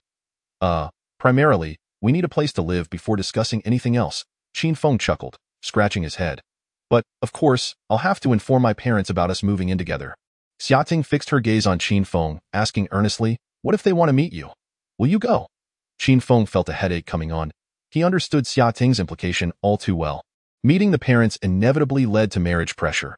After finally accumulating some funds, he wasn't ready to dive headfirst into the depths of romance. He diplomatically replied, "Of course, I will go. But we should wait until we've gotten to know each other better. After all, it's only been 2 days, and we still have many habits to understand." Upon hearing this, Xia Ting suddenly went still, as if she had encountered a glitch. Remaining silent and motionless, he curiously asked, "What is wrong?" Xia Ting seemed to recall something, lifting her head to cast a complex look in his direction, yet she said nothing. She released her grip on his neck, shifting her seat to sit alone, deliberately leaving a space between them, reminiscent of their university days, adopting a cold demeanor towards him. Affection level with Xia Ting -1. Affection level with Xia Ting -1. Affection level with Xia Ting -1. Qin Feng was taken aback. He never imagined that her affection could actually decrease. The system notification indicated that her affection had plummeted from 79 all the way down to 69. Observing Xia Ting's frosty expression, akin to a glacier, he began to sweat profusely, feeling a surge of anxiety. He hurriedly leaned closer to salvage the situation. "Darling, please don't be like this. I was just a bit nervous when I mentioned waiting to meet your parents." Don't be upset. Seeing that she remained unmoved, he gritted his teeth, conceding, "You can arrange it. I promise I'll meet your parents tomorrow." Still, Xia Ting remained silent, her eyes coldly scrutinizing him as if she were assessing a rogue. Qin Feng, drenched in sweat, was bewildered by her anger. Despite spending so much on her, he found it infuriating that his affection had diminished. Unable to contain himself, he raised his voice slightly. "What more do you want from me? Just tell me, and if it's within my means." To his astonishment, Xia Ting let out a cold laugh, defiantly stating, "I want the house to be under both our names. Can you manage that?" Qin Feng hadn't anticipated that her request would be such an unattainable task. How could they continue like this? He wanted to include his name too, but the devoted system wouldn't allow it. Besides, wasn't it better to have just her name on it? Frustrated, he frowned and fell silent. The atmosphere inside the car growing heavy with tension. System notification, affection level with Xia Ting -1. What on earth was happening? If this continued, his affection would dwindle to nothing. Qin Feng raked his hair in despair. Feeling as if he were losing his mind, he had never been this anxious before, even when he hadn't found the right place the previous night. Controlling his emotions, he asked earnestly, "Is adding a name that important?" Xia Ting, fueled by her emotions, clung stubbornly to the issue, interrogating him. "Are you brave enough to add a name?" Qin Feng was left speechless. In the past, if someone had offered him a villa, he would have worshipped them like a deity. Yet, with Xia Ting, not only did his affection decrease, but she also presented him with impossible demands. Faced with the prospect of a reward so close at hand, Qin Feng truly didn't want to waste his efforts. Despite his frustration, he chose to remain patient, hoping to salvage the situation. "I genuinely can't add my name to this house, but I can for the next one. Surely, that's acceptable?" Xia Ting felt a sharp pain in her heart. She wanted to scream, "So you'll add a name only after you're divorced, right?" But she didn't dare utter those words. This man had never made a promise, and she had no right to criticize him. Feeling utterly wronged, tears streamed down her cheeks, leaving glistening trails on her delicate face before dripping onto her chest. How foolish she was, believing that there was truly a man in this world who would love her like an angel. In the end, they were all demons from hell. It was time for her to wake up from this dream. "Wang Gu, stop the car," she sobbed. Her tearful voice startled Qin Feng, who was deep in thought about how to resolve the situation. Upon seeing her tear-streaked face, his heart softened. He pulled her into an embrace, soothingly saying, "Darling, please don't cry. I promised I'd add a name. Didn't I?" Xia Ting struggled to push him away, her trembling voice filled with a multitude of grievances. "Get away from me, you scoundrel." She desperately wanted to tell Qin Feng that even if no one wanted her, she would never be his mistress. Wang Gang, hearing the commotion from the back seat, cautiously pulled the car to the far right. However, he didn't stop. He merely wanted to prevent Xia Ting from opening the door in anger and causing an accident. Qin Feng was incensed. The tactic of crying, throwing tantrums, and making threats was completely unreasonable. After spending so much, to be labeled a scoundrel was infuriating. He snapped, "Can you at least be rational? What have I done to deserve such a label?" Once those words left his lips, Xia Ting fell silent, her head bowed. Her expression filled with torment as tears the size of beans rolled down her cheeks, soaking her clothes. The car fell into a heavy silence. the atmosphere thick with unspoken tension. The air felt as if it had solidified, creating an invisible weight that made it hard to breathe. After a long pause, Xiating gradually calmed down, fixing a cold, emotionless gaze on Qin Feng. That moment, she felt as if her dreams had shattered. She should have seen it coming. When she had suggested visiting his home, he had hesitated. When she inquired about his investment in a company, he had been evasive. Even when she mentioned meeting her parents, he had been reluctant. Not once had he made a promise, even in bed. Now, he wouldn't even dare to add his name to a property. Fearing discovery. What did that imply? If he had nothing to hide, why was he so hesitant to include a name? What need was there for multiple properties? Xiating was certain that Qin Feng was already a married man, looking to buy a house to keep her as a mistress, much like the scenarios depicted on television, treating her as a caged bird. The mere thought of it sent her tears cascading down once more. Chapter 31. System. You're a lousy host. It's been 30 chapters, and you can't even handle a naive girl. The portrayal of mistresses in dramas had left a profound impression on Xiating. Thus, she had never considered becoming someone's mistress, believing that it would be better to work honestly. Being a mistress, without a name or status, would leave her unprotected by the law, that a child born from such a union would be a bastard, hidden away from the world. Most importantly, there was the risk of being caught in the act by the legitimate wife, with consequences ranging from public humiliation to being doused in sulfuric acid. The very thought of such a fate made her panic, and she exclaimed, "Qin Feng, let me make this clear. You can forget about me being your mistress, even if I end up destitute." Wiping her tears, she called out once again to Wang Gang, "Wang Gu, stop the car." Wang Gang was caught in a dilemma. He had never encountered a situation where a boss was arguing with his lover and was unsure whether to stop. Observing Xiating's fervent reaction, he didn't dare to intervene. He tentatively slowed down, maintaining a speed of a few dozen kilometers per hour, and when no one objected, he finally pulled over to the side of the road. Then, sitting silently in the driver's seat, she munched on her snack. Qin Feng finally grasped her thoughts and, feeling inexplicably perplexed, retorted, "Who asked you to be the mistress?" Xiating, seeing that he was still trying to evade the issue, immediately pressed him with a barrage of questions. "Then why didn't you tell me where you live? Why do you care so much about that broken phone of yours? Why not write both our names?" Faced with her relentless inquiries, Xiating, her eyes reddened, reproached him in a voice filled with sorrow, "You clearly have a wife. Why do you still entice me?" Qin Feng found himself at a loss for words, contemplating as he pulled out his ID to demonstrate. "You can check my ID to see if I have any marital ties." Xiating was momentarily taken aback by his forthright demeanor. Her previously despondent heart suddenly flickered with hope, and she timidly inquired, "You truly don't have a wife?" With hands raised in surrender, Qin Feng affirmed, "No, I do not." Xiating, momentarily believing she might have misjudged him, felt a flush creep to her cheeks. Yet, seeking reassurance, she weakly pressed on, "You promise I'm your only girlfriend? There are no other fiancés or women?"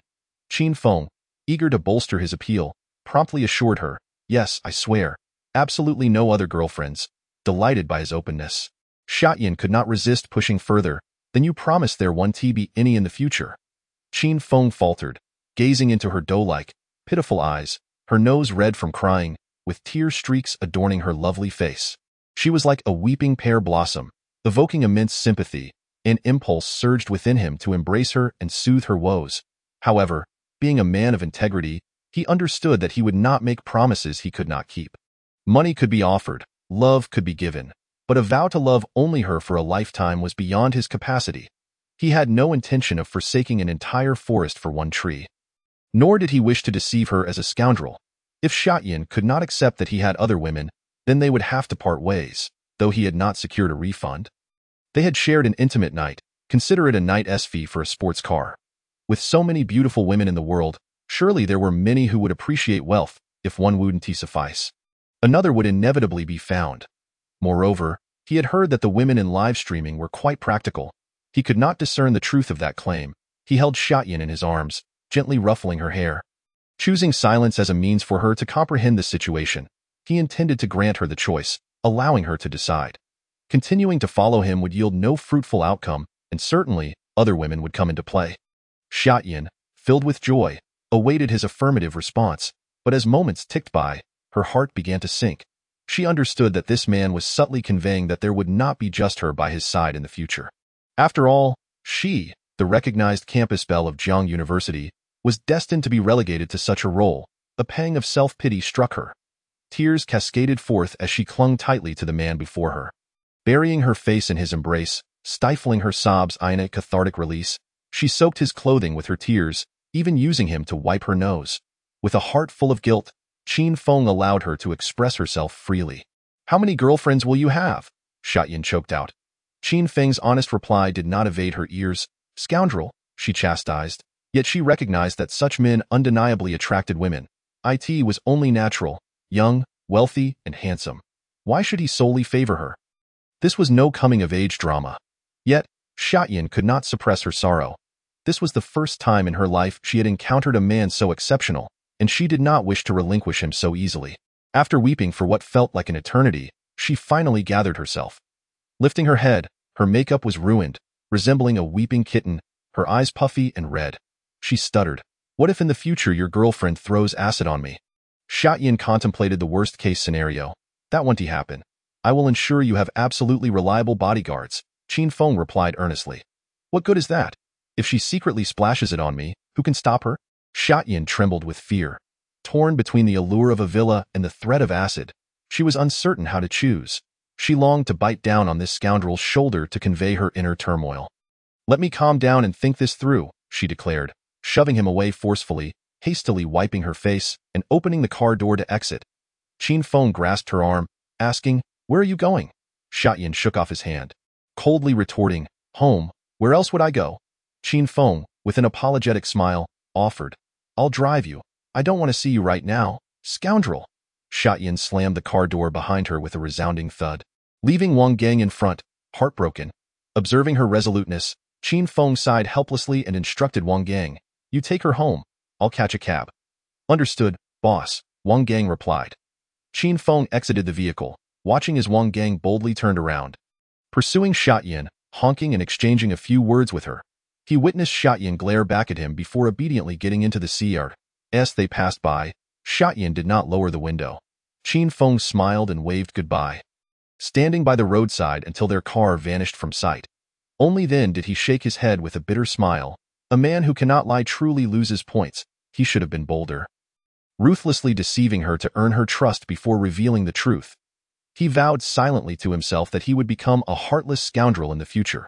As Qin Feng walked along the road, he continuously reflected upon himself, unfazed by the scorching sun at 2 or 3 in the afternoon. After a while, he regained his composure. Looking up, he found himself at a loss, unsure of where to go. Turning his head, he recognized the scenery along the street. He recalled having delivered takeout here.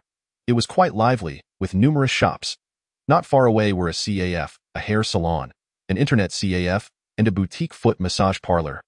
His attention was drawn to the foot massage parlor, its flashy sign captivating him, but he resolutely walked into the internet CAF instead. It was not that he could not afford the foot massage.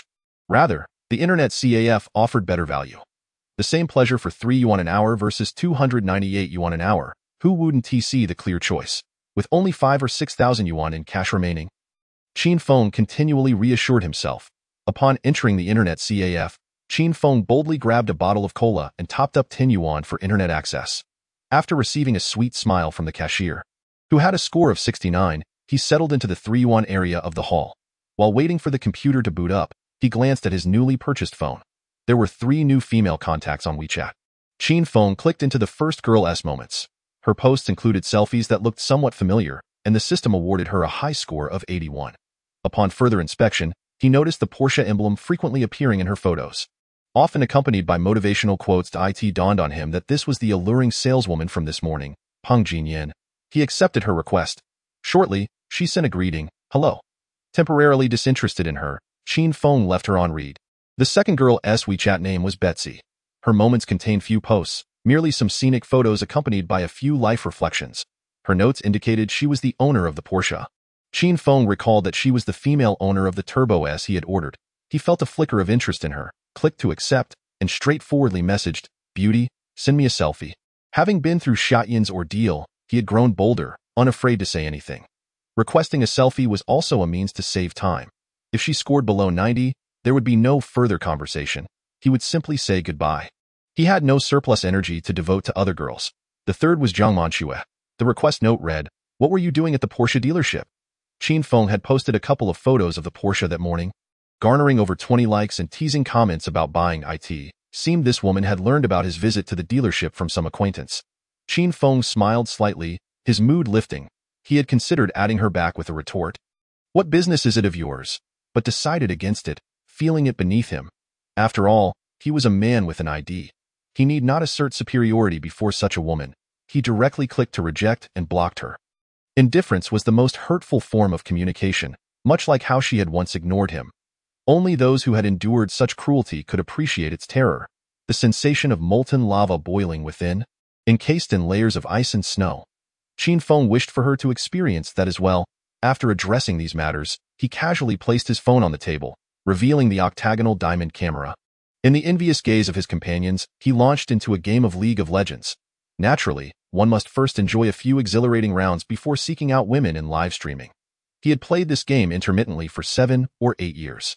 While not exceptionally skilled, he had a few flashy tricks up his sleeve. The new version offered a plethora of strategies, perfectly suited for a player like Qin Feng. As the game commenced, he chose a champion, a Mumu, starting with the Hydra and then the Heart of Steel. He swiftly left the opposing champion, Rengar, questioning his existence. In this version, damage was explosive, allowing even supports to chase down ADCs. There was no need for ADCs to carry.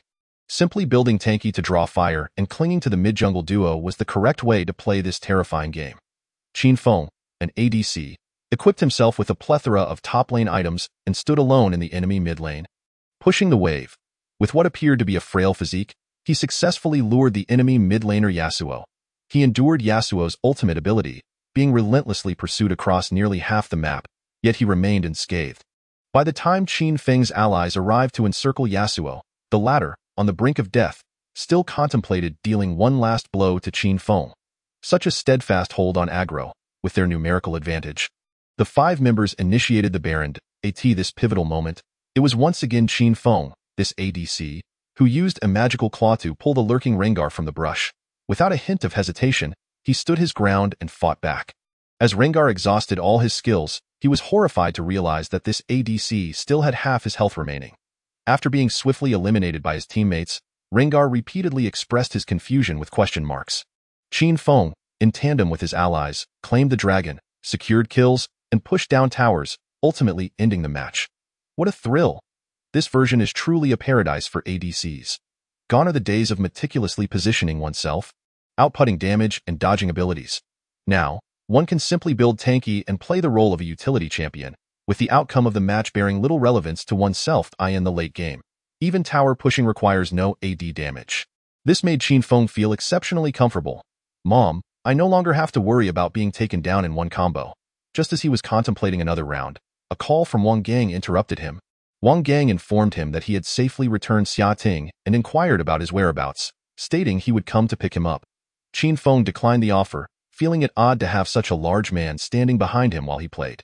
He told Wang Gang over the phone that he could come to pick him up later for a trip to the bar, and that for now, he should simply find somewhere to rest. Wang Gang, under the impression that this job required 24-hour companionship, had prepared himself for an all-nighter with rations. He could hardly believe that less than 2 hours into the job, he was being told to take a break. It seemed almost too easy. Could he really expect a raise under such circumstances? Sitting in the car, he stared blankly at his phone.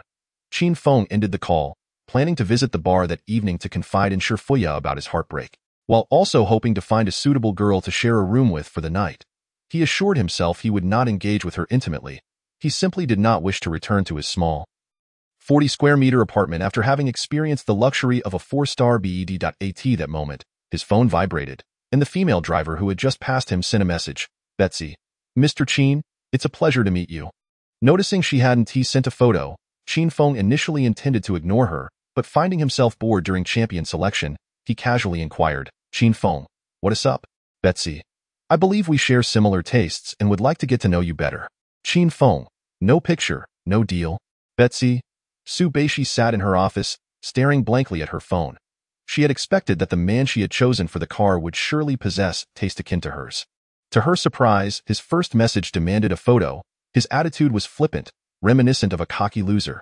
Su Beishi considered herself a generous person, believing it hasty to judge someone based solely on a single line. and decided to learn more before forming a conclusion. However, after exchanging those 3 messages, she reached a verdict. If this man wasn't a loser, he was undoubtedly the foolish son of a wealthy family. Such a man, lacking refinement, was someone she would ordinarily ignore. Yet, given her decent looks, having been told all her life that she resembled a princess, she felt compelled to send a photo rather than appear as if she had no face to show. After a moment's thought, Su Beishi took a selfie and sent it. Betsy. Image, Qin Feng, leering as soon as he sent it. He immediately received the man's response, and Su Beishi smirked, feeling a sense of pride. Confident in her beauty, she realized the conversational reins were now in her hands. Shall we chat? Chapter 33. Money is impressive. Qin Feng gazed at her photo with great interest. That heart-shaped face, those luscious red lips, those double eyelids coupled with peach blossom eyes. Truly, her eyes were as clear as water, her brows and features painted like a masterpiece, with fair skin that seemed to glow and flowing golden hair cascading down her shoulders like a shimmering lotus emerging from the water. At first glance, she was indeed stunning. Yet, Qin Feng worried that her photo might have been edited or artificially enhanced. He promptly activated the scan function for verification. Name, Su Beishi. Age, 25. Charisma, 92. Number of relationships, 2. Wow. She is indeed a goddess. Why wait? Let us go for it. You initiated a transfer of 100,000. After completing the transaction, Qin Feng boldly stated, "Let us see those legs." He had learned a valuable lesson from Xiaoting. Wealthy individuals ought to skip the romantic pleasantries and simply throw money at the situation. Why bother with frivolities? By engaging with multiple women and showering them with cash, he felt confident that at least one would fall for him. This 10,000 was merely a test of whether this woman harbored a desire for wealth. A girl who could afford a Porsche was likely a rich woman. If she didn't appreciate his financial generosity, then it was best to part ways early. Meanwhile, Su Beishi, seeing his audacity and requesting to see her legs, felt her expression darken slightly. Yet the glaring 100,000 made her reconsider her impulse to block him. Had someone offered her 10,000 to send a photo of her legs in the past, she would have dismissed it outright. But circumstances had changed. Following her father's mishap, her restaurant business had plummeted. Coupled with some negative press, longtime customers were demanding refunds, and the bank was reluctant to extend loans. Old friends had vanished, and she was now struggling to make ends meet, teetering on the brink of closure. This restaurant was the product of years of hard work, and she refused to let it fail. While 100,000 wasn't a fortune, it could alleviate her immediate crisis. Yet, to send a photo of her legs, a glint of determination flashed in Su Beishi's eyes as she accepted Qin Feng's money. Lifting her phone, she snapped a picture of her smooth, flawless legs and clicked the shutter. Betsy. Image. As she sent it, her sense of shame surged, and her face flushed. Qin Feng, upon seeing the image of those shapely, long legs, grinned lewdly. At that moment, the system confirmed the successful transaction. Goddess database updated. Name, Su Beishi. Age, 25. Height, 170 centimeters. Weight, 50 kilograms. Charisma, 92. Occupation, restaurant owner. Traits, perfect figure. Affection level, -5. Indifferent. Number of relationships, 2. Strategy reward. Understand a woman's heart. Amount spent, 100,000. This strategy reward seems quite promising. If I can truly hear a woman's thoughts, then navigating future interactions with other women will be a breeze. And as for that perfect figure, while he felt a flutter of excitement, he prioritized his career over romantic entanglements for the time being. After recharging his energy, he could delve into the intricacies of her alluring physique. Yet presently, he was puzzled by Su Beishi's negative affection level. Could it be that his generous gift of 100,000 had actually reduced her fondness for him? That was rather troublesome. Realizing that his earlier request for her to send a leg photo might have upset her, Qin Feng quickly attempted to salvage his image. My apologies for being so forward earlier. No worries, thank you for the red envelope, Mr. Qin. No need to mention it, Miss Su. Your photo is truly lovely. Thank you for the compliment. Su Beishi regarded the man, who, upon seeing her photo, had put on a pretentious facade, with great disdain. System notification. Su Beishi's affection level -5? Qin Feng was taken aback by the system notification. While it was one thing for his arrogance to lower her affection, he had been nothing but courteous. How could it still decrease? Very well, if she wished to play this game, he would not feign politeness any longer. He clicked to transfer another 200,000 and sent the message. Miss Su, it was indeed presumptuous of me to seize your car. To express my apologies, may I invite you to dinner? This time, Qin Feng intended to communicate face-to-face, employing money to win her over and demonstrate the power of his wealth. Subeishi stared at the 200,000, hesitant to accept. She felt somewhat flustered by Qin Feng's audacity. It was unusual for a stranger to casually offer such a sum. Was he a wealthy heir or a nouveau riche? Regardless, he was undoubtedly a man of means. Such individuals are easy to deal with when they are in a good mood, but can become quite troublesome if things do not go their way. She had initially approached Qin Feng not only because she felt they shared similar tastes and hoped to make a friend, but also because she thought she might borrow some money to weather her current difficulties. However, dealing with a nouveau riche made her wary of the potential consequences of accepting his money. What if he turned out to be difficult later on?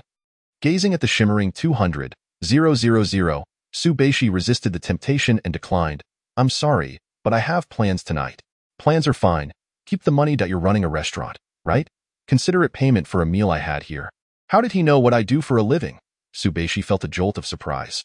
While it wasn't strange that he knew her name, likely disclosed by the dealership, she hadn't shared her occupation with anyone. Could this man have, in mere minutes, discovered her name and profession based solely on a photo? He must have some impressive connections, she responded with utmost vigor, saying, Mr. Qin, you jest. How could a single meal cost 200,000? Dining with a beauty such as yourself, I deem it worth that price. Haha, Mr. Qin certainly knows how to amuse. I strive to be pragmatic. If you find it insufficient, I can readily offer more. Enough, Mr. Qin, please don't take offense. I genuinely have matters to attend to tonight. Subeishi let out a wry smile, yet found herself ensnared. Should he insist on increasing the sum, one could only speculate whether he might pass the money to others, subsequently arranging for nefarious deeds. 30,000 is already enticing enough for many to flirt with the law. Given the circumstances, she felt powerless, resorting to typing. Is tomorrow evening suitable? I shall await you at Lu. Certainly. After a moment's contemplation, Qin Feng added, By the way, does your establishment have accommodations available upstairs? He recalled that Lu was a prestigious venue, and as the proprietor, this woman ought to have provisions for herself. System notification. Subeishi's affection level -10, current affection level -20, contempt, Qin Feng. He scrutinized his words. There appeared to be some ambiguity. Splendid. She had misconstrued his intentions. He merely sought a platonic arrangement, harboring no thoughts about her alluring figure, even if there were a flicker of desire. It was minimal. Qin Feng contemplated offering an explanation but ultimately decided against it. If she held contempt, so be it. This woman reduced her affection level despite being compensated. Quite the conundrum. He felt mentally exhausted and reluctant to dwell on it further. If his financial approach was flawed, then perhaps she was the one at fault. Subeishi, clutching her phone, gazed at the implications conveyed by Qin Feng. Her chest heaved with agitation, trembling in fury, her eyes reddening.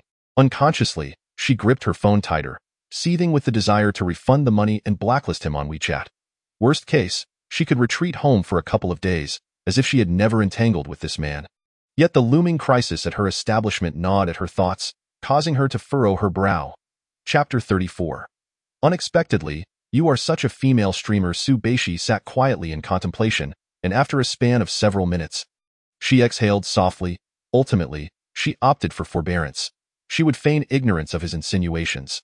Should he arrive for dinner tomorrow, she would endeavor to ply him with more drink, hoping to pass off a couple of girls to appease him. If she could avoid refunding the money, all the better, she mused. Having operated her establishment for several years, she had acquired some skills in managing men. Having made her decision, she powered off her phone, adjusted her demeanor, and tidied her attire and makeup in preparation for her outing that evening. She was to meet her boyfriend of 2 years, who had recently returned to the country, stating that he wished to discuss something significant. His tone during their phone conversation had been rather grave, leading Subeishi to surmise the nature of their impending talk. Misfortunes tend to cluster. She had grown accustomed to it in the internet's AF.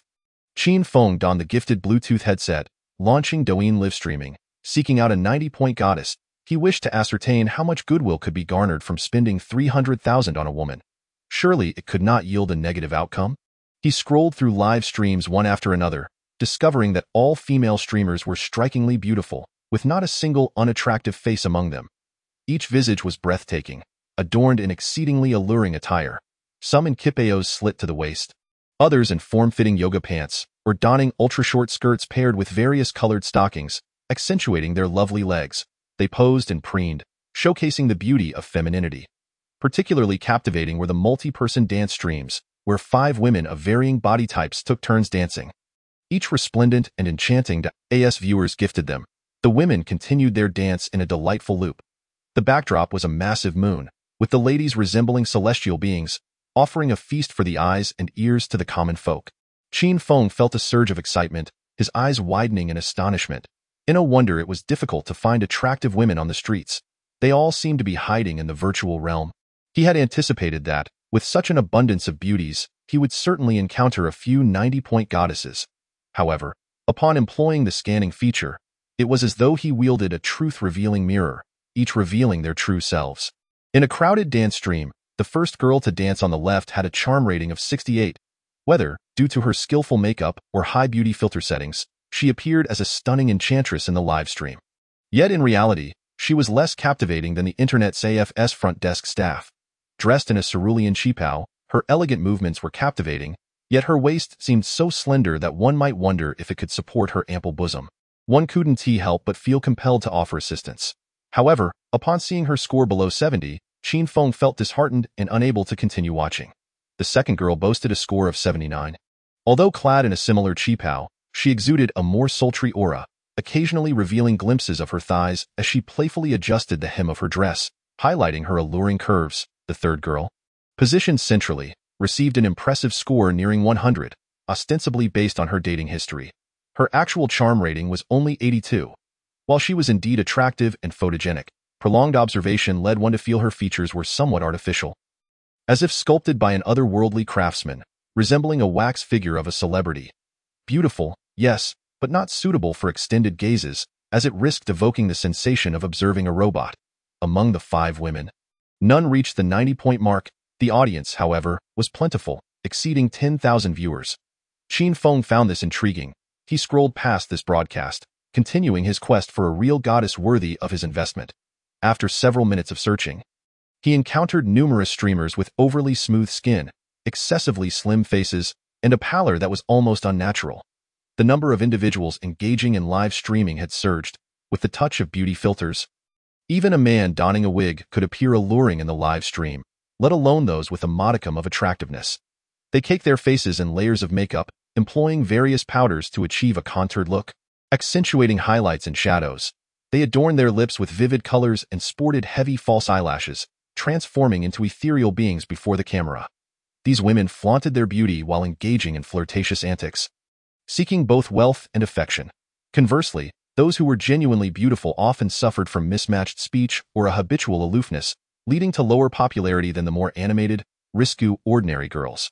After a day, they might earn a mere couple of hundred, all while enduring vulgar remarks from viewers, causing disillusionment with live streaming and resulting in a dwindling presence. Qin Feng, employing the scanning feature, found the search to be quite exhausting. After clicking through dozens of live streams, he struggled to find a single suitable candidate, with most ratings hovering around 60 to 80 points. His hopes plummeted. Just as he was about to give up, a youthful and charming round face appeared before him. With a petite mouth and nose, her disproportionately large eyes held a captivating beauty mark at the corner, her dark, lustrous hair cascading casually over her shoulders, and her long bangs concealing her brows. Exuding an innocent charm with a hint of navet, she wore a simple white round-neck t-shirt, modestly unassuming, paired with a blue skirt that reached her knees, revealing only a glimpse of her fair, delicate calves.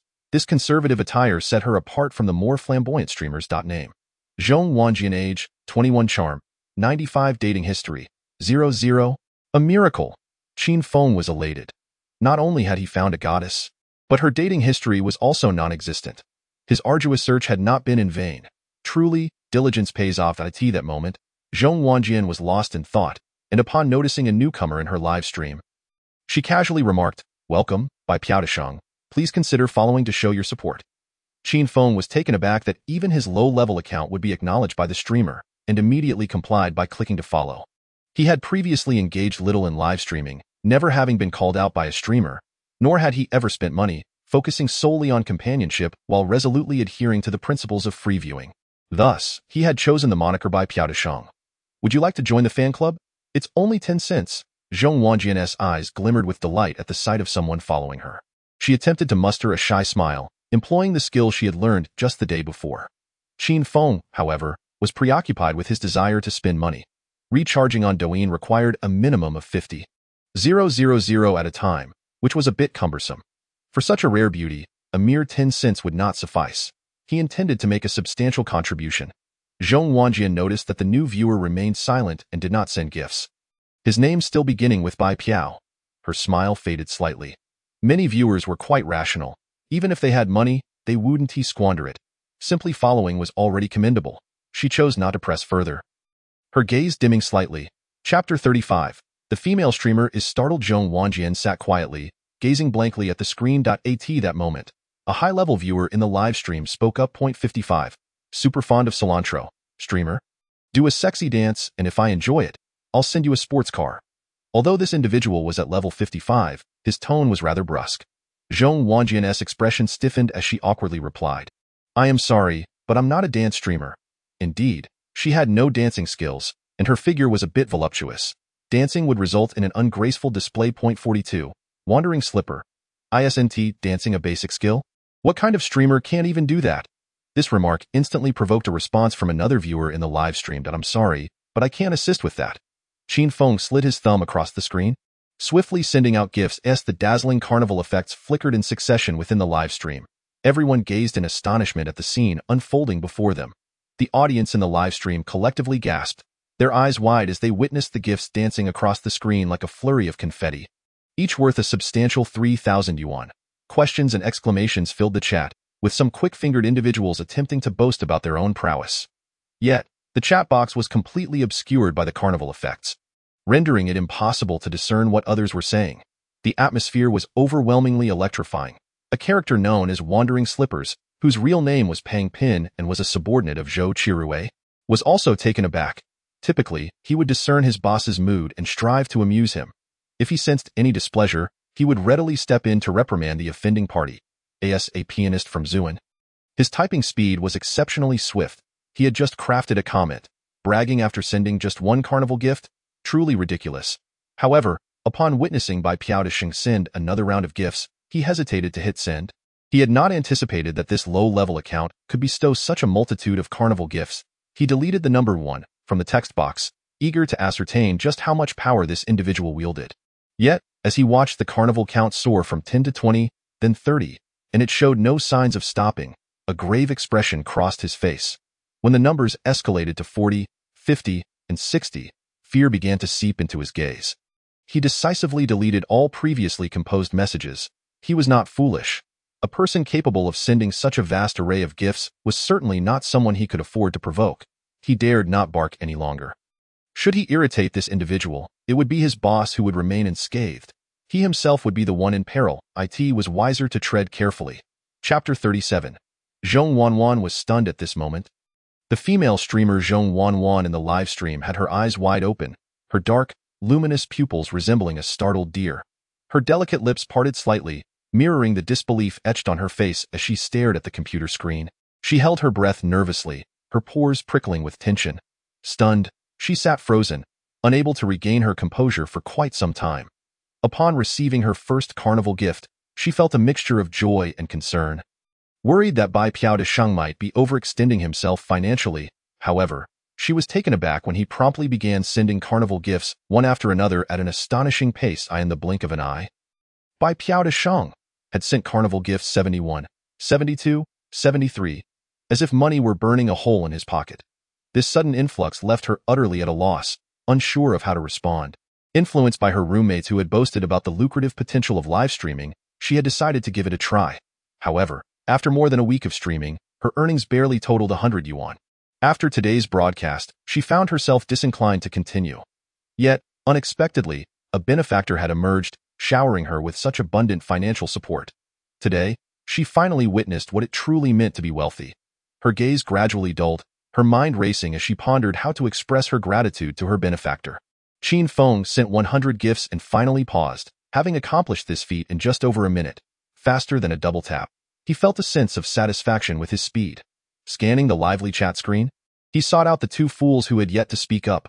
With gifts worth 300,000 yuan, the atmosphere in the live stream had intensified, drawing in hundreds of new viewers and an overwhelming number of comments. Black, boss is confused, weather child, Rich daddy, do you need any leg accessories? Not buying a Maybach. Desheng is impressive. No arguments there. Invincible big pineapple. What's happening? Is it New Year's? Delicious you. I don't know either. But I'm caught up in this crowd. Charming, right? The low-key boss has been provoked, showcasing his wealth. Everyone, stay calm. Xin, brother, check your private messages. There's a special surprise for you. I want 2/3 of a bowl of rice. This streamer looks adorably naive. Qin Feng, unable to locate the comments from the two individuals, assumed they had been intimidated into silence. He slowly typed a question mark by Desheng. This question mark mirrored his previous one. Yet it transformed Zhou Qirui's expression into one of dark intensity, his eyes blazing with fierce determination. His mood had soured considerably, feeling as though he had become a stepping stone for someone else. The audacity of this by Desheng to flaunt himself atop his hard work was intolerable. It was merely 100 yuan. He could easily afford it. Even 200 or 300 yuan posed no challenge for him. Super love for cilantro. Heh? You enjoy showing off, don't you? Super love for cilantro. Just wait for it. Having sent his message, Zhou Qirui promptly exited the live stream. Upon seeing his boss leave, Pang Pin quickly followed suit. Qin Feng, amused by their abrupt exit, chuckled softly, not bothering to concern himself with their intentions. He had more pressing matters at hand. At that moment, the streamer on screen was displaying an adorably astonished expression. Her cherry-like lips parted in an endearing manner, prompting an irresistible urge to tease her. By Desheng. Streamer, aren't you going to thank me for the carnival gifts? Since he had joined the fan club before sending the rockets. Their intimacy was quite high. His comments stood out distinctly from the rest due to their unique color. Zhong Wanwan, upon noticing the barrage of messages, had yet to formulate a proper response of gratitude. Her hands nervously covered her mouth, her speech slightly stammering. Thank you for the carnival gifts, big brother. By Desheng. Is that all? Zhong Wanwan felt her response lacked sincerity. Yet, she was at a loss for words. Her face flushing crimson. Suddenly, recalling her roommate's expressions of gratitude towards their benefactor, in a moment of desperation and without thinking too much, she blurted out, I want to give my boss a baby. The room fell silent, and one typed a word. The comments section appeared frozen. Nobody had anticipated the streamer would utter such a phrase. The impact of such bold words from a seemingly innocent girl was striking. Qin Feng's eyes sparkled with excitement. He sprang up from the couch, typing furiously, Is that for real? Zhong Wanwan's face instantly turned beet red, the beauty of her blush undeniable. Regretting her impulsive words, she realized she had parroted something she frequently heard from her roommates. Now faced with Qin Feng's serious demeanor, she faltered, her gaze darting nervously, torn between believing he was joking and fearing he might be serious. Her conflicted expression elicited amused smiles from the live audience. Soon, the live stream erupted once more with extravagant carnival effects. By Desheng. Send out carnival gifts 1, 2, 3. Qin Feng was exhilarated, unable to contain his excitement, showering the streamer with gifts as a means to express his elation. This unexpected turn of events left Zhong Wanwan completely at a loss. She had never imagined that a single remark could provoke such a generous response from a benefactor. Once again, she found herself at a loss for words. Her gaze blank. Qin Feng's fingers moved with even greater speed, and before long, the carnival gifts reached 97, 99, 100. He remained oblivious to the world outside, wholly focused on showering his beloved with gifts. Zhong Wanwan stared blankly for over a minute. The live stream devoid of music or the streamer's usual exclamations. Only a slightly dazed rabbit remained on screen. As the gifts continued to soar, the audience could no longer restrain themselves, flooding the chat with comments. Rich daddy? Do you want a son? This is absolutely insane. I've been streaming for ages, and this is the first time I've seen such a generous outpouring of carnival gifts. Father above, I bow to you. Is this girl dazed by the money? She's completely frozen, of course, with this much being thrown at her. Who wouldn't be? Zhong Wanwan gradually regained some composure, rubbing her eyes that had grown sore from staring for so long. Tentatively, she called out, Thank you for the gifts, big brother. She appeared both anxious and bewildered, her voice trembling slightly, reminiscent of a frightened little rabbit, simply adorable. Qin Feng's heart swelled with affection, prompting him to send even more gifts. By Desheng. Sent out carnival gifts 100,101,102. Chapter 38. Brother, please stop. At that moment, Pan Fuguwei, seated next to Qin Feng, returned from the restroom, shaking his hands as he prepared to sit down and continue browsing the internet. Upon noticing Qin Feng's gleeful demeanor as he played on his phone, He leaned in for a closer look. It appeared that Qin Feng was showering gifts on the female streamer. Pan Fuguei scoffed inwardly. What money could someone in an internet CAF possibly have to donate to a streamer? Perhaps a few flowers or hearts at most. However, as he focused more closely on the screen, he was taken aback. He was witnessing someone sending an unending stream of carnival gifts. The count had reached 178,179,180, and it was still climbing. This is impossible. Pan Fuguei momentarily lost his ability to comprehend, unable to resist glancing at Qin Feng. The latter wore a flower-like smile, seemingly unfazed as he continued to send gifts. Suddenly, Pan Fuguei grasped the situation. It had to be a fake Douyin. Surely, it was one of those shady livestream platforms mimicking Douyin. The carnival gifts must only cost a few dimes. Otherwise, this guy wouldn't be so enthusiastic. Proud of his insight, Pan Fuguei nudged Qin Feng's arm, asking, "Bro, where can I download this livestream app? Hook me up?" Qin Feng removed his headphones and turned to glance at him. The young man appeared to be of a similar age, with a somewhat lecherous demeanor and slightly protruding front teeth, smiling like a weasel. "Brother, are you unaware of Douyin?" Qin Feng retorted. "Of course I know, but a typical carnival costs 3,000 yuan. What you're doing seems as if it's worth nothing." Pan Fuguei pointed at Qin Feng's phone. "Puzzled that you've nearly gifted 200 already. If this were a real carnival, how much would it cost? Even if you're using a Porsche phone, it's implausible to actually send that many gifts," he mused quietly. He had never seen a wealthy person sitting in an internet CAF, playing live broadcasts and generously tipping hundreds of thousands to others. This must be a facade. "Not much, just a small amount." Qin Feng replied with a smile. Pan Fuguei, noticing Qin Feng's reluctance to share and his feigned ignorance, chose not to press further. He chuckled and returned to his seat, secretly speculating that the app might not be publicly promoted, likely operating on a membership basis where only acquaintances can join. The female streamers were probably akin to those from foot massage parlors, more uninhibited and free-spirited. He had heard that some talented girls could even pop open beer bottles with their mouths.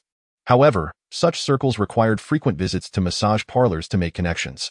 Pan Fuguei shook his head, dismissing any envious thoughts. He was a respectable person and would not frequent such places. It was more important to focus on his work. He opened the game, preparing to continue his monster-slaying endeavors. Yet, the images from Qin Feng's phone kept flashing through his mind.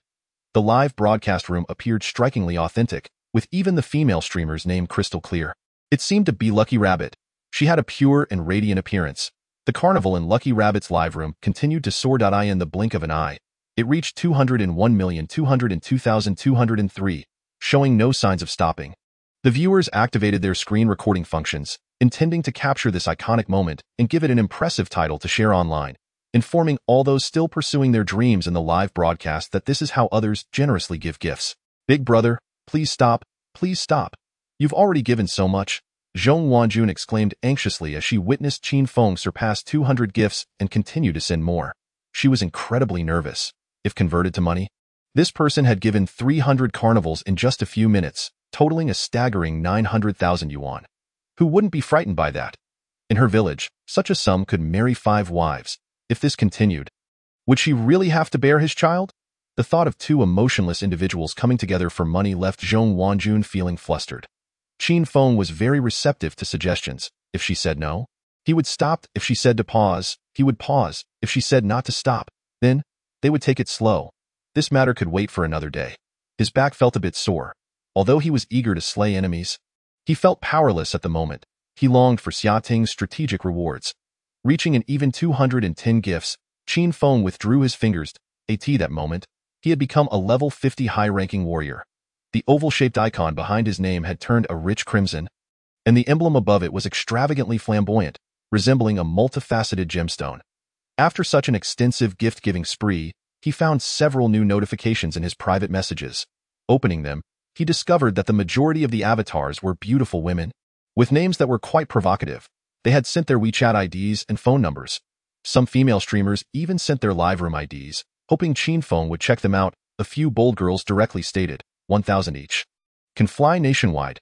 Rich man, please support me. Just 1 carnival, and I'll send you abalone to replenish your vitality. Boss, would you like a bubble bath?" For a moment, Qin Feng felt tempted, but he quickly calmed himself. There were risks in online dating. What if a middle-aged woman showed up? He certainly did not wish to hear the phrase, "Then I'll leave." Moreover, the beauty was right in front of him. Seeking an unknown older woman would be utterly foolish. He adjusted his settings to prevent non-followers from messaging him. Then he sent a private message to Zhong Wanjun and subsequently announced in the public chat, "Streamer, check your private messages." Upon seeing the private message, Zhong Wanjun speculated that this generous benefactor might wish to meet her offline. After hesitating for a moment, she ultimately decided to send her number. She had heard of online tipping and meeting up in hotels, always thinking such things were far removed from her reality. Yet, here it was, happening so suddenly. She wondered what kind of person he was, fat or thin, tall or short, old or young. If he turned out to be a balding, greasy uncle. Zhong Wanjun shivered, unwilling to entertain that thought further. With careful words, she tentatively said, "Brother, I was just joking earlier.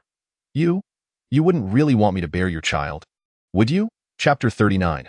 The non-dancing streamer. Upon hearing the female streamer backtrack, the audience in the live room burst into laughter, teasingly commenting, "Feeling sorry for the boss. After dropping a fortune, the streamer actually reneges. Boss, gifting 300 carnivals in 5 minutes is legendary. It should go down in history. Who knew you were such a streamer? When someone generously gifts you, you threaten to have their child in retaliation? If the boss were to drop over 900,000 on me, I wouldn't just have a child. I'd happily perform as a monkey if needed. Boss, if you want a child, let me know. Although I'm a guy, I can still play the role. Scram, you're not worthy of speaking to my father." Zhong Wanjun's eyes welled with tears as she read the audience's comments, unsure of how to respond. Qin Feng was not surprised by Zhong Wanjun's playful backtracking. After all, she was an inexperienced girl. Feeling shy about such matters was entirely understandable. It was necessary to lower her guard to seize an opportunity. "I was just joking too, casually gifting," Qin Feng reassured her. Zhong Wanjun was taken aback. Casually gifting, however, from his tone, it seemed she didn't actually have to bear a child. She let out a sigh of relief, feeling a mix of subtle joy and an unexplainable, ambiguous emotion. Could it be that the great saint brother had no real interest in her? She wasn't unattractive, after all. Shaking her head, Zhong Wanjun decided not to ponder such matters. Regardless, he had truly gifted nearly 1 million, and she should sincerely express her gratitude. She warmly wished, "Great saint brother, you're so kind. Wishing you early blessings of children and all your wishes fulfilled." System notification. Zhong Wanjun's affinity 10. This girl was genuinely innocent. Increasing her affection level by 10 each time. Qin Feng felt a bit embarrassed to tease her further. "I spent 900,000, and this is what you say. Then, what should I say?" Zhong Wanjun felt a bit intimidated by Qin Feng's words. Even at this moment, she still found it hard to believe she had truly received over 300 carnivals. Unsure how to express gratitude towards this super wealthy benefactor, she felt compelled to find a way to show her appreciation. The audience was enthusiastic, readily offering suggestions. "Say, husband, I love you." "Silly, wait, isn't the streamer supposed to wish for herself and the boss to have children soon? You all are too lewd. The streamer looks so innocent. The person above is clearly not healthy. I suggest they be thoroughly investigated." Zhong Wanjun felt a bit bashful as she was teased by the online viewers, lowering her gaze to her fair, delicate legs, too shy to look at the screen. Seeing her flustered demeanor, Qin Feng couldn't resist teasing her further. "Call me master and let me hear it." Zhong Wanjun lifted her head, spotting Qin Feng's message. Her pupils widened in disbelief as she repeated, "Master?" She uttered this without much thought, completely in an unconscious state. Yet, that soft utterance of master greatly pleased Qin Feng. His boldness grew, and he made another request. "Be good and dance for me." Zhong Wanjun's face turned crimson. She had not anticipated that Qin Feng would be so demanding, asking her to call him master and dance. The image of her roommates dancing wildly came to mind, and she defensively replied, "Rabbit only knows how to sing. I've never danced before." In an instant, the chat was filled with comments mocking the streamer for her lack of understanding. "The boss has dropped so much. As a streamer, how can you not dance?" The entire audience felt sympathy for the generous benefactor while simultaneously pressuring Zhong Wanjun. Feeling a bit guilty, Zhong Wanjun contemplated that, considering someone had gifted her 900,000, merely saying master seemed rather insincere. After a moment of inner conflict, she shyly said, "If you want to see Rabbit dance, I can learn while dancing, but if I don't do it well, you mustn't laugh at me." Qin Feng assessed her figure.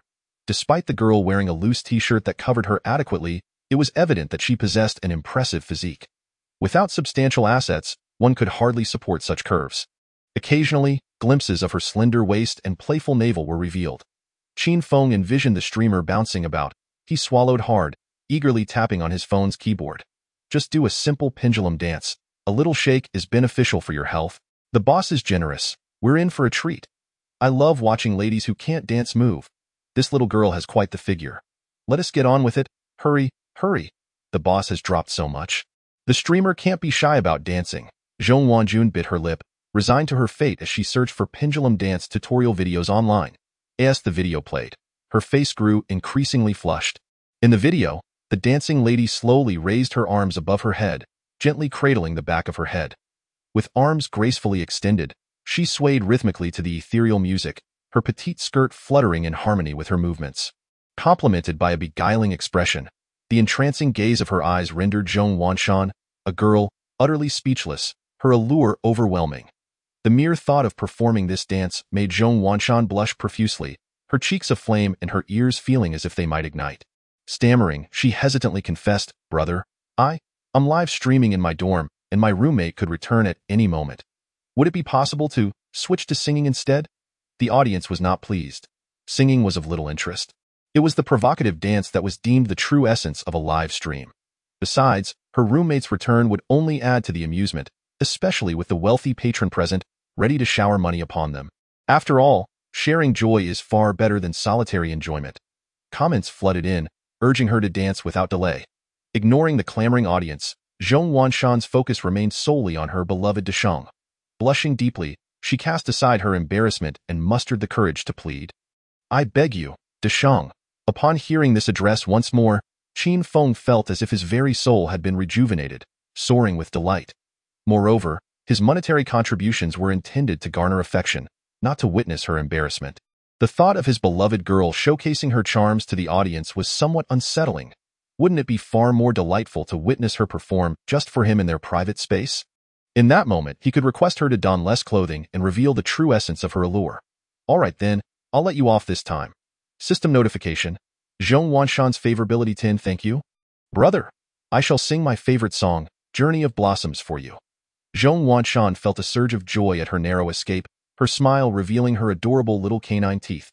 She promptly opened her music application, selected the song, and initiated the accompaniment. As the melody filled the room, the live stream resonated with her pure, sweet voice. The evening glow over the sea resembles a youthful painting spread across the sky, awaiting the seagulls to carry it away. Her singing possessed a unique magic, both pure and captivating, evoking the carefree essence of walking home with a childhood friend, listening to the melodious hum of a girl beside her. It was a simple, untroubled feeling that brought tranquility to the heart. This allowed Qin Feng to momentarily dispel his mischievous thoughts. Zhong Wanshan's petite face radiated a youthful beauty, her demeanor appearing somewhat adorably naive. Further accentuated by her alluring figure in his mind, Qin Feng had awarded her a perfect score. Little girls are indeed treasures of the world. The only shortcoming in Zhong Wanshan's singing was her lack of a sound card or professional microphone. Although her voice was delightful and pleasant, it paled in comparison to those dedicated singers equipped with high-end technology. The sound quality of her inexpensive headphones was starkly inferior to those achieved by expensive sound cards, which ultimately led to the audience's dwindling interest. Most live streamers lack patience. Upon discovering her singing did not meet their expectations and that she was not dancing, they promptly exited. "Stop singing, get up and dance." Wow, the boss is really wealthy and indulgent, spending 900,000 for a girl to sing one song. I'm out of here, expecting something spectacular. The host's singing is so bland, lacking any passion. The online realm is inherently a space for venting frustrations. The remaining viewers deemed Qin Feng's expenditure unworthy, labeling him as a fool, and began to voice their displeasure more rudely. Some, envious of his display of wealth, took to the moral high ground to criticize him. 18 octopus without meatballs. This female streamer is too shameless, neither dancing nor singing, and the boss keeps throwing money at her. What a fool. 1. Hell is empty. Exactly. Why not donate that 900,000 to impoverished children in the mountains? They can't even afford to go to school, you know? 0. Dong Dong is a handsome man. Spending your parents' money like this, doesn't your conscience ache? 42. Goji berries and tea. Just because you have a bit of money? You flaunt it. How disgusting. Having acquired administrative privileges, Qin Feng swiftly addressed the personal attacks, evicting the offenders from the live stream without hesitation. After all, engaging with them even once might entangle him in their illogical traps. Why should he justify his spending? Even Jesus wouldn't concern himself with him, so why should they? Fortunately, many viewers held a sound perspective, rising to Qin Feng's defense against the detractors. If the boss wishes to give, let him. Why are you so bitter? Why is there a divine light emanating from my phone, which Bodhisattva is chanting? The humorous bitterness of these commenters was quite amusing. Ignore them, streamer. Amidst the lively chatter, the comments in the live stream surged rapidly. While Zhong Wanshan sang, the distasteful remarks caused her voice to waver, feeling guilty for receiving such generous donations while not performing adequately. Yet, seeing Qin Feng's messages of eviction warmed her heart. Deshang, consider this money as a loan from me. Once I start working, I shall repay you gradually. Zhong Wanshan spoke earnestly, the only way she could think to repay him without resorting to selling her body. Qin Feng, gazing into her clear yet naive eyes, found himself bursting into laughter. It was utterly adorable that she would express such sincerity after accepting his gifts. He sent 3 more carnival gifts, fearing she might attempt to return the money. Your singing is absolutely delightful. I adore your voice. Really? Zhong Wanshan, initially feeling a tinge of guilt, was instantly healed by Qin Feng's words. Being acknowledged by someone she valued made her eyes sparkle. Then allow me to sing 7 fragrance for you. White Pang Deshang. From now on, for every song you sing for me, I shall gift you something. You needn't send so many gifts. This amount is already sufficient. Zhong Wanshan quickly shook her head in refusal. White Pang Deshang. Gifts represent affection. You cannot deprive me of my right to express my admiration for you. System notification. Zhong Wanshan's favorability 10. Zhong Wanshan was taken aback by his flirtation, her eyes widening as her slightly trembling eyelashes betrayed her inner turmoil. Her delicate hands fidgeted, uncertain of where to place them. Just 21. She was a sophomore, possessing striking beauty yet often presenting herself without makeup. Her long hair obscuring her face, all while sporting black-rimmed glasses to prevent nearsightedness. Thus, few boys pursued her. Additionally, her reserved nature and tendency to suddenly withdraw from conversations made her appear aloof and difficult to approach. Few dared to flirt with her. However, Zhong Wanshan was not truly aloof. Her brain simply struggled with social nuances. When overwhelmed, it would trigger a protective mechanism, entering a state of daze. Being petite, a slight bow of her head rendered her eyes invisible, and her dreamy demeanor was misinterpreted as aloofness. Consequently, she remained without a boyfriend. Now, with someone showering her with over 300 carnival gifts, professing their fondness for her and expressing a desire to hear her sing, Zhong Wanshan found herself slightly moved. Yet, she feared that this Deshang might be a 60-year-old man, and upon meeting, she might not feel the same spark, leading to a rather awkward encounter. Thank you for your affection, brother. I will strive to do my best, Zhong Wanshan shyly concluded, hastily selecting the accompaniment to mask her fluster. Soon, the sweet melody of the young girl's voice filled the live stream once more. Outside, the sparrows chirped on the telephone poles. You say this phrase evokes the essence of summer. Qin Feng listened with a smile, captivated by her innocent tone, intermittently sending 13-14 little hearts in support. He found himself increasingly enamored with this endearingly naive girl. Spending 930,000 had remarkably elevated his favorability to 40, familiar. With just a couple of compliments, affection blossomed. He mused that this girl might very well become the first goddess to reciprocate his affections. As he contemplated how to win her over, an unwelcome voice suddenly pierced through the live stream's comments.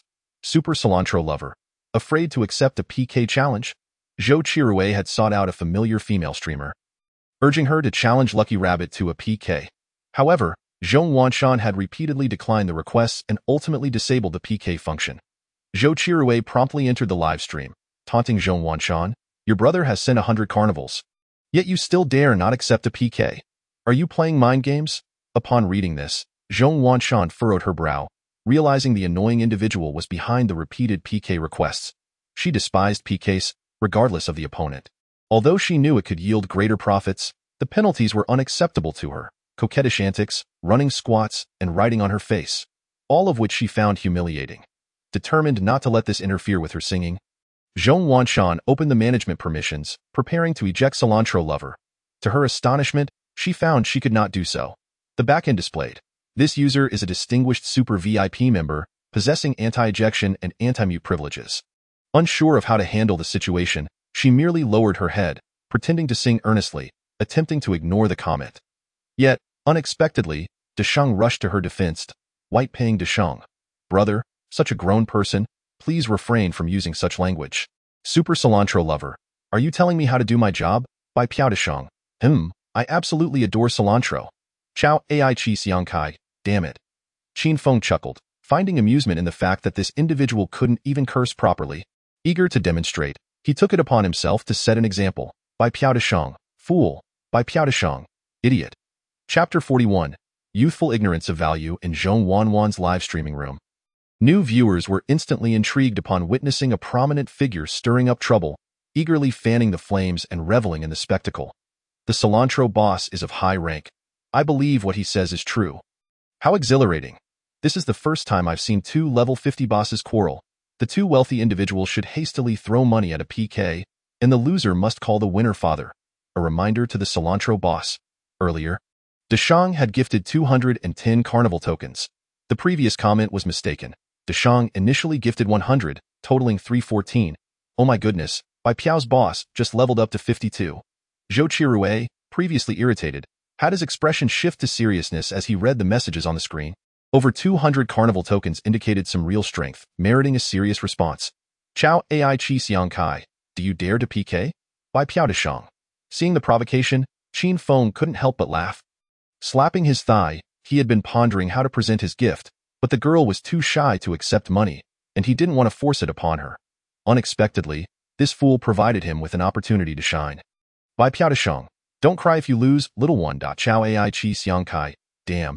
Let your girl initiate the PK. By Piaotishang. Tutu darling, let's play around with him. Don't worry, we are guaranteed to win. Though Zhong Wanwan was not particularly fond of PKs, she understood that when men displayed their bravado, it was best not to oppose them. At such moments, men craved face. Refusing them felt like conceding defeat. I've initiated the PK. Deshang. Don't fall for their tricks. I think winning or losing doesn't matter. If it comes to worst, I won't stream anymore, Zhong Wanwan advised softly. She was already satisfied with today's earnings of 300,000 and didn't want Qin Feng to waste money out of impulse. By Piaotishang. Do you not trust me? Tutu? No. It's just that I don't want you to act rashly. Even with money, it shouldn't be squandered. There are countless meaningful things that could be accomplished with this money, Zhong Wanwan said anxiously. By Piaotishang. Spending money for you is the most meaningful thing I've ever done. Upon sending this message, Qin Feng noticed that Zhong Wanwan seemed momentarily stunned, falling silent. She rested her chin in her hands on the table, staring blankly at the screen, her eyes gradually losing focus, as if she were about to embark on a journey through space. Could it be that a single line of flirtation has left her dazed? Qin Feng thought to himself, suppressing a chuckle. This girl was simply too adorable, lacking any capacity to withstand such sentiments. He imagined that in bed, she might just faint from it all.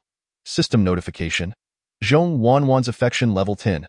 Qin Feng found himself utterly defenseless against this endearingly naive girl, whose affection escalated by 10 points with every interaction. Even if she didn't gift him a revival item, he had resolved to see things through to the end. Zhou Chirue, witnessing someone daring to flirt in front of him, was instantly infuriated. Chow ai chi xiang kai. Damn it, playing with a female streamer and being this shameless. You really have some guts. His comment incited a wave of reactions in the live stream, with some viewers mockingly suggesting, this Bai Piaotishang might be new to streaming and unaware of how deep the waters run. I suggest the two bosses have the streamer turn off her beauty filter as a PK penalty. Let us all have a good look. One must finish what they start, even if it's a chicken they called. Another quipped. At this moment, Qin Feng was in high spirits, uninterested in the ruckus around him. Bai Piaotishang. Are you still playing? Chow ai chi xiang kai. Chow ai chi xiang kai. Accepting the PK, bring it on, Ru Yi Mei Mei. Zhong Wanwan, still in a daze, managed to locate Ru Yi Mei Mei's PK invitation and clicked to agree. The live stream split into two screens. On the right appeared a quintessential internet celebrity face, with large eyes, a pointed chin, and rosy cheeks. Dressed in a red strapless mini dress that accentuated her curves. She exuded femininity. However, her expression was fierce as she pointed at the camera, unleashing a torrent of insults. Who dares to disrespect my cilantro boss? It's you, this little imp who hasn't even sprouted all her hair. Completely unaware of the heights of heaven and depths of the earth. Why hide? Are you too cowardly to accept the PK? Shameless little thing, pretending to be innocent. Hurry and apologize to my big brother, or I'll ensure your broadcasting career is over. Her brazen demeanor startled Zhong Wanwan, and even Qin Feng found it hard to endure such a bold woman. He quickly advised Zhong Wanwan, Tutu, mute the other side. Lacking PK experience, Zhong Wanwan was berated for a full minute before finally locating the mute button. A significant portion of the audience was driven away by the tirade. Qin Feng was baffled by her audacity to speak so brazenly. He activated the scanning feature to check the opponent's rating, only to be taken aback by the displayed information. Name: Shi Heng Yin, age 42, charm 50, number of romantic encounters 6. Oh my. Madam, are you really 42 and still streaming? Isn't that a bit too strenuous? And the number of romantic encounters seems rather dismal. This streaming world truly allows anyone, human or ghost, to participate. With the beauty filter activated, she appeared to be merely 23 or 24, quite alluring. Without the scanning function, he could have easily been misled. By Piao Desheng. Is this lady your woman? How can you even bear to speak to her? Chao Ai Chi Xiang Kai, Chao Ai Chi Xiang Kai. Mind your own business, just start. By Piao Desheng. How do you want to play? Chao Ai Chi Xiang Kai. Winner takes all. The loser must change their name to I am an idiot. After contemplating, Qin Feng conceived a bold idea. By Piao Desheng. If I lose, I'll change my name, but if you lose, you need not change yours. By Piao Desheng. Just have your streamer turn off her beauty filter, show her true face on the stream, and say I love you to you. By Piao Desheng. After spending so much money on her, you can surely manage this little request, right? Once this fellow realizes he has squandered so many gifts for a woman twice his age, his reaction will surely be priceless. He might even think twice about returning to the live streaming scene. In a way, he felt he was aiding a misguided youth, making a significant contribution to society. Qin Feng felt a swell of pride in his moral integrity, believing that the red scarf around his neck appeared even more vibrant. Zhou Chirui was oblivious to any potential issues. Though he had never seen the streamer in person, they had video called on WeChat, and she looked just as she did during the stream, fair-skinned with a sharp face. It was well known that WeChat video calls couldn't be deceiving. Chao Ai Chi Xiang Kai. Fine, if you lose and don't change your name, I'll come find you in real life. Zhou Chirui then entered the opposing live stream, instructing his Mei to commence the PK. The mature beauty, aware of the animosity between her boss and the man opposite, was eager to engage in a serious money-throwing competition. Her excitement palpable, she cleverly opted for a 10-minute match duration in live stream PKs. The time lengths available are 5, 10, or 15 minutes. She initially considered the longest duration but feared revealing her intentions. So she settled for 10 minutes. During this time, both bosses would have ample opportunity to fill their accounts with money and throw it about lavishly. As the PK countdown began, a red and blue health bar appeared in the center of both screens. The score standing at 0. Zhong Wanwan's live stream displayed the red health bar on the left, while the opposing side was represented by the blue bar. Gifts from both fanbases would convert into audio wave points, bolstering each streamer's health bar. The opponent made the first move. Zhou Chirui unleashed a 3,000 value Yulong Yoxia, summoning a massive green dragon into Mei's live stream, instantly elevating her score to over 30,000, effectively crushing Zhong Wanwan's health bar. Zhong Wanwan snapped back to reality, noticing the PK score being overwhelmingly dominated. However, her concern wasn't about losing. Instead, she worried that someone online might buy a car or a house, gifting the female streamer extravagant presents. She feared her Desheng might, in a moment of impulse, engage in similarly foolish behavior, like selling his house to shower her with gifts. Unsure of what to do, she pondered whether, if he did give all his money to her, she should return it to him. No, she couldn't return it. With his impulsive nature, he would likely squander it again. All she needed to do was ensure he was well fed and housed, providing him with some security. But then again, did that mean she was essentially supporting him? As these thoughts swirled in her mind, Zhong Wanwan's gaze drifted off, lost in a daze, her eyes shimmering with a hint of shyness. Qin Feng, preoccupied with his own plans, failed to notice Zhong Wanwan's expression. He had already warmed up his fingers, ready to unleash his wrath. By Piao Desheng, sent a series of carnival gifts. X1, X2, X3. The points accumulated rapidly, and the health bar quickly caught up with the opponent, eventually surpassing it. Minutes later, Lu Fugui, seated nearby, exploded a weapon worth 200 yuan, extravagantly ordering instant noodles from the network administrator. While stretching his legs, he caught sight of Qin Feng still engrossed in gifting carnival tokens on Douyin. He couldn't help but chuckle, realizing how long Qin Feng had remained in this Lucky Rabbit's live stream. It was evident that the female streamers on this app were few and far between, leading him to suddenly feel no envy towards Qin Feng. Having just earned 200 yuan, he felt elated, humming a tune as he approached the female streamer with an air of confidence. Aren't you tired, brother? I see you constantly sending gifts. Are you on a mission? he inquired casually. Oh, I'm engaged in a PK? Qin Feng replied nonchalantly, you're quite fierce. It seems the opponent's speed is on par with yours, Pan Fuguwei remarked, glancing at the PK scoreboard, which showed 3.6 million sound waves for their side and 3.4 million for the other, a remarkably close match. If calculated according to Douyin standards, 3.6 million sound waves equated to 360,000 yuan. Indeed, they insisted on challenging me to APK. My thumb is already starting to ache. Qin Feng complained.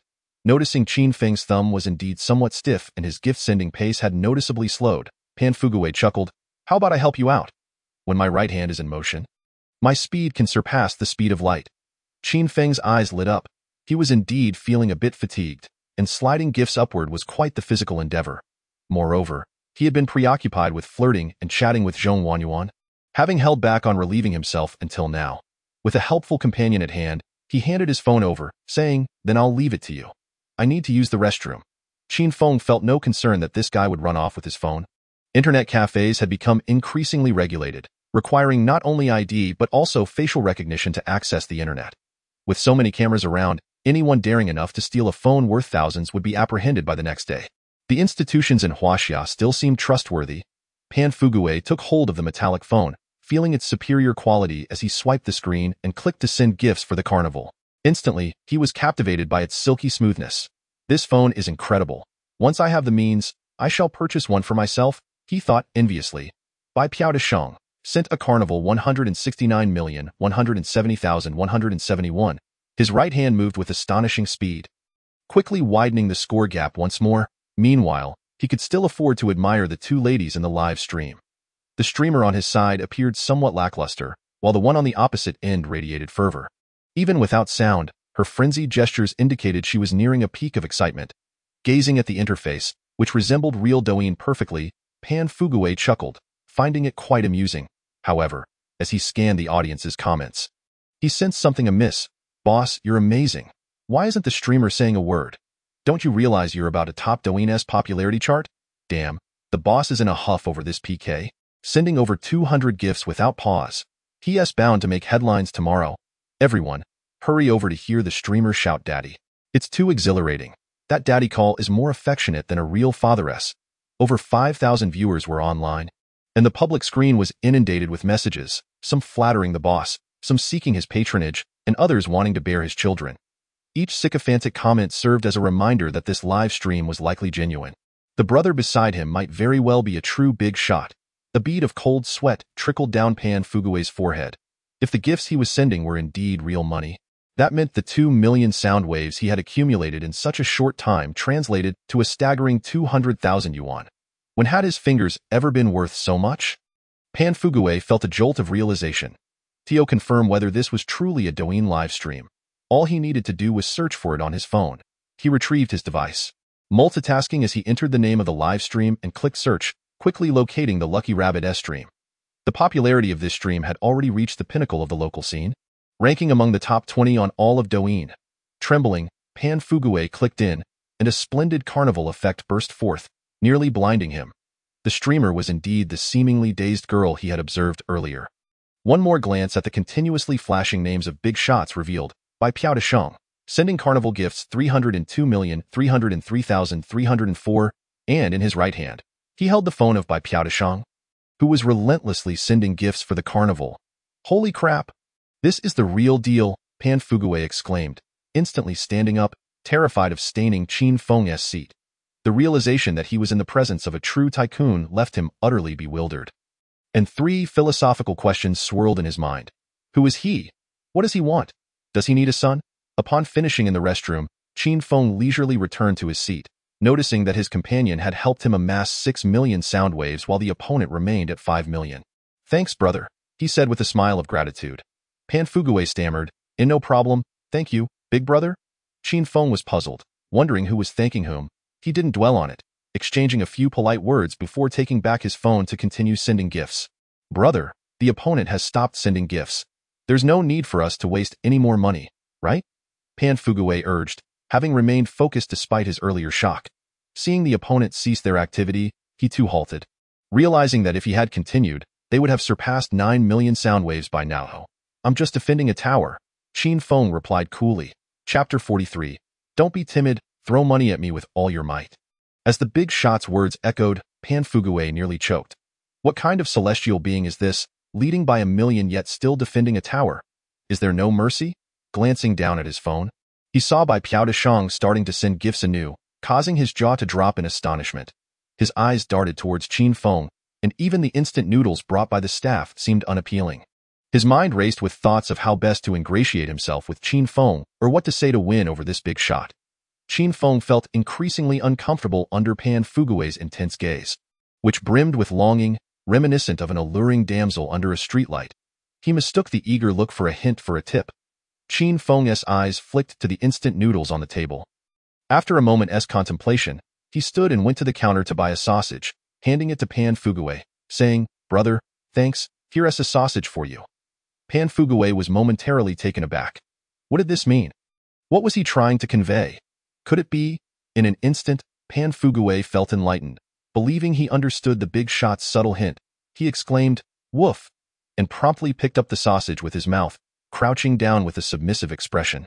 Qin Feng was taken aback. Is this guy insane? The intensity of Pan Fugué's gaze sent chills down Qin Feng's spine, prompting him to quickly rise and relocate to a seat further away. Pan Fugué watched him leave, feeling a heartache greater than being dumped by his girlfriend. At this moment, there were still over 4 minutes left in the PK. To his surprise, the opposing side had quickly laid down their arms, leaving Qin Feng feeling rather awkward as he continued sending gifts alone. Zhong Wanyuan had been in a daze for nearly 5 to 6 minutes now, as if time had frozen. The silence in the live stream was palpable, with only the public screen buzzing with numerous comments. "I can't take it anymore, Deshang. Quickly end your divine powers." A live stream in a daze, earning 1,000,000 a day? Deshang, I just turned 18. Please DM me. The other side has already conceded. Why are you still sending gifts? Are you laundering money? The opposing side was utterly wild. The female streamer was putting in tremendous effort for the gifts, shouting that she would feed the boss mouth to mouth. Really? Let us go check it out. Qin Feng, intrigued by the comments, paused his gift sending to click into the opposing live stream, where he was met with the female streamer's fervent encouragement. "Hurry, Shao Kai, finish your milk quickly. We can't let them look down on us. We live to reclaim our pride. If I were you, I'd sell everything to regain that pride. If you back down now, you'll never recover your face." Other big shots in the live stream were assisting by sending gifts. "Let us show our big brother what a man should be like. Welcome, level 58 by Piaoshang. Big brother, please help us. This PK is crucial. We cannot afford to lose." The background music of this live stream was loud and invigorating. The female streamer's expression fierce, her voice hoarse, creating an atmosphere of hysteria. "By Piaoshang, I'm the big brother of Rabbit. Let us see what's going on with your big brother." Upon noticing that the big brother from the opposing side had arrived, the streamer, Mimi, immediately donned a flattering smile, shouting, "Oh, big brother, you're hitting hard. You've left me bruised and battered. How can you not give me some medical expenses?" Qin Feng sent a paltry gift of a 10-cent beer. The funds coming from the PK red envelope he had previously won, requiring no out-of-pocket expense. He anticipated that the streamer would face quite a predicament shortly, so he sent a gift merely to express his goodwill. "By Piaoshang, is your big brother still around? Ask him if he can manage." The streamer, Mimi, immediately replied, "He can manage, absolutely. My big brother is wealthy. This amount is nothing to him, Boss Yang Kai. Your big brother has come to see you. What are you hesitating for? Hurry up and show them some colors." Meanwhile, Zhou Chirue was frantically calling friends to help, having no time to pay attention to the female streamer. The host, Mimi, noticed that her boss remained silent and mistakenly assumed he had conceded defeat. In a fit of despair, she lamented, "Coriander boss, you have truly brought me to ruin. Which female streamer can afford to turn off their beauty filter? Streaming without makeup. You might as well send me to my grave." She was acutely aware that revealing her bare face would spell the end of her streaming career. Thus, she resolved to find a way to evade this punishment, or perhaps even disconnect from the stream altogether. Losing one boss was preferable to losing all of them. Super Cilantro Lover urged, "Streamer, stop whining and continue." Meanwhile, Zhou Chirue not only summoned his friends but also contributed 100,000 he had received from his father, claiming he needed the funds to start his own business. Initially, he had planned to establish a gaming company, but now, driven by a competitive spirit ignited by Qin Feng, he disregarded his original plans. If necessary, he could always ask his father for more money.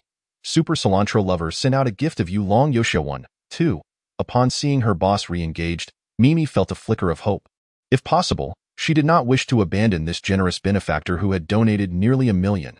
Such a willing spender, who would part with their money without even meeting her, was rare to find. She reopened the battle song, rallying her supporters. With a racing heart and trembling hands, I follow my brother's lead, grateful to the heavens and the earth for such a loyal brother. May my brother's pockets never run dry of ghostly currency. And if you remain steadfast, I shall be bound to you through life and death. My brother is the greatest. The atmosphere in the live stream was electrifying, with the female host's cries seemingly threatening to lift the roof. Her guild's morale team began posting comments, wholeheartedly supporting their boss, lavishing praise upon him for his generosity and prowess. Let us aid our boss, for the scores are closely matched. We shall make a comeback. Mimi is worth our protection. Let us charge forth with our boss and vanquish that foolish opponent. Some were indeed stirred to action, joining in the raucous cheering. This live stream was undeniably exhilarating. With an attractive host who was unreserved, I send you a marry you home, to boost the excitement.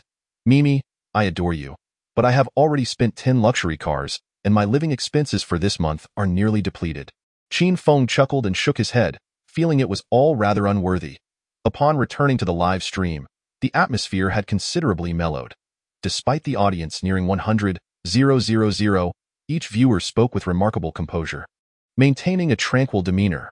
There was no exuberant host, only a bewildered rabbit who seemed to be lost in thought. Noticing Zhong Yuan looking dazed, as if still waking up, Qin Feng playfully typed, "Wife, it's time to wake up." Zhong Yuan, keenly attentive to Qin Feng's words, was roused by his comment, responding absent-mindedly, Seeing her not reject his term of endearment filled Qin Feng with quiet delight. As he observed the other side ramping up their efforts, he quickly opened the gift menu and clicked on the carnival option, continuing the final push. Chapter 44. The Xiating you requested has arrived. Seeking small gifts, Xiating stood outside her home for a moment, wiping away her tears and taking a couple of deep breaths before entering. Upon stepping inside, she was greeted by her stunning mother, sitting on the sofa watching television, who exclaimed, "You little brat, you finally decided to come home." This enchanting woman was Ming Meihui, Xiating's mother. Approaching 50, her skin remained remarkably smooth and radiant, showing little sign of aging. Only a faint trace of crow's feet at the corners of her eyes hinted at her years. Her features were flawless, bearing a resemblance to Xiating, with the same oval face, elegant brows, and full lips. Her expressive eyes were anything but typical of a middle-aged woman. Upon noticing her daughter return, she cast a glance and continued her tirade. "Where were you last night? You're nearly 30, yet you still behave so irresponsibly, frolicking about without a care. You refuse to attend proper matchmaking events." "Mom, please stop," Xiating retorted, her patience wearing thin as she changed into slippers and trudged toward her room. "What is wrong with me saying a few words? Look at the kind of men you choose. None of them are worthy. You only realized something was amiss after that last fellow got caught by the police for slurping noodles." Ming Meihui furrowed her brow in frustration, lamenting her daughter's stubbornness. "You insist on pursuing wealthy men as if they grow on trees. I was once the belle of the village, yet after years of searching, I ended up marrying a humble schoolteacher. I have arranged for you to meet a decent young man introduced by Aunt Wang tomorrow night." "I want to go," Xiating coldly replied. Her back turned as she entered her room. Just as she was about to close the door, her mother stood up suddenly and commanded, "Stop right there." Xiating huffed in annoyance but dared not close the door. She lowered her head, bracing for reprimand. To her surprise, her mother's tone softened. "What happened to your eyes?" "They're all red. A mother knows her child best." Ming Meihui quickly discerned that something was off with her daughter. She hurried to Xiating's side, lifting her chin to scrutinize her face. Those inherited large eyes clearly bore the signs of recent tears. Fuming, Ming Meihui demanded, "Which scoundrel has been bullying you? I shall go find him and settle the score." Xiating shrank back, meekly insisting, "No one is bullying me. Don't you dare lie. After all these years, I know exactly what you're up to. You think I don't know if you've been wronged? No, really, no one has. Don't think that just because you've been crying. I want to punish you. Speak up. If you dare lie, I'll resort to discipline." Xiating bit her lip and shot a glance at her fierce mother.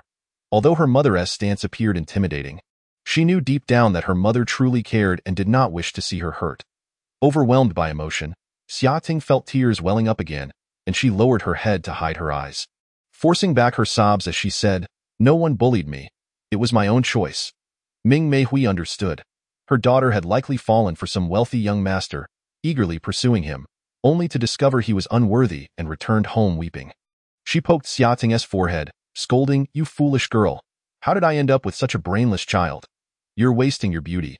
You always choose the wrong type of person." After a few scolding words, Ming Meihui noticed her daughter's shoulders trembling and softened her heart. She quickly pulled her into an embrace, gently stroking her head to soothe her. All right, it's over. There are no good men among the wealthy. Keep your eyes peeled and find a decent, loving man, just like your mother did. Life is fleeting. You're still young." Unable to contain herself any longer, Xiating burst into tears, exclaiming, "But I'm not willing to give up. Why should I? What is wrong with me? My dear child, luck is unpredictable. Sometimes it's yours, sometimes it's perfectly normal, but I really like him. I don't want to just let him go. Clinging on will only lead to deeper wounds. You're already 26. How many years do you have left to squander?" Ming Meihui patiently advised. "Once your youth is behind you and you look back to find you have nothing, you won't even have the chance to cry." After a while, as her emotions settled, Xiating managed to utter, "I won't end up with nothing. He said he would buy me a villa. If he leaves me when I'm older, I'll just sell the villa and travel across the country." Ming Meihui scoffed lightly, seizing Xiating by the shoulders and pulling her from her embrace, mockingly saying, "A man's words are but empty promises. Do you think your mother hasn't heard that before? He is merely dangling a carrot before you, taking advantage of your naivety." Ming Meihui scrutinized her daughter with concern. "Tell me, you weren't with him last night, were you? Were you careful?" Xiating's gaze faltered, her mind racing as she realized she hadn't had the chance to get the morning after pill. You're going to drive me insane," Ming Meihui exclaimed, extending her hand as if to pinch Xiating's arm, her voice full of exasperation. "You should know better. Don't fall for such tricks." "Stop!" Xiating, unable to endure the pinch, shouted and flung her shoes away, retreating to the bed defiantly. "He said he would buy me a villa. He will." All right. Ming Meihui, hands on her hips, pointed at her foolish daughter, repeating the word "all right" thrice. Then she turned and exited the room, preparing to retrieve the disciplinary rod that had been stored away for 2 years. "Mom, listen to me." Xiating, sensing the impending doom, leaped down to embrace her mother's slender waist, pleading, "He is a good man. He keeps his promises. Yesterday, he promised to buy me a Porsche, and this morning, he did. Really, the contract is in my bag." Ming Meihui paused, turning to her daughter with skepticism etched on her face. "Are you sure you actually went to a Porsche dealership? It wouldn't be some staged act with someone else's money, would it?" "Oh, come on. Do you think your daughter is that foolish?" Xiating nestled once more into her mother's embrace, twisting her body and playfully whining. "Bring out the contract for me to see. If he truly dares to forge a car purchase contract, I shall march straight to the police station to report him for fraud," Ming Meihui exclaimed. She remained steadfast in her disbelief. A Porsche is no trifling expense. The kind of person who would go to such lengths to woo a girl is someone she has only seen on television. Chapter 45. She must possess magical powers. Xiating hastily rummaged through her bag, producing the car purchase contract, transfer receipts, and various insurance documents, all of which she thrust into her mother's hands. Ming Meihui took the contract, first glancing at the official seal on the Porsche, and asked, "How much did the car cost?" 3,200,000. Xiating held up 3 delicate fingers. "How much?" Ming Meihui gasped in shock. 3,200,000. Xiating pointed to the large numeral on the contract, speaking earnestly. Ming Meihui flipped through the contract, looked up, and incredulously asked, "Is the car owner you?" "Yes." "When will you pick up the car?" "The day after tomorrow." Ming Meihui fell into deep thought. After a considerable pause, she regained her composure, her gaze towards her daughter filled with complexity. "So, how old is he, and what does he look like?" "He can't be older than your father." "Can't he? Mom, how could you doubt your daughter's judgment?" Xiating stamped her foot, releasing her mother's embrace in frustration. "He's my college classmate, over 6 feet tall, incredibly handsome, once a shy and honest person who secretly loved me until now. He has recently made it big and wants to date me." Ming Meihui leaned closer to Xiating, feeling her forehead, perplexed. "You don't have a fever, so why are you talking nonsense? It's true." "Mom." Xiating waved her hands in exasperation and stamped her foot again. "So, you ran back here crying just to show off that your boyfriend gifted you a Porsche?" Ming Meihui's temper flared again as she tossed the contract onto the sofa and began scanning the room for something to wield. This girl needed a good talking to. Seeing her daughter with red eyes earlier had startled her, making her think something serious had occurred. To her surprise, it was merely tears of joy. Curse it. If you weren't my daughter, I would have turned my back on you long ago, Ming Meihui thought to herself. No. He. Shouting's voice trailed off as she remembered that Qin Feng was a scoundrel. Ming Meihui noticed her daughter's change in demeanor, furrowing her brow as a troubling thought crossed her mind. After a moment's hesitation, she cautiously asked, "He is not impotent, is he?" Shouting was taken aback. What a provocative question. No, don't curse him, she replied, blushing. He is better than my previous boyfriend. Ming Meihui's gaze drifted to the plastic drying rack on the balcony, considering it wouldn't he hurt if used. Oh dear, he has other women following him. And I worry that in the end, I won't be able to win him over, Shouting said, sensing a menacing aura and quickly blocking her mother's gaze, her expression one of distress. He is not married, is he? Ming Meihui asked. No, Shouting replied. And if you truly like him, just let things unfold naturally, Ming Meihui advised. If he dares not marry you after having a child, you should confront him directly. Shouting was left speechless. What if another woman bears his child first? Ming Meihui encouraged. How will you know if you don't try?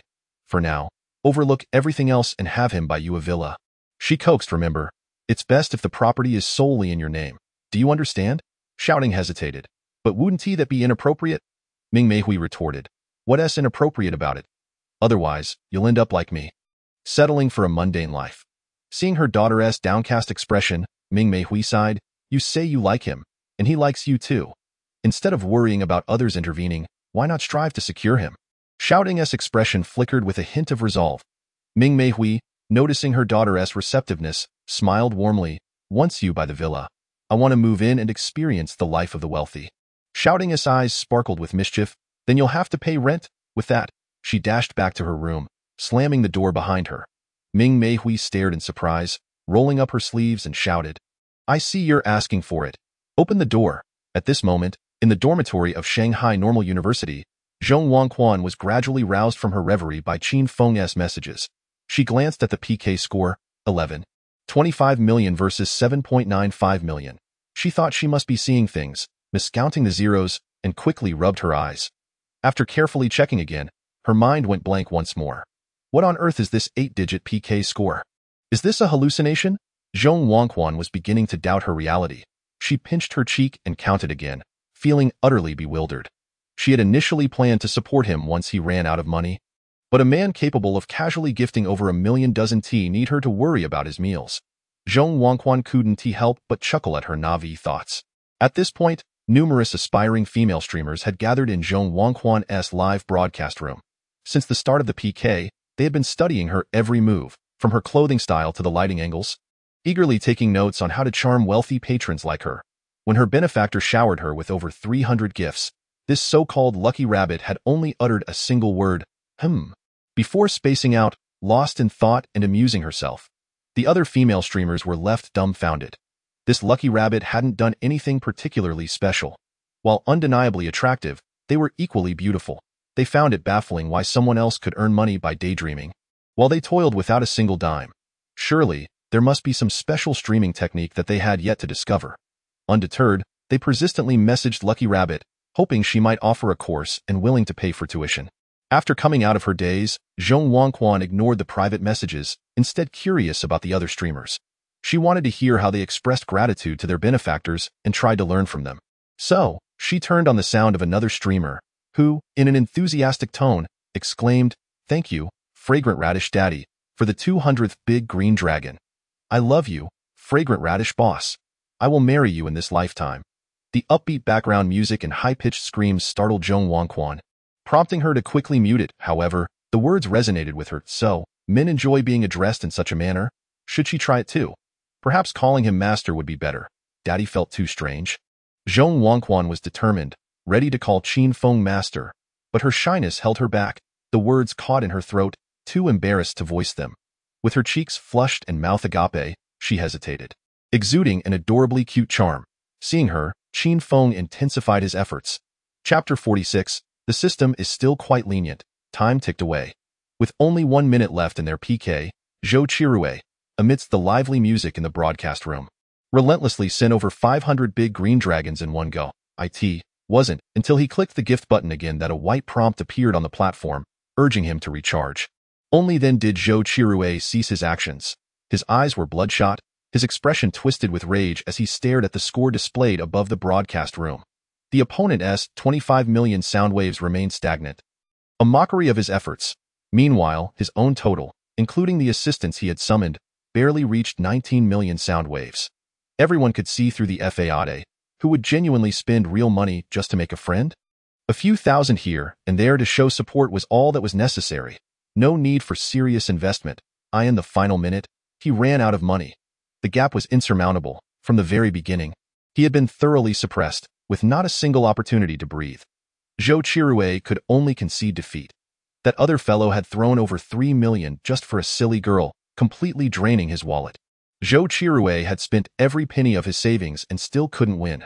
This time, he accepted his fate, willing to gamble and lose. He entered Lucky Rabbit's broadcast room, typing on the screen, 63 super love eating fragrant radish. I've already had someone notify her to turn off the beauty filter. Just wait and see. That moment, Lucky Rabbit's broadcast room was overflowing with viewers. In just 2 hours, over 1,000 gifts had been showered, propelling her to the top of Douyin's popularity rankings. The number of online viewers exceeded 100,000, with new audience members streaming in continuously. Most viewers, upon seeing a wealthy patron showering gifts, began to throw various compliments, hoping to catch his attention. A smaller portion of the audience was captivated by Zhong Wanquan's natural beauty. After becoming accustomed to the more exotic streamers, this pure and unpretentious girl was a refreshing sight. The viewers were glued to their screens, showering her with sweet, flirtatious remarks, enamored by Zhong Wanquan's charm. The lively atmosphere quickly overshadowed Zhou Qirue's comments, making them virtually invisible. Concerned that others might overlook his words, Zhou Qirue repeated himself several times. Throughout this, Qin Feng had been engaging with the audience, and when Zhou Qirue first chimed in, he noticed it. After all, the flashy emblem of level 63 was hard to miss. Point 64, the great sage of freebies. Anticipating your performance, yet Qin Feng's level is slightly higher. He instructed Zhong Wanwan to enable the others' audio, and they began to watch the show. His curiosity peaked as he pondered the expression of that cilantro lover when she discovered that the female streamer, who had poured nearly 2 million into her, was actually an older woman. While it might seem somewhat unethical to disrupt the livelihood of the opposing streamer, was it truly moral for that auntie to deceive viewers with beauty filters in her live stream? Furthermore, the 2 million she received as consolation should suffice for her to pursue other ventures, shouldn't it? This streaming business is better suited for those young girls in need of money. Older women should refrain from encroaching upon the earnings of the younger ladies. Qin Feng sought various justifications to assuage his conscience. Before long, he noticed the beautiful auntie on the other side receiving a phone call, returning with an unusually grim expression. Cilantro daddy, please don't be like this. I am open to any other punishment, but I truly cannot show you my bare face. The beautiful auntie immediately began to lament. She had just received a call from her guild, stating that she must accept the PK punishment. The boss had contacted them through very strong connections, and failure to comply could lead to trouble for their guild. How about this? I'll risk getting banned and perform a striptease for you. Please don't make it hard for this little streamer. We really have it tough. Our bare faces are our second faces. If you rip mine away, I will truly be unable to face anyone in the future. The beautiful auntie cried out in despair, her performance eliciting a change in Zhong Wanwan's demeanor. Seeing her plead for mercy stirred a sense of compassion within Zhong Wanwan. She contemplated stepping in to advocate for the other party, yet she understood that this gamble was not her affair, and she lacked the standing to speak. After all, the other party had spent so much money. To interject with a cold remark would surely invite disdain. Though her heart ached for the situation, she remained quite sensible. Qin Feng, adept at reading the room, discerned Zhong Wanwan's sympathy towards the other party and thought that perhaps his magnanimity could win him some favor. The great sage of freebies, for the sake of my wife, simply change your name, and spare her the hardship. Unconsciously accustomed to being called wife by Qin Feng, Zhong Wanwan felt a surge of joy at his generosity and quickly reminded the streaming auntie, Sister Mimi, you don't need to show your bare face. Please stop crying. Unfortunately, the other party had muted her audio and did not hear. She continued to wipe her tears. Upon hearing the suggestion to change her name, Zhou Qirue immediately objected. He had no desire to engage in such an embarrassing act. We agreed. If I lose, I get to see the streamer's bare face. Don't be unreasonable. He did not perceive any significant issue with the beautiful streamer revealing her bare face. They had previously chatted via video, but she had mentioned that she would feel unwell in another city and insisted on waiting for him to visit her. Initially puzzled by the wager proposed by the great sage, he now found himself even more bewildered by Mimi's persistent evasion.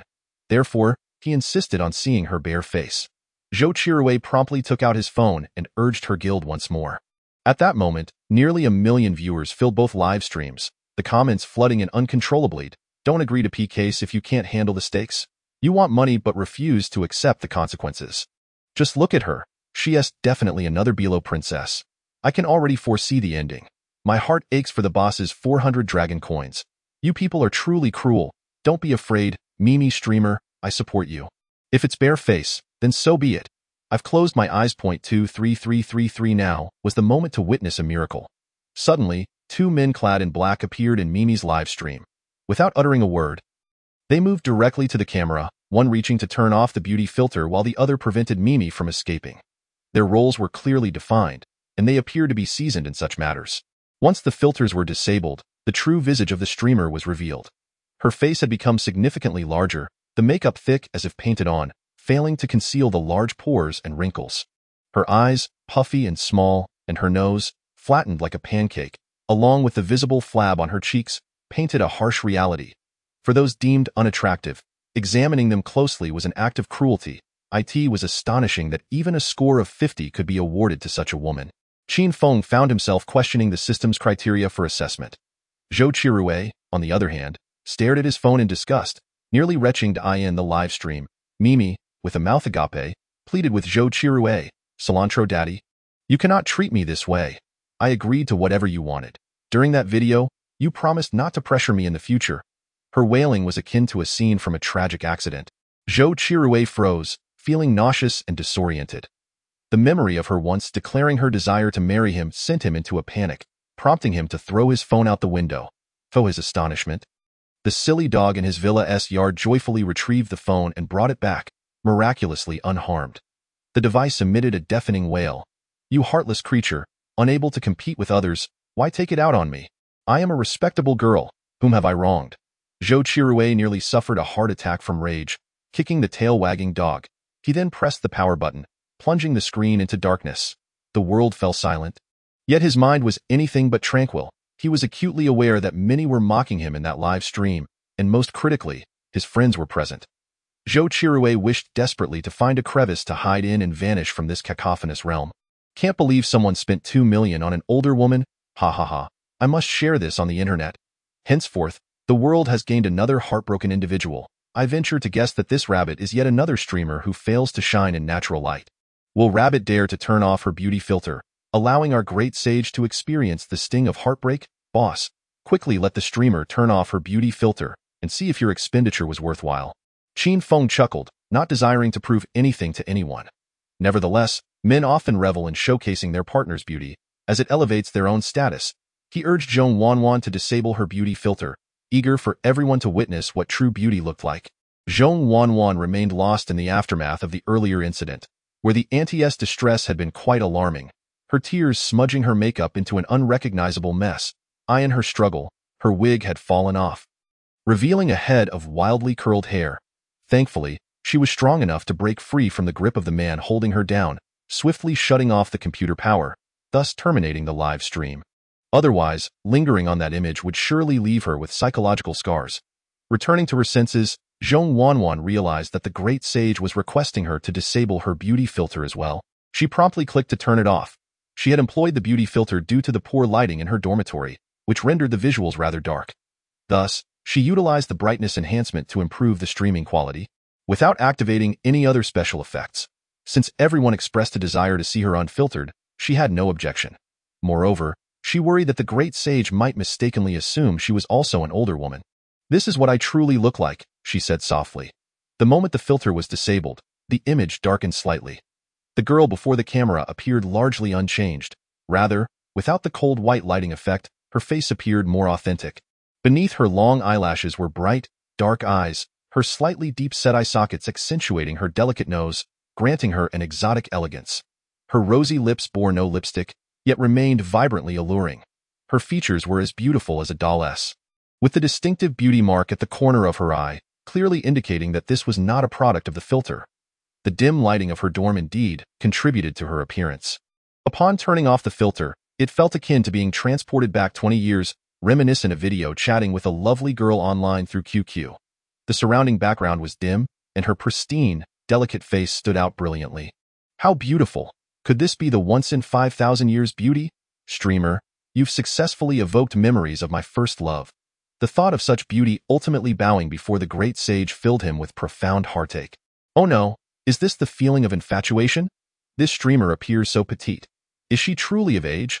The sweet nothings from a million viewers left Zhong Wanwan feeling lost in bliss, giggling foolishly. However, with modern beauty technology being so advanced, even in dim lighting, one could still achieve a beautiful effect. Many seasoned viewers, skeptical that such a Barbie doll existed, began to question her appearance in the comment section. Impossible. Absolutely impossible. The streamer must have only turned off the brightness, leaving other effects on. I believe this woman is definitely still using beauty filters. Will the streamer dare to cover her left face with her hand for a close-up look at the details? Use an A4 paper to cover the upper half of her face, including her eyes, and we'll see if her nose and mouth deform.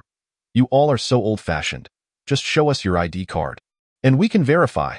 The last comment garnered unanimous agreement from the audience. The comment section erupted with requests for her to display her ID, forming a long line of varied lengths. In that moment, at least 1,000 similar comments flashed by, as if everyone had turned into a well-rehearsed chorus, demanding the female streamer present her identification. Zhong Wanwan did not perceive the situation as particularly grave. She obediently rose to gather her identification. Qin Feng, concerned that she might inadvertently expose her ID number, sent her a reminder via WeChat. Upon acquiring her belongings, Zhong Wanwan replied with a casual "got it" and hurried back to her seat. She held her ID up to the camera, using her hand to obscure the lower portion of the ID, revealing only her likeness. Now, do you believe me? Zhong Wanwan's ID had been misplaced once before, and she had recently obtained a replacement. The photograph was recent. Her features had not changed significantly, though during the photo session, she had followed the police officer's advice to slick her hair back entirely. Coupled with her petite stature and the downward angle of the shot, it rendered her forehead unusually broad and shiny in the image. A fitting idiom came to mind: a full heavenly court. My dear, judging by your face, you lack my presence in your life. That little head of yours looks undeniably clever. This is truly a stunning beauty. My goodness, the boss has struck gold. Such a beautiful girl. I must follow her. The bunny is so adorable. I wish I could snatch it away. Think twice. The upstairs fellow spent 3 million this afternoon. You can't afford to play. The live stream was lively, with all manner of chatter. Qin Feng felt exhilarated yet worried that Zhong Wanwan might be led astray by the audience, so he messaged her to conclude the broadcast promptly. He was ready to initiate his offline strategy. Zhong Wanwan displayed remarkable compliance, bidding farewell to her audience. The viewers implored her to stay and inquired when she would broadcast again. After contemplating, Zhong Wanwan replied, I don't know. Now that she had money, the necessity for streaming had diminished. She merely thought that perhaps her older brother, Deshang, might wish to hear her sing, hence her vague response. The audience, seeing her poised to leave after gaining a benefactor, lamented. Another beauty is about to exit the stream. Over 3 million in a single afternoon. A couple more visits, and she could reach the pinnacle of life. With a benefactor supporting her, it must be delightful. How frustrating. Why can't I be a girl? Just lying down would suffice, bro. Do you realize that guys can lie down too? Zhong Wanwan disregarded these comments and decisively ended the stream. The live broadcast, with over 100,000 viewers, ceased as abruptly as it had begun. She then awaited Qin Feng's message in silence. Chapter 48. Our Jiangxing spicy hot pot is incredibly delicious. As the day began to darken, Qin Feng felt his stomach rumble with hunger. He first messaged Wang Gang, requesting a ride to a bar for dinner. He then turned to Zhong Wanwan and asked, I'm going to eat. Would you like to join me? Zhong Wanwan, holding her phone, was momentarily dazed. Was she finally unable to resist the urge to meet him? Her eyelashes fluttered slightly, and her eyes brimmed with anxiety. After a moment's deliberation, she resolutely replied, I am in Imodu. Seeing that the distance was not too great, Qin Feng thought that with a swift drive, it would take just over 2 hours. I am in Jiangxing. Will you come? I'll treat you to spicy hot pot. Zhong Wanwan quickly typed, I'm not hungry. What a pity. Our spicy hot pot here is sweet and incredibly delicious. However, I have class tomorrow. I can only go out on weekends. All right then, how about Saturday? Will you come? Qin Feng persistently pursued, fearing that the opportunity might slip away. Today was Tuesday, leaving 4 days, just enough time for her to prepare. Zhong Wanwan, Qin Feng, what's the matter? Don't you want to meet me?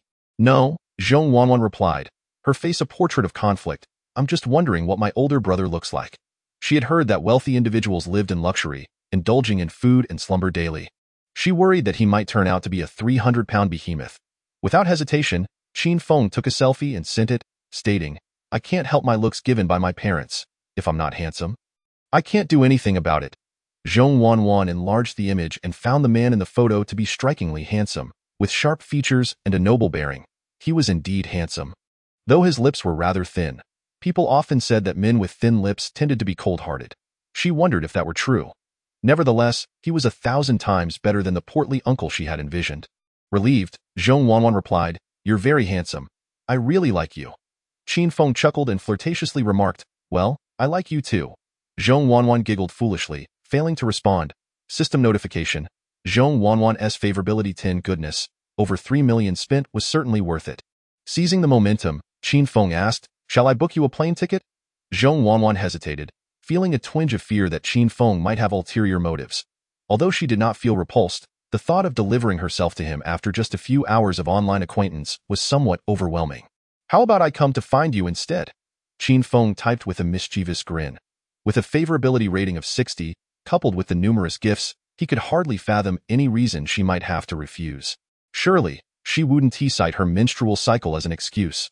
Before Zhong Wanwan could solidify her decision, her roommate returned. Wanwan, who are you chatting with? Smiling so lewdly. Upon seeing their dorm's adorable goddess grinning at her phone, Xiaoli, filled with curiosity, dashed over to uncover who had managed to charm this naive girl. No. Zhong Wanwan wished to conceal her phone, not wanting her roommate to discover her conversation with a wealthy stranger online. Hey, let me take a look. I can give you some advice. Taking advantage of her height, Xiaoli snatched the phone from her. She opened the chat history and hurried to a corner with Junjun to skim through the messages. Give it back. Zhong Wanwan's face flushed crimson as she tiptoed to retrieve her phone, but Xiaoli held it too high for her to reach. Upon reading Qin Feng's messages, Xiaoli exclaimed, What the heck? What kind of guy is this, inviting you for spicy hot pot? Junjun, stroking her chin, commented, I think he seems quite sincere. At least he is offering to pay for your flight. Wanwan, don't be deceived. Such a man who offers a bowl of spicy hot pot is not worth your time. Oh, their essay photo? He looks decent, dressed in Armani. Seems like a rich guy. Rich? Didn't he notice his backdrop is an internet CAF? What rich person would go to an internet CAF? Isn't it possible he is the CAF owner? Owner my foot, Wanwan. Do you want me to reply on your behalf and invite him over? That way, we can accompany you to assess him. Although Xiaoli feigned to seek Zhong Wanwan's opinion, she had already typed and sent, Okay. See you Saturday. I'll wait for you. With just 3 girls in their dorm, the 4th had moved in with her boyfriend. Xiaoli, unwilling to see her sweet and innocent friend get deceived, planned to shadow them no matter where they went. Even if it meant being a third wheel, she would ensure her safety and prevent anyone from taking advantage of her. After retrieving her phone, Zhong Wanwan hurried to retract the message but found that the other party had already sent an okay gesture. She silently relented, lowering her head, her expression slightly flustered. Junjun, misinterpreting Xiaoli's eagerness as a source of discontent for Zhong Wanwan, attempted to comfort her. Don't be upset, little Wanwan. If you don't want to meet him, you can backtrack. Just say you suddenly remembered that you'll be on your period this weekend. I guarantee this guy won't pursue you further. Xiaoli retorted, We're helping you here. Some things can only be discerned face to face. No matter how sweetly someone speaks online, it's all just empty words. Zhong Wanwan murmured, I'm not blaming you. It's just. She was quite conflicted. What if upon meeting, Deshang made some unreasonable demands? She truly wasn't prepared for such a step, and the thought made her anxious. Observing her hesitation, Junjun cheerfully approached, bending low to look up at her. Upon catching her evasive gaze, she exclaimed, Wow, you remind me of a shy girl from ancient times. Both bashful and coy, with a hint of uncertainty about the future. Xiaoli furrowed her brow and queried, Our Wanwan is developing feelings. Be honest, how did you meet? Is he from our school? Zhong Wanwan replied candidly. We met online. Wow, no way. You trust someone from the internet? Junjun exclaimed incredulously. Well, we met in a live stream, and he sent me a ton of gifts.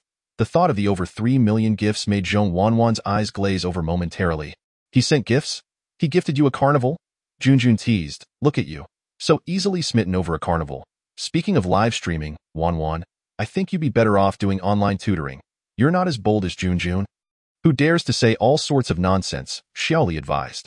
Coming from a well-off family, Xiaoli had tried live streaming for a short time but held a very negative perception of IT. IT was filled with odd characters who lacked decorum, and she was certain they would corrupt a sweet girl like Zhong Wanwan to UM. He seems to have sent 1,146 gifts, Zhong Wanwan recalled, affirmatively stating. Although she had been dazed throughout the stream, her brain automatically recorded everything her eyes beheld. This ability had been with her since childhood, which explained her consistently excellent grades, making her admission to a prestigious university in Mo do unsurprising. Jun, astonished, asked, "Are you referring to little hearts or roses?" Zhong Wanwan emphasized, "No, it's definitely a carnival." Chapter 48. Teaching by example. Xiaoli instantly lost her composure. This foolish girl has never uttered a lie. If she chooses to speak, it is always the truth. Where? Let me take a look. Xiaoli, aware that Zhong Wanwan was live streaming from her computer, promptly rushed over to fetch her notebook. Upon opening the screen, she was instantaneously taken aback by the live broadcast settlement figures. The earnings from the audio waves, 35.9 million. New followers, 67,000. Audience count, 1.05 million. She had surpassed 99.9% of the streamers. Xiaoli understood that one audio wave equated to 0.1 yuan. This meant that this girl had received over 3 million in gifts. Her eyes widened in disbelief, trembling as she pointed at the 10,000 on the screen, incredulously exclaiming, Wan, could it be that the platform made a mistake and added an extra 10,000? Zhong Wanwan, feeling bashful, lowered her head and succinctly summarized, "I had no classes in the afternoon, so I streamed for a while. A big brother, in a fit of pique, challenged me to a PK and sent me this much." To Jun, this revelation struck like thunder on a clear day. She could not help but exclaim, "What? Just from an afternoon PK, you earned over 3 million? Jun was utterly stunned. After diligently streaming for over half a year, having self-taught her speaking skills and enduring great sacrifices to join a guild, she had finally managed to plead for resource allocation from the management. Yet after all that time, she had only earned a modest 100,000 yuan. In contrast, Zhong Wanwan, within less than a week of streaming, had amassed an amount equivalent to her future earnings over the next 20 years. How could she possibly reconcile this disparity? It was the very brother they had just discussed. As Zhong Wanwan pulled out her phone and pointed to a photo of Qin Feng, You? Jun felt a surge of jealousy welling up within her, her words tumbling out in a disarrayed flurry. The thought of this girl, with such fortuitous luck, encountering a wealthy benefactor on Douyin and transforming into a millionaire overnight, made Jun's eyes redden. Nothing could be more disheartening than witnessing someone close suddenly become affluent. Nevertheless, Jun also recognized that this girl was far superior to herself in both appearance and figure. It was merely her habit of keeping her head down and allowing her long hair to obscure her face, coupled with her timid nature, that had kept her from being noticed by the affluent and handsome point one day. Should she suddenly awaken to her potential, adorn herself attractively, and don white stockings, she would inevitably catch the eye of a wealthy suitor. Jun had foreseen this, though she had not anticipated it would occur so soon. She felt despondent, yet powerless. As the saying goes, beauty is a gift from one's parents, and she could not recreate it, nor could she envy it. Xiaoli, after a moment of excitement, gradually regained her composure. She was not the type of girl to be overly troubled by money. $1 million or $2 did not faze her much. She took Zhong Wanwan's phone, scrutinized the photo of Qin Feng, and after perusing the chat history, declared with certainty, "This man is clearly a seasoned player in the realm of romance, looking to seduce you. What does he think of us women? Mere commodities? That's 3 million. If it were me, I would gladly accept." Jun's mouth watered at the thought. Zhong Wanwan gazed at the two of them, her mind a whirl of thoughts. "Wanwan, now I must accompany you." "Wealthy individuals are rarely benevolent," Xiaoli stated earnestly. "My dear, you have no idea of the hardships we impoverished souls endure. It is easy to speak when one is not in pain." Jun turned to Zhong Wanwan, continuing, "Wanwan, let us share our fortunes. Do take me along when the time comes." There was a hint of flattery in her tone. Unbeknownst to them, Jun's demeanor towards Zhong Wanwan had subtly shifted to one of courtesy. "Oh," Zhong Wanwan obediently nodded. Meanwhile, Qin Feng, feeling quite pleased, closed the chat window with Zhong Wanwan. After getting into Wang Gang's car, he dialed Shifuya to inquire about any food available at the bar. Instant noodles would suffice. At that moment, Shifuya was at home preparing dinner for her daughter. Upon hearing her phone ring, she wiped her hands on her apron, exited the living room, and answered the call. Observing E had scattered her toys all over the floor. She elongated her tone and called out, "Ehum." The 5-year-old girl looked at her mother with a puzzled expression. "You need to clean up your things, understand?" Shifuya gently chided, taking care to guide her. "But I haven't finished playing yet," E replied in a childlike voice. "Put away what you aren't playing with first. Look at that Ultraman in the corner. You've twisted its head off," as Shifuya spoke. She picked up her phone. Seeing it was a call from Qin Feng, she felt a twinge of surprise. She had thought that after moving out yesterday, she would have frightened off that wealthy second generation. Yet here he was calling her again. Its head was eaten by the monster. E ran over to pick it up, presenting it proudly to her mother. "Mommy, look, it has no energy left." Shifuya raised a finger to her lips, signaling for silence before answering Qin Feng's call. "Hello, Xiaoya. Are you at the bar?" "Mr. Qin, you're already at the bar at this early hour for a drink?" Shifuya laughed. "Yeah, I have nowhere else to go, so I thought I'd come sit with you." Qin Feng replied helplessly.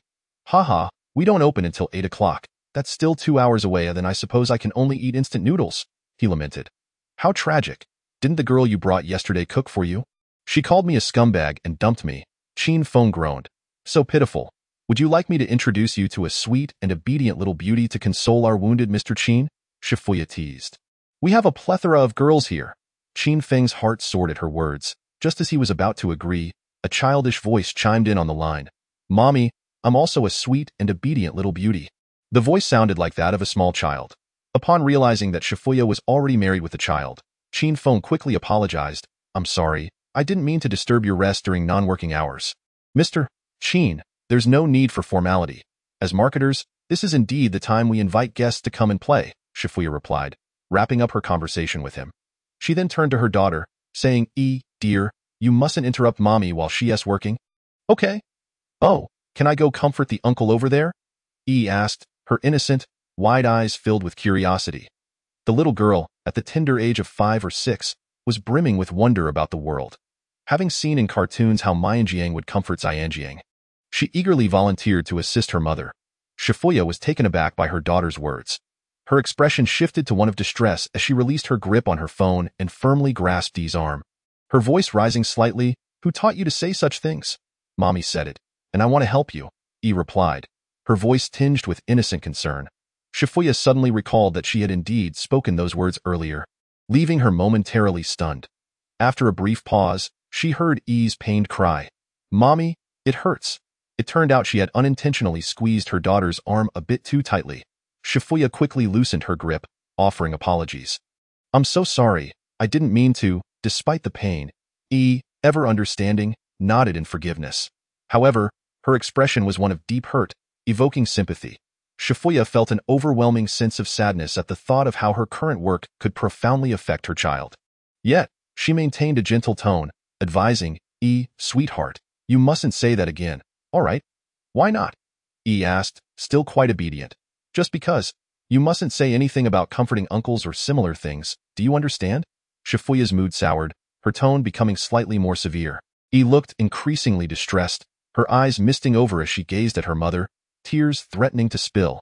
She could hardly comprehend why it was permissible for her mother to say such things while she herself could not. E felt a sense of injustice brewing within her, but not wanting to upset her mother, she held her tongue, stubbornly turning her face away. Seeing this, Shifuya grew anxious, her brows furrowing as she raised her voice. "Did you hear me?" E, startled by her mother's outburst, opened her mouth and burst into tears. "Wah, Mommy is a bad person." The sound of her crying jolted Shifuya back to reality. Realizing it was her own fault for blaming her daughter, she felt an overwhelming wave of guilt. With a heart full of tenderness, she scooped her daughter into her arms, repeatedly apologizing. "I'm so sorry. It's Mommy's fault. I promise I won't speak like that in front of you again." E cried even louder, "I want Daddy. I want Daddy." After trying to soothe her for a while, Shifuya, feeling utterly worn out, contemplated giving her some time with her phone as a distraction. However, upon checking her device, she discovered the call with Qin Feng was still connected. Instantly, her fatigue deepened. "Mr. Qin, I apologize for the interruption. My child can be quite mischievous. I need to take her to her grandmother's house now. Goodbye." Without waiting for Qin Feng's response, she hung up. Qin Feng, listening to the busy signal, found himself momentarily lost in thought. Every family has its own struggles. It sounded like Shifuya was overwhelmed with work, neglecting her child's education and communication. Hearing the little girl's cries had tugged at Qin Feng's heartstrings. He contemplated transferring a sum of around 100,000 yuan to her, hoping it would afford her more time to be with her child. After all, it was a modest amount, and perhaps it might even enhance his rapport with her. Even if their interactions remained platonic, fostering a sense of admiration was not entirely devoid of potential avenues for connection. However, as an outsider, it is utterly perplexing for someone to propose giving her money, disregarding her willingness. If her husband were to discover this, he would undoubtedly be enraged. One cannot help but wonder what the girl's father is occupied with. Still absent at such a late hour, leaving her to care for the child. Qin Feng sighed. Clearly, one of the couple must prioritize the child. Relying solely on the elderly to raise a child can foster a lack of confidence in the young one. He resolved to inquire with Shifuya when he saw her in the evening, his heart burdened with concern for the world. He sent a message. "Let me know after work." He then reclined his seat and closed his eyes to rest. Gradually succumbing to the realm of dreams, time slowly advanced to 8 o'clock. As night fell, the dimly lit streets transformed into a vibrant spectacle of lights and revelry. The Yulong Bay Bar, situated in the city center, was bustling with activity, surrounded by jewelry stores, luxury boutiques, beauty parlors, and hotels, all aglow with dazzling lights enticing patrons. The place was crowded, with a multitude of vehicles navigating the congested roads, where one could easily find themselves ensnared in a traffic jam. In this prime location, remarkably, there was a spacious parking lot in front of the Yulong Bay Bar, capable of accommodating around 40 to 50 vehicles. However, the exorbitant parking fees were clearly stated on the sign, 30 yuan per hour. At this moment, Wang Gang had already parked his domestic SUV here for nearly 2 hours. Having never utilized such a high-end parking facility before, he felt a rising sense of anxiety. Every few minutes, he glanced at the time, calculating that at 50 cents per minute, 10 minutes had cost him 5 yuan. If the boss were to stay for a couple of hours, the parking fees would surely exceed 100 yuan. Who could afford that? Although the boss would undoubtedly cover the expense, it seemed entirely unnecessary to burn money in such a manner. There were already numerous vehicles parked here, predominantly luxury cars. The least impressive among them was a BMW 5 Series. His modest vehicle stood out like a chicken among swans, drawing attention. Wang Gang felt somewhat out of place. As the clock struck 8, adhering to the boss's earlier instructions, he promptly awakened Qin Feng. Qin Feng, lost in a dream filled with roasted chicken, awoke in a fit of anger, bewildered by the interruption, eager to confront the audacious soul responsible. Upon opening his eyes, he was met with the sight of a towering, muscular man, whose arms were significantly thicker than his own. In a fit of rage, he merely simmered down. Recognizing Wang Gang's familiar face, his anger dissipated. Noting that Wang Gang had dutifully waited in the car for 2 hours, Qin Feng expressed his gratitude. "Brother Wang, thank you for your hard work. It's nothing. Nothing at all," Wang Gang replied with a simple, earnest smile. Qin Feng glanced at his phone. Shifuya had messaged him earlier at around 7, informing him of her arrival at the bar. He intended to enter the bar, find Shifuya, and engage in a conversation while enjoying a meal. As he reached for the door handle, a graceful figure emerged in the distance. Squinting to discern the silhouette, he confirmed it was indeed Shifuya. Clad in the same figure-hugging dress paired with a white shirt, her chestnut curls cascading down her back, and her captivating fox-like eyes mesmerizing all in their path. The only noticeable difference this time was her lack of stockings, allowing her smooth, fair legs to be exposed to the evening air. Striding in high heels, her long, elegant legs appeared even more alluring and well-defined. 2 similarly attired young women accompanied her. What was her purpose in the parking lot? Was she here to fetch him? He mused, filled with self-admiration. Just as he hurriedly opened the car door, a Maybach glided into view.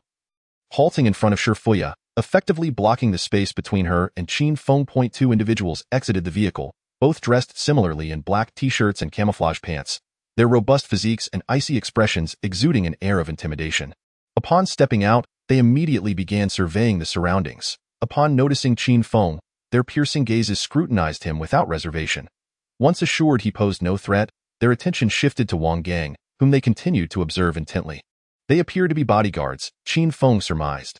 Meanwhile, Wang Gang calmly followed Qin Feng out of the car, his gaze deliberately avoiding any engagement with the imposing figures. The last to exit was a middle-aged chubby man, clad in a floral shirt and beach shorts, adorned with a chunky gold chain. His bald head gleamed under the lights, reminiscent of a stereotypical villain from television. As he stepped out, His oily laughter echoed. "Ha ha, dear sister-in-law, I told you not to come out to greet me. Look at you, still so formal. Qin Gongzi come to play, why don't you?" Luo Yinhua cooed. Brother Luo is back at his own place. Those of us working under you have no reason not to come and greet you. Shifuya's smile was warm and inviting, though a hint of helplessness flickered in her eyes. She had intended to take the day off to accompany Yi. But her boss insisted on visiting the bar, forcing her to leave Yi with her mother's care while she came to welcome her boss. Her boss, Luo Yinhua, was a sworn brother of her husband. He rarely visited, but when he did, it was to reconcile accounts and assess the bar's performance, while also indulging in a few personal benefits. You just love making yourself suffer, when you could be resting comfortably in bed. Luo Yinhua remarked, his tone suggestive. He approached her, arms outstretched, embracing her waist with familiarity. "What can I say? The fortune teller said I am destined to labor," Shifuya replied with a cheerful demeanor. She did not resist Luo Yinhua's embrace, but maintained a distance with her hands pressed against him. Yet, a flicker of distaste briefly crossed her eyes, concealed from all. "Sister-in-law, I mean it, this month I plan to divorce my wife. Regardless of what others say, as long as you agree to be mine. I will give you this bar," Luo Yinhua declared, his hands wandering down Shifuya's waist. Alarmed by his boldness, Shifuya quickly pushed him away, retreating a couple of steps to free herself from his unwelcome advances. "Brother Luo, if you're feeling adventurous, shall I call the girls to serve you?" she suggested awkwardly. "You know I'm rather dull and only enjoy conducting business. I truly cannot satisfy you in that regard. Sister-in-law, you should heed my words. After all these years, you ought to let go. You can't deny a father, can you?" Luo Yinhua continued unabated, once more encircling her waist, his tone earnest. "If you are with me. While I cannot offer you a legitimate title, I assure you, your child will have everything other children possess." Shifuya's mood soured, her patience wearing thin. A rebellious urge surged within her, urging her to stand her ground. After enduring his advances for the umpteenth time, her expression turned frigid, her eyes glinting with an icy resolve that sent chills down one's spine. She mentally prepared herself to utter diplomatic words, seeking an amicable resolution with this man, considering his past care for her over the years. Unbeknownst to them, their conversation had not gone unnoticed. Qin Feng, standing nearby, was taken aback. Shifuya's husband had passed away. No wonder Yi was yearning for a father figure. Had it not been for this encounter today, he would have remained oblivious to her struggles as a single mother. His impression of Shifuya deepened.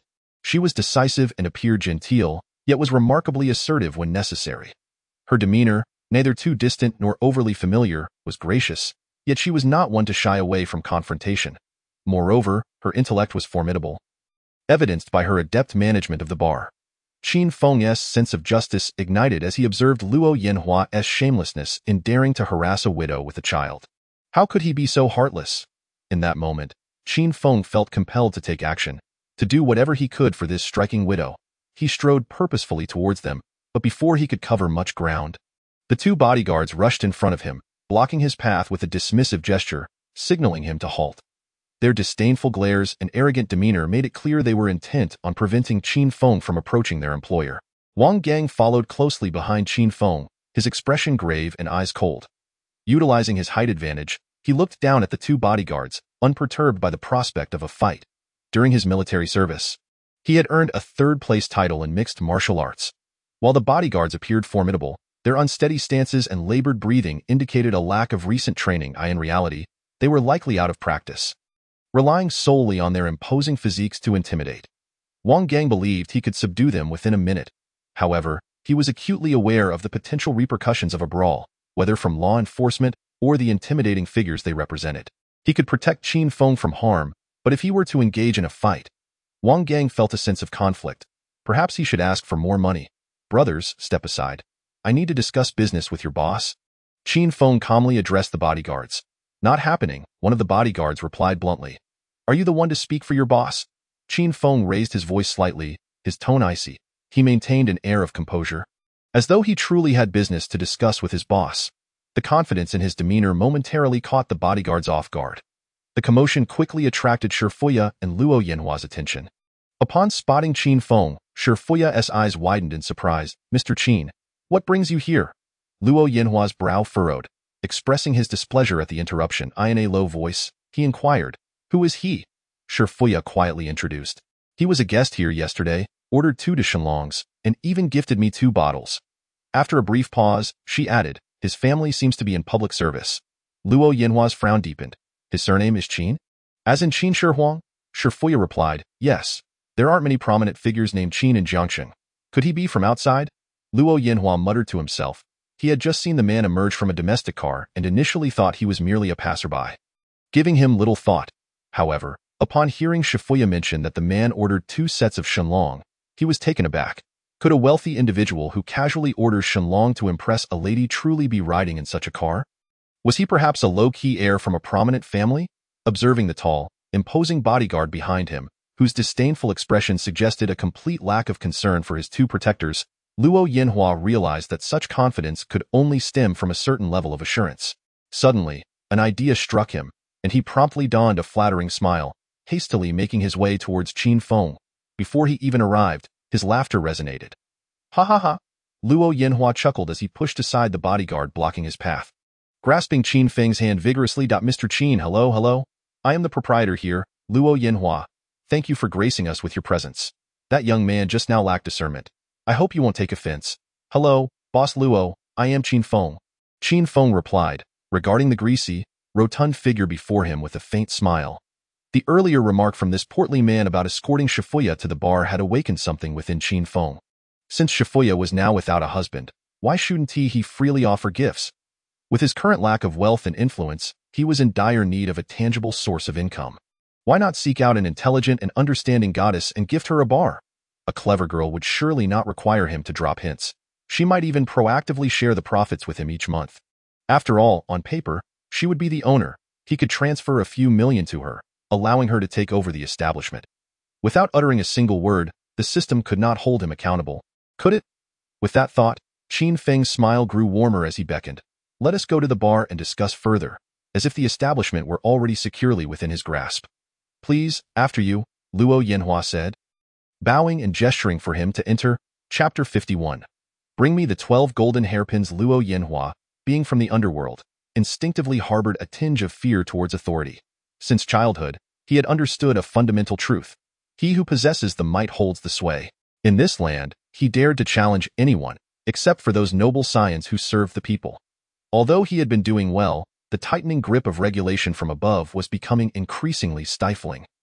Forcing many of his ventures to either pivot or relocate, he felt as though he were being bound hand and foot. The only way out now was to cultivate relationships with influential figures. Otherwise, it was only a matter of time before he was ensnared. This moment. Although he had yet to ascertain Qin Feng's true identity, he was aware that the illustrious Qin family was at the pinnacle of the 4 great families in the capital. Observing Qin Feng's calm demeanor, Luo Yinhua sensed an air of authority in his smile, as if he intended to purchase all of Shanghai at once, a truly impressive display of confidence. Thus, he treated Qin Feng with utmost courtesy. Mr. Qin, what would you like to indulge in tonight? I assure you, I will make all the necessary arrangements. Luo Yinhua then turned to a young man behind him and instructed, please make a call and summon our Jiangsheng 12 golden hairpins to accompany Mr. Qin for a drink. Qin Feng quickly declined. No, I'm a respectable person. I cannot handle those women. Just like yesterday, having Sister Xiaoya with me is more than sufficient. A respectable person, indeed. Luo Yinhua thought to himself. Convinced, yet skepticism lingered. Was this man perhaps interested in his Shifuya? Luo Yinhua actually held a fondness for Shifuya. She was smart and spirited, possessing both beauty and competence, having doubled his bar's revenue upon her arrival. Who wouldn't want a capable woman by their side? Yet, her fiery temperament made him wary of forcing her, fearing retaliation. Thus, he had been patient, waiting for the day she could no longer sustain herself and might turn to him. To his surprise, after all this time, a powerful figure had taken an interest in her. Reluctantly, Luo Yinhua considered letting such a gem slip away, but if this powerful individual truly desired her, he felt powerless to resist. After all, one cannot outmatch a strong arm with mere flesh. In Luo Yinhua's mind, women were akin to garments, abundant and easily acquired. Indeed, if one had wealth and power, women would naturally gravitate towards them.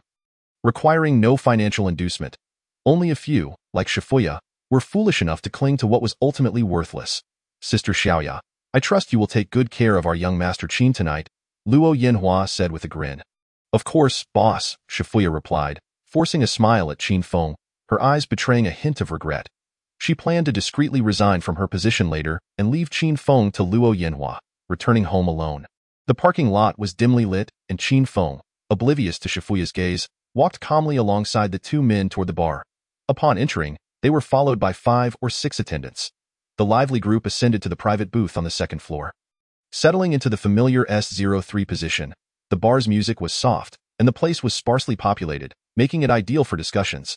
Luo Yanhua initiated the conversation. "Mr. Qin, what would you like to drink tonight? We have a limited edition bottle of Louis XIII that we typically do not offer for sale. Would you care to sample it?" The spirit he referred to was the Louis XIII Black Pearl, of which only 786 bottles exist worldwide, each marked with a unique number, fetching upwards of 800,000 at auction. Quite an impressive selection. By presenting such an expensive drink, Luo Yanhua aimed not only to foster a good relationship with Qin Feng, but also to subtly convey his ability to provide financial support. If Qin Feng accepted, it would elevate their connection. Qin Feng, indifferent to the offer, shook his head and turned to Shifuya. "Sister Xiaoya, what do you enjoy drinking?" "It's on me." Shifuya hesitated, taken aback by the attention. After a moment's thought, she replied, "I find the Ace of Spades quite delightful. Should I bring out the bottle you had last time?" Not wanting to touch the bottle belonging to Xia Ting, unsure of the system's stance and aware that she would likely be displeased if she discovered he had been at the bar, Qin Feng declined. "Let us not use that one. If you enjoy the Ace of Spades, I'll purchase a new one. I'm fine with whatever," he added casually. As Qin Feng continued to engage Shifuya in conversation, Luo Yanhua felt his smile falter, surprised by the apparent disregard for his presence. However, this only reinforced his belief that Qin Feng was indeed a person of significance. After all, in Jiangqing, few dared to overlook Luo Ji's words and openly seek to please his woman in front of him. Luo Yanhua interjected, "Mr. Qin, please feel free to choose whatever you wish, don't hold back." Understanding the implication in Luo's words, Shifuya stood up to retrieve the coveted bottle of Louis XIII. "Sister Xiaoya, please also order some beef, spicy chicken feet, and pig's head meat to accompany our drinks," Qin Feng instructed. Shifuya paused for a moment before responding, "All right, Mr. Qin." "Mr. Qin is truly a person of sentiment," Luo Yanhua exclaimed, clapping his hands in delight. "I enjoy both red and white wines, but I have a particular fondness for these specialty snacks. Duck intestines, beef tongue, and pigtails are 100 times more delicious than those pretentious delicacies like foie gras or escargot." Qin Feng ordered the snacks primarily out of hunger, secretly wishing for fried rice instead, but thought it inappropriate to consume such fare in a bar, especially while conducting business. Observing Luo Yanhua's physique, it was evident he indulged in these treats frequently, and Qin Feng smiled lightly, stating, "In life, it all comes down to food and drink." Luo Yanhua, testing the waters, inquired, "Given Mr. Qin's remarkable achievements at such a young age, might I inquire where you are currently employed?" "An unemployed drifter," Qin Feng grinned, his tone laced with a hint of pride. "Indeed, if one can live well without working, who wouldn't smile?" Luo Yanhua mused, unable to gauge Qin Feng's depth, subtly steering the conversation towards the capital. Yet, Qin Feng had little knowledge of the capital and chose to remain silent, further convincing Luo Yanhua of Qin Feng's connection to the Qin family. If a mere landlord from a small place could enter the sights of the Qin family, he would no longer fear anyone in Jiangqing. Excitedly, Luo Yanhua sought to deepen his rapport with Qin Feng, ordering several young women to dance near the booth. Each of these ladies was adorned in vibrant makeup and dazzling attire, flaunting their attractive figures beneath the dim, sultry lights of the bar. Vying for the attention of the two men on the couch, after scrutinizing the women with a discerning eye, Qin Feng chose instead to focus on the delicious dishes Shifuya had brought, engaging her in casual conversation about her daughter. Noticing Qin Feng's apparent disinterest in the women, Luo Yanhua thought, as expected of a scion of a wealthy family, his standards are truly discerning. Initially intending to summon the 12 golden hairpins, he reconsidered, observing Shifuya and Qin Feng in lively conversation, deeming it unnecessary to spend extravagantly, especially since the fee for the 12 girls was higher than that for the bottle of Louis XIII. Luo Yanhua uncorked the limited edition bottle, filling Qin Feng's glass before raising it in a toast. When their glasses clinked, he deliberately held his lower than Qin Feng's, adopting a humble demeanor. It was unexpected for someone who commanded hundreds of followers and owned 3 casinos, a bathhouse, and a bar, along with overseas businesses, to treat a young man with such deference. Chapter 52. If you can't impress, where does that leave my face? Qin Feng had no acquaintance with Luo Yanhua. Believing the bar owner to be an ordinary wealthy individual, in terms of financial resources, Qin Feng currently possessed around 100 million, having converted it all into a form of currency he affectionately referred to as dog money. Furthermore, given his height advantage, he felt no inferiority towards the short, rotund figure of Luo Yinhua. Thus, he exhibited an audacious demeanor, brimming with confidence. He appeared cultured, albeit to a limited extent. Qin Feng nonchalantly clinked glasses with Luo Yinhua. Following this, he took a sip of the wine, smacked his lips, and found the flavor rich and fragrant. It was delightful, yet it failed to please his palate. Qin Feng gently set his glass down on the table, discreetly picked up another glass, and poured himself a drink of Ace of Spades. Upon witnessing this, Luo Yinhua felt a sudden pang of anxiety. Had his counterfeit wine been detected? Was the discerning palate of this aristocratic heir truly that formidable? The limited edition Louis XIII he possessed had indeed cost him a staggering 800,000 yuan at the auction. Perhaps he had merely indulged in it a few too many times. Whenever he encountered someone of stature, he would showcase this bottle to impress. By now, he had consumed it around 7 or 8 times. The bottle was genuine, but the contents had been expertly reconstituted by a professional wine taster. Luo Yinhua noted that the taste remained largely unchanged. However, today it seemed someone had seen through his ruse. Luo Yinhua felt an acute sense of embarrassment. His already flushed face turned an even deeper shade of red. Resembling a succulent roasted pig in recent years, he had seldom faced humiliation, yet this incident threatened his dignity. Just then, amidst the dancers in the ballroom, one young lady twisted her ankle and fell to the ground. For heaven's sake, if you can't dance, then get out of my way. Luo Yinhua seized the opportunity to vent his frustration. He lifted the Louis XIII and hurled it towards the floor in front of the girl. With a resounding crash, the glass bottle shattered into a myriad of pieces, and the liquid splattered everywhere. The young ladies were startled by this unexpected outburst, and screams ensued. At that moment, Wang Gang, standing outside the VIP area, rushed in upon hearing the commotion, his hand instinctively reaching for the inside of his suit jacket. He had brought along the self-defense spray he had purchased earlier that afternoon, thinking it might come in handy as a bodyguard. Especially in crowded situations, he had also contemplated acquiring a stun baton, but no one in the local market dared to sell such items, forcing him to order one online instead. Wang Gang's appearance was striking. He was tall and imposing, with a stern expression as he reached into his jacket. It seemed as though he was about to draw something formidable. His entrance immediately captured everyone's attention. The girls ceased their screams. Luo Yinhua fell silent, and his subordinates halted their attempts to eject the ladies. They assumed the shattered glass signaled the onset of a significant confrontation. The atmosphere grew eerily tense. Qin Feng was the first to regain his composure. Chuckling, Brother Wang, I'm fine. No need to be alarmed. Wang Gang cast a glance at the bottle that lay far from Qin Feng and nodded silently before returning to his previous position. At this moment, Luo Yinhua harbored no lingering doubts about Qin Feng. In a wonder, he felt confident enough to venture out with only a single bodyguard. It turned out he was well equipped. While Luo Yinhua possessed similar items, they were concealed at home. He dared not carry them with him in the past. When regulations were less stringent, he had provided a firearm to each of his most loyal subordinates. However, an incident had occurred during one such escapade, resulting in the police apprehending both him and his weapon, nearly leading to his own capture. After spending a considerable sum to have a powerful figure mediate, he narrowly escaped that predicament. Nowadays, the prominent figures in their city enforce strict measures regarding such matters. He certainly did not wish to be the one sacrificed. Qin Zong, you see me, I cannot seem to control my emotions, which is truly disheartening. Thus, I shall punish myself with a drink. Luo Yinhua raised a full glass of over 40-degree brandy and downed it in one go. After finishing, he puffed out his cheeks and tilted the empty glass toward Qin Feng for inspection. Boss Luo, your capacity for liquor is commendable, Qin Feng remarked with a smile. Observing Luo Yinhua's cheeks bulging with the alcohol, he resembled a frog, which struck Qin Feng as quite amusing. Consequently, he gazed at him with a grin. Faced with Qin Feng's unwavering gaze, Luo Yinhua, feeling somewhat helpless, waved away a subordinate holding a towel. His tolerance for alcohol was commendable. This drink was approximately 3 taels, and though he would not be intoxicated, he would certainly feel its effects. Luo Yinhua exhaled a long sigh after thoroughly consuming the drink.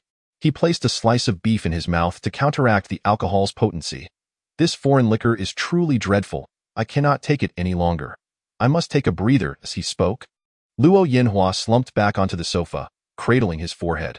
With his other hand, he discreetly signaled Shifuya to encourage Qin Feng to drink. A subordinate approached and whispered in his ear, "Brother Luo, should we retrieve our weapons?" Luo Yinhua waved his hand, dismissing the idea. The subordinate cast a lingering glance at Qin Feng before retreating. Shifuya, previously startled by Wang Gang, hesitated for a moment but ultimately resolved to stand her ground. She picked up 2 glasses of champagne and smiled apologetically at Qin Feng. "I apologize, Mr. Qin.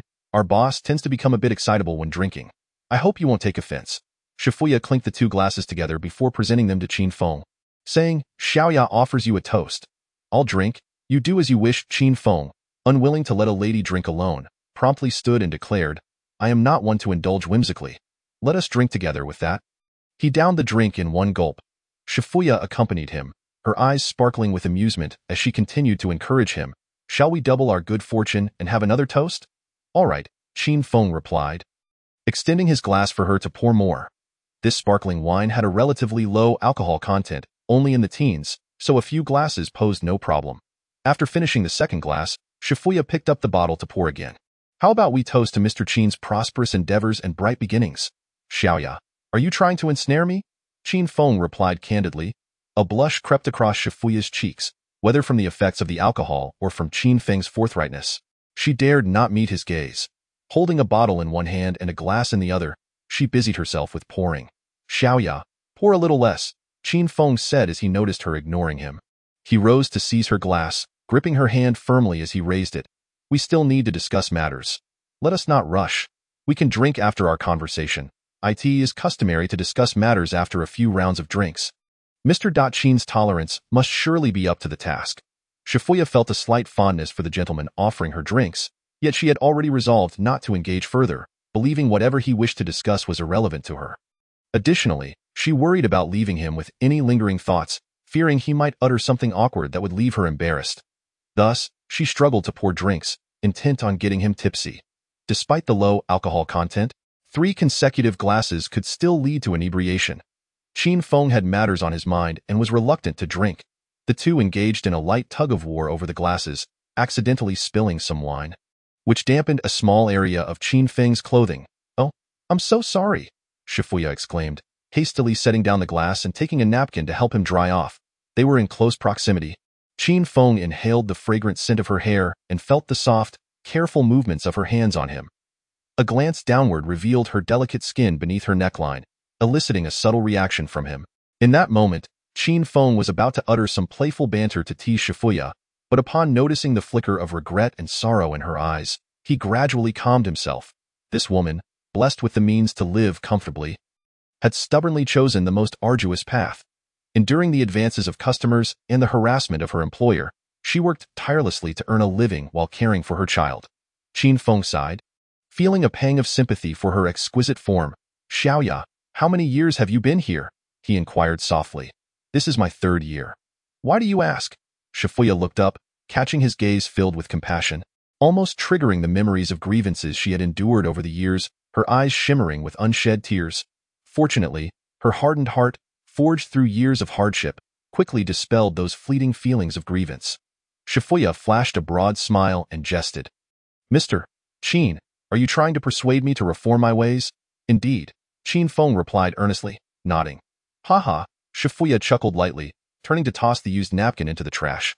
"Why do you men always feel compelled to comment on others' lives?" Though her expression was hidden, Qin Feng could sense the chill in her words. He opened his mouth to respond, but just then, Shifuya took a deep breath, turned back, and wore a radiant smile once more. She lifted her glass and said, "I apologize, Mr. Qin, for venting my frustrations. Please accept this drink as an apology." As her words concluded, she raised the glass to her lips. Qin Feng quickly reached out to stop her. Placing a hand on her arm, the wine in her glass spilled once more, this time splattering onto Shifuya. The patch of her white shirt became damp, clinging closely to her smooth skin, the glistening water stains casting an alluring sheen on her attire. Qin Feng was momentarily entranced. Shifuya glanced down, realizing she was slightly exposed, and promptly turned away to adjust her clothing. When Qin Feng came to his senses, he repeatedly apologized and offered her a napkin. Recalling that she had just helped him dry off. Unable to help himself, he asked, "Would you like me to assist you with that?" "No, thank you," Shifuya replied coolly. Qin Feng felt rather helpless. Meanwhile, Luo Yinhua, regaining his composure, observed the two engaging in a playful wine-spilling game. He considered opening a bottle of champagne to join in the fun, but feared it might scare Shifuya away and displease Qin Feng. So he reluctantly abandoned the idea. Mr. Qin, I apologize. Our Xiaoya has a rather reserved personality, quite different from the other girls in the establishment. I hope you won't take offense. Yes, I understand, Qin Feng replied. How about this? Xiaoya, summon all the attractive ladies in the establishment, and let Mr. Qin choose two to keep him company, Luo Yanhua instructed Shifuya. Shifuya nodded slightly. Just as she was about to leave, Qin Feng interjected. Wait a moment, I would like to discuss a business proposition with you. Go ahead, please, Luo Yanhua chuckled. Without further ado, Qin Feng delved directly into the matter. I wish to purchase this bar and gift it to Sister Xiaoya. His tone was calm, devoid of any discernible emotion, yet his words left everyone astounded. Luo Yanhua narrowed his eyes, scrutinizing Qin Feng intently. Noticing he did not appear to be joking, a tempest of shock surged within him. What does this mean? I have invested 20 million in this bar. If I were to sell it, it would be at least 50 million, setting aside whether this man can actually muster such a sum. What does it mean to give a bar to a woman? Luo Yanhua was taken aback by Qin Feng's nonchalant demeanor. Spending millions to woo a woman? Could it be true? Shifuya also stood frozen. Momentarily unable to believe her ears, however, she quickly regained her composure, realizing that this man likely sought to acquire the bar to establish his own network of influence. Yet, due to his unique status, he could not have his name associated with it, thus hoping to present her as the public figurehead while he operated from the shadows. For her, it would merely be a change of bosses. Shifuya did not exhibit excessive excitement. Instead, she smiled lightly, saying, Mr. Qin, you possess remarkable ambition, but this bar is not inexpensive. Sister Xiao is deeply grateful and would like to toast you with another drink. Observing her reaction, which diverged from his expectations, Qin Feng surmised that she might not take him seriously, so he continued, Sister Xiao, you don't believe me, do you? I do, but I believe that there is no such thing as a free lunch in this world. To obtain something, one must pay a price, Shifuya replied, sitting down, crossing her legs, taking a small sip from her glass, and smiling. Mr. Qin is a person of stature. While I lack the standing to negotiate with you, I must apologize. I had actually intended to resign from my position today. I appreciate your kindness. Oh, I see. Qin Feng pondered for a moment and asked, you no longer wish to work at the bar? Yes, Shifuya nodded, omitting the fact that it was due to her child. Then what business do you wish to pursue? I can provide you with some seed capital, Qin Feng offered earnestly. Thank you, Mr.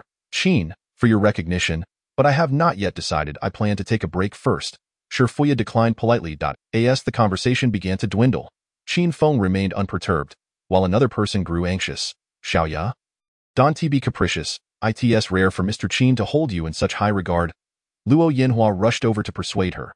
He genuinely intended to sell the bar. This establishment was something he had casually acquired 3 years ago out of boredom, and few were aware of it. Recently, after quarreling with his domineering wife and facing a potential divorce, she had begun investigating his affairs. Thus, he had initially mentioned gifting it to Shifuya in the parking lot. If this woman were to align herself with him, her wealth would ultimately still be his. It was merely a matter of changing the name on the documents to hers, allowing him to benefit without spending a dime. The bar's success was largely attributed to this woman. However, now that she had caught the attention of a wealthy young man, it wouldn't be long before she was whisked away. Rather than let the bar fall into neglect, it would be wiser to sell it and avoid complications from any investigations. After persuading Shifuya for a while, Luo Yanhua finally silenced her. He then turned to Qin Feng and recommended, Mr. Qin, this bar has a good reputation in Jiangsheng, averaging daily revenues of around 1 to 200,000. During festive events, it's even more lucrative. All connections are well established. Whatever you wish to do here, it's very convenient. Have you truly considered it? Qin Feng casually inquired, what's the asking price for this bar? Just this amount. Luo Yanhua held up 6 fingers, waving them before Qin Feng. Qin Feng guessed it was 60 million. If what he claimed was true, and the daily revenue was indeed 200,000, such a profitable establishment could recoup its costs in about a year. Qin Feng felt tempted, but if Shifuya was not interested, there was little he could do. He sighed regretfully. If you think that's too high, the price is negotiable, Luo Yanhua said cautiously. The price is of little concern. It's just that Sister Xiao is not interested, which renders the acquisition meaningless, Qin Feng replied indifferently. Chapter 54. Grant us a lifetime of serenity.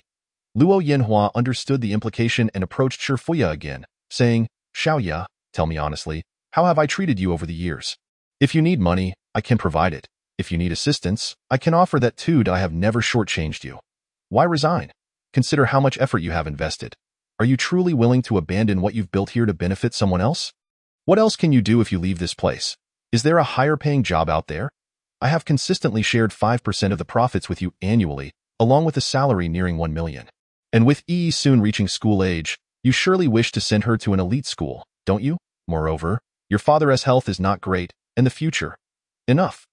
Luo Yinhua's heartfelt persuasion was abruptly interrupted by Shifuya's cold retort. Startling him, this foolish woman had grown bold, emboldened by someone backing her.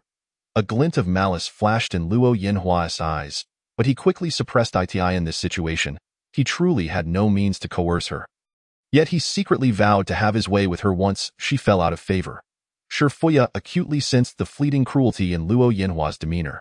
She understood well the temperament of this short, stout man. He harbored a small mind yet was remarkably patient.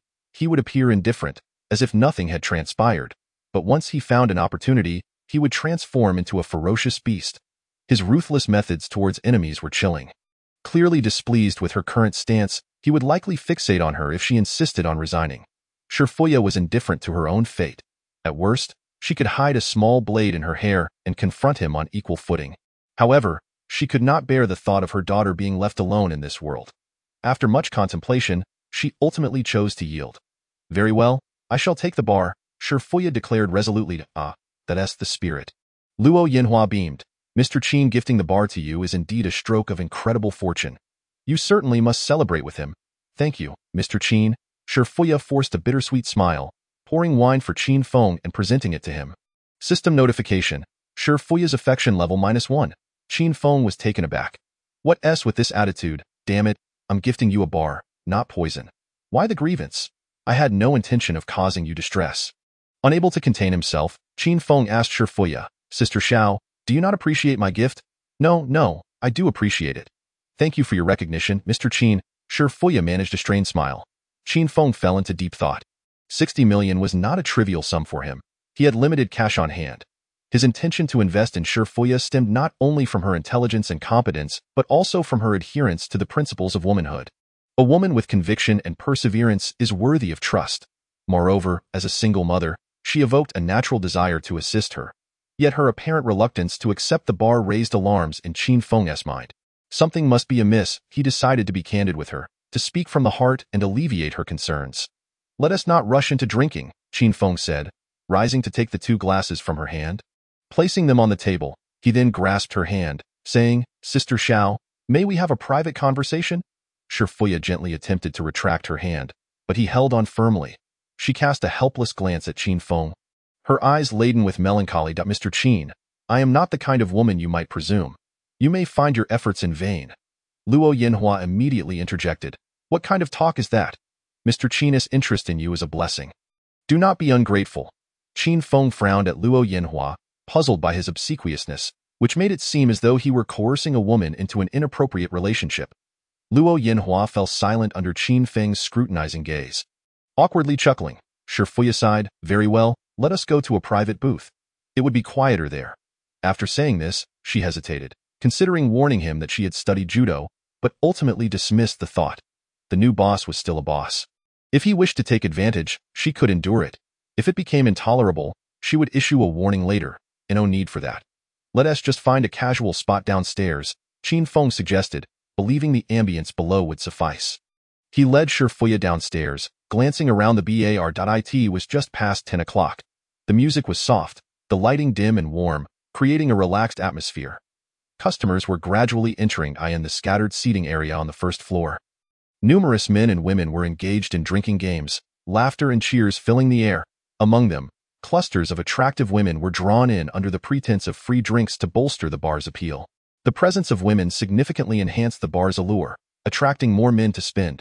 Those girls, armed with free drink cards, relished the attention from men. They were all quite open-minded, their eyes lighting up at the sight of handsome men. Eager to engage, even willing to spend for companionship.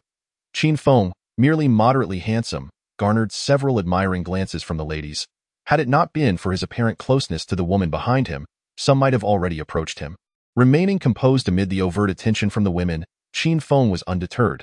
He had no interest in women at the moment, and chose a table to sit with Shifuya. Qin Feng still had not released her delicate hand. "Sister Xiaoya, do not be afraid. I am not a good person," he stated with unvarnished honesty. Shifuya appeared momentarily taken aback, gazing at him with a look of confusion. The man, with a gentle smile, continued to eloquently express, "You possess striking beauty. When you smile, your eyes curve like a crescent moon, and I find great joy in witnessing your laughter.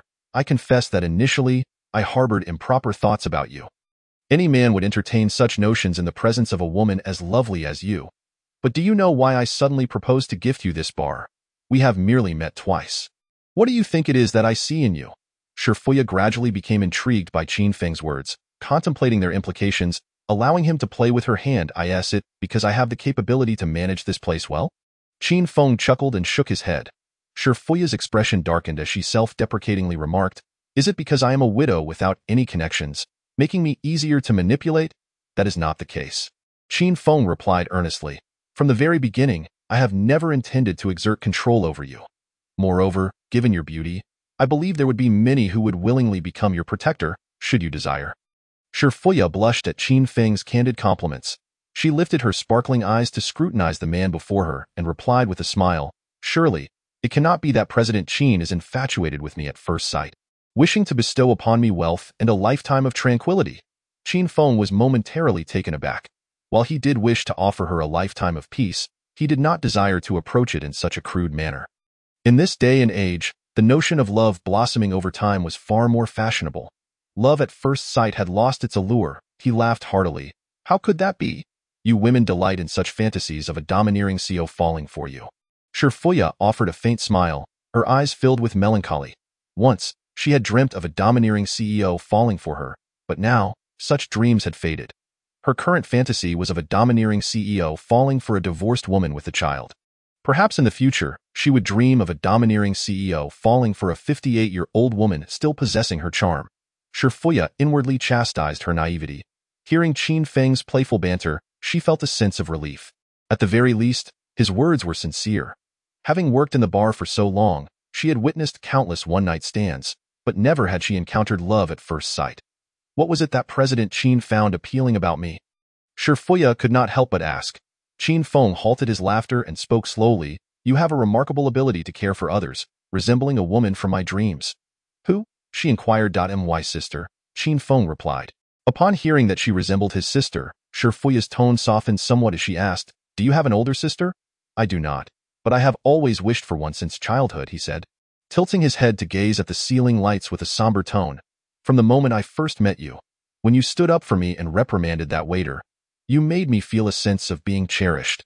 Later, during our drinking session, your demeanor and tone mirrored that of the sister I had long imagined. That moment, I thought how wonderful it would be if you were my sister. But when you sent a message saying you had a happy family, I refrained from intruding upon your life, choosing to bury my feelings deep within. However, upon seeing you tonight and hearing your boss mention your circumstances, I felt an overwhelming anger. Not because you deceived me, but because there exists someone audacious enough to take advantage of you. I am a possessive man. I cannot tolerate my sister being mistreated. In the parking lot, I nearly charged over to slap that short, stout man. As he spoke, Qin Feng became increasingly convinced of his own words, gripping Shifuya's hand a little more tightly. He slowly turned her body to face him, his eyes brimming with affection, and spoke in a tone filled with intent. "Sister, I wish to protect you, to shield you from the predations of other men. I want to be Yi's uncle, and I want to alleviate your burdens in life. This money is willingly given. This bar will entirely belong to you from now on. I will merely come by to enjoy the food and drink, without interfering in any matters." Shifuya was momentarily bewildered by this heartfelt declaration. Her eyes, devoid of focus, sought confirmation of whether he was jesting. But the man before her wore a serious expression as he said, "If you do not believe me, I can transfer the money to you right now, so you can purchase this bar yourself." She was taken aback, feeling her heartbeat slow momentarily, caught in a flurry of emotions, as if the world around her had faded into nothingness. Her eyes were filled with astonishment and confusion. Unable to grasp the reality of what she had just heard, as time ticked by, it took a while for Shifuya to emerge from her shock. She did not doubt Qin Feng's capacity to afford the bar. Rather, she found it inconceivable that she resembled the sister he had envisioned. In a wonder she had felt something peculiar about his gaze during their first encounter. Was it possible he had mistaken her for his sister? President Qin, please, do not regard me in such a manner. I am not your sister, Shifuya stammered, hastily rejecting the notion. This bar was worth tens of millions, no matter how much she resembled his sister. She could not accept such an extravagant gift. Regardless of whether you acknowledge me as your brother, I have always regarded you as my sister, Qin Feng asserted with unwavering conviction. But Shifuya felt an overwhelming sense of anxiety, her words faltering as she struggled to articulate her thoughts. Qin Feng, with earnest eyes, silenced her with a gentle plea. I merely wish for you and EE to have something to rely on. This 60 million can be utilized for the bar or a hotel. In any case, it must serve as a tangible source of income, so you may save up for EE's dowry in the future. The mere mention of EE made Shifuya's composure waver. She had decided to resign precisely for EE's future. If she could become the owner of the bar, she would no longer be subject to the whims of an employer. Free from the predatory advances of a boss, she would have greater flexibility in her schedule, allowing her to spend more time with her daughter. Yet, with such a substantial sum, she was uncertain how she could ever repay him. Tears welled in her eyes as she faltered, President Qin.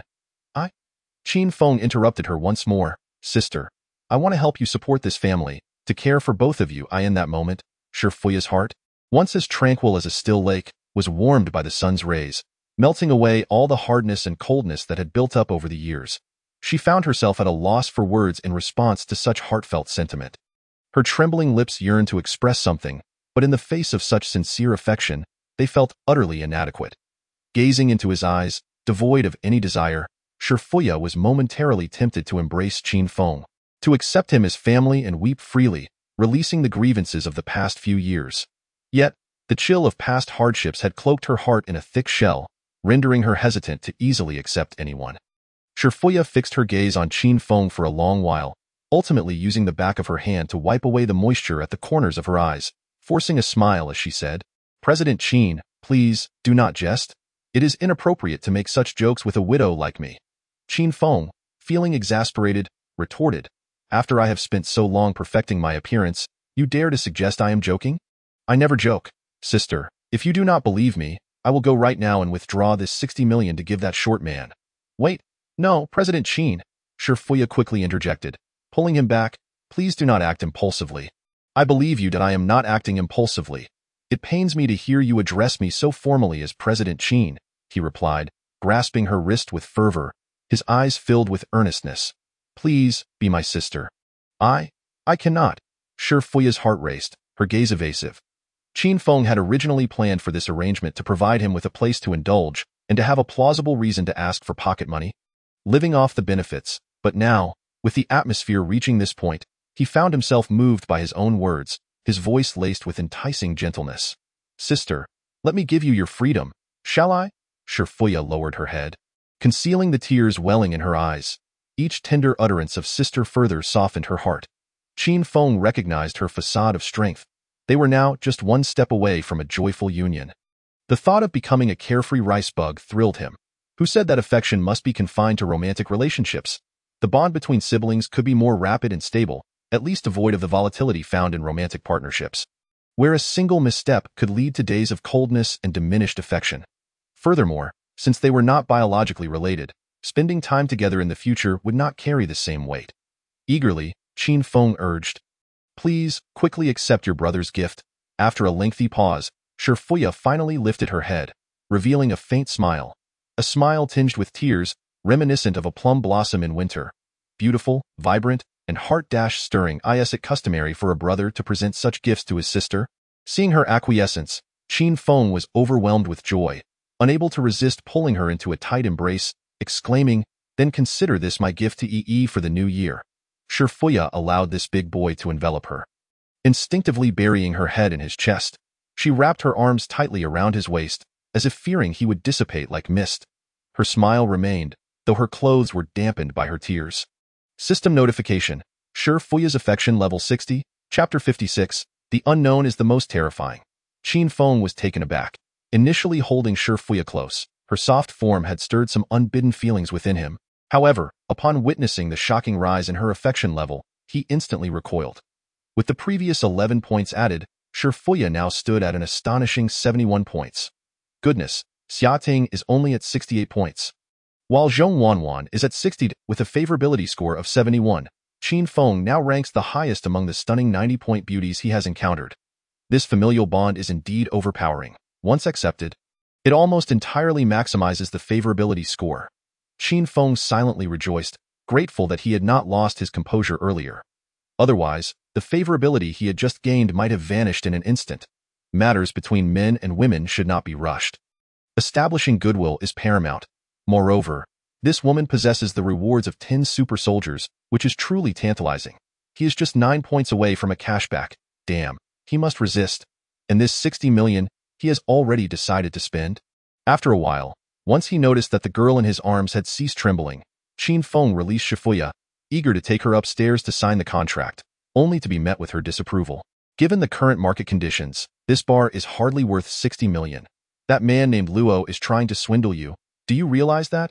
Shifuya wiped her tears, feeling disgruntled by his impatience. What? Isn't it generating a daily revenue of 200,000? Qin Feng exclaimed in disbelief. That only happens when a fool like you shows up, flaunting wealth like a dragon, Shifuya retorted, poking Qin Feng's arm with her finger.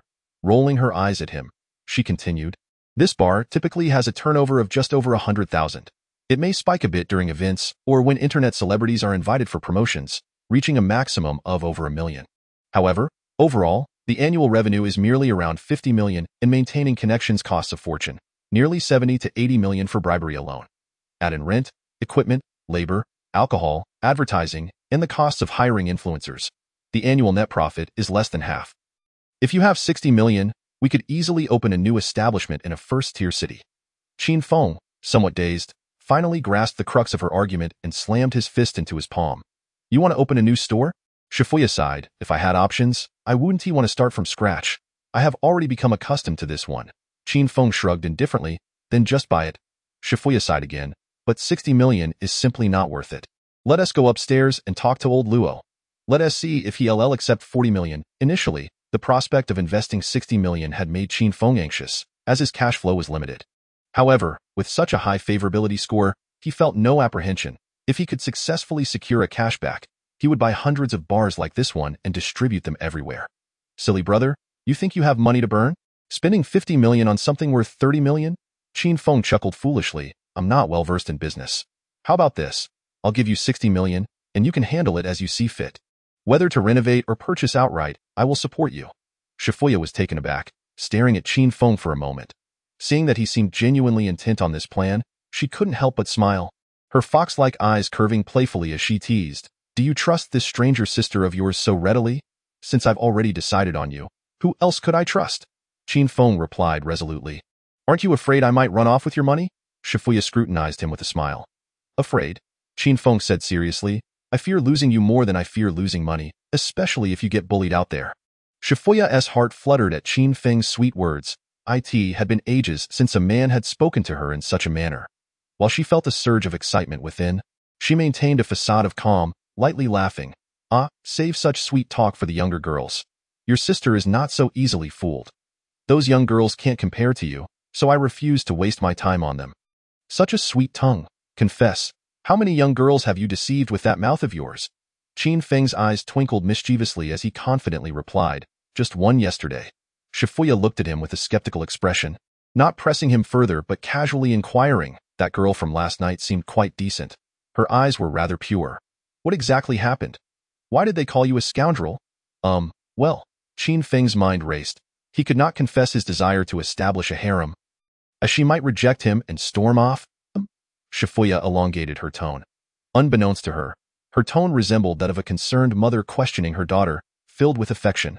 Feeling cornered, Qin Feng vaguely summarized, I bought her a villa, but she insisted on adding my name to the deed. I refused, and then she left.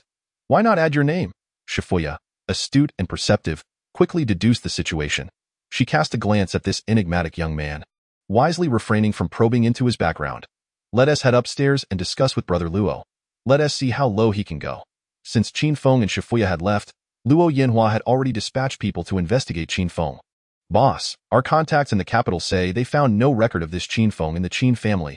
Impossible. Could he be an illegitimate child? However, We did find a local Qin Feng who bears a striking resemblance to Qin Zong. His background appears clean. He has no assets and has been delivering takeout since graduating from university. Some even claim to have seen him in security uniforms. Luo Yinhua's expression darkened as he fell silent. And that tall fellow at the door, Wang Gang, is a rideshare driver. Are you saying I've been played by a delivery boy? Luo Yinhua fumed. His subordinate, concerned about making a mistake and causing serious trouble, feared the repercussions. After all, if they messed up, they'd be the ones taking the fall. Moreover, Qin Feng and Wang Gang's demeanor did not resemble that of mere delivery or rideshare drivers. The subordinate defended, perhaps those identities are fake. Obtaining a new ID is quite simple for people like us. Identities can be fabricated, but money cannot. Check yesterday's spending records of that lad. See where his funds originated. Luo Yinhua sneered. If it turns out he's just a lowly brat, tonight will certainly be entertaining. I want to show this punk how easy it is to bring him down. We've already begun our investigation. But here lies the issue, the subordinate said, beads of sweat forming on his forehead. Luo Yinhua responded lazily. That young man's long card shows a balance of 43.2 million, but we cannot trace the source of the incoming funds. The subordinate stammered, can't trace it? Luo Yinhua exclaimed. Indeed, it's as if someone erased the transaction records. There's only outflow, no inflow. The subordinate was equally perplexed, never having encountered such a situation. What bank? Longxing. Luo Yinhua could not help but exclaim, what the hell, that's a world-class bank. Who dares to tamper with it? The subordinate bluntly stated. Moreover, today, Qin Zong spent 6.8 million on a sports car, which isn't registered under his name. Luo Yinhua fell into deep contemplation. Chapter 57. I genuinely regard you as a brother, yet your mind is elsewhere. Luo Yinhua shivered at his own thoughts, and no matter who Qin Feng truly is, he absolutely must not provoke him. Halt the investigation immediately. We must not be discovered. Luo Yinhua urgently instructed. Powerful figures typically dislike being scrutinized. It is a grave offense. At that moment, Qin Feng and Shifuya, hand in hand, approached. Luo Yinhua quickly rubbed his face, once again donning a subservient smile as he stepped forward. Congratulations, Qin Zong. Just by looking at your expression, I can tell you have achieved great success. Ha ha ha. Seeing his exuberance, Qin Feng chuckled. My sister has a generous heart. She is willing to accept my gift. As he spoke, he raised Shifuya's hand to showcase it. Upon hearing Qin Feng refer to her as my sister, Luo Yinhua was momentarily taken aback, but he quickly regained his composure, laughing heartily. Qin Zong's sister is also my sister. Sister Xia, I hope you'll look after me in the future. With a fist salute, he displayed an exceedingly cordial attitude. Shifuya, not surprised by his shamelessness, replied politely, Brother Luo, please don't tease me. Qin Gongzi and I are merely siblings in name. Nothing more. I will need you to take good care of me in the future. Qin Feng, uninterested in pleasantries, got straight to the point. We just discussed the minimum price for your bar. Give us a number. If it's reasonable, we'll sign the contract. Luo Yinhua felt a pang of difficulty. If the other party truly had extraordinary means to conceal banking information, he couldn't just throw out any price. Biting his lip, Luo Yinhua finally settled on a base price of 40 million. Below that, he had no intention of selling. Although the bar operates in a fast-moving industry where novelty quickly fades, leading to dwindling customer numbers, it still had at least 2 to 3 years of viability left, bolstered by a modicum of reputation. Thus, 40 million was already quite a generous offer. Qin Feng remained silent, opting to let Shifuya handle the conversation. However, to his surprise, Shifuya also kept quiet, merely pouring him a glass of wine and accompanying him in leisurely sips. Luo Yinhua assumed he had quoted too high a price and that Qin Feng was deliberately ignoring him, which infuriated him to no end. Eventually, he reluctantly reduced the price by another 2 million, lamenting that he couldn't go any lower. If pressed further, he might as well give it away for free and consider it a friendship with Qin Zong. Shifuya quietly conferred with Qin Feng for a moment, and in the end, Qin Feng nodded in agreement to the price. After all, they still needed Luo Yinhua to oversee the venue. Luo Yinhua and Shifuya discussed some details regarding the transfer, and they called in a lawyer to draft the contract in the office. Qin Feng was unable to assist, and upon learning that Shifuya's bank account had no limit, he first deposited 5,000 yuan into the system. Subsequently, he transferred 60 million yuan to her, allowing her to manage it as she pleased. Meanwhile, he ventured outside to see if any charming young ladies were frequenting the bar. The transfer via Longxing was remarkably swift, arriving within mere minutes. Shifuya stared blankly at the enormous sum in her account, lost in thought. After a considerable while, She regained her senses and gazed at Qin Feng, who was leaning over the second-floor railing, admiring the beauties below. Her eyes sparkled with intrigue. Only at that moment did she let down her guard completely. Placing her trust in this man. System notification. Shifuya's affection level 8. Qin Feng received the notification, his leg momentarily halting its restless shake. He glanced at Shifuya's profile, noting her affection level at 79. With expenditures totaling 60.03 million yuan. How frustrating, always just shy of the mark. Was it that reaching an affection level of 80 was pivotal? He pondered whether he needed to perform some gesture that would genuinely touch her heart. Memories of a delightful evening with Xiating surfaced in his mind, where just 1 point could be earned. Perhaps he could find a way to get Shifuya intoxicated tonight and then take her to a hotel? Enduring some discomfort himself to see if he could gain that elusive point. Turning back, he leaned against the railing, propping his elbows on the wooden banister, his eyes wandering over Shifuya as he silently contemplated the likelihood of success for this plan. He was also curious about what form of judo she practiced.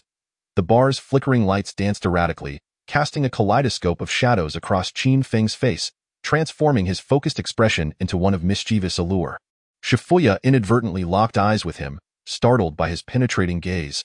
Flustered, she quickly averted her eyes, recalling his persistent address of her as sister, now daring to look at her in such a manner. Anger surged within her, prompting her to leap to her feet and stride briskly towards Qin Feng, each step radiating an intention to reprimand. "You bold little brother, how dare you look at your sister like that?" Qin Feng was taken aback, his errant thoughts dissipating as he straightened up, adopting a posture of feigned submission. "Hey, it was too dim. I just wanted to see better." Shifuya extended her hands, grasping Qin Feng's cheeks, pulling them back and forth playfully. "Don't think that just because you give me money, you can bully your sister." Qin Feng's mouth was stretched as he spoke incoherently. "It hurts, sister." Shifuya found the act of pinching his face quite amusing. Compressing his lips so that they resembled a fish's. "What were you just thinking?" "I was thinking that my sister is very beautiful," Qin Feng replied, his voice muffled. Complimenting a woman on her beauty was a universal strategy, applicable in any circumstance. Upon hearing this, Shifuya's irritation diminished significantly. She was genuinely prepared to regard him as a younger brother, but Qin Feng's earlier gaze had led her to suspect that his intentions were insincere, merely aimed at seducing her. Now, seeing his earnest demeanor, her anger subsided, and she began to reflect. After all, one did not need to spend 60 million yuan to entice someone into bed. What extravagant fool would go to such lengths just to deceive a woman? "Humph, smooth talker. Don't think that a few sweet words will let you off the hook. If you dare to disrespect your sister again, I won't allow you to call me sister anymore." Shifuya warned. "Then what should I call you?" "Wife." Qin Feng dared not voice his inner thoughts, instead chuckling foolishly and saying, I wouldn't dare. From now on, you are my biological sister." Shifuya shot him a glare. "Is that how you use the term biological?" Dear sister, that works, right?" Qin Feng grasped her hands, preventing her from continuing to assault his face. "You better remember what you said. My temper is any the best. When I'm in a mood, I might unleash it on you. Yes, my younger brother, you must endure and provide me with a way out, understand?" Shifuya said with utmost seriousness. Although her expression was stern, the playful glint in her fox-like eyes betrayed her good humor, as if she were afraid of losing this younger brother and was preemptively patching things up. Qin Feng, puzzled, remarked, "Are you acting as a sister or a younger sibling?" "Isn't it typically the younger brother who causes trouble while the elder sister frets over him like a concerned mother?" Shifuya felt a bit embarrassed by Qin Feng's comment, and, to mask it, she began to rub his face again. "I am the sister. I make the rules, fine. You have the upper hand because of your assets," Qin Feng conceded. And no sooner had the words left his mouth than Shifuya seized his ear, prompting him to plead for mercy. "Ouch, ouch, okay. You're in charge. We'll see if you dare to misbehave again." Shifuya exerted minimal force, yet Qin Feng's exaggerated display of discomfort made her smirk. She gently massaged his reddened ear and even blew on it affectionately. Meanwhile, Luo Yanhua, seated nearby, watched the two with envy. His eyes turning red, he had known Shifuya for 2 or 3 years, and she had always been cold and aloof, conducting herself with strict decorum. She was the type of girl who appeared warm on the outside but was icy within. No matter how much money was lavished upon her, she would smile, yet her heart would remain largely unresponsive. He had never witnessed her display such tenderness and care towards a man before. Uncertain of how this man had achieved such a feat, He pondered why their experiences differed so vastly, even though they frequented the same bar. Chapter 58. The bar has surveillance. You cannot deceive me. Luo Yinhua was baffled, yet he was not particularly invested in women. With wealth, what woman could he not acquire? Having maintained 5 young lovers, 2 of whom were blonde-haired, blue-eyed twins, he perpetually found himself in a state of depletion. Unable to recover from his indulgences, he envied the rapport between Qin Feng and Shifuya, yet had no desire to exert himself for a fleeting moment of pleasure, nor did he wish to decipher a woman's thoughts. Such a task felt exceedingly tedious. Simply throwing money at a situation and commanding obedience was far simpler.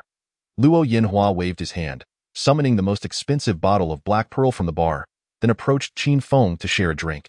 Mr. Qin, you truly are a hero among youth, achieving so much at a young age, purchasing a bar worth tens of millions without batting an eye. As Luo Yinhua fawned over him, pouring a drink, he declared, "Come, this toast is for you. You must drink it in my life. I have never bowed to anyone, and you are the first. Your audacity has truly opened my eyes." Qin Feng, unaccustomed to being showered with praise, especially from a wealthy boss who drove a Maybach, felt himself becoming slightly giddy from the flattery. Though he was not fond of such fancy drinks, he saw Luo Yinhua downing his glass in one go. Without hesitation, he followed suit, gulping it down. This foreign liquor was not as potent as white spirits. It had a smoother, more delicate flavor, with a hint of fruity sweetness. Upon swallowing, a warmth surged in his chest, invigorating him. Overall, it was quite pleasant. Mr. Qin, you truly are generous. Here's to congratulations on finding a sister who is wholly devoted to you, and to our dear Xiaojia for finding a wonderful younger brother. I toast to both of you. With that, Luo Yinhua drained his glass, raising it with a cheerful grin. Although Qin Feng now enjoyed the freedom to refuse alcohol, he was swayed by Luo Yinhua's enticing words and the fact that the drink was not overly unpleasant, prompting him to lift his glass to his lips. Shifuya, wishing to intervene, found herself too late to stop him, her concern mounting as she watched him drink voraciously, sighing as she took a small sip herself. Luo Yinhua paid no heed to whether Shifuya drank. His sole focus was on Qin Feng. He prepared to fill another glass, employing his usual tactic of escalating the drinking game. Mr. Qin, I won't waste words. Once you finish this drink, we are brothers. Unfamiliar with the customs surrounding foreign liquor, Qin Feng observed Luo Yinhua pouring full glasses as if they were beer, mistakenly assuming the alcohol content to be similar. He was a man who enjoyed a skewer with a bottle of beer, treating the latter with a casual attitude. As he raised his glass to down it in one go, a delicate hand intercepted him. Brother Luo, let me drink this on his behalf, Shifuya interjected with a smile. This foreign liquor, though over 40 degrees, was manageable to drink, but the aftereffects could be substantial. Concerned for Qin Feng's well-being, Shifuya stepped in to shield him from the alcohol. Luo Yinhua immediately bristled with indignation, feeling betrayed. He had supported this woman for 3 years, only to find her not assisting him in persuading Qin Feng to drink, but rather standing against him. Though he wanted to explode in anger and send her away, he dared not do so with Qin Feng present. Instead, he darkened his expression and coldly stated, "Very well, the rule of 1 drink for 3 applies here. I trust?" "Yes, I understand," Shifuya replied calmly. She then reached for the glass in Qin Feng's hand, who, feeling the effects of 2 types of alcohol, was starting to feel lightheaded. He raised his glass, evading her grasp, and with a playful smile, leaned closer to her, whispering into her delicate ear, "Sister, don't fuss. 1 for 3 is a great deal. Once I finish my drink, you can toast him 3 times, united as siblings. We need not fear this old bald donkey." Shifuya was initially taken aback by the warmth of his breath against her earlobe, causing it to flush. However, upon hearing the phrase "old bald donkey," she burst into laughter. Assessing Qin Feng's state, she noted that he was holding up well, so she ceased her objections, merely reminding him with concern, "But you must take it easy after this drink. It's strong liquor."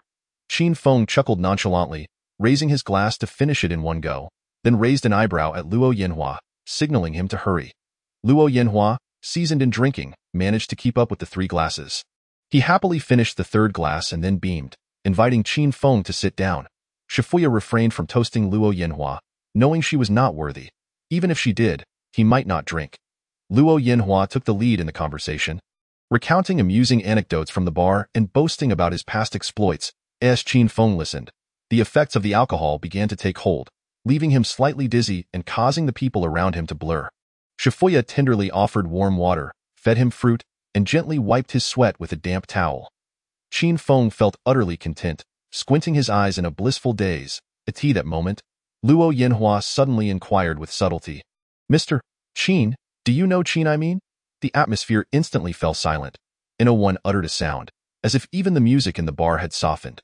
Luo Yanhua fixed his piercing gaze on Qin Feng, trying to discern any hint of emotion on his face. This was the name of Qin Feng's father. Regardless of whether Qin Feng acknowledged or feigned ignorance, any slight shift in his expression would indicate that something was amiss. Noticing the unusual intensity in Luo Yanhua's eyes and the oddity of his question, Shifuya's heart tightened with unease. Her gaze towards Qin Feng was laden with tension. That sounds familiar.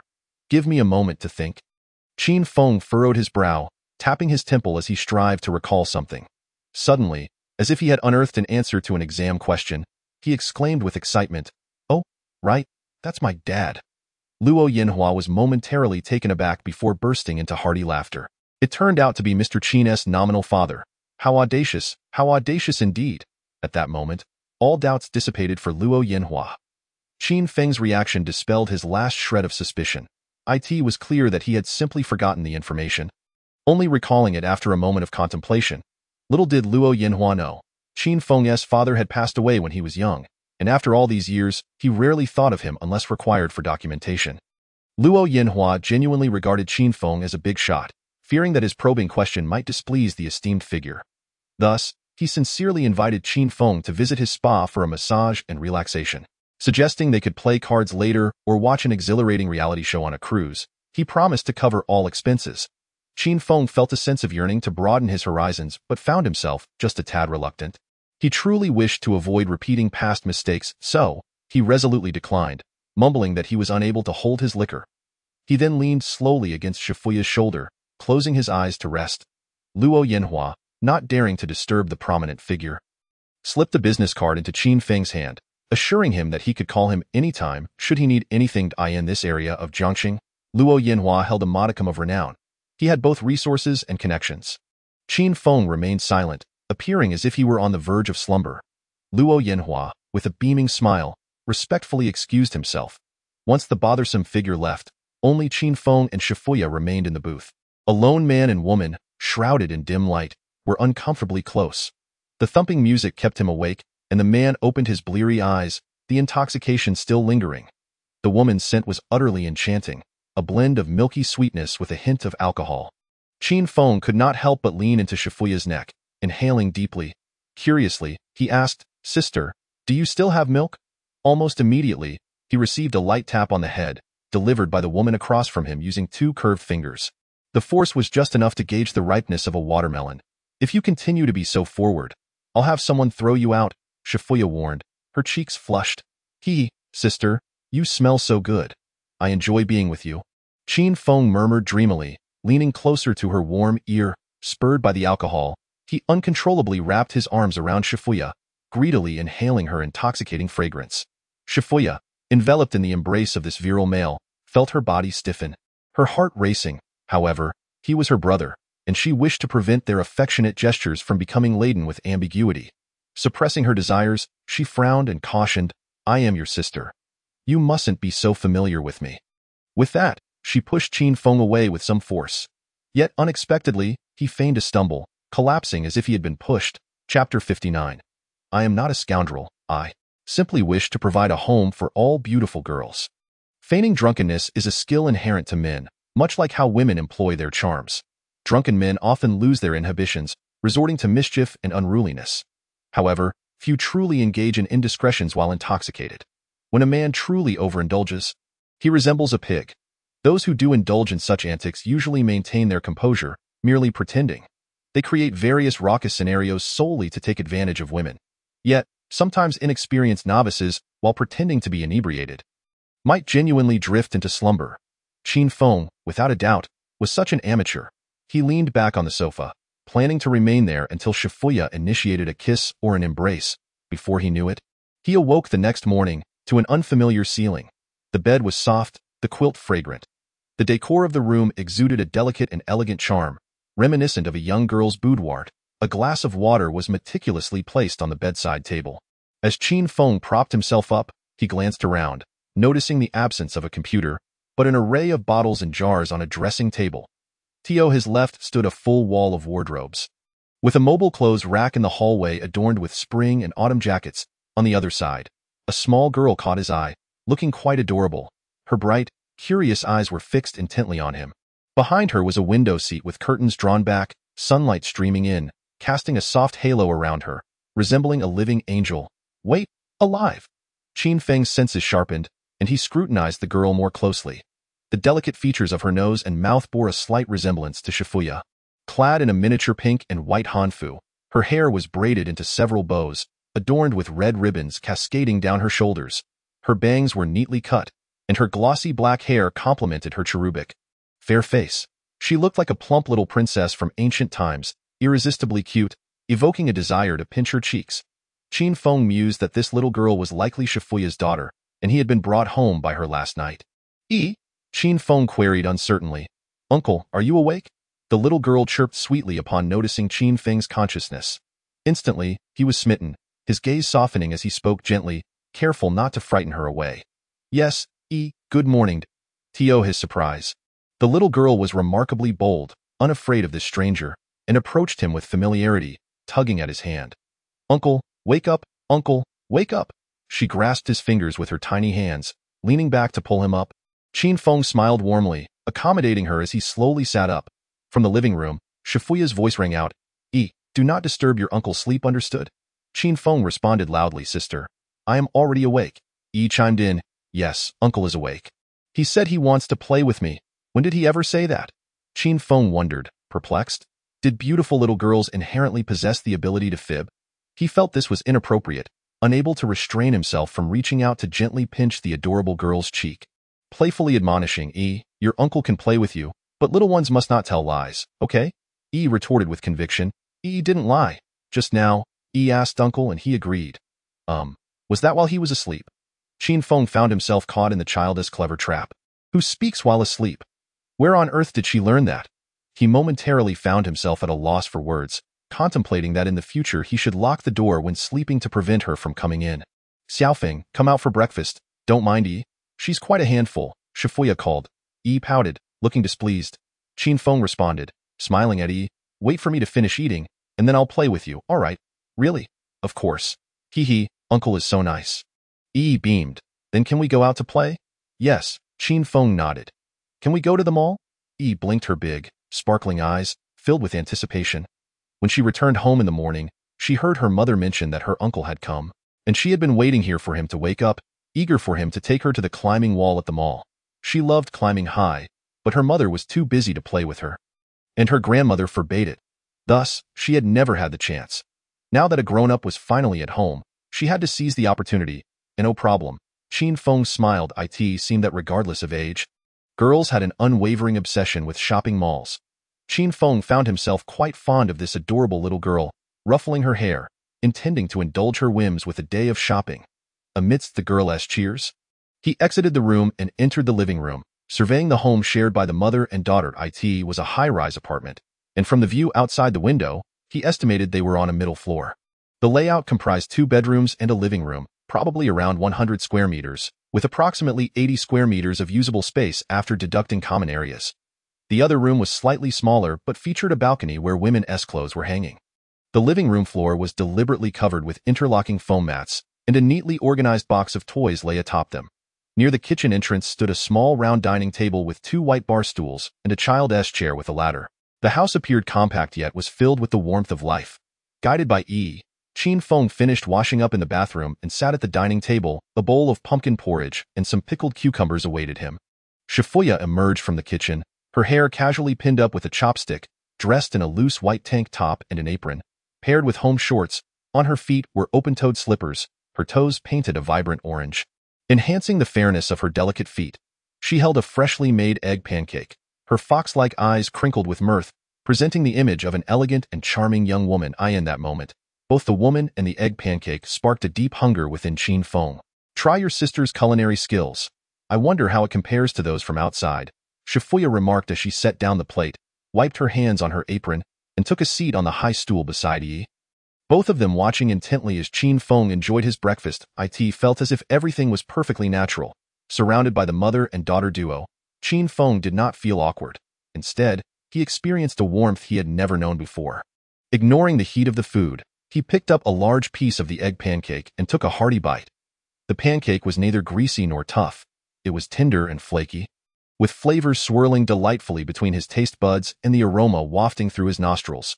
Strangely enough, this simple egg pancake, enhanced only with sesame seeds, scallions, and ham, seemed to surpass all delicacies he had ever tasted. He devoured it with gusto, giving a thumbs up repeatedly. Shifuya stifled a chuckle and reminded him to slow down, assuring him that neither she nor Yi would snatch his food away. Yet, to his surprise, Yi, seeing how delicious he found it, exclaimed that she wanted some too. With a pang of affection, Qin Feng used his chopsticks to share a little with her before finishing his own portion in just a few bites. Indeed, good food tastes even better when shared. By the way, that girl named Xiating called several times last night, Shifuya casually mentioned. What happened then?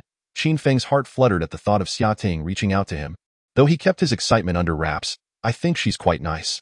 I answered her call and comforted her a bit, Shifuya recalled, chuckling at the memory of the girl who had been rendered speechless upon hearing her voice. How did you comfort her? Qin Feng asked in surprise. I just told her you had a bit too much to drink and ended up sleeping at my place, Shifuya said with a mischievous grin. Oh no, if Xiating heard that, she might think I'm a scoundrel, Qin Feng lamented. Chapter 60. Why do I eat vinegar? What's wrong with that? Qin Feng felt a twinge of sadness. He had a fondness for Xiating, not only because her perfect score reward was an admirable physique, but also because she had been his guiding light, helping him evolve into a true man. The thought of her knowing he had spent the night at another girl's place could very well lead her to despise him. Qin Feng felt a sense of helplessness. He didn't blame Shifuya for answering his call. Rather, he felt a pang of sorrow at the thought of losing both the unyielding resolve and the golden opportunity to win her back. He sighed, resignedly glancing at Xiating's profile, noting her favorability rating. 73. Wait. What? It was 68 before. How did it rise by 5 points? What happened? Qin Feng was astonished. He pressed Shifuya for details, but she evasively changed the subject. So he decided to message Xiating to inquire about the previous night, only to receive no reply. After a moment's thought, he checked the call log. To his shock, the call lasted an hour and 30 minutes. Stretching into the early hours of the morning, curiosity gnawed at him, but with Shifuya unwilling to divulge any information, he finished his breakfast in silence. He then noticed Yi gently tugging at his shirt, her bright eyes sparkling with a silent plea to take her out for some fun. Even those unaccustomed to children could see how adorable she was. Setting aside his questions, Qin Feng lifted Yi into his arms, playfully nuzzling her cheek, eliciting a fit of giggles from her. Come on, uncle will take you on a shopping spree, Qin Feng declared with enthusiasm. Yay? Let us go play. Yi kicked her legs excitedly, wrapping her arms around Qin Feng's head with familiar ease. Having scolded Yi yesterday, Shifuya had taken 2 days off work to make it up to her daughter, planning to take her out for some fun. Unexpectedly, Qin Feng had appeared, offering to look after the two of them. Watching the joyful interaction between the two, Shifuya felt a sense of reflection. It had been a while since she had held Yi. The little girl was surprisingly heavy, weighing in at 34 pounds. Now witnessing her easily lifted by a man, Shifuya suddenly felt that finding an uncle for Yi might not be such a bad idea after all. How old is Yi? Qin Feng asked softly. 5, Yi replied proudly. What is your favorite thing, monsters? Why is that? Qin Feng was taken aback by her answer. Because they can stomp on the kindergarten, Yi declared with conviction. Don't you want to go to kindergarten? No, those silly kids cry at the slightest touch and say I don't have a dad. Yi's innocent response struck a chord in Qin Feng, making him acutely aware of the impact of a single-parent household on children. He glanced at Shifuya, who was quietly tidying the dishes, feeling a pang of sympathy. Don't mind them. If they dare to speak ill of you again, uncle will teach them a lesson, Qin Feng declared with resolve. If it were elementary school, he wouldn't have the confidence to say such things, but in kindergarten, he felt assured. With a punch, he could handle any little kid, undefeated. Yi giggled in response. After some playful banter, the trio rode the elevator down, heading out to the supermarket. Shifuya drove her second-hand Mazda, with Yi obediently seated in the back, fastening her seatbelt and gazing out the window with excitement. Qin Feng sat in the passenger seat, while Shifuya, dressed in a black silk-fitted dress with a light brown overlay and sunglasses, effortlessly handled the steering wheel with one hand while casually leaning against the window. The gentle breeze lifted her long hair, and the sun caressed her skin, radiating an aura of elegance and confidence. Initially, Qin Feng had no distracting thoughts, but Shifuya kept glancing at him, causing warmth to spread through him. Such a proud and alluring woman evoked a desire to conquer, especially with her mysterious gaze hidden behind sunglasses. Regardless of what that gaze implied, Qin Feng resolved to wait until he earned a cashback reward to devise a plan to seduce her. For now, he would tread carefully, knowing that opportunities would arise in due time. As long as he could stay at her place, he could always concoct an excuse of needing a massage for his sore back in the middle of the night, leading to further intimate encounters. If her favorability rating were to drop, he could do without her robotic bodyguard. Lost in his daydreams, his phone buzzed. Startling him to it was a message from Xiating. Scoundrel, didn't you say you would only take me to bars from now on? Where were you last night? Xiating initiated, accusing him of breaking their agreement. After careful consideration, Qin Feng crafted a response. I was forced into it. A boss insisted I meet him to discuss matters. Who would believe that? You just met the bar owner's wife yesterday, and today you're staying at her place. I asked it because I didn't satisfy you. Faced with such fierce accusations, Qin Feng was at a loss for words. The campus belle was indeed formidable. In his memory, Xiating had always been the sweet and innocent girl who loved to be pampered. It baffled him how she had suddenly become so bold. Was it merely the distance of a screen that emboldened her? Or had their intimate encounter unlocked some peculiar trait? Don't misunderstand. She's just my newly acknowledged sister, he replied, attempting to defuse the situation. Xiating chuckled in disbelief. She had waited all afternoon at home for Qin Feng to reach out and apologize, but he had remained silent until the early hours of the morning. Is your girlfriend angry? Aren't you going to comfort her? All she needed was a few sweet words assuring her that he wouldn't misbehave again. Even if they were empty promises, she would willingly allow herself to be deceived. But his silence left her perplexed. As her frustration mounted, she finally picked up the phone to confront him, only to be met with silence. After several attempts, she finally got through to him, but instead of his voice, she heard a woman's voice on the other end. Startled, she hung up, fearing she had interrupted something intimate. With tears brimming in her eyes, she was about to break down when her phone rang again. Gritting her teeth, she answered, planning to berate the person on the other end. To her surprise, the caller introduced herself as Xiaoya, the girl from the bar, explaining that Qin Feng had gotten drunk and she didn't know his address. So she had brought him to her home. She then asked if Xiating wanted to come and pick him up. Xiating considered going to rescue him, but it was too late, and her father wouldn't allow her to go out. Besides, even if she retrieved him, it would be awkward to wake him up. Moreover, Xiaoya was charming and articulate, presenting herself as a widow with a child, which made Xiating feel secure. Unbeknownst to her, the two ended up chatting late into the night, discussing many things about Qin Feng's life at school. Shifuya's mention of Qin Feng acknowledging her as his sister didn't bother Xiating too much. But now that Qin Feng had emphasized it, she felt as if she was being unreasonable. Qin Feng, how many sisters do you have? Just this one. What about the other girls? None. Alright, I'll take a screenshot. If any other sisters or younger sisters appear around you, I'll turn this chat into a poster and hang it on your door. Feeling Xiating's rising ire, Qin Feng hurriedly said, Baby, no matter what other women do, you will always be my number one. Don't be angry. How about I accompany you to pick up the car tomorrow? Thinking about finally being able to drive the Porsche. Xiating's anger dissipated significantly. What are you doing today? He answered honestly, taking my niece to the mall. Xiating's teeth were all ground down. All right, without older sisters or younger sisters, there's still the niece. Right? Chapter 61. Shifuya is about to give birth. Xiating is aware that Qin Feng is with Shifuya and her daughter. She wants to find Qin Feng, but her mother, who is nearby, advises her not to be too proactive, suggesting that she shouldn't just present herself on a platter. Such behavior would indicate that she is overly concerned about this man, rendering her quite passive.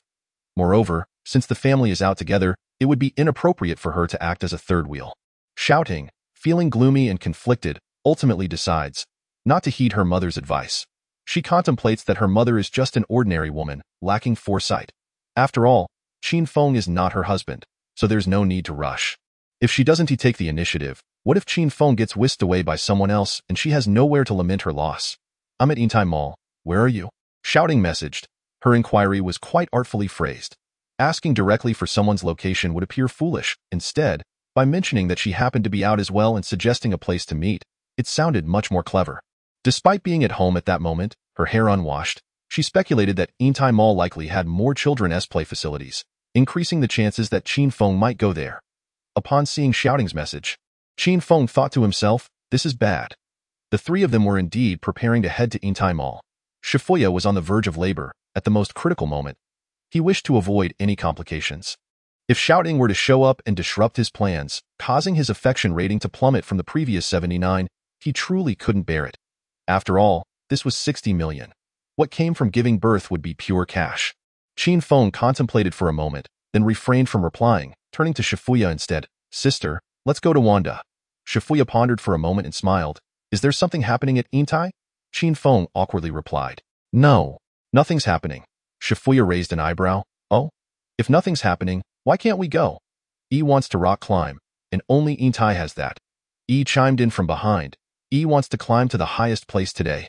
Realizing he couldn't hide the truth any longer, Qin Feng stammered. Well, shouting is there too, and I'm afraid you might mind. Shifuya smiled gently. My brother's girlfriend. Why would I mind? That girl seems quite innocent. And I like her. Qin Feng asked in confusion. Should I invite her to join us? Shifuya casually responded. Sure, just in time for us girls to go shopping, and you can take care of while I get to know her better. Qin Feng observed her natural smile, unable to discern whether she was genuinely indifferent or merely pretending. He suspected she might truly view him as a brother, wanting to help him find a good girl. A wave of guilt washed over him. He had just intended to seduce this generous sister of his, and now, witnessing her magnanimous demeanor, he felt a sense of moral conflict. Yet, it only further solidified his inner desire. Wasn't this all the more exhilarating? A wicked grin spread across Qin Feng's face as he sent shouting a message. We are about to head to the children's climbing area. Are you coming? I'm doing my nails in a nearby shop. It should take about half an hour. You all go ahead. Shouting's mother replied using Shouting's phone AT that moment.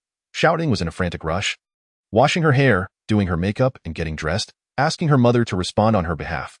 All right, call me when you're ready. Qin Feng set his phone down and, along with Shifuya and her daughter, exited the car to head towards the mall. Following behind was Wang Gang, who had received the message earlier and was waiting in the parking lot.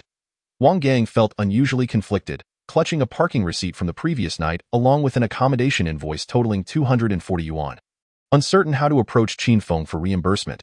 After helping Shifuya bring her boss home last night, he was concerned that the boss might have additional tasks, so he found a nearby hotel to stay in. He figured that if the boss needed to return home or go to the hospital suddenly, it would be easier to respond promptly. But after a peaceful night, he hesitated to ask for reimbursement for his self-imposed expense. Sigh. I should have just bought a sleeping bag to sleep in the car, but then there's no place to shower, and being dirty would embarrass the boss. Wang Gang had many thoughts swirling in his mind. Yet he maintained a cool exterior, quietly following behind Qin Feng and the others. Held onto Qin Feng's pinky with one hand and her mother's with the other, walking quietly in between them. Appearing very well behaved. Is so understanding. A daughter like this surely doesn't require much worry, right? Qin Feng praised. This girl is quite clever. She knows not to fool around here. Once we enter the mall, you'll see her true capabilities, Shifuya chuckled. You can't run where there are cars. You must hold an adult's hand to cross the street. Chimed in, her voice bright and clear. Impressive. Is that what they teach in kindergarten now? Qin Feng exclaimed, not recalling much from his early childhood, save for a teacher placing a big red flower sticker on his forehead. Most of it was taught by me. I might have been a bit harsh, which is why she remembers so well, Shifuya remarked casually. Qin Feng could sense an imposing aura from Shifuya's tone. Indeed, a mother is fierce. Noticing his silence, Shifuya smiled and explained, I've only scolded her a couple of times. Mostly, I reason with her. But sometimes, children just won't communicate unless it's through discipline. You'll understand once you have kids. The two of them casually chatted while holding hands, resembling a sweet family from a wealthy background. Along the way, regardless of gender, onlookers couldn't help but feel envious, tears of longing welling in their eyes. The man was dashing, the woman stunningly beautiful, and the child was cute and charming, with a towering bodyguard following closely behind. They were the epitome of life's winners. Passers-by felt an overwhelming jealousy, pondering when they might find such love for themselves. Upon entering the mall, eagerly led them to the central climbing area with familiarity. It was a rectangular structure towering 9 meters high, featuring climbing walls on each of its 4 sides, adorned with colorful climbing stones embedded in bright wooden panels, making it particularly eye-catching. Despite it being working hours, several children were still playing on the climbing wall. After paying the fee, Qin Feng ensured that the instructor securely attached the safety harness before sitting with Shifuya on a bench to watch Yi's performance. Will Yi be able to do it? Should we hire a coach for her? Qin Feng inquired. Climbing here costs 60 yuan for a round trip, while hiring a coach is 120 yuan for a 40-minute session. Not overly expensive, but not particularly cheap either, and no need. Although he hasn't played much, she has a natural talent for sports, Shifuya confidently replied. True to her words, Qin Feng watched as Yi swiftly climbed, using both hands and feet. Soaring up high like a monkey, he couldn't help but exclaim, impressive. She was naturally energetic, showing interest in any outdoor activity. Shifuya's gaze followed Yi with pride and satisfaction. Who could have imagined that in the blink of an eye? The little infant she once cradled could now scale walls. I adore such a lively little girl. I wish she were my daughter, Qin Feng remarked enviously. Shifuya glanced at him, smiling but not responding. Qin Feng suddenly recalled something. Oh, right? I should top up her account here so she can come and play often. Shifuya, observing Yi nearing the summit, casually remarked, no need. No matter how much you add, it's a waste if no one accompanies her to play. Chapter 62. Once a person harbors wicked thoughts, their courage amplifies greatly. At this moment, Qin Feng finally comprehended why Shifuya always emphasized that Yi was quite the handful. He truly hadn't anticipated that this little girl could be so spirited. As energetic as a husky, the climbing session lasted only a few minutes. After conquering that wall, Yi began to conquer the entire mall. She ran a lap on the first floor, then another on the second, and now she was off on the third. Qin Feng chased after her, racking up over 10,000 steps in a short span, utterly exhausted. Yi, come back. I'll buy you candied hawthorn, Qin Feng gasped. No, Yi laughed as she dashed ahead. Then what do you want? A plush toy? A little monster? Qin Feng prompted. Yi paused, deep in thought, and then with a sweet voice said, Yi wants roller skates. Roller skates are out of the question. Qin Feng immediately declined. Without wheels, I can hardly keep up. With wheels, you'll be flying, Yi pouted, falling silent, and turned to run away. Qin Feng couldn't let her escape again, quickly unleashing his ace. How about I take you to the beach to catch crabs? Yi hesitated for a moment. Qin Feng hastily quickened his pace, continuing to tempt her. What if I take you to go rafting and surf the waves? Yi stood still, turning to look at her approaching uncle, her little face reflecting thoughtful curiosity. Yi, do you want to go to the amusement park? At that moment, Qin Feng resembled a cunning wolf enticing a little rabbit, inching closer to the captivated little creature. Then, he scooped her up, bursting into laughter. This time, let us see where you can run. Yi allowed him to lift her, her sparkling eyes asking, Uncle, are you really taking Yi to the amusement park? Qin Feng kissed the adorable little girl and replied, Of course. How about I take you and your mother along? Yi hesitated, saying, Mom sleeps during the day and works at night. She doesn't have time to take Yi out to play. Qin Feng playfully pinched the little darling's nose.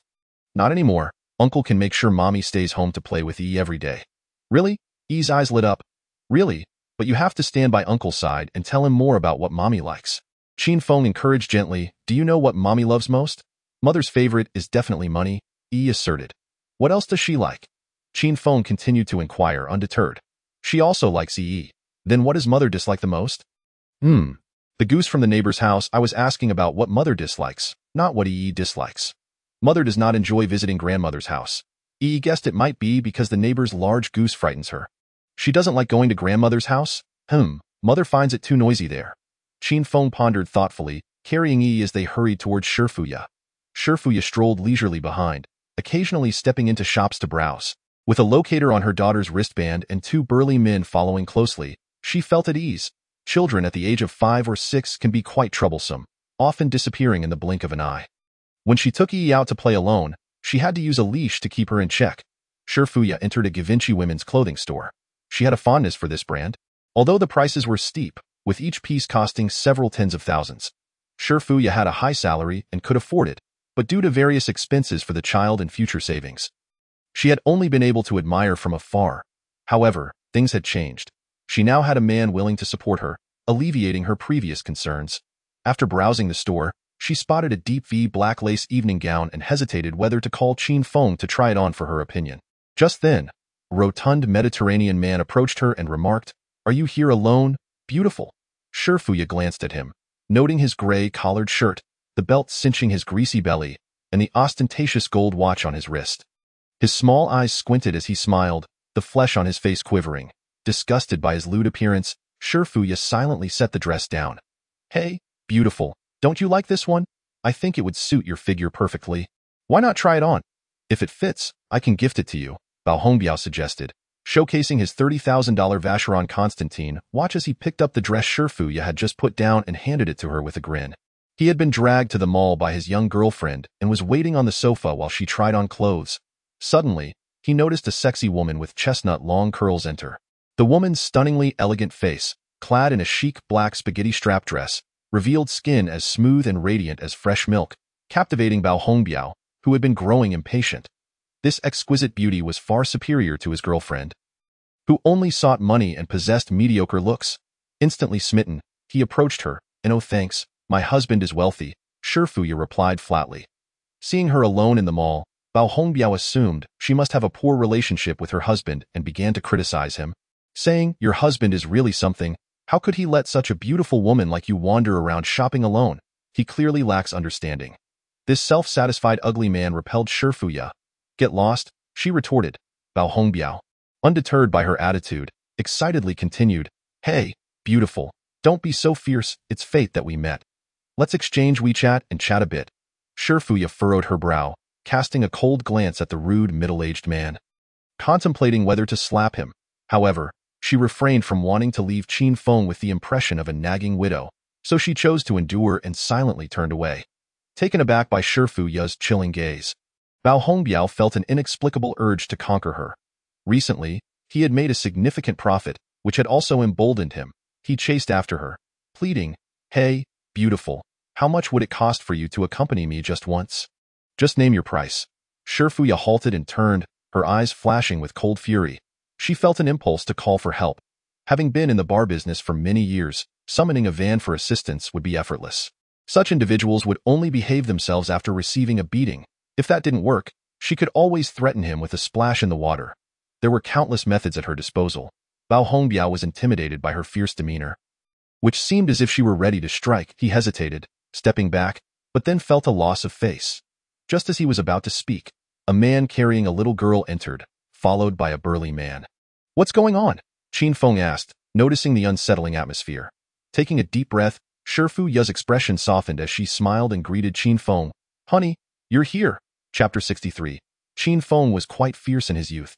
Qin Feng was momentarily taken aback by Shifuya's call of honey. Then he felt the woman drawing closer, her warm and soft body causing a flutter in his heart. Although unaware of what transpired, seeing the fear on the man's face and Shifuya's sudden shift in attitude suggested something had indeed occurred between them. Following Shifuya's endearment, Qin Feng wrapped his arms around her waist and inquired, "Wife, what happened?" This bold gesture made Shifuya's eyelashes quiver slightly, a hint of panic flashing in her eyes. She understood that Qin Feng was not trying to take advantage of her. He merely wished to protect her and stand by her side. It had been a long time since she felt the warmth of a man shielding her. Unable to help herself, she gazed up, meeting the concerned and tender gaze of the man, causing her to hurriedly lower her head and respond as calmly as possible. "It's nothing, just someone trying to chat me up." Upon hearing this, Qin Feng frowned and looked towards the bald man. It was quite normal for a beautiful woman to attract attention from other men, but it was unsettling when it was his woman. Coldly, he stated, "Who are you?" Seeing the beautiful woman's husband approach, accompanied by a bodyguard, Bao Hongbiao was taken aback. Bodyguards are not something just anyone can afford. It takes considerable wealth to hire one. Judging by the man's expression, he appeared to be no simple character. With a stunningly beautiful wife like that, one must have financial backing to secure her. Bao Hongbiao regretted his earlier foolishness in provoking someone of such caliber. Timidly, he replied, "Hey brother, I'm sorry I saw your beautiful wife alone and thought she was single, so I chatted with her a bit. I didn't mean any harm." He apologized in a subservient tone, but it did nothing to improve Qin Feng's demeanor. After all, Shifuya was worth 60 million, just a step away from receiving the cash. With a sum truly belonging to him, he could become a distinguished VIP player in the world of OL. At that moment, anyone obstructing his path would face dire consequences. Even Jesus couldn't intervene. The man before him dared to flirt with his woman, and in those stories, such an offense was a capital crime. Qin Feng's face darkened as he contemplated whether to call Wang Gang to teach him a lesson. But before he could decide, Bao Hongbiao panicked, stepping back twice and stammering, "Big brother, big sister, I was wrong. I truly recognize my mistake. Please show mercy and let me go." Onlookers began to gather, drawn by the commotion. Shifuya wished to avoid trouble for Qin Feng, gently advising, "Brother, let it go. He hasn't said anything serious." Qin Feng felt that resorting to violence in public would be undignified, so he asked, "What is your name?"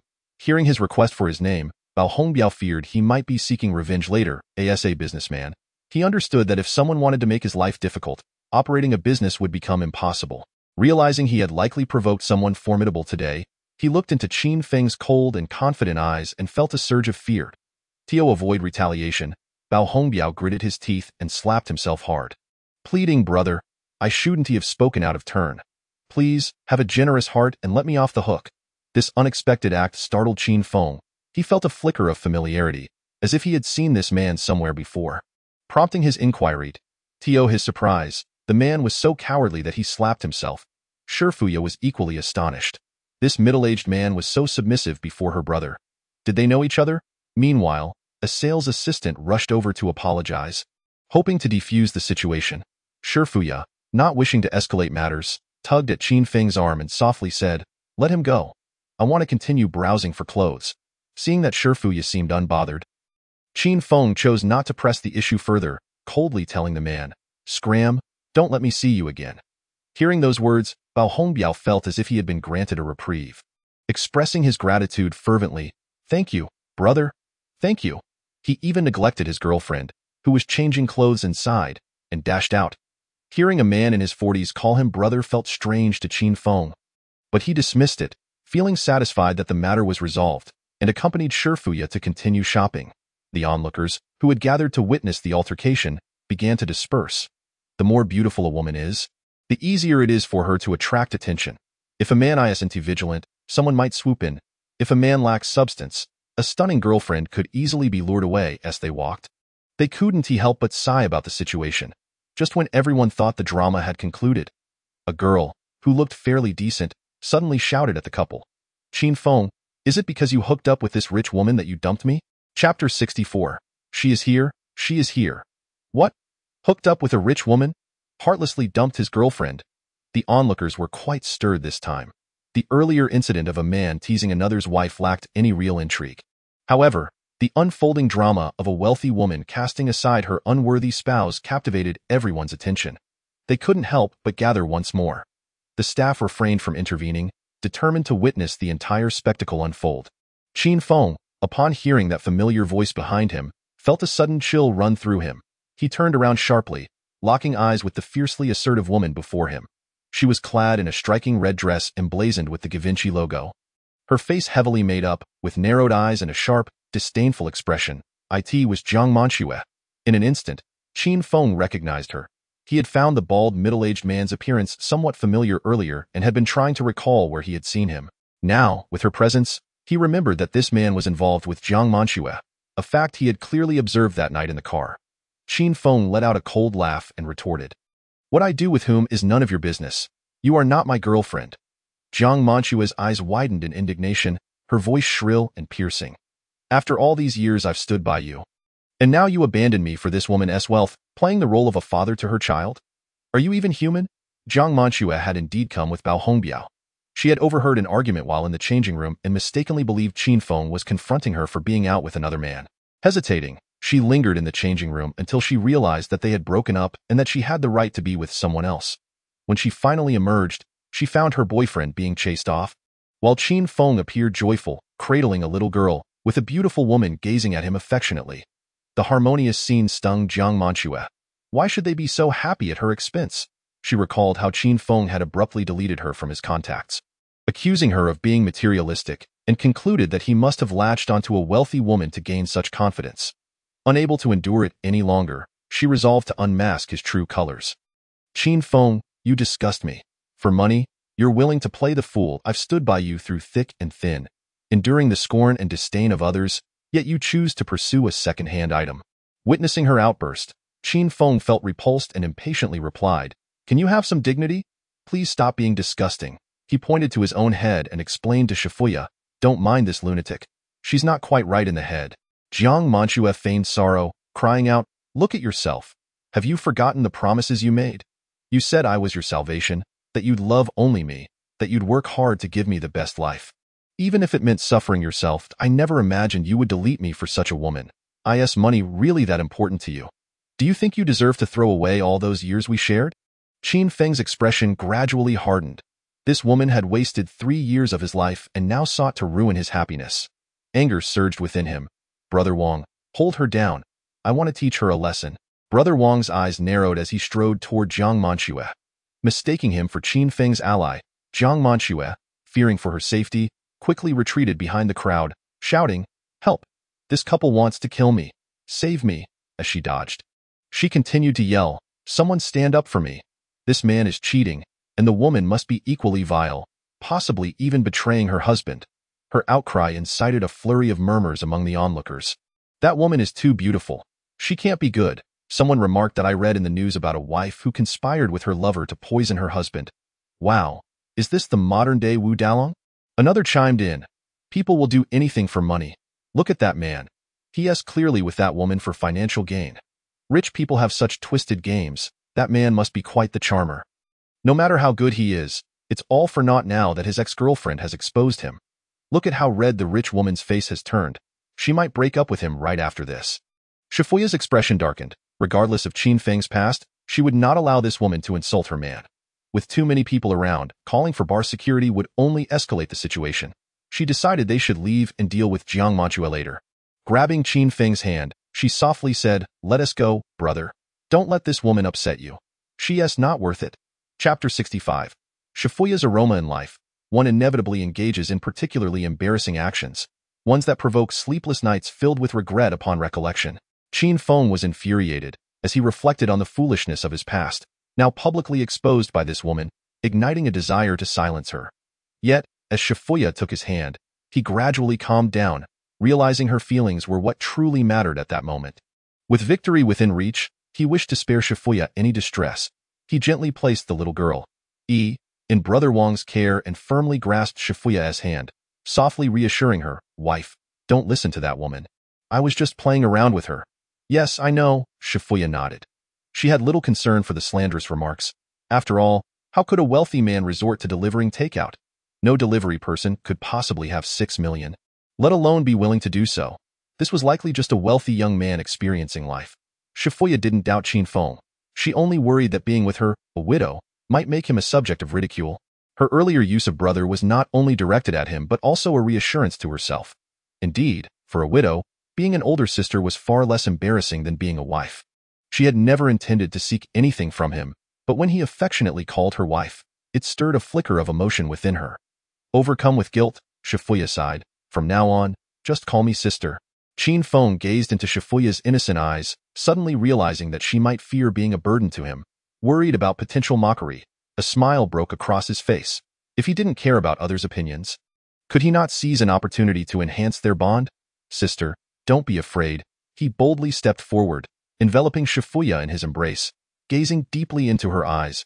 "And no matter what others say, I like you." Shifuya was taken aback by his sudden declaration, her pupils dilating, heart racing. Noticing the slight tremor in her body, Qin Feng's smile widened. He continued, "Since they say I'm with a wealthy woman, let us give them something to talk about. How about I let you support me financially from now on? I will treat as my own daughter. What do you say?" Shifuya's eyes shimmered with a hint of confusion. She wanted to respond but found herself at a loss for words. Remaining still, Qin Feng noticed her slightly parted lips, the vibrant red of her mouth exceptionally alluring, stirring an impulse within him. Succumbing to his desires, he leaned in and kissed her passionately before the onlookers. As their lips met, the unique fragrance of the woman enveloped him, and he became lost in her kiss.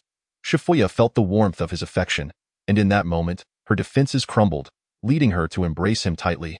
He watched, her big curious eyes fixed on her mother and Qin Feng, her little mind lost in thought. The surrounding audience stood in stunned silence, their envy and jealousy palpable. This was not how the tale was supposed to unfold. The wealthy woman should have been the one to cast aside the scoundrel, not engage in public displays of affection with him. How could such a stunning heiress choose a mere charmer? Was there no justice, no law, and no hope left? They seethed internally but dared not voice their grievances, as they knew it was inappropriate to comment on a public display of affection. As the crowd dissipated, Jiang Manxue, hidden in the back, refrained from further comment. She had said all she needed to. The wealthy woman clearly did not care about Qin Feng's past. If she were to approach and stir trouble, she would only invite conflict. With the atmosphere now quiet, no one interrupted them. After what felt like an eternity, their lips finally parted. Qin Feng held the blushing Shifuya close, teasingly whispering in her ear. Sister, your silence means you agree. Having not experienced such sweetness in a long time, Shifuya closed her eyes, nestling against Qin Feng's warm embrace. You won't reject us, will you? She asked softly. How could I? I care too much for you both to ever do that. Why do you like me? Your beauty and strength give me a sense of home. Have you said similar things to your ex-girlfriend? No, I swear I didn't even lay a finger on her. Shifuya remained silent, her gaze meeting Qin Feng's, where she found nothing but sincerity. This ignited within her an impulsive desire to be with this man. Seizing the moment, Qin Feng gently proposed, Sister, become my woman. Shifuya broke into a radiant smile. As long as you don't find me undesirable. System notification. Shifuya's affection 10. Current affection level 89. Amount spent 60.05 million. Congratulations, host. Cashback successful. You have received 60.05 million in cash. Cumulative cashback reaches 50 million. Reward. 1 lottery draw. Upon hearing the system notification, Qin Feng was overjoyed, grinning like a fool. After enduring countless hardships, he had finally succeeded, and now he had a chance to win a lottery. He had not anticipated this. Indeed, Shifuya was impressive. Even a kiss could earn him points. What if unexpected opportunities arose in the future? Would he not effortlessly secure a perfect score? Qin Feng envisioned a splendid future, delightfully contemplating the lottery draw in his mind. Congratulations, host. You have obtained Hypnosis. 3 uses Hypnosis. Strong psychological suggestion to non-divine entities, compelling them to steadfastly execute the implanted ideas. What the heck? This is a remarkable skill. Wouldn't it be fantastic to ask for a few billion from the rich? Or perhaps some shares? From then on, he could navigate the world as he pleased. Qin Feng was brimming with excitement, nearly rushing to intercept the wealthy lady. However, he quickly realized that regardless of which rich individual it was, their funds were closely monitored by numerous people. Any casual transfer would likely attract scrutiny. Besides, he was already wealthy, practically rivaling nations, and there was no need to invite trouble for a mere sum of money. Qin Feng calmed himself and extinguished those thoughts. It seemed this hypnosis could only be used for self-defense, or perhaps to show off. That would suffice. At least he had a skill at his disposal. If Jiang Manchu had dared to provoke him again, he would show her what true ruthlessness was. Taking advantage of the situation, he gazed at the enchanting Shifuya and couldn't resist kissing her again. The onlookers were infuriated to witness this shameless couple continuing to flaunt their affection, cursing under their breath. They wondered why the man's ex-girlfriend was silent, why she didn't rush over to confront them. Jiang Manchu contemplated intervening to disrupt Qin Feng's moment, but was deterred by the fear of retaliation from the wealthy lady. The thought of a rich person's vengeance made her reconsider. Just then, a stunning woman emerged from the crowd, angrily shouting at Qin Feng and Shifuya. What are you two doing? Chapter 66. Xia Ting chose the most comfortable path. Bao Hongbiao, having just covered his face and not strayed far, was filled with humiliation and anger, his mind racing to find a woman to vent his frustrations, hoping to regain the dignity he felt he had lost. Remembering his girlfriend was still in the nearby store changing clothes, he stood still to message her, letting her know he was waiting for her in the car. Suddenly, he noticed a beauty approaching, even more alluring than those in the store. Coincidentally, she was alone, seemingly wandering about. Her charming oval face was striking, adorned with exquisite features. Dressed in a pure yet seductive JK outfit, she wore a tight, brightly colored blouse accented with a red bow, the top button slightly undone, and a pink plaid skirt below. Her long, shapely legs were encased in white stockings, complemented by round-toed shoes, exuding an air of innocence and allure. Bao Hongbiao's mouth watered as he watched her glide past. And without a second thought, he followed, contemplating how to ask for her contact information. This beauty was Xia Ting. Defying her conservative mother's objections, she had deliberately dressed sweetly and innocently, insisting on wearing enticing white stockings, all to emphasize her youth and beauty compared to Qin Feng's sister. Upon reaching the climbing area, she found no sign of Qin Feng, speculating they had likely grown tired of climbing and were now exploring the mall. Xia Ting refrained from calling Qin Feng, believing a chance encounter would feel more natural, reminiscent of those classic television moments of love at first sight. As she walked, scanning for Qin Feng, she noticed a crowd gathered near the women's clothing store. Hearing someone call out his name, and hastily made her way over. This man was incredible, kissing a wealthy lady right in front of his ex-girlfriend. The wealthy lady was truly beautiful. Xia Ting couldn't help but wish to be pampered by her. Initially, she thought it was a scene of infidelity. However, the man's eloquence quickly won over the wealthy lady. The key was her daughter, who was undeniably adorable, standing there sweetly.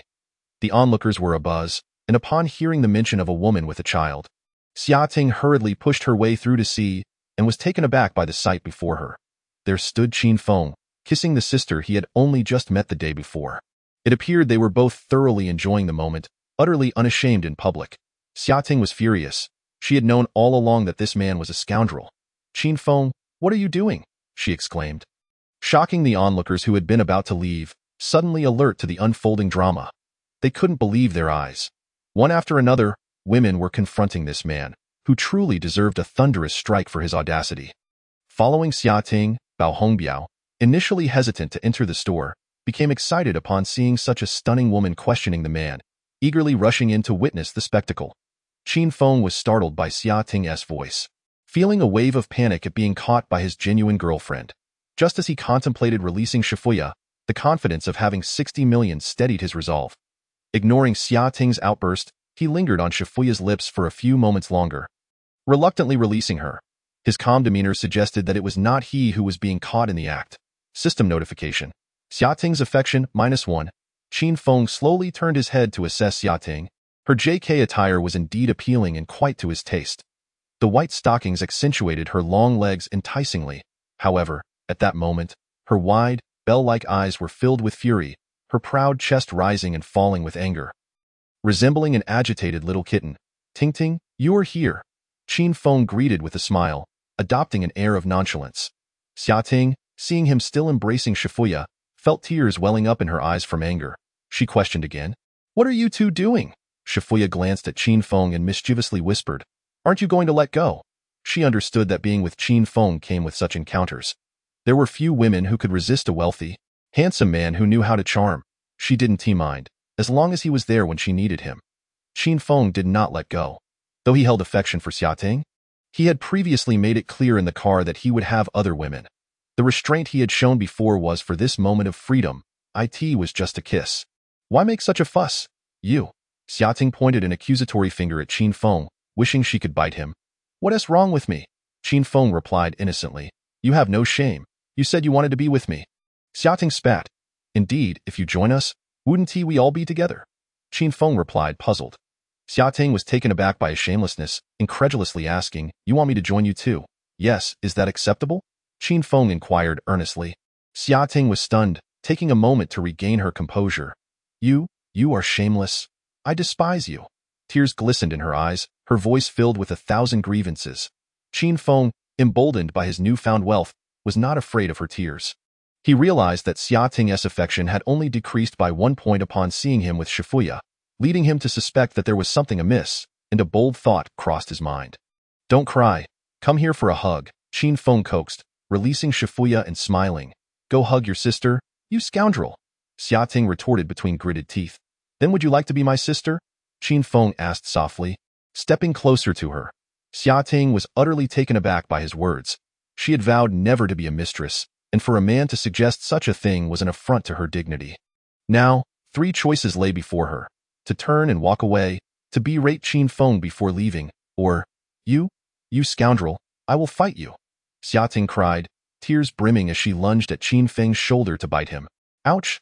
Qin Feng gasped that it hurt, but he could endure it. Despite the immense pain, he steadfastly embraced Xiating.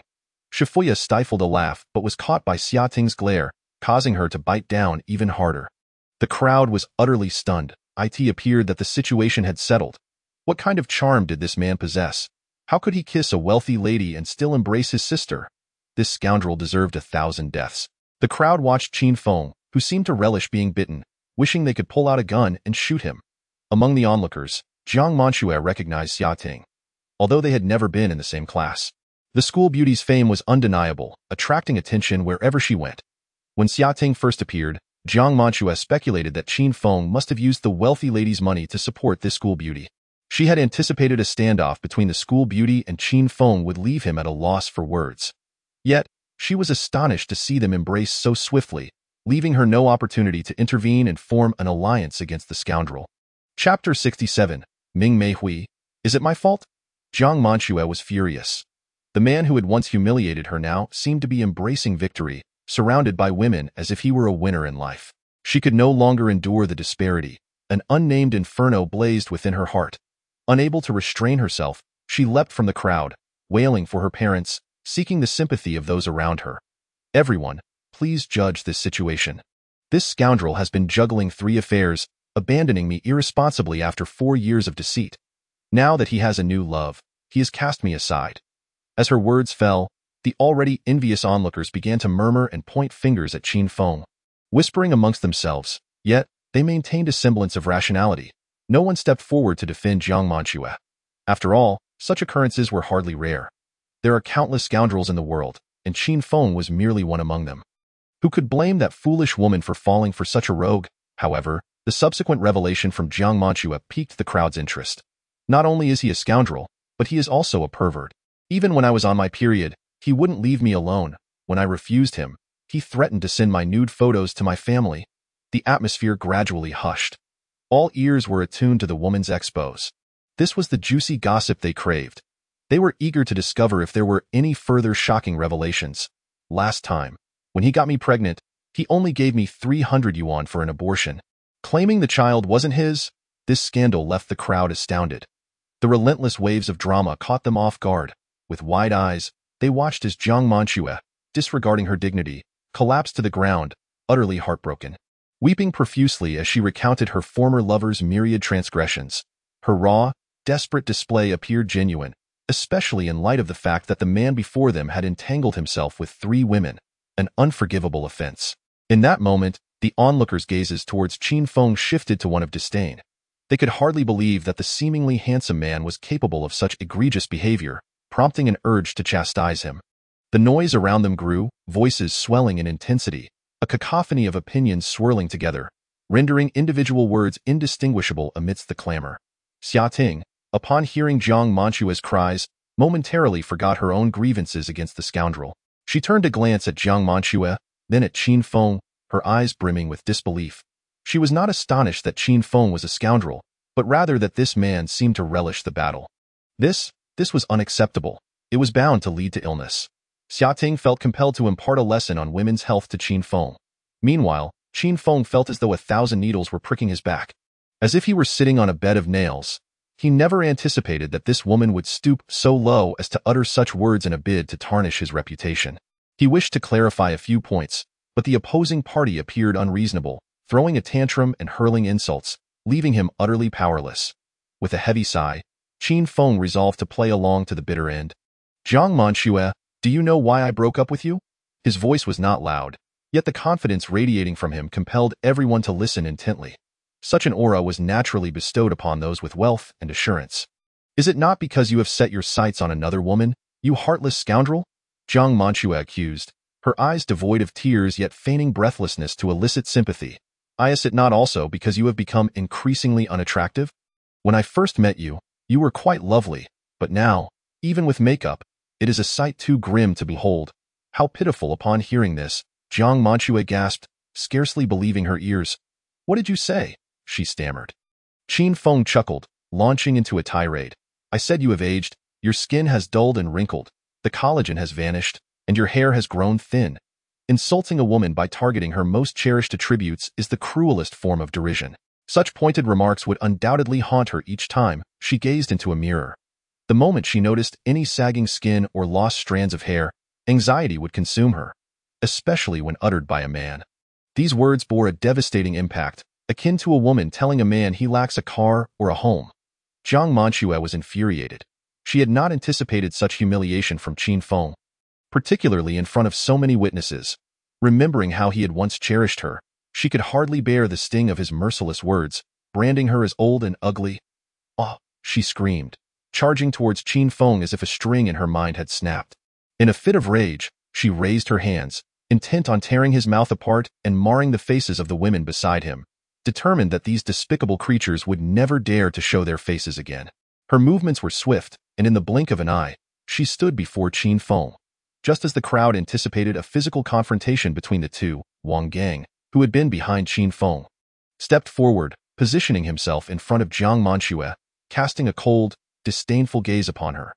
The towering figure of the muscular man, clad in a short-sleeved shirt, exuded an overwhelming sense of intimidation. The bulging muscles of his arms were formidable, tightening with every movement, the outline of his pectorals apparent beneath the fabric. Jiang Manchue instantly regained her composure, halting less than half a meter away, a flicker of fear crossing her eyes. The significant height difference compelled her to look up at Wang Gang, whose icy demeanor held no trace of emotion. She sensed that should she take another step closer, he would effortlessly toss her aside. Wang Gu, please advance my salary for next month, Qin Feng joked. Wang Gang offered no thanks, opting instead to maintain his intimidating facade to drive Jiang Manchue away. He preferred to avoid physical confrontation, fearing he might inadvertently harm the delicate woman, which would necessitate a difficult explanation to the authorities. Qin Feng, may you meet a wretched fate. Tomorrow, may your family suffer a car accident, and may the women in your household be violated. Jiang Manchue's eyes brimmed with malice, yet she dared not approach him. Instead, she placed one hand on her hip and pointed at him with the other, unleashing a torrent of curses. After all, verbal abuse was not a crime, and no one could hold her accountable. Do you truly believe I would shy away from you? Qin Feng's expression darkened. To be honest, his family was his Achilles heel. Anyone who touched them would face dire consequences. In the past, he had frequently found himself in brawls over his mother. Come on, strike me as you did before, you heartless wretch. If you have the guts, kill me in front of everyone. I want them to witness your true nature. Jiang Manchue grew increasingly agitated, gradually conflating Qin Feng with her ex-boyfriend, the one who not only forced her to abort but also raised his hand against her. You vile creature, you struck me with a towel-wrapped stick at home and pressed my head into the toilet. Her heart-wrenching cries only served to bolster the crowd's belief in her claims. Some kind-hearted individuals had already begun dialing the Women's Protection Hotline, requesting assistance to apprehend Qin Feng. Xia Ting, unfamiliar with Jiang Manchue, felt a pang of anxiety upon hearing her fervent accusations. Hesitantly, she turned to Qin Feng, stammering, you. What happened between you two? Qin Feng cast a stormy glance at Xia Ting. Do you truly believe her words? Xia Ting felt a twinge of embarrassment under his scrutiny, eyeing the days they had spent together.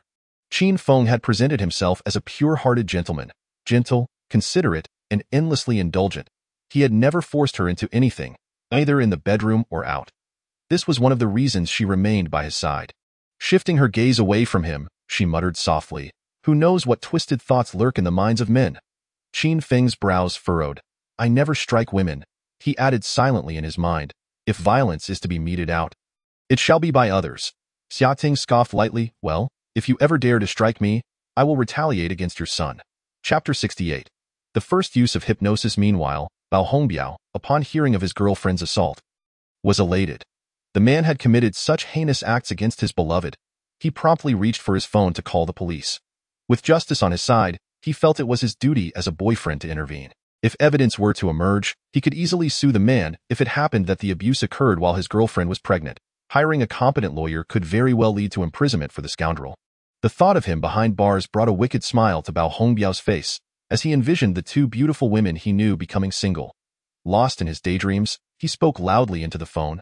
Yes, at the Givenchy store in Intai Plaza, there is a man assaulting a woman. We all witnessed it. Qin Feng knew that as long as he stood upright, he had nothing to fear from the police. The worst they could do was bring him in for questioning. Yet, he found it absurd to be wrongfully accused while innocently accompanying a woman shopping. He coldly remarked to Jiang Manchue, you know I have never laid a hand on you. Are you truly intent on causing trouble? Jiang Manchue understood that Qin Feng was not her former boyfriend, but her hatred for him remained unabated, as it was evident he had become wealthy. Surrounded by two stunning women and frequenting bars and luxury car dealerships, every detail confirmed that Qin Feng had indeed struck it rich with a jackpot of 90 million. The thought of her former admirer, now affluent yet gallivanting with other women, filled her with revulsion akin to being slathered in rancid oil. You're afraid now, aren't you? She spat. Weren't you ecstatic when you deleted me 2 days ago? Now that you're wealthy, you've cast me aside, haven't you? Don't you owe me compensation for the years of my lost youth? Qin Feng could only chuckle at her audacity. After years of generous gifts, she now sought to extort him? Did she truly believe he was an easy target? With a deep, resonant tone, he asked, how much do you want? Jiang Manchue's heart raced with excitement, believing there was a chance. She eagerly stated her premeditated price, 2 million. Qin Feng raised an eyebrow. What if I refuse? Jiang Manxue was momentarily taken aback, contemplating that she truly had no means to contend with him, and thus began to shout once more, "You shall not think of leaving here today." Qin Feng was amused by her antics and replied, "Do you truly believe you have authority here? Can you possibly stop the police when they arrive?" After a brief pause, Jiang Manxue suddenly recalled that the dark secrets of the wealthy could be quite valuable. Conveniently, she possessed a wealth of information regarding Qin Feng's past indiscretions and excitedly declared, "If you refuse to pay, I shall expose our chat records for all to see. Are you threatening me?" Qin Feng's gaze turned icy. The records of his infatuation were a source of immense embarrassment. Anyone who laid eyes upon them would surely cringe. Observing the shift in Qin Feng's expression, Jiang Manxue believed she had discovered his vulnerability, and with a proud demeanor, she challenged him. "Do you not recall the vows you made to ensure my happiness? Now that you have achieved success, you refuse to part with a mere 2 million? What audacity for a shameless woman to come and extort my brother's money. Do you not possess any dignity?" Xia Ting could no longer contain herself and erupted in fury. How dare anyone touch her man's finances? It was a blatant disregard for her presence. Should Qin Feng have truly crossed paths with that woman in the past, there would be little she could do. 2 million was an acceptable price. However, from the tone of her words, it seemed Qin Feng had merely pursued her without any further transgressions. This woman audaciously resorted to such despicable tactics as extortion through chat records. Xia Ting could hardly tolerate it, retorting, "What kind of person dares to demand 2 million? With that amount, one could easily have someone douse you in acid. Do you understand? You shall not see a single cent of that money. If you wish to release those chat records, by all means, I would be curious to see what you deem shameful. Who among us has a pristine QQ signature? A few risque comments matter not. I, Xia Ting, would never admit to wanting to see them. Brother, let us depart. This woman can be dealt with later," Shifu intervened. The crowd's presence felt overwhelming, and the noisy environment was unsuitable for children. Bao Hongbiao stepped forward to block their exit. "No one is leaving until the police arrive." Jiang Manxue echoed loudly, "Indeed, unless you compensate me for my lost youth. For these years, I have endured hardship alongside you, washing your clothes, cooking for you, enduring your insults. Now that you have found someone new, you cast me aside like I am nothing." The women in the crowd rallied in support, condemning Qin Feng with righteous indignation. "A girl's youth is precious. You, a scoundrel, have taken it all. 2 million is hardly excessive. Good heavens, she has endured beatings and abortions for you. If it were me, I would sue you into bankruptcy. Fear not, sister. We will stand by you. If he does not produce the money today, we shall not let him off easily. Yes, indeed. Let us capture this moment. We shall expose this man online. A scoundrel who abandons his partner deserves no mercy. If the law cannot intervene, then we shall take matters into our hands." Seeing the multitude of supporters rallying behind her, Jiang Manxue grew increasingly emboldened, placing her hands defiantly before Qin Feng, preventing him from advancing. The male onlookers, under the pressure of the female contingent, felt weakened and dared not speak, fearful of displeasing their girlfriends. Only a few men dared to play the role of peacemakers, offering platitudes. "Brother, you seem to have money to spare. Consider this a lesson learned. A man must take responsibility for his actions. 2 million is a fair price. After all, she has washed your clothes for years and even carried your child." For the first time, Qin Feng felt morally shackled by so many voices, momentarily believing he was part of some absurd show. He stared blankly at Jiang Manxue, feeling a sense of regret for ever being attracted to someone of her ilk. The entrance was completely blocked, with only a few security guards attempting to maintain order, and the mall manager had yet to arrive, leaving the guards unsure of how to proceed. There were only two options: either pay the demanded sum or attempt to push through the crowd, which would likely result in a scandalous news story the following day. However, paying would make him appear foolish. Alternatively, he could wait for the police to arrive, but Qin Feng was unwilling to waste time at the precinct. In a last-ditch effort, Qin Feng issued a final warning, demanding that Jiang Manxue and Bao Hongbiao step aside, or they would face the consequences. After receiving their derisive laughter in response, his patience wore thin. He focused on Bao Hongbiao and activated his hypnosis technique. Bao Hongbiao suddenly felt as though something had pierced his mind, and his consciousness began to blur, his eyes vacant as he stared at Qin Feng, seemingly awaiting an instruction. Despite it being his first time employing such a skill, Qin Feng instinctively understood how to wield it in simple terms. He could implant suggestions into Bao Hongbiao's mind. Whatever he said at that moment would be accepted as absolute truth.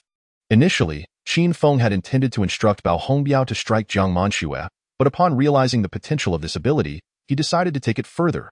He wove a narrative in Bao Hongbiao's mind. You are a reincarnated individual? Having returned from the future, Chapter 69, I, Bao Hongbiao, am the protagonist. My name is Bao Hongbiao, and I have been reborn in the not-so-distant future.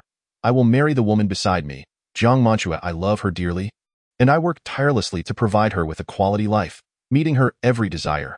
She loves me in return, and we have a beautiful son together. I believe myself to be the luckiest person in the world. However, I never anticipated that one day, upon returning early, I would discover this woman in bed with another man. When I confronted her, she claimed, it was merely a misunderstanding. He is just my male friend. We merely slept together. Nothing happened. I am a weak woman. What could I do?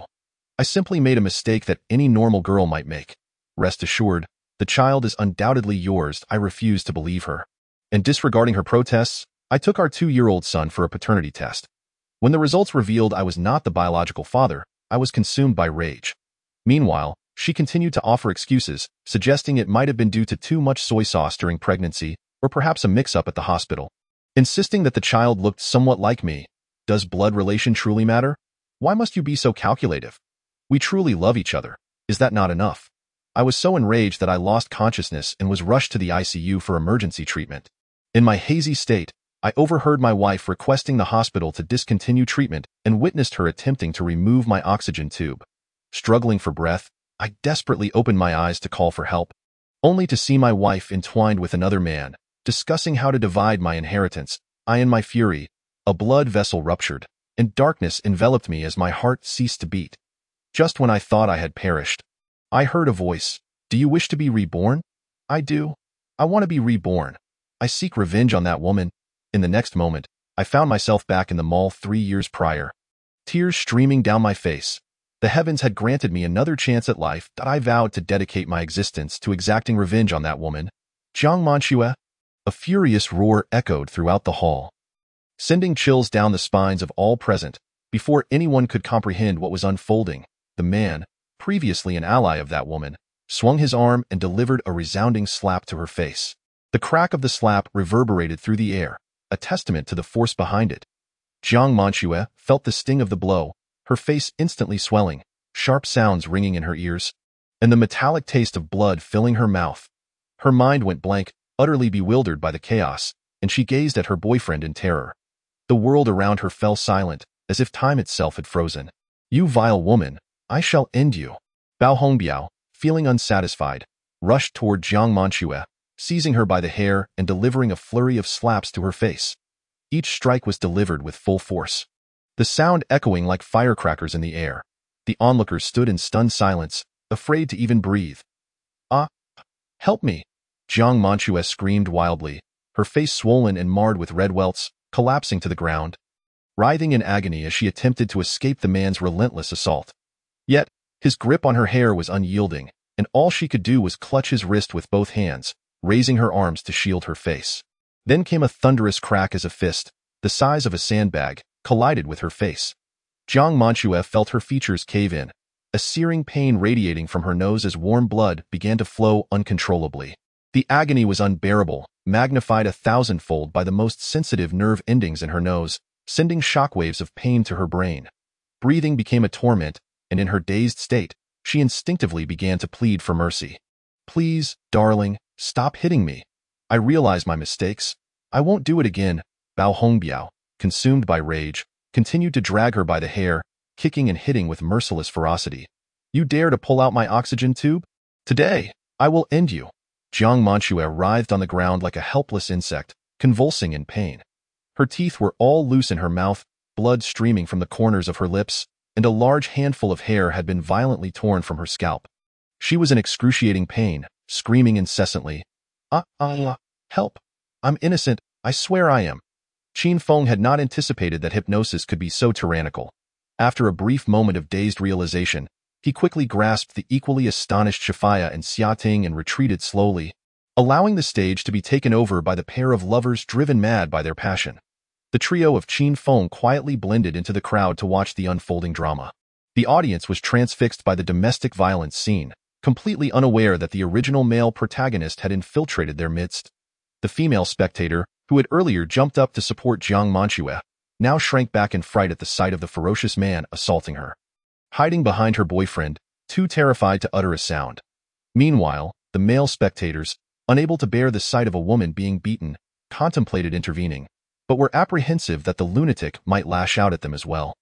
After all, this was a private matter between the couple, and as outsiders, they felt it inappropriate to interfere. A few diligent security guards rushed in to prevent Bao Hongbiao from continuing his assault. After all, fighting and arguing are distinctly different. If anything serious were to happen, they would be unable to shoulder the consequences. Calm down, brother. If you keep this up, something bad will happen. Let us talk this through peacefully. Stop hitting her. Is it right to hit a woman? The several security guards, in their 40s or 50s, quickly managed to restrain Bao Hongbiao, but he stubbornly clung to Jiang Manchua's hair, unwilling to let go, struggling to kick her as if intent on causing her grave harm. Get the hell away from me. This is none of your business. I'm going to kill this woman today. With the security guards providing Jiang Manchua with a brief respite, she cried out in despair. Ah, Bao Hongbiao, have you gone mad? Why are you hitting me? What have I done wrong? Bao Hongbiao, in an agitated state, retorted, You know exactly what you've done. I knew you were trouble when you went to the bar alone last time. How dare you even ask? Jiang Manchua thought her secrets had been exposed and panicked. I haven't done anything. I just had a few drinks. It's not what you think. What is it then? They are my closest friends. They were heartbroken, and I couldn't just ignore them. They initiated it. I didn't want it to be like this. A wave of murmurs swept through the audience. All right. With the security guards holding him back, Bao Hongbiao could no longer continue his onslaught and released her hair, pointing at her with venomous intent. I swear I will make you pay. Just wait. Chapter 70. Qin Feng's dream shattered, finally free from the man's grasp. Jiang Manchua lay on the ground, battered and bruised, weeping uncontrollably. On what grounds do you strike me? Bao Hongbiao shouted. Not only do I intend to hit you, but I also want to make your life a living hell. The man's threats ignited Jiang Manchua's fury. She was no pushover. Having dealt with various men, many of whom were wealthy, she knew that Bao Hongbiao didn't even rank in her top 5. Rising with great effort, her hair disheveled and her face fierce, she resembled a vengeful specter from the underworld. You fat pig, have you looked in the mirror? If it weren't for the money, do you think I would ever lower myself to your level? You shameless wench, do you enjoy this kind of play? I'll hire a black man to come over from now on. Bao Hongbiao, this matter isn't over. I will see you ruined. With that, Bao Hongbiao, his expression twisted in rage, broke free from the guard's hold and lunged at Jiang Manchua. Gripping her throat tightly, Jiang Manchua, unwilling to yield, clawed at his eyes. They both tilted their heads back, their hands simultaneously striking at each other's heads, akin to two badgers in a brawl. The audience was utterly captivated. Oh heavens, please let them marry already and spare us from their chaos. Many began recording the dramatic exchange, eager to share it online for others to enjoy, titling it Gold-Digging Green Tea Bitch versus Furious Man. No way, I can't digest this drama today. I just arrived. Can someone fill me in on what is happening? From what that man said, this woman seems quite promiscuous, with multiple partners. Tiske, wow, how could she have the audacity to criticize her ex-boyfriend? The woman is at fault, but does that justify the man's violence? That guy isn't innocent either. He hit her hard. I saw one of her teeth fly out. Exactly, she is not even his wife. So why is he so worked up? Mommy, why is that uncle hitting that Andy? Clutching Shafia's leg, asked with wide, fearful eyes. Shafia, having witnessed many drunken rages, brushed it off. Squatting down to teach earnestly, because she is disobedient. E.'s frightened gaze darted around, weakly asserting, but is very obedient. Yes, our is the most obedient. Let us go? Shafia smiled. She didn't want to witness such chaos and told Qin Feng, let us step outside for a moment, gently pulling along that being dragged by her mother. Kept glancing back, curious about how the confrontation would end at that moment. The mall manager finally arrived, accompanied by several security personnel. They swiftly separated the two combatants, pinning Bao Hongbiao to the ground to prevent further harm, and called the police. It seemed the fight was finally over. Qin Feng, anxious about the impending arrival of the police and the potential repercussions for himself, followed Shafia outside. Halfway through, he realized Xia Ting had not kept pace. Turning back to fetch her, he was met with her question, brother, is that woman your ex-girlfriend? Xia Ting could not contain her curiosity. Jiang Manchua's behavior had completely shifted her perspective. She looked at Qin Feng with disbelief, unable to fathom how he could be attracted to such a woman. Qin Feng quickly distanced himself from her, stating, I have nothing to do with her. I've never even touched her. Xiating frowned slightly, sensing that the situation was more complicated than it appeared, but she refrained from pressing Qin Feng for details. Not probing into a man's secrets is a wise woman's instinct. She naturally linked her arm with Qin Feng's, as if returning to a time when they had not quarreled. Brother, where are we going? Xiating tilted her head in inquiry. Qin Feng, unsure of their destination, casually asked Shafaya, who was waiting at the entrance. Sister, where shall we go? However, as soon as he spoke, he felt a sharp pain in his arm. Ouch! Qin Feng gasped, turning to Xiating in confusion. What was that for? Xiating huffed. I asked you where we're going. Why are you asking her? Aren't we together? Qin Feng assumed Xiating's hesitation meant she was open to coexisting peacefully with Shafaya, and he even contemplated whether he could embrace both of them. But stepping outside, he realized Xiating did not share this sentiment, and his eyes widened in astonishment. Dream on. Don't think this matter is just going to blow over, Xiating said, casting a scrutinizing glance at Shafaya. This woman, whose chest and hips were modest, had a beautiful oval face and an elegant demeanor. Her cold, fox-like eyes held an intimidating allure for men, yet Xiating was acutely aware of the power those eyes wielded. As she continued to observe, she inadvertently locked eyes with Shafaya. Noticing the subtle smile in her gaze, which exuded warmth and grace, it seemed as though she did not mind being close to Qin Feng. Xiating's expression grew serious. She realized that this seemingly demure woman had strategically lowered her guard to lull her into complacency, only to later embrace Qin Feng. Now, caught in the act, Shafaya remained unfazed. Her smile unwavering, revealing no hint of embarrassment. She was indeed a skilled player. Ting Ting, what do you want to shop for? Let us go browse, without the boys. Shafaya smiled invitingly at the serious-faced Xiating. Humph, dreaming of usurping my position as the main partner, Xiating muttered under her breath, only for herself to hear, before donning a bright smile. Sister, just take good care of E. My brother and I will be fine shopping on our own. With how beautiful you are, you needn't worry about your boyfriend running off, right? Shafaya teased with a sly smile. Who knows if he'll suddenly become desperate? Xiating shot a pointed glance at Qin Feng. Shafaya, sensing a hint of hostility from the girl, remained unperturbed, casually replying, Men may stray when women lack capability. Humph, I'm no less capable than you, sister. In public, you call him brother. But what do you say behind his back? You re-hurting my feelings with such words. I thought we had a good conversation last night. Recalling the events of the previous night made Xiating furious. She regretted not having gone over to take Qin Feng away. I should have just claimed you as my sister last night. I didn't expect you to set your sights on my boyfriend. Shafaya smiled faintly. I have no such intentions. You saw it yourself. It was your boyfriend who initiated contact. What could a weak woman like me do? The two exchanged sharp retorts, the tension palpable. Brother, let us go. Ignore that vixen. Xiating tugged at Qin Feng's arm. Eager to leave, Shafaya, with a cheerful smile, regarded Qin Feng, curious about how he would respond in this moment. Qin Feng glanced around, swallowing hard. Chapter 71. Is a bioengineered person more appealing than a woman? Surrounded by a vision of elegance clad in JK attire and ethereal white stockings, the enchanting campus belle stood before him. Opposite her, a strikingly beautiful woman in a black dress exuded an air of cold allure. Qin Feng found himself yearning for both, yet an instinctive voice cautioned him against such a perilous choice. Pursuing two women could very well lead to mutual offense. In that moment, he pondered how a wolf in battle would react. After a brief contemplation of half a second, he stepped forward, choosing to embrace the one he deemed more manageable. And with a smile inquired, where would you like to go play? Shall I take you along?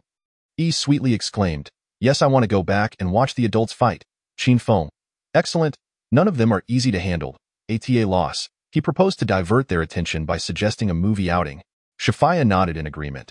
Xiating hesitated slightly. She wished to watch the film alone with Qin Feng, but seeing his troubled expression made her reluctant to push him further, so she remained silent. Somewhat disheartened, Qin Feng interpreted her silence as acquiescence. The group soon arrived at the mall cinema, where the lobby, adorned with high-end decor, was sparsely populated. The ambient lighting was soft, while the blue neon lights at the counter stood out vividly. Several automated ticket machines lined one side, alongside transparent glass containers filled with popcorn and various snacks. Clamored for snacks, prompting Shafaya to accompany her, while Xiating and Qin Feng proceeded to purchase tickets together. Shall we book the entire theater? Qin Feng mused, his recent acquisition of $60 million swelling his confidence. Having seldom visited a cinema, he had yet to experience the sensation of renting an entire venue. Huh, why would we do that? It's such a waste of money, Xia Ting protested. I calculated roughly. Booking all the seats would only cost around 20,000. Qin Feng replied. Brother, 20,000 is my salary for 2 months. Xia Ting retorted, exasperated. I'm paying, not you. Why are you trying to save me money? Qin Feng questioned, bemused. Xia Ting pouted, her expression reminiscent of someone witnessing the squandering of food, revealing her frugality. If booking the whole theater costs 20,000, you might as well give me the money, and I can take you to my room to watch. To her room. Qin Feng gazed intently at Xia Ting's profile. Her delicately contoured cheeks bore a hint of youthful roundness, and her soft, rosy lips seemed to beckon one to taste. Fine, I'll give you 20,000, but only if no one at your house tells me, Qin Feng boldly declared. Xia Ting quickly realized that she was inviting trouble. Casting a furtive glance at Qin Feng, whose eager demeanor made her blush and scold him softly. You scoundrel! Aren't you afraid my parents will beat you to death? I'm not afraid. Why should I be? Qin Feng retorted defiantly. Xia Ting dared not pursue the topic further. If her parents discovered this, she would be the first to face their wrath. If you find the regular theater too noisy, we could opt for a VIP hall, which is quieter with excellent service, Xia Ting suggested. In a standard hall, one might encounter unruly children who kick the seats, severely disrupting the viewing experience. Moreover, a crowded space might lead to obnoxious spoilers from those who cannot contain their excitement. Oh? There's a VIP hall? Qin Feng asked, intrigued. Of course. However, the price is 1 to 2 times higher, making it less economical for the average person. All right, then let's book a VIP hall, Qin Feng decided. Ultimately, he insisted on reserving a small VIP screening room, with the cost for the exclusive use exceeding 10,000. Yet, to avoid disturbances, he deemed this expenditure entirely justified. Having never been in a VIP hall, Qin Feng was unprepared for the experience. Following a dedicated attendant, they arrived at a luxurious buffet lounge to wait, where an array of delectable snacks, cakes, and cold dishes awaited their indulgence. Unlimited access to popcorn and fries, along with Häagen-Dazs ice cream, left Yi's eyes sparkling as she clamored for 2 bowls. Shafaya only permitted her one. Qin Feng, succumbing to Yi's pleading gaze, filled a sizable bowl to the brim. Xia Ting remarked that the cinema was quite cunning, as these items lacked packaging, making it impossible to sneak some into their bags. After a brief period of snacking, the attendant announced that the film was ready. The 4 adults and Yi followed the attendant into a private VIP corridor, arriving at the screening room. A glance around revealed scarcely 20 seats, each equipped with a private sofa that could recline for a comfortable viewing experience. A small coffee table nestled between each pair of seats held a menu offering burgers, fried chicken, coffee, and milk tea among other refreshments. A service bell allowed patrons to summon attendants at will. Additionally, the VIP hall featured a private restroom, ensuring guests peace of mind. The service was undoubtedly exceptional. The only disappointment was that the film itself remained a standard release, not a coveted uncut version. Qin Feng chose a couple's seat in the back row, with Xia Ting immediately claiming the spot beside him, snuggling into his embrace. Shafaya and Yi settled into the adjacent couple's seats. Wang Gang, unsure of where to sit without being awkward, took a blanket and perched himself on a small stool in the corner, attempting to render himself invisible. As the film commenced, the lights dimmed. The booming audio resonated with the unfolding drama, stirring emotions within the viewers. This was a romantic film, and Yi, lacking interest, quickly succumbed to slumber. The remaining adults were engrossed in the story as the plot reached its climactic point. Featuring a passionate kiss between the leads, Qin Feng felt a stirring desire, especially in such an intimate and dimly lit space, with a captivating girl nestled in his arms, her delicate form pressing against him. Separated only by 2 thin layers of fabric, the scent of her silky black hair wafted gently, causing Qin Feng's breath to quicken. Yet, with Shafaya present, he refrained from making any bold moves, fearing it would jeopardize his rapport with her. After all, he was merely 11 points away from acquiring 10 bioengineered beings, loyal guardians, fully skilled and unafraid of harm. Such companions would alleviate his concerns of being coerced by others. Furthermore, the system indicated that hypnosis and bioengineered beings belonged to the same echelon. If hypnosis was so formidable, how could the bioengineered beings fall short? If one of those beings were a warrior, a mercenary, or a super soldier, who could stand against him in this world? As Qin Feng mused, his desires gradually waned, shifting his focus back to the film. However, while he maintained his restraint, the woman in his embrace began to act more freely. Xia Ting traced circles on Qin Feng's chest with her fingertips, her breath brushing against his neck, teasingly igniting his senses, and even planting a kiss on his cheek. Qin Feng shuddered, goosebumps rising across his skin. Xia Ting leaned closer, whispering mischievously in his ear, "This is a punishment for your wandering eyes." Chapter 72. Shafaya is sensitive. As a novice, Qin Feng was unprepared for such provocations. Feeling his body flush with heat as waves of desire surged within him, he struggled to maintain a semblance of clarity. Gritting his teeth to endure, "Demon, are you playing with fire? I will play. What can you do about it?" Xia Ting retorted playfully, her eyes sparkling with mischief. "Do you believe I can make you regret this?" Qin Feng suppressed the flames of desire within. "Hemph, aren't you worried about scaring your sister away?" Xia Ting raised an eyebrow, undeterred. Yet, her flushed cheeks betrayed her, revealing her own anxiety. Qin Feng's heart raced as he gazed at the girl in his arms. Unable to resist the urge to pinch her cheek gently, startled, Xia Ting quickly intercepted his hand. Her gaze flickered, her cheeks aflame as she softly pleaded, "Brother, I was wrong." Qin Feng was not swayed, recalling how she had been so bold moments ago. I won't do it again." "You tell me what to do," she stammered, biting her lip shyly. "Let's go to a hotel and discuss it," she proposed, in the dimly lit cinema. Visibility was low, and with the armrests of their sofas providing some cover, those not paying attention would be oblivious to their antics. "Are you tired? Why not lie in my arms and take a nap?" Qin Feng suggested gently. Xia Ting shook her head lightly. She couldn't afford to appear sleepy in front of her sister. Her heart raced as her mind wandered, and just then, Qin Feng pinched her again. Xia Ting gasped involuntarily, the sound catching Shafaya's attention. Having endured for quite some time, Shafaya could no longer remain silent as she witnessed their escalating antics. Casting a glance at Yi, she interjected coolly, "Qin Feng, this is a public space. Do not bully the girls." Initially, Qin Feng had merely intended to teach Xia Ting a lesson, but her reactions had stirred something within him, leading to more audacious suggestions. Hearing Shafaya's discontented tone, he momentarily regained his composure. "She was the one bullying my little brother," Qin Feng protested.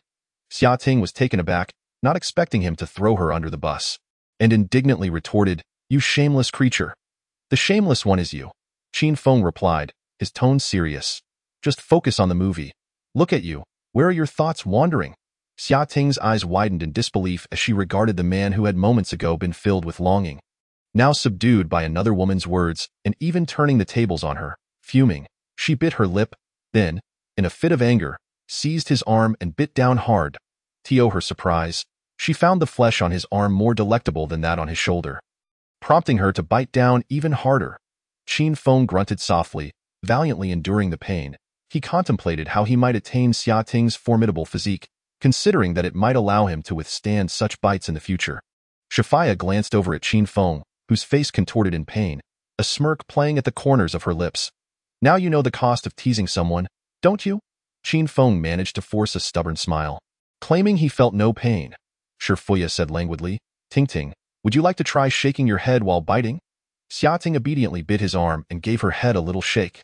After the film concluded, Qin Feng felt utterly isolated.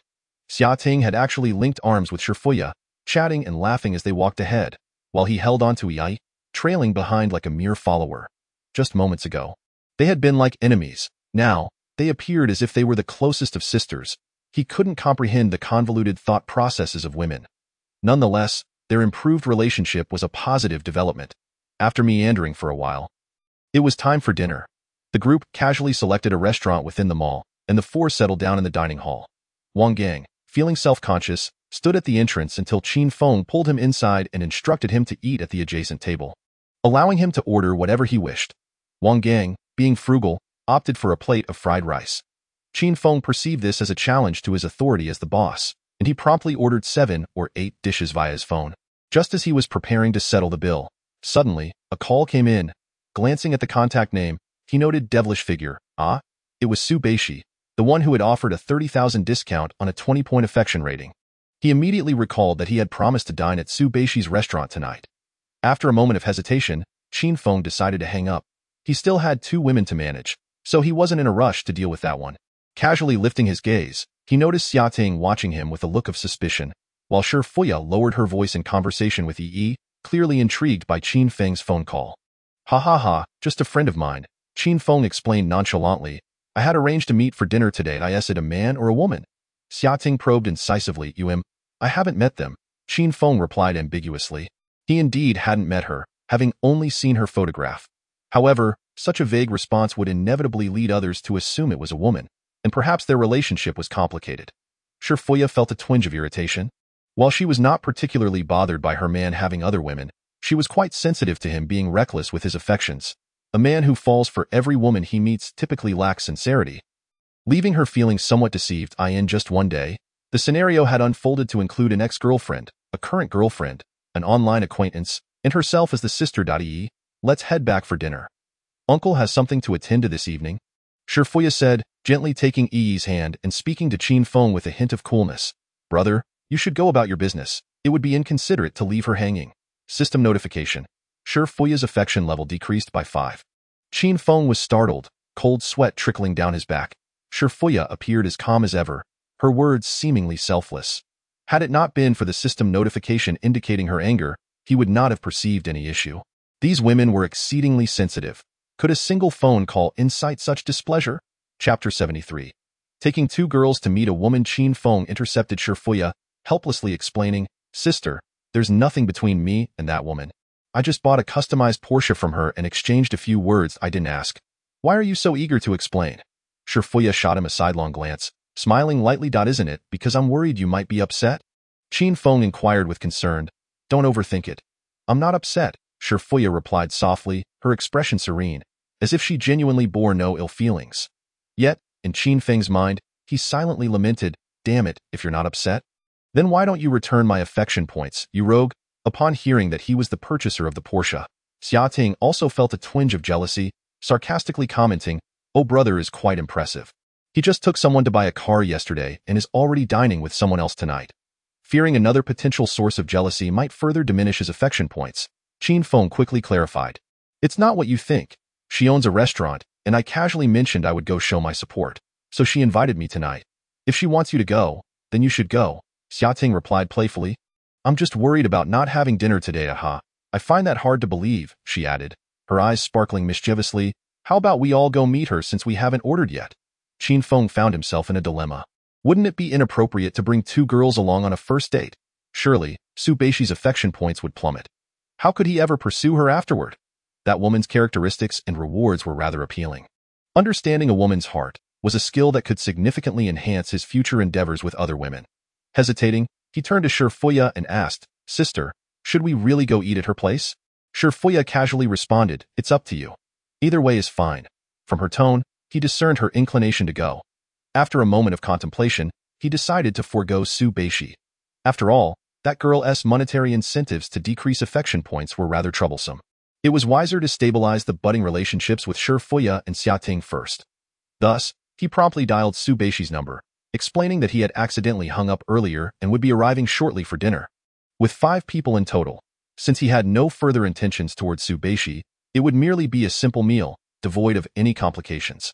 Meanwhile, upon receiving the call, Su Beishi wore a contemplative expression. She had previously assumed Qin Feng harbored ulterior motives and would come to dinner alone with her. Now, hearing that 5 people were joining, she speculated that he had gathered a group of friends for drinks, expecting her to accompany them, possibly to take advantage of the situation. Regardless, she had already arranged for hostesses for the evening, so she was unperturbed by the number of guests.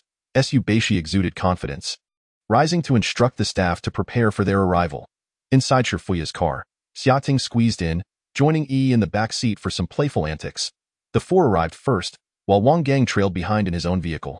Slightly delayed by 2 traffic lights, he drove with surprising gentleness, challenging the stereotype of a rugged man standing at 1.9 meters tall.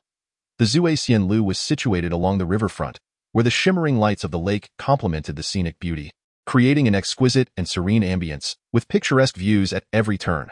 The establishment featured 3 floors, embodying a new Chinese style infused with luxurious elements.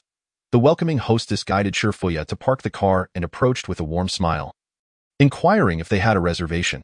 Upon Qin Feng providing his name, the hostess's eyes widened slightly in surprise. The esteemed guest designated by the owner for the evening had arrived in such a vehicle. However, she refrained from showing any reaction. Qin Feng also noted that Shifuya's car was secondhand, contemplating acquiring her a better one soon. While also replacing Wang Gang's vehicle, the 4 followed the hostess into the restaurant. At that moment, Su Beishi waited nervously in the lounge. Upon hearing the staff announce the guest's arrival, she stepped out to stand at the reception desk. When she saw the well-dressed young man accompanied by two stunningly beautiful women enter, Su Beishi was taken aback. She never expected the man who had offered 30,000 for dinner to bring along two gorgeous ladies. What was going on?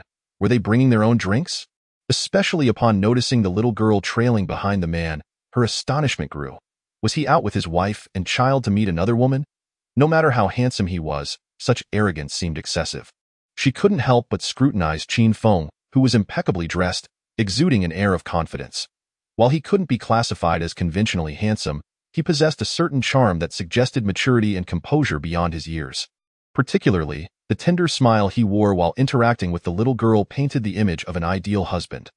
For a moment, Su Beishi found herself lost in thought, forgetting to greet him. It wasn't until Qin Feng's gaze locked onto hers that she snapped back to reality. Flustered, she rushed forward, extending her hand. "Mr. Qin, is it?" Qin Feng, maintaining his focus, pretended to be unable to shake her hand as he was holding the child. He merely smiled slightly and nodded, uttering, "Hello, Miss Su." The woman before him stood at 168 centimeters, adorned in 10 centimeters silver high heels, making her only slightly shorter than him. Her face resembled that of a classic Hong Kong film star, small and delicate, with willow-like eyebrows framing a pair of alluring almond-shaped eyes that sparkled with depth. Her lips glistened with a dazzling gloss. Dressed in a white shirt and a short black skirt, she exuded an air of professionalism that neither revealed nor concealed her curves, yet the silhouette suggested a figure that was undoubtedly breathtaking. Especially with her golden wavy hair cascading over her ample bosom, glinting under the opulent lights of the hall, she stood out remarkably. Her beauty was distinct from Fuya's icy allure and Xia Ting's sweet warmth. It was a sensuality that ignited primal desires in men. A flicker of longing passed through Qin Feng's eyes, though he expertly concealed it. He was not prepared to engage with her too deeply at this moment. Seeing the dazzling Su Beishi, Fuya and Xia Ting exchanged glances, both sensing the gravity of the situation. This woman must be the proprietress Qin Feng had mentioned, and her appearance and figure were indeed impressive. Any man standing in front of her would likely succumb within 3 exchanges. Meanwhile, Su Beishi felt a touch of awkwardness. Her hand hung in the air, rejected by Qin Feng for a handshake for the first time. Her appearance usually garnered attention from men, who would typically afford her a degree of courtesy, but today, she faced an unexpected snub. Attempting to appear unfazed, she withdrew her hand and smiled at the little girl behind Qin Feng, saying, "Mr. Qin's daughter is truly beautiful. She will surely captivate many boys when she grows up." Qin Feng remained expressionless, offering no response. He had mentally categorized Su Beishi as an NPC adorned with an exclamation mark above her head. For now, he had no intention of engaging in her quest. Beside them, Fuya smiled gently and interjected, "As long as this girl is the one who brings us to our knees, that's all that matters." Su Beishi, relieved to hear a response, feigned astonishment, exclaiming, "Wow, such a little cutie can be so fierce." Is perfectly sweet and not fierce at all," chimed in with a soft voice. Su Beishi, filled with envy, complimented, "Hee, Mr. Qin and Mrs. Qin are truly blessed. Their daughter is both obedient and adorable." She assumed that this girl was the offspring of Qin Feng and Fuya, while the nearby Xia Ting served merely as an unwelcome third wheel. To her surprise, Fuya clarified, "Boss Su, you've misunderstood. I am actually Mr. Qin's sister." Su Beishi quickly apologized. I'm so sorry. Suddenly, Xia Ting chimed in, "I'm Mr. Qin's younger sister." Su Beishi was left utterly bewildered. What did it mean for this man to summon his family to join him for a meal? Was it a blind date? Chapter 74. Qin Feng resolves the century-old dilemma soon. Su Beishi realized she had been overthinking things. Qin Feng had maintained a respectful distance from her throughout their interaction, cold and indifferent. Having been accustomed to the adoration of most boys due to her looks, she found it perplexing that this young man, who had invited her for a meal alongside 2 women, was so dispassionate. Su Beishi felt a flicker of annoyance. After leading them to the private room, she excused herself under the pretext of checking on the dishes and left. Qin Feng and the others surveyed the private room. The decor was intriguing, reminiscent of an ancient tavern with a window-side elegant alcove. A folding screen shielded the entrance, while both walls were adorned with landscape ink paintings. The wall facing the river was completely open, extending into a balcony with a row of 1.6-meter wooden railings emitting a soft blue glow. From the balcony, one could behold the picturesque riverside scenery. Upon entering, gasped in wonder, pulling Shifuya outside to admire the river. Qin Feng and Xiating followed suit. The evening breeze by the river was cool, and the scenery was breathtaking. Xiating, feeling a bit chilly, nestled closer to Qin Feng's arm for warmth. "Brother, what do you think of that lady boss?" she asked. "Not great, just average," Qin Feng replied nonchalantly. Xiating retorted with a teasing grin, "But I think she is quite beautiful. With her stunning looks and ample figure, isn't that what you men desire? Too ample. It seems uncoordinated and lacks appeal," Qin Feng stubbornly countered. "Oh, you men say one thing but mean another," Xiating scoffed. "Honestly, I believe your figure aligns perfectly with my ideal curve." Qin Feng suddenly reached out to measure Xiating's dimensions, asking with a serious expression, "Yours must be an E, right?" Xiating, taken aback by his sudden action, blushed and swatted his hand away, exclaiming, "I'm not that big. I'm just an ordinary D-datum. D is just right.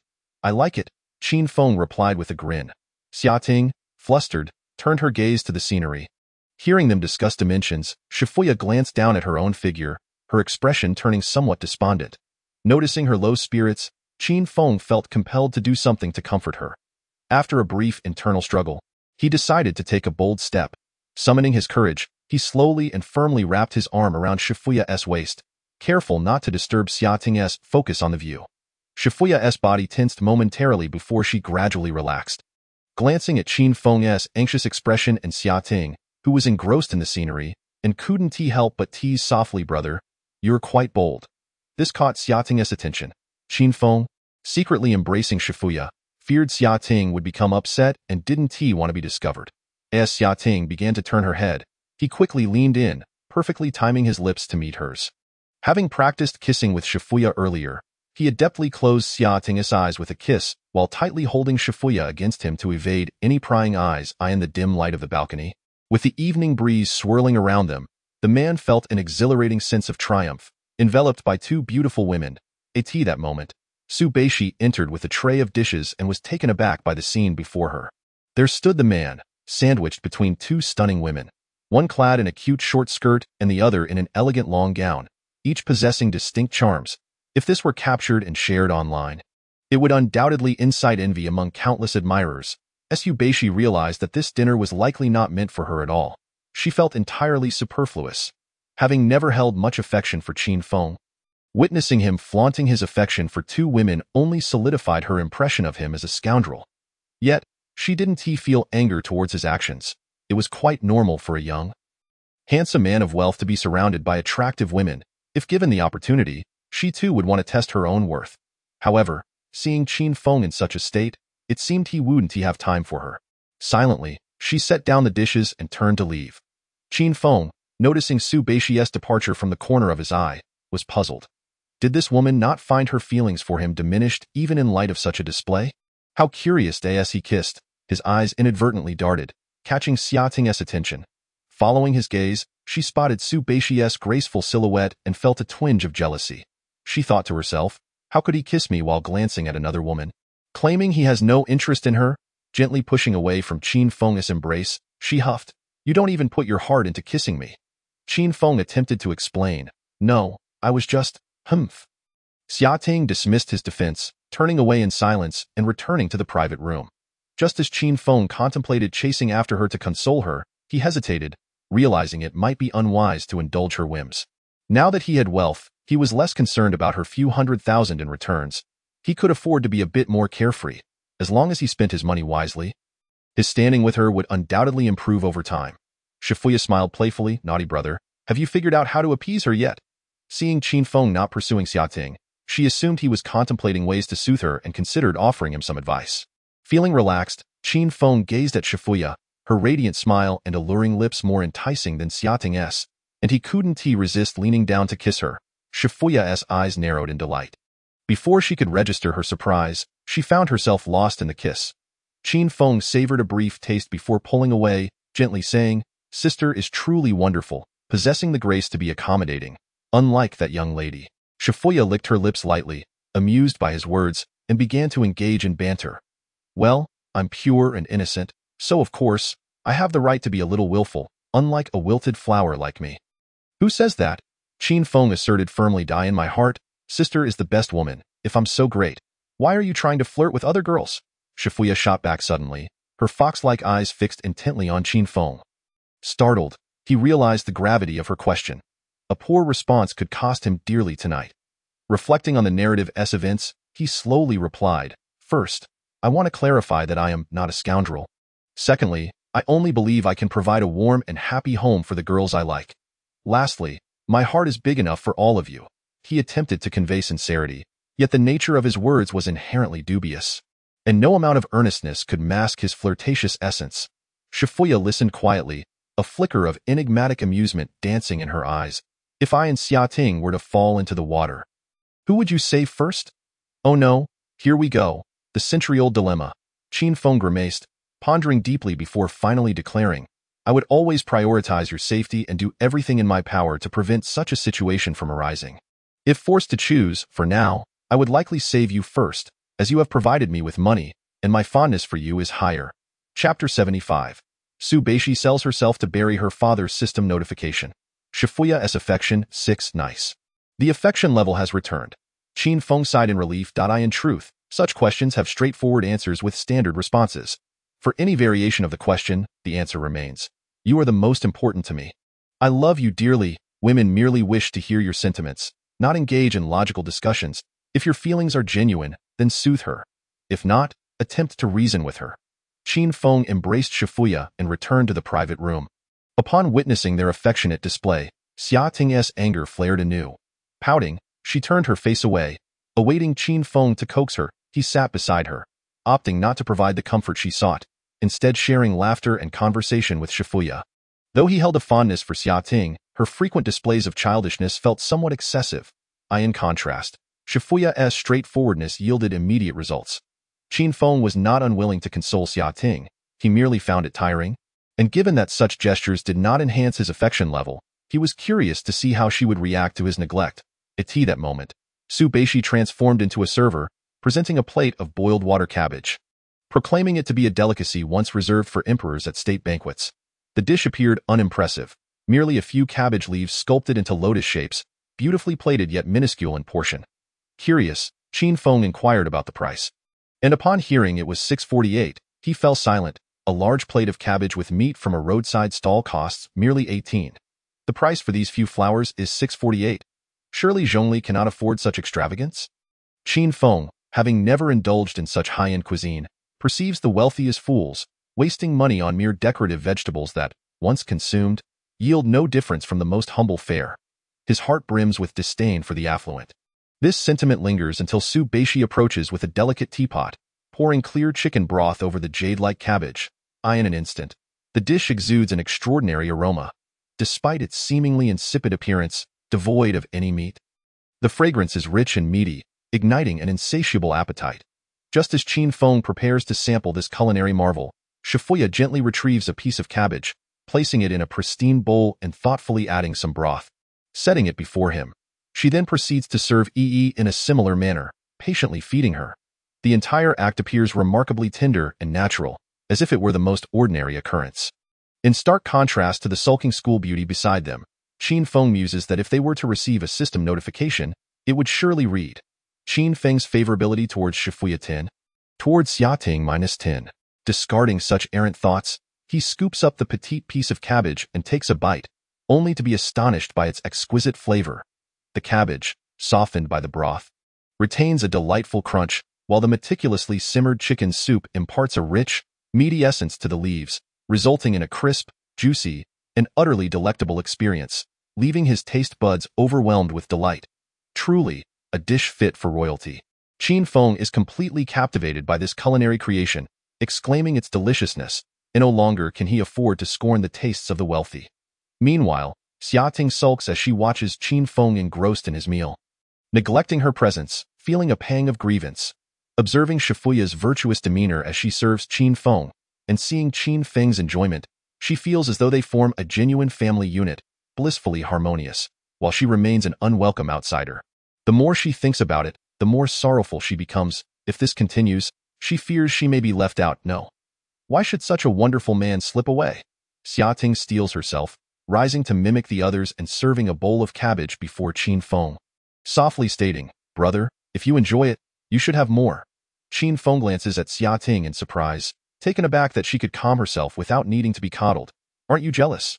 He inquires. Jealous? Of what? What do you take me for? Xiaoting pouts playfully. Well, as long as you're not jealous, you should try it. The flavor is delightful. Qin Feng replies with a smile. In a way. Xiaoting lifts the bowl, bringing a spoonful of cabbage to Qin Feng's lips, insisting earnestly, you must eat mine too, having already tasted hers. This meal leaves Qin Feng feeling somewhat stuffed. Serving arrives from the left, followed promptly by another from the right. He feels compelled to eat. Su Beishi, the proprietress of the establishment, refrains from dining with them, instead behaving like a casual friend, stopping by to toast and exchange pleasantries. Observing Qin Feng being doted on by the two women, she finds it unremarkable, yet is astonished that these two women, who are no less than herself, willingly cohabitate and jointly serve a seemingly unworthy man. This realization strikes her as incredulous. Women are inherently drawn to strength. And witnessing Qin Feng's popularity rekindles thoughts she had previously entertained, though she refrains from voicing them. After circulating the toasts, noticing that they all opt for tea instead of wine, she tactfully withdraws. Once the meal concludes, Qin Feng and his companions decide to take a leisurely stroll to aid digestion. They arrive at the front desk to settle the bill, only for Su Beishi to graciously decline, saying with a smile, Mr. Qin, you are too kind. The previous 30,000 is more than sufficient. There is no need for additional payment. With Xiaoting and Shifuya absent, Qin Feng adopts an authoritative tone, asserting, take it, consider it your service fee. With that, he directly transfers 100,000 yuan to her. Su Beishi gazes at him intently, lowering her head to murmur, thank you, Mr. Qin. No need for thanks. Your cuisine suits my palate perfectly. I shall return soon for a drink, so do remember to accompany me. Qin Feng replies cheerfully before turning to exit. Su Beishi watches his graceful departure, taking several deep breaths before finally resolving to act. She stealthily composes a message and sends it. Mr. Qin, I realize this is rather forward, but I find myself in a dire predicament. If your finances allow, might you lend me 5 million? You may dictate the interest. And during the repayment period, I will adhere completely to your instructions. After sending the message, Su Beishi feels utterly drained, leaning back against her chair, staring blankly at her phone, anxious about a potential rejection while simultaneously fearing acceptance. Her heart is in turmoil. Her father has fallen ill, and her mother suffers from a debilitating nostalgia, leaving her already frail health in further decline, resulting in hospitalization. To repay customers and keep the restaurant operational, Su Beishi has taken on a substantial amount of debt. With business dwindling and deadlines approaching, she finds herself unable to repay what is owed, compounded by her father's financial burdens. She truly requires this sum. Chapter 76. Locked in the small black room, I was wrong. I was wrong as Qin Feng strolls along the riverbank with the two enchanting women, engaging in conversation and relishing the scenic views. He is momentarily taken aback by Su Beishi's request for a loan. It is his first encounter with a woman so forthright in asking for 5 million. Moreover, it seems she is open to being at his beck and call. How splendid! Qin Feng chuckles, intrigued by Su Beishi's figure. Is 5 million sufficient? Please provide me with your account details. Su Beishi is momentarily startled by his unhesitating request for a transfer, quickly relaying her account number and typing. That will suffice, thank you, Mr. Qin. I assure you I will find a way to repay you. Shortly thereafter, her phone alerts her to the incoming funds. Dragon line, ending in 7350. Online banking deposit of 8,000,000.00 yuan. Balance 8,032,223.91 yuan. Incredibly, that man has transferred 8 million to her. Su Beishi feels dazed, as if caught in a dream. She begins to type a message of gratitude but finds herself at a loss for words, repeatedly deleting and rewriting. Finally, Qin Feng sends her a message. Don't rush to repay. If it's insufficient, feel free to ask for more. Stunned, she realizes why the women around him are so obedient and understanding. Referring to him as brother or sister, it turns out he is a super rich man. The thought of him being young, handsome, low-key, and wealthy suddenly makes him seem less disagreeable. However, the notion that the money was effectively obtained through a transaction leaves her initial feelings of fondness evaporating. System prompt, Su Beishi's favorability 20, current favorability 0. After a leisurely exploration, Shifuya departs for her bar shift, bidding farewell to Qin Feng. She has recently taken full control of the bar, facing numerous responsibilities, and it will be several days before she can settle in after selecting new management. Shifuya leaves with leaving Qin Feng and Xiaoting to stroll along the riverside promenade like a couple, while Wang Gang silently follows behind, musing about the delicious shrimp fried rice from earlier. As Qin Feng walks hand in hand with Xia Ting, his demeanor has undergone a remarkable transformation. In just 2 days, the awkwardness and restraint have vanished. With a gentle smile, he takes an interest in the vibrant world around him. The riverside promenade is bustling with energy, illuminated by countless lights, offering an array of delectable treats: stinky tofu, skewers, octopus balls, grilled gluten. The throngs of people create a scene reminiscent of a flourishing era. This lively atmosphere, once commonplace, now appears vibrant anew through his changed perspective. The vendors' enthusiastic calls, the laughter of couples, the playful shouts of children, and the gentle flow of the river all blend together, allowing him to momentarily forget worldly troubles and fully appreciate the beauty of existence. Qin Feng samples various snacks, enjoying the visible joy and sorrow on others' faces. Finding it particularly entertaining. In contrast, Xia Ting feels a sense of trepidation. Such places are fraught with danger, hiding potential pitfalls. A moment's inattention could lead to her indulging in skewers or chicken legs. And by the time she realizes, she may have unwittingly gained 3 pounds. Earlier this year, she vowed to her mother that she would not exceed 100 pounds. Faced with so many tempting delicacies, she can only choose to endure. Watching Qin Feng relish his food, she is unable to suppress her own cravings. Why not have a taste? Just this once won't hurt. No. I cannot let my efforts over the past 2 weeks go to waste. Oh, come on. Even if you gain 10 more pounds, you'll still look good. Who knows, it might even enhance your curves. Hee hee, you old rascal, you're incorrigible. Don't worry. Chicken is all protein. It won't make you gain weight. Ultimately, under Qin Feng's coaxing, Xia Ting succumbs, taking a grilled sausage and licking off the sauce before returning it to him. Qin Feng's imagination runs wild. That school beauty's mouth, no matter what it consumes, makes one ponder inappropriately. Darling, come with me to the car. Shouting, fully aware of his intentions, shot him a glance and huffed, No, you haven't even showered.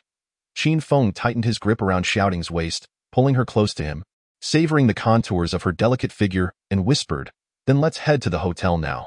Xiaoting wriggled, her voice playful, You scoundrel, acting all virtuous when Sister Xiaoya is around. The moment she leaves, your true colors emerge. Qin Feng, holding her through her mock struggle, strolled towards the parking lot. Be good. You provoked me this afternoon, and I'm still not quite calmed down. Xiaoting glanced at him and replied, Humph. The next morning at 9 o'clock, Qin Feng awakened in the 4-star hotel from their previous night. Beside him curled a sleeping campus beauty. After hours of indulgence the night before, she was now utterly exhausted and needed her rest. Qin Feng, not wanting to disturb her, held her gently, quietly admiring her beauty. Her long eyelashes curled slightly, her fair face soft as water, and her smooth collarbone rose and fell rhythmically with each breath. She truly possessed a beauty that could eclipse the moon and shame the flowers. As he gazed, the woman let out a soft murmur and began to awaken. Just as Qin Feng was about to speak, he leaned in once more. The two of them finally dressed and headed downstairs for breakfast, which had already passed 10 o'clock. Although breakfast service had concluded, steaming dishes awaited them as they descended. Qin Feng slurped on his soy milk, recalling how the previous night's protection had gone unused, and asked shouting, Ting, are you really okay with this? I'm in my safe period these 2 days. It's fine, she reassured, nonchalantly rubbing her belly. Not fully grasping the concept, Qin Feng decided to trust her words. Even if something did happen, he wasn't too worried. With the wealth he possessed, raising a child would be a breeze. After their meal, Qin Feng and Xiaoting prepared to pick up the Porsche. They hopped into Wang Gang's car and arrived at the dealership. From a distance, Peng Jinyan spotted a domestic SUV pulling in but paid it no mind until the window rolled down, revealing Qin Feng's face, at which point she rushed over with a radiant smile. Mr. Qin, you're here? Yes, is the car ready? Qin Feng inquired casually. Everything is checked. I'll take you over for the handover ceremony now. Peng Jinyan replied with a smile, leading the way up. There's a ceremony? Qin Feng asked in surprise. Indeed. We prepared some small gifts for you. I hope you like them, she said cheerfully.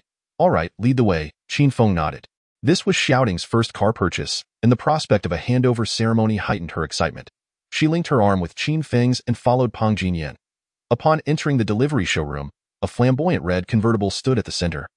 Adorned with balloons and flowers, topped with a massive red bow, a display screen above illuminated with the message, Congratulations to Ms. Xiaoting on acquiring a Porsche 911 Turbo S. Wishing you joy and happiness. 4 bottles of differently colored champagne and a flower box containing the car keys graced a table nearby. The sales staff lined up, holding confetti cannons to celebrate. A professional photographer stood before the car, signaling for Qin Feng and shouting to pose for a commemorative photo. As the confetti erupted, the image of shouting nestled in Qin Feng's embrace before the Porsche was captured, a beautiful scene reflecting her elation. With her dreams materializing, she was overwhelmed with joy, showering Qin Feng with kisses. System prompt: shouting's affection increased by 3 points. Qin Feng smiled faintly. The love demonstrated through actions the previous night had earned shouting an increase in affection. With their new car, their bond had grown further, leaving only a step to reach the coveted 80 points for a cashback. However, he was more focused on achieving a full 100 points to receive her remarkable physique. After all, without a sturdy waist, resisting the advances of so many alluring women became quite the challenge. "Miss Xia, would you like a detailed introduction of the car's features?" Peng Jinyan inquired, adhering to protocol. "Yes, please. I still don't know how to operate the convertible roof," shouting readily agreed. Peng Jinyan summoned an intern to sit in the passenger seat and thoroughly explain the controls to shouting in the driver's seat. Seeing that he had no further role, Qin Feng wandered to the adjacent showroom to explore other Porsche models, contemplating acquiring a more luxurious vehicle for himself. "Mr. Qin, this way please. I'll prepare some tea for you." "They may need some time," Peng Jinyan called out, following him with a smile. Buying a car isn't something to rush, Qin Feng thought as he followed the charming saleswoman into the VIP lounge and settled onto the sofa. "What would you like to drink, Mr. Qin? Black tea or green tea?" "We also have coffee," Peng Jinyan inquired, casually brushing her hair back and leaning slightly, her voice soft and inviting. Clad in a striking suit, a hint of allure peeked from her collar. Qin Feng discreetly admired her, contemplating the beauty of her form. "Anything will do," he replied. After a moment of thought, Peng Jinyan suggested, "I'll prepare you a cup of oolong tea." Qin Feng nodded in agreement, casually adding, "Perhaps with a couple of goji berries, too." Peng Jinyan teased, "Oh, Mr. Qin, have you already started your wellness journey at such a young age?" Qin Feng chuckled lightly. Everyone eventually learns to take care of their health. Peng Jinyan instructed a staff member to brew the tea, then boldly took a seat beside Qin Feng, her tone gentle. "You seem a bit weary, Mr. Qin. I happen to know a head massage technique. Would you like me to help you relax?" Intrigued, Qin Feng had never experienced a massage before. "Oh? You possess such a skill?" "Hee. I have many talents: dance, yoga, cooking, flower arrangement," she replied, sensing his interest. Without waiting for a response, she placed her hands on his shoulders, gently guiding his upper body down to her lap. Startled by her boldness, Qin Feng had expected her to stand and massage him, not to pull him down onto her thighs. Just as he opened his mouth to speak, he felt her delicate fingers caress his chin, softly kneading the area around his ear. Speechless, Qin Feng experienced a delightful tingling sensation where her fingers had brushed against his skin. Peering up, he saw only the towering mountains, obscuring his view of her face. The unique fragrance emanating from her enveloped him, igniting a flicker of desire. Yet, with so many women vying for his attention, he couldn't afford to squander his energy on one without a tangible reward. He recited a calming mantra in his mind, shutting his eyes to purely enjoy her massage. Peng Jinyan lingered on his face like a playful cat. Before using her thumbs to cradle his head, her fingers gently massaging his scalp as she cheerfully suggested, "I also learned full-body massages that can relieve tension and fatigue for men, if you have time. Mr. Qin, you're welcome to come to my place to try it out." Qin Feng adjusted his position comfortably against her lap and replied nonchalantly, "I'll contact you when I have the time." Peng Jinyan felt a surge of joy, believing she had a chance, and smiled sweetly. "Okay, I'll await your call, Mr. Qin." Qin Feng relaxed further, and Peng Jinyan wisely refrained from further interruption, continuing her massage quietly. Recognizing her skilled touch and attentive nature, he contemplated purchasing another vehicle from her. "Do you have any high-end, luxurious cars available? Are you considering a purchase for yourself, Mr. Qin? I'd recommend our most popular model, the Porsche Cayenne. Many people adore it, especially women," Peng Jinyan suggested. "I think the headlights are unappealing, resembling a frog, and those who drive it seem like scoundrels. It doesn't suit my style." Qin Feng replied coolly. What about the Panamera? It's understated yet luxurious, quite sophisticated," she proposed. "Porsches are too youthful and flamboyant. They're suitable for the driver's seat, not for being chauffeured. If Wang Gang were to drive me in a sports car, people might mistake me for a gay man. The thought alone is terrifying," Qin Feng decisively rejected. "Perhaps I prefer the Rolls-Royce Phantom, with its soft and spacious rear seats," he stated, favoring the kind of vehicle that would dazzle from behind. "Wow, Mr. Qin, you're quite young to be able to afford a Rolls-Royce. That's impressive." Peng Jinyan's eyes sparkled. The Phantom was a multi-million-dollar car, a favorite among the ultra-wealthy. She found herself yearning to envelop him in her embrace. Mr. Qin is too modest. If you're interested in a Rolls-Royce, how about I take you to purchase one? I happen to know their supervisor and can help you secure the best price. Peng Jinyan suggested, her gaze shimmering. The automotive sales circle was neither too large nor too small. With a few inquiries, she could easily locate the right connections. Moreover, securing such a high-value sale would yield a generous commission. Requiring only a touch of finesse, a deal worth millions was a rare opportunity. Seizing it could result in a significant boost to her earnings. That's fine. Price is a concern. I just want a well-equipped car that's south-ready to drive off the lot. Qin Feng responded with effortless charm. Peng Jinyan, unable to contain her excitement, hurriedly exclaimed, "Then let me check if there are any available cars right now." After saying this, she gently pressed her hand on Qin Feng's forehead with one hand while using the other to grab her phone and message someone on WeChat. With her mind focused on two tasks, she managed quite well. After a while, Xia Ting, having familiarized herself with the new car, called Qin Feng. Fearing that Xia Ting might catch him lying in someone else's embrace and subsequently become jealous and require soothing, which would be quite troublesome, he stood up and walked outside. "Ting Ting, would you like me to buy you another Rolls-Royce?" Xia Ting responded with a puzzled expression. After much explanation from Qin Feng, he clarified that due to family circumstances, he could not register valuable items under his name. As she was the only person he trusted, he wished to purchase the car using her identity. Only then did Xia Ting close her mouth in astonishment, accepting this reasoning, while feeling pleased to be the sole individual Qin Feng relied upon. Yet, she couldn't help but ponder his true identity and how he became so wealthy, under the blazing midday sun. On the road, a brand-new red Porsche was making its way at a snail's pace. It frequently came to abrupt halts, standing stiffly in the middle of the road, before shakily starting again, resembling a novice female driver at the wheel. Indeed, Xia Ting had never touched the steering wheel since obtaining her driver's license. This was her very first car. She drove with utmost caution, her heart racing, hardly daring to accelerate. Upon seeing the car ahead flashing its brake lights, she would stomp on the brakes from a considerable distance, fearing she might lose control and crash into it. Qin Feng, who did not know how to drive, sat in the passenger seat, nearly nauseated by her erratic driving skills. The once delightful fantasy of beautiful cars and elegant women felt like a distant joke. He found himself missing Shifuya, who drove swiftly and steadily, outperforming even seasoned drivers. He resolved to inquire about her preferred car next time and gift her one. Vowing never to ride in a novice female driver's vehicle again. Thankfully, the journey was not long. Xia Ting took Qin Feng to the Rolls-Royce dealership.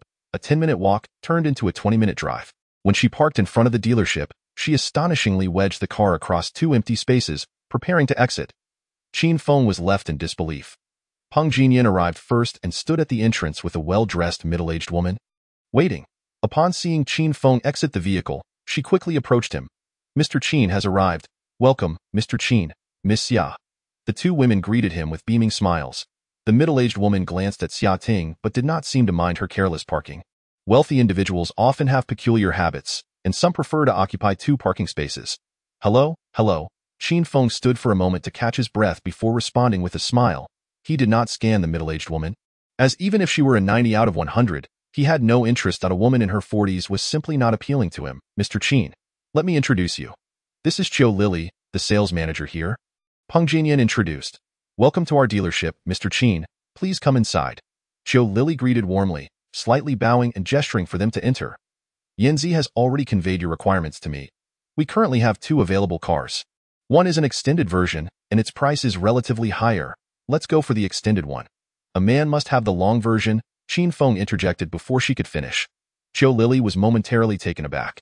She guessed that this young gentleman had a rather flamboyant personality, so she retracted her overly respectful demeanor and responded in a similarly playful tone. "Indeed, a handsome man like Mr. Qin should certainly not settle for less." Qin Feng was surprised by the middle-aged woman's boldness. Her flattery made him feel oddly pleased, and he replied with an air of confidence, "It's all natural. I can't help it. Sometimes it can be quite bothersome." Xia Ting, aware of Qin Feng's charm, felt slightly embarrassed upon hearing this and playfully nudged him, saying, "There are so many girls here. Can you please refrain from flirting?" Qin Feng chuckled, realizing that such behavior at the Rolls-Royce entrance was indeed inappropriate. Just as he was about to steer the conversation elsewhere, Peng Jinyan was unwilling to let it slide, grinning as she turned to Xia Ting to complain. "Miss Xia, you have a car. so of course. You wouldn't understand the struggles of us women without one. Sometimes, we just want to hear the engine roar, but we have no chance. Indeed, it seemed that female drivers were quite bold. Xiating ignored Peng Jinyan and pulled Qin Feng along, saying, "Brother, let us hurry and check out the cars. I've never even sat in a Rolls-Royce before." Qin Feng feigned indifference. "It's nothing special. It can't even transform." Xiating burst into laughter. "If it could transform? Could you even afford it?" Qin Feng, undeterred, boasted, "As long as you like it, I could buy the sun and gift it to you." Xiating playfully shot him a glare, saying sweetly, "Stop joking around. Let us get serious. How much is that extended version, really?" Qiu Lili, leading the way, overheard the question and replied with a smile, "Miss Xia, take a guess. You have 3 chances. If you're within $1 million, I'll personally gift you 3 lambswool floor mats, each priced at 68,000. Xiating's mouth fell open in astonishment. 68,000 for a single car mat? 3 mats could buy an ordinary car. With such high prices for a single mat, what could the whole car possibly cost? In her mind, a Porsche was already the pinnacle of luxury, and she had never dared to dream of anything more extravagant. 10 million. Xiating guessed, aiming high. Far from it. Qiu Lili chuckled. 2 million? Xiating's imagination soared. Too high, too high. It's not that outrageous, Qin Feng calmly interjected. Having read countless novels, he had a rough idea of such pricing despite never having driven a car. I estimate it to be around 18 million, Qin Feng stated matter-of-factly.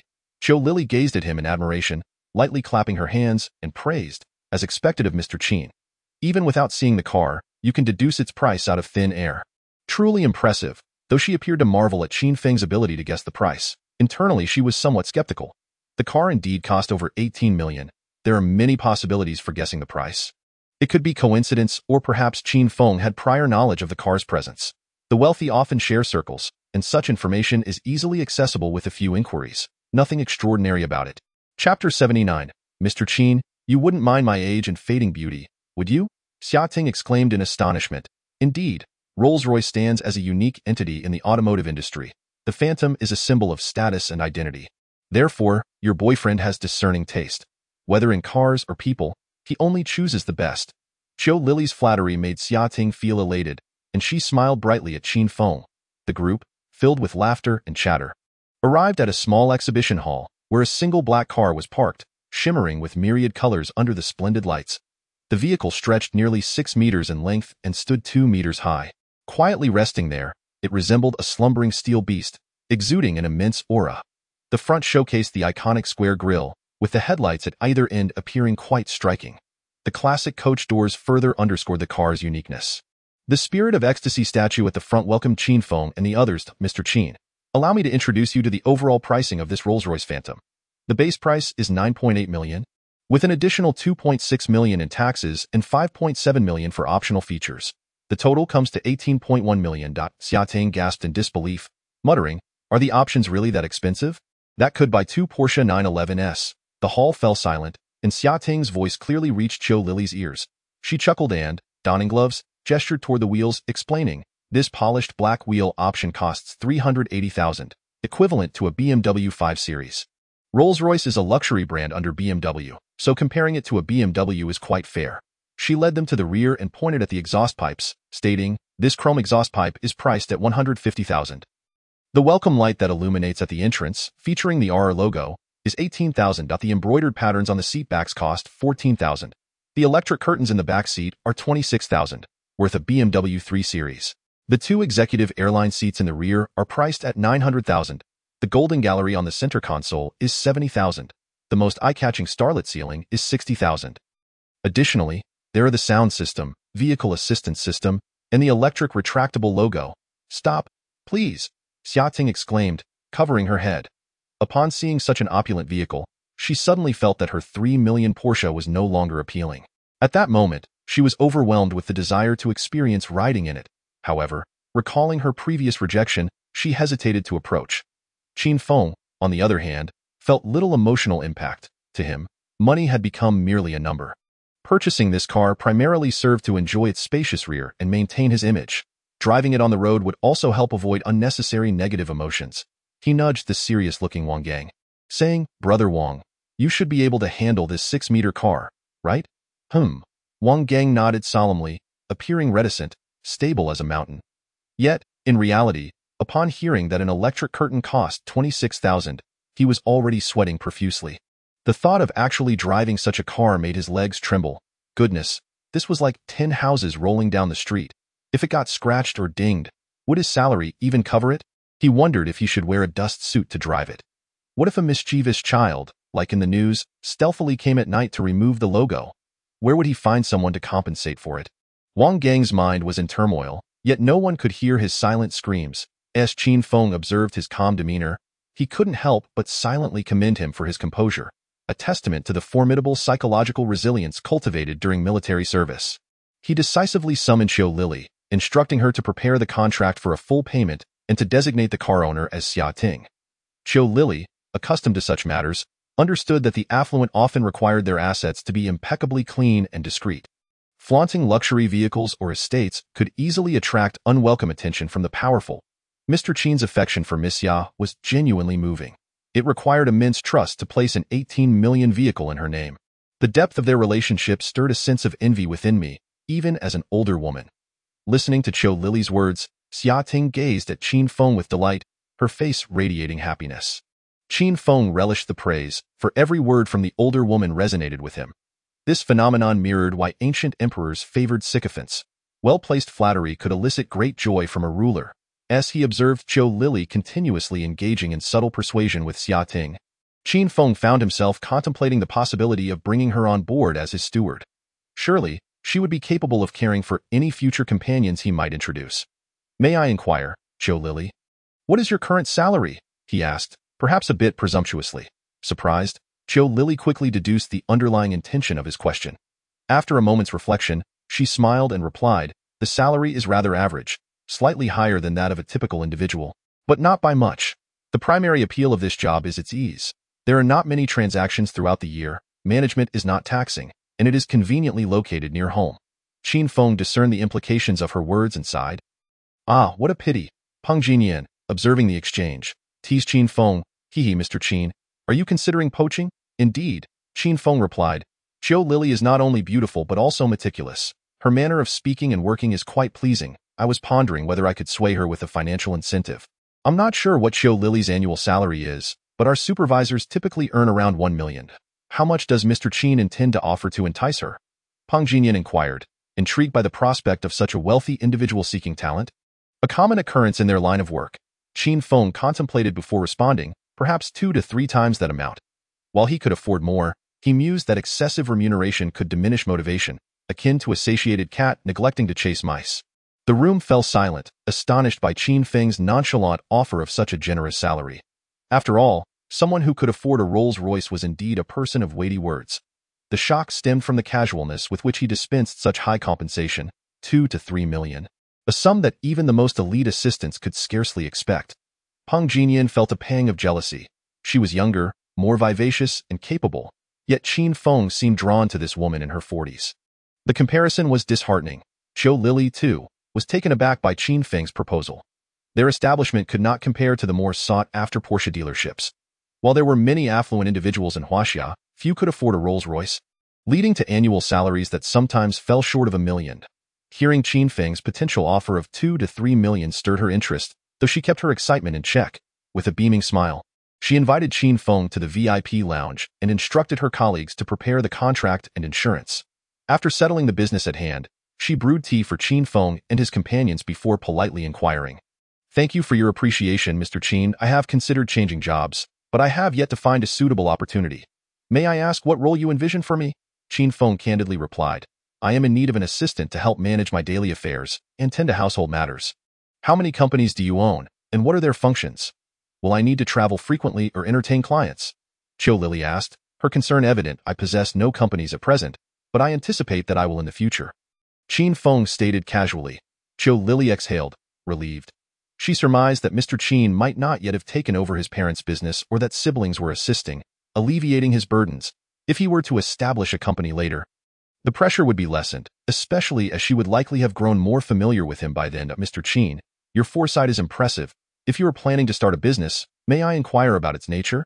I would like to prepare myself with relevant knowledge," she suggested. Qin Feng stroked his chin, appearing contemplative. He was momentarily stumped. He had no immediate plans to start a company. with the system at his disposal. It was akin to possessing an unlimited supply of resources, rendering the establishment of a company unnecessary. However, he realized he ought to consider the future for his potential offspring, ensuring they would be well provided for in a world devoid of the system. Suddenly, an idea struck him. He could establish an entertainment and media company. This venture could enable him to curate a roster of exceptional talents, investing in their ascension to stardom. The young women who captured the most affection could be prioritized. With ample funds at his disposal, the notion of sponsoring talents became increasingly feasible. He envisioned them as aspiring idols, launching their careers and ensuring that, even without the system, his future children would not face hardships. He thought, perhaps this could also afford him proximity to the very talents he sought. Energized by this revelation, Qin Feng reined in his excitement and stated, "For now, there's no rush regarding the company. I envision it primarily within the entertainment and media sector. Your primary role will be to manage domestic affairs, ensuring that both Xiaoting and I are well cared for." Qiu Lily paused, unable to suppress her curiosity. "Are you suggesting that for 2 to 3 million, you wish to hire me as a housekeeper?" I meant as a steward for both myself and Miss Xia," Qin Feng clarified. Upon hearing that Qin Feng was recruiting for her sake, Xiaoting perked up, scrutinizing Qiu Lily closely. The middle-aged woman presented a tall and dignified figure, with the passage of time lending her a unique charm. Her features exuded a sense of wisdom and grace. Xiaoting found herself quite fond of this older sister figure and had no objections to Qin Feng's hiring decision, as long as he harbored no peculiar inclinations. Qiu Lily hesitated, unsure of the reliability of this proposition. After some deliberation, she said, "Mr. Qin, this is quite a significant shift in industry. May I have a few days to consider?" Qin Feng nodded in agreement, of course. The role of a housekeeper may demand considerable time, requiring round-the-clock attention. You should inform your family. Hearing that she would be a housekeeper, Qiu Lily offered a rueful smile. As a respected 4S store manager, the thought of tending to children felt undignified. Had it not been for the alluring prospect of a 2 to 3-fold salary, she would not have entertained the idea. "I am divorced, and custody of my child was granted to my ex-husband. My schedule is flexible, however, my lack of experience in caregiving concerns me," she confessed. "You need not worry. Just as you demonstrated earlier will suffice. We are all respectable individuals," Qin Feng assured her. He felt quite satisfied with Qiu Lily. Appreciating her discernment, affability, and managerial experience, he envisioned a future where he would possess multiple villas and a cadre of servants. Entrusting this perceptive woman with such responsibilities felt reassuring. Additionally, with the multitude of young women in his life, she could assist in coordinating their care. Qin Feng had no intention of having equally stunning women attend to one another, fearing potential rivalries. The role of attending to the lady of the house would be best suited for this astute older sister. "Should you agree, we can start with an annual salary of 2 million. If your performance is commendable, the year-end bonus will not be less than 1 million. If you can keep my partner happy and deepen her affection for me, feel free to dictate your salary increases," Qin Feng proposed, fully aware of the allure of such an offer. Qiu Lily was thoroughly captivated by the prospect. Following a generous employer certainly promised a brighter future than remaining where she was. Many attractive salespeople had left their positions upon being courted by affluent bosses. Yet, she had not anticipated encountering such an opportunity at her age. "I am grateful for your kindness, Mr. Qin. I shall provide you with an answer by tomorrow at the latest." "If that is acceptable?" she asked cautiously, already leaning towards a favorable decision. "Yes," Qin Feng nodded, then shifted his gaze to the silent Wang Gang, adding with a smile, "Wang, you will be evaluated by the same standards. Your performance these past few days has been commendable, and you may consider yourself effectively promoted." Wang Gang's eyes widened in disbelief. He had not expected to be included in this arrangement. His joy was palpable as he grappled with the surreal nature of the moment. Transitioning from an annual income of 100,000 to 2 million was an experience beyond his wildest dreams. The sudden influx of happiness left him speechless, and he stammered, "Thank you, boss. I, Wang Gang, am willing to face any challenge for you." "Why on earth would you face challenges?" Qin Feng quipped. Xiaoting was thoroughly exasperated by such violent affairs and couldn't help but voice her frustration. I, Wang Gang stammered, contemplating saying he would fetch the moon for the boss, yet fearing it might lead to misunderstandings. He forcefully swallowed the words back, "And no need to wait for my orders. The next time you see someone causing trouble in front of me, just pin her down first," Qin Feng said with a calm demeanor. Wang Gang realized that the boss was referring to yesterday's incident at the mall. At that moment, he had refrained from intervening primarily because that woman was the boss's ex-girlfriend. Moreover, he had solely focused on defending against others' physical assaults, neglecting the potential for emotional attacks. Upon hearing the boss's words, he immediately assured, "Rest assured, boss, if anyone dares to disrespect you again, I will certainly lift her with one hand." Qin Feng waved his hand dismissively, not bothering to ask if he could actually lift a 200-pound person. Returning to the main topic, he inquired, "When can the car be delivered at the earliest?" Qiu Lily promptly replied, "The car can be delivered tomorrow." Qin Feng nodded, "All right, I will have Wang Gu come to pick it up then. Please pay attention." "Understood," Qiu Lily said as she took the documents from the salesperson and turned to Xia Ting. "Please sign here, Ms. Xia." Chapter 81. Learning to be a heartbreaker, becoming a heartbreaker, surpassing heartbreakers. Xia Ting signed without hesitation. Upon seeing another Rolls-Royce added to her name, her gaze towards Qin Feng transformed. Initially, she merely perceived him as a successful individual worth millions. However, his demeanor today made her realize that his worth was undoubtedly extraordinary, very likely in the 9-digit range. For an ordinary person to reach the level of millions, or even tens of millions, it might require a lifetime of effort coupled with luck. Yet, to surpass a billion, one would need the strength of a family. She speculated that Qin Feng's father might be deliberately feigning poverty, concealing the fact that he was a billionaire, having raised Qin Feng in hardship to strengthen his will, much like the Prince of Spicy from the news, who had hidden a vast fortune for over 20 years. Or perhaps he had been reunited with a long-lost biological father who was wealthy and influential, transforming Qin Feng from a poor boy into a nobleman. Most individuals would undoubtedly rejoice to discover their boyfriend was a nobleman.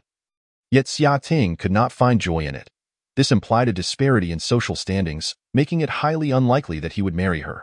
Xia Ting felt conflicted, uncertain if the strategy of betrothal would hold any weight with her father. She had heard that some affluent families only cared for their children, disregarding the mothers. The more she thought, the more fearful she became. Once all the paperwork was completed, Peng Jinyan and Qiu Lily stepped outside to discuss commission matters. Qin Feng sat in the lounge, awaiting their receipts and miscellaneous documents. He turned to find Xia Ting, lost in thought, and inquired, "Darling, are you not happy about buying the car?" Xia Ting cast a melancholic glance at him. "I'm not unhappy. I'm just contemplating our future." Qin Feng chuckled, "In the future, I will love you just as I do now, ensuring you live a joyful life." Xia Ting expressed her grievances, "But I feel like I am drifting further away from you." Qin Feng, with a playful smile, replied, "Last night, our distance was negative. How could it be far?" Xia Ting playfully retorted, "You're being ridiculous, I'm speaking seriously. I feel like you're changing every day, and it's a bit alarming. What is there to fear? No matter how I change, my love for you will remain constant." Qin Feng mistakenly assumed she was accusing him of being fickle and comforted her, "Do not overthink it. You are my most important girl. Regardless of how many women are around me, you will always be the one I cherish the most." Listening to his sweet words, Xia Ting leaned closer, nestling into his embrace, and murmured, "You're so handsome and come from such a good family. I feel a bit unworthy of you." The girl's heartfelt admission caused Qin Feng to pause momentarily. Could it be that even a beauty of her caliber occasionally felt insecure? He gently massaged her shoulders and planted a kiss on her forehead, then borrowed a line from a domineering character on television. "If even you feel unworthy of me, then there is no one in this world who is worthy." Feeling uplifted, Xia Ting tilted her head and leaned closer to Qin Feng's profile. "Humph, you're quite the charmer. You must use the same lines on other girls, right?" "No." Qin Feng sharply seized the essence of her words and replied earnestly, "It's not deception. Everything I say is from the heart. Only a fool would believe you, scoundrel." Xia Ting began to smile, gazing at the man she found increasingly appealing, and couldn't help but playfully ask, "Brother, will you ever abandon me?" Qin Feng replied resolutely, "Never." Then, Xia Ting's gaze faltered, hesitatingly asking, "Is there a possibility that you might marry me in the future?" Qin Feng's brow furrowed. This question was far from simple. The last time Xia Ting's affection reached 79, it had plummeted when she insisted on meeting his parents, and he had not acquiesced. Now, facing a similar scenario, he recognized that a simple affirmative could elevate her affection to 80 points. Yet, he was reluctant to do so, for he suspected that achieving a maximum affection of 100 might necessitate marriage, a commitment he wasn't ready for. To avoid a repeat of the previous drop in affection, he resolved to take the initiative. "Before I answer your question, I would like to ask you," Qin Feng said calmly, "do you love me?" Xia Ting was taken aback, quickly asserting, "Of course I love you. Otherwise, why would I want to marry you?" "You do not love me," Qin Feng replied flatly, raising his hand to stop her from speaking further. "Loving someone cannot be concealed. Even if you cover your mouth, it will still show in your eyes. I see no love in your gaze, only a strong desire for possession. I do not. Xia Ting panicked. She desperately sought to articulate something to prove her feelings, yet realized that aside from physical pleasure, she had not truly done anything heartfelt for Qin Feng.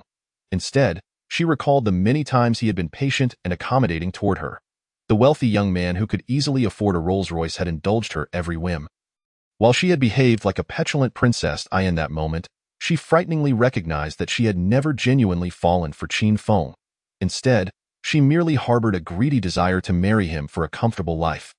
Marriage should be a testament to mutual love, yet she had seen Qin Feng's affection while offering nothing in return, and now she was even demanding he marry her. Reflecting on this, she felt it was indeed a bit excessive. With tears welling in her eyes, she shook her head in distress, her gaze cast downward. Seeing her like this, Qin Feng instead smiled. This campus beauty resembled his former self, equally at a loss for words. Yearning for proof of sincerity from the one they admired. Back then, he had been like a love-stricken fool, unsure how to demonstrate his feelings, merely wishing to lay his heart bare for the one he adored.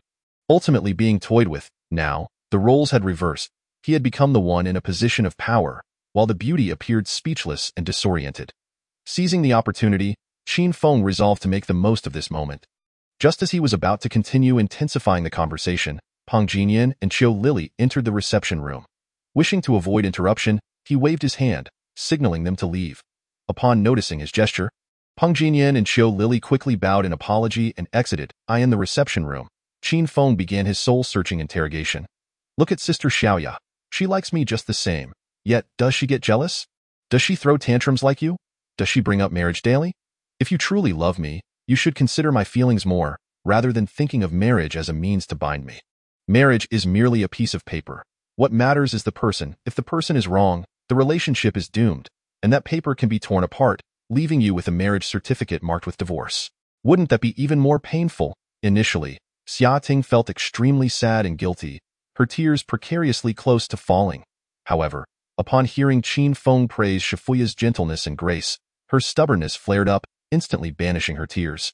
She wished to control her temper, to act more like the main partner, demonstrating a gentle and generous demeanor to leave a good impression on Qin Feng. Yet, she found herself unable to do so. The moment she spotted other women beside her man, she felt an overwhelming urge to confront them. She could compromise on marriage, but not on Qin Feng's other women. That was non-negotiable. She resolved to exhaust Qin Feng daily, ensuring he could still enjoy outings as a testament to his prowess. Chapter 82. Wang Gang, strong as steel, brother, I will no longer mention marriage. Please don't be angry with me. Hearing Xia Ting plead for forgiveness in a pitiful tone brought instant joy to Qin Feng. Believing his words had worked, he gently stroked her head and encouraged her, emulating the approach of past heartbreakers. I currently have no plans for marriage. However, if I decide to marry in the future, I will only choose a girl who truly loves me, and you are my first choice, provided you can wholeheartedly follow me. Qin Feng gazed tenderly at Xia Ting, and indeed, hope ignited in her eyes as she nodded earnestly. Yes, I will make sure you understand my feelings. I look forward to your performance. Brother, I love you. I love you too. Qin Feng felt an immense sense of joy within. After this round of emotional persuasion, surely her affection would rise, perhaps it might even skyrocket. Reflect for a moment. There lies a flicker of anticipation within. He quietly awaits the chime of the system notification point. 10 seconds pass, half a minute elapses. A full minute ticks by. Xia Ting's expression remains as sincere as ever, her eyes glistening with unshed tears, embodying a poignant devotion, as if to say, if you do not forsake me, I shall not abandon you. Yet, the affection meter refuses to budge. What could be amiss? It ought not to be so. In the past, upon hearing of a potential marriage, the affection had surged, nearing 100, to the extent that names for their future children had been whimsically chosen. And he had even impulsively purchased an $8,000 necklace on the spot. Why, then, does the affection meter remain stagnant in the presence of Xia Ting? Is there a bug in the system? System, would you kindly respond? System notification. Xia Ting's affection level 0. Damn. Is this a jest? Could it be that such PUA techniques are the exclusive domain of women? Is my effort in vain? A wave of frustration washes over him, grappling with the unfathomable nature of a woman's heart, likened to a needle in the ocean. What he remains unaware of is that once a woman's affection reaches a certain threshold, only extraordinary events can evoke the deeper emotions required to surpass that barrier. At this moment, Xia Ting is overwhelmed with guilt and possessiveness, yet devoid of true love for him. Thus, the affection meter, currently at 79, remains unyielding. Although Xia Ting genuinely wishes to grow old alongside Qin Feng, a lack of emotional connection renders her intentions moot. This is not her failing. It is a universal truth among women. Even if the man were the world's richest, a woman may kneel in servitude for his wealth. But her true sentiments remain inscrutable. The system defines an 80-point affection level as evidence that a woman, irrespective of her financial standing, desires to walk through life with her chosen man. ATA 100-point affection level. Even if that man were to be utterly reprehensible, having served time, suffered ailments, lost all his wealth, and committed acts of violence against family, she would unwaveringly stand by him, clinging to the hope of his redemption. Regardless of societal judgment or perceived worthlessness, her loyalty would endure until death. Such foolish women abound in this world. Once love is kindled, they leap headlong into the flames, much like the lovesick men, who, in contemporary society, find little sympathy and are often derisively labeled. Qin Feng had once been a lovesick man. Even now, he remains so. However, with time, as his capabilities expanded, the number of potential objects of his affection multiplied. Yet, he still fails to comprehend the complexities of women. He had hoped that mere words would grant him a formidable physique, but it appears far more intricate. Thus, he contemplates a grand gesture to win Xia Ting's heart. But what kind of spectacle should he orchestrate? He sinks into deep thought. Congratulations on becoming the esteemed owner of a Rolls-Royce. May the goddess of victory illuminate your grandeur. Amidst the sales manager's well wishes, Qin Feng waves cheerfully to them as he exits the dealership. He informs Xia Ting that he must attend to some matters before joining her later, then steps into Wang Gang's vehicle. Upon seeing Qin Feng depart, Xia Ting's face contorts with reluctance. She yearns to cling to him, yet he states he has business, and she cannot pry further, leaving her disheartened as she drives home alone. Yet, she soon recalls the prospect of boasting to her mother about acquiring a Rolls-Royce Phantom, and her spirits lift once more. Surely, upon seeing an 18 million yuan car, her mother's eyes would nearly pop out of their sockets. Heh. She envisions her mother's astonished expression while driving home, but to her surprise, her mother is not present. Instead, her father, who has no classes that afternoon, is home resting. Upon seeing her return in such an extravagant vehicle, he assumes she has been up to no good and without further ado, administers a beating. Xia Ting, incensed, resorts to a hunger strike in protest. But these are matters for another time. Returning to Qin Feng, he sits in the car and poses a question to Wang Gang. Brother Wang, if you were exceedingly wealthy and wished to make a woman fall in love with you, what would you do? The straightforward man responds, just give her money and declare your love. That carries risks. Is there a more reliable method? Buy her delicious food to fatten her up. That way, she'll have no other options and will have to stick with you. Qin Feng is left speechless. Is there a quicker approach? Perhaps something romantic. Wang Gang confidently replies, then buy her a gold ring, flowers, or lipstick. My wife adores such things. All right, please focus on driving. Understood, boss. A man who has served in the military is indeed formidable. Qin Feng shakes his head, reflecting on the futility of his inquiry. Pursuing a woman is as simple as purchasing what she loves. Such a straightforward question, and yet he found it necessary to seek advice. Qin Feng retrieves his phone and opens Zaya Hongshu, searching for the villa Xia Ting had mentioned she adored. He plans to craft a little surprise to see if it might yield results. He quickly finds the contact information and dials the number. It is the same agent from before. Although he had stood her up previously using Xia Ting's phone, Qin Feng feels no embarrassment. Hello? Greetings, this is Unjulu Real Estate. May I ask who is speaking? Qin Feng responds incongruously. I found a villa on your Zaya Hongshu that I wish to purchase as a gift for my girlfriend. I need her presence to sign? The agent pauses, then replies earnestly, if the property is to be registered under your beloved's name, she indeed must be present to sign. What I mean is I want to surprise her by purchasing it secretly. That complicates things. We would require a power of attorney or similar documentation. Would you be able to meet to discuss? Certainly. Please provide your address. All right, my surname is Zhang Daji. May I ask your surname? Qin, as in Qin Shi Huang. Very well, Mr. Qin Shi Huang, our address is XXX. Kindly give me a call when you arrive. I will be at the office, ma'am. As Zhang Daji hangs up, he smacks his lips, displeased with his blunder of addressing the client as Qin Shi Huang. However, he vaguely recalls a previous client with the surname Qin, who had called about viewing a villa. That individual had left him waiting for 2 hours at the villa's entrance, only to not show up and subsequently ignored his follow-up calls. The voice on the line now seems somewhat familiar. Could it be the same person? Zhang Daji furrows his brow, deep in thought. Chapter 83. Driving a Rolls-Royce is a mortal sin. Qin Feng arrives at the designated establishment and steps out to make a call. The young man, thin and with shifty eyes, emerges in a suit and tie. Despite the sweltering heat, he scans the surroundings and upon spotting Qin Feng and his tall companion at the entrance, immediately breaks into a simian grin, cheerfully exclaiming, "Gentlemen, you have arrived. I am Xiao Zheng. May I ask which of you is Mr. Qin?" "I am Qin Feng." He steps forward to introduce himself. Zhang Daji eagerly approaches, shaking Qin Feng's hand lightly, and turns to Wang Gang, inquiring, "What shall I call this esteemed gentleman?" Wang Gang stands stoically behind Qin Feng, offering no response. Qin Feng smilingly answers, he is surnamed Wang and is not much for conversation. "Ah, Brother Wang, welcome, welcome.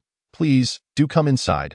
Zhang Daji gestures invitingly. Qin Feng follows him into the office, surveying the space. It is a modest-sized real estate agency, approximately 40 square meters, with a few sofas and coffee tables arranged in the lobby, and a manager's office partitioned off within. 5 employees, both men and women, are seated in a row, engrossed in their work on computers, creating an impression of busyness. Qin Feng discreetly takes a seat on the sofa, feeling somewhat disappointed at not encountering the rumored beautiful agent. Wang Gang remains steadfastly behind him, his demeanor austere. Observing the pair, Zhang Daji's thoughts wander. Their presence strikes him as that of a boss and his bodyguard. Nevertheless, he treats Wang Gang with respect, bringing over 3 cups of water and setting them on the table, courteously stating, "Gentlemen, please have some water. It is truly hot today, and look at that blazing sun outside." Qin Feng remains unhurried, glancing at Zhang Daji's suit, casually engaging in small talk. "Indeed, if it's hot, one should wear less." Zhang Daji laments, "I wish I could, but the company prohibits it. I am left with no choice." Qin Feng chuckles, replying, "You could step outside to remove it."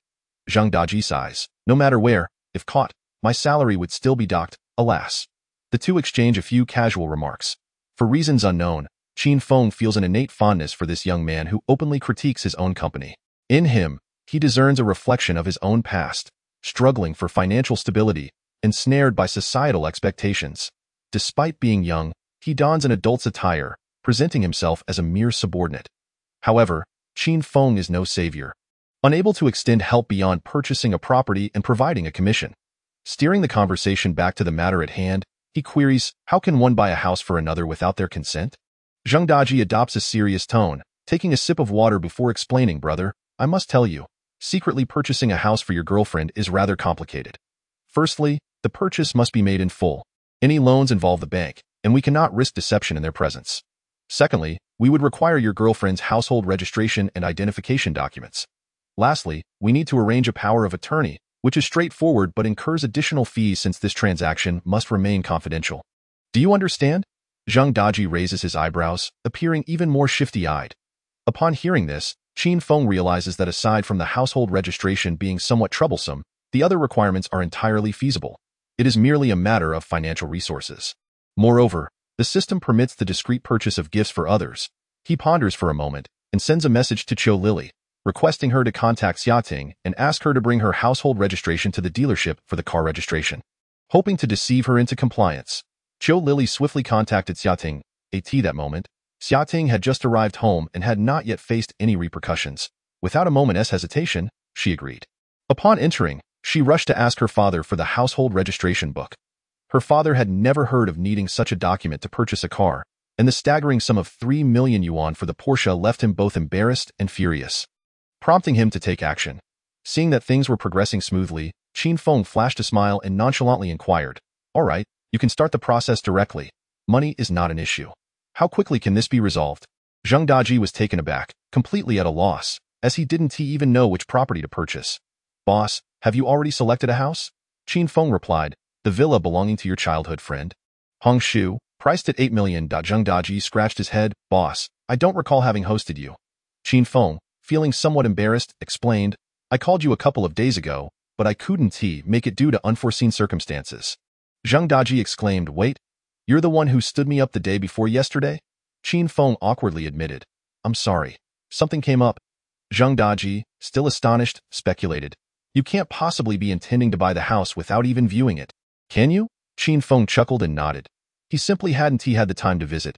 He thought to himself that since the house was already there and the area was set, he could always renovate it if needed. After all, it was just a few million yuan. There was no need to waste time making a trip. Are we not discussing the housing price? Are we not negotiating the commission fee either? Zhang Daji incredulously exclaimed, "Are you out of your mind?" Qin Feng shot him a cold glance. Wang Gang also looked up, feeling a bit unclear whether this constituted mental warfare. He thought to himself, "Let us wait a moment and see." Zhang Daji spoke loudly, causing several other salespeople to peek over. The two were not making any effort to lower their voices, so anyone interested could easily hear their conversation. A few salespeople whispered among themselves, "Do you think this guy is a real big shot or just messing with Xiaozheng? I think he is just here for a laugh. Who buys an 8 million yuan villa without even taking a glance? Quite possibly. Did you see him? He even hired a bodyguard to put on a show. What kind of serious person travels with a bodyguard? Did you see the car he arrived in? I saw him get out of an ordinary domestic vehicle earlier. That confirms it. He is definitely a joker, coming to toy with Xiaozheng. What a boring person." Zhang Daji, a university graduate who had worked at this company for nearly 2 years, had never encountered anyone so cavalier about purchasing a home. Meeting for just 3 minutes and relying on a video to declare he was ready to spend 8 million yuan to please his girlfriend. How could that be possible? Even television dramas wouldn't dare portray such a scenario. If there truly were someone who spent money without a second thought, there would surely be financial advisors to assist them. How could they personally come to this small shop to discuss paying in full for a house while sneaking about? Adding to the fact that he had stood Zhang Daji up previously, Zhang Daji was willing to bet that these two were undoubtedly insane. "Boss, please don't mess with me. I'm just an ordinary person. If you enjoy watching villa videos, I can recommend some villas worth over $1 billion. You can chat with their agents, all right?" Qin Feng maintained his composure and replied lightly, "I'm not into men." "I am not joking with you. No, Zhang Daji emphasized. "This is an 8 million yuan villa, not 800 yuan. Who buys a house like it's a watermelon, letting the seller choose without even looking?" Qin Feng glanced at his phone, where Shifuya was asking if he had time to take Yi out to play. While replying to her, he said, "If you don't believe me, I'll just go next door to the real estate company and inquire. Surely, there are more properties available than just yours, right?" Chapter 84. If I call you father, would you dare to respond? Zhang Daji couldn't believe that this pretentious individual could afford a villa. Seeing him calm and collected, acting as if it were all in a day's work, Zhang Daji, out of spite, declared, "Fine, if you can provide a 100,000 yuan deposit, I'll call you father on the spot." Qin Feng laughed. "What if I provide 1 million? Zhang Daji, exasperated, retorted, I'll strip down and run around outside." Qin Feng asked, "Are you serious?" "Absolutely," Zhang Daji asserted defiantly. Qin Feng gave him a thumbs up. "All right, you've got guts, go prepare the contract, and give me a corporate account number. I'll transfer the funds first." As his words fell, onlookers were left dumbfounded. Wow, is he actually serious? Could he really be a big shot? This is going to be entertaining. Regardless of whether it's true or not, I feel like Xiaozheng is going to be in trouble. Ha ha ha, if the big shot pays up and Xiaozheng doesn't run around naked, what will happen? I don't know, but if he does run around, he won't have a job anymore. Who told him to be so cocky? He deserves it. Exactly, working overtime and rolling over his own people. It's better for him to leave. He looks shifty and definitely doesn't seem like a good person. Yet he pretends to be a nice guy. It's so hypocritical. Zhang Daji ignored the surrounding chatter, his face flushed as he stood frozen, hesitant to draft the contract. He regretted making this bet. If this guy really pulled out the money, it would be a slap in the face for him. Either he would run naked and lose his job or offend a big shot. Running naked would be a lifelong humiliation, an indelible stain. Once he did that, not only would he lose his job, but he would also end up at the police station. However, if he chose to be dishonest and offended the big shot, the consequences would be dire. Such a person, spending millions to please a girl, was indeed somewhat intimidating. Who knows what they might do? Just as he was caught in this dilemma, the door to the manager's office opened, and out stepped a poised woman, dressed in a beige suit paired with a white blouse and a fitted short skirt. Her long, fair legs stood elegantly. Her attire was simple yet tasteful, exuding a sense of sensuality, and she had an alluring femininity about her. Qin Feng glanced her way, assessing her to be around 29 years old, with an 88 out of 100 in attractiveness. So close, yet so far. The woman, named Lu Ziki, approached Zhang Daji and admonished, "Xiaozheng, what is going on? Can't you speak properly?" "It's not me causing trouble, Sister Lu. It's this big shot claiming he wants to purchase an 8 million yuan villa in cash." And I got a bit flustered, so I shouted, Luziki was momentarily taken aback. She had only heard her staff shouting from inside, prompting her to come out and see what was happening. Now, upon hearing Zheng Daji's words about the villa, her expression shifted from anger to one of radiant delight. My apologies, sir. Our staff's service may have been lacking. If you have any requests, please let me know, and we will do our utmost to ensure your satisfaction. Qin Feng chuckled. I don't have any demands, just curious to see what it's like when someone runs naked. Luziki was momentarily confused, but after hearing Zheng Daji's brief recounting of the betting incident, she quickly understood. Assessing the composed Qin Feng and the stern Wang gang behind him, her vast experience told her all she needed to know.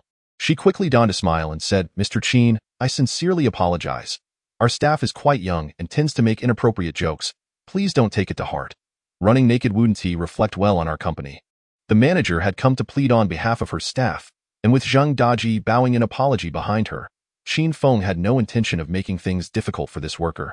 After all, she hadn't said anything truly outrageous. She was merely expressing some skepticism. Qin Feng smiled and said, I was just speaking casually. Let us move on and draft that contract. After a bit of back and forth, seeing that she had successfully appeased such a valuable client, Luziki felt a swell of pride in her chest, thinking that Qin Feng was acting so graciously due to her beauty. She then offered, Thank you for your generosity, Mr. Qin. Let us arrange a meal sometime. All right, Qin Feng replied dismissively, returning to his conversation with Shi Fuya on his phone. Luziki was pleased and took the opportunity to invite him into her office for tea, instructing Zheng Daji to prepare the intent to purchase. Zheng Daji, seeing that Qin Feng had so easily let him off the hook and was still willing to proceed with the home purchase, was instantly overjoyed and couldn't help but exclaim, Boss, you're amazing. Qin Feng, noticing his audacity, teased, What were you saying you'd call me? Zheng Daji, with thick skin, boldly declared, Father, you're awesome. As long as I'm not embarrassed. It's the others who should feel awkward. Qin Feng indeed felt a bit uneasy, slightly disgusted. Then let us go with Godfather. No, just stick to calling me brother like before. A brother is like a father.